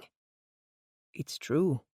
We do find you, your family, and your house very intriguing. Our sponsors agree. Enough to fund the entire project, start to finish. Again, with no cost to you. He flashed his tantalizing smile, as if his words weren't dazzling enough. There's always a cost, she said softly. What's this one? We think your life here in the Sisters would make an excellent reality television show. This concludes When the Stars Fall by Becki Willis. Narrated by Courtney Patterson. Copyright 2015 by Becki Willis. This unabridged audiobook is published by arrangement with Becki Willis and was produced in the year 2019 by Tantor Media Incorporated, a division of Recorded Books, which holds the copyright thereto. Please visit tantor.com for more information on our growing library of unabridged audiobooks.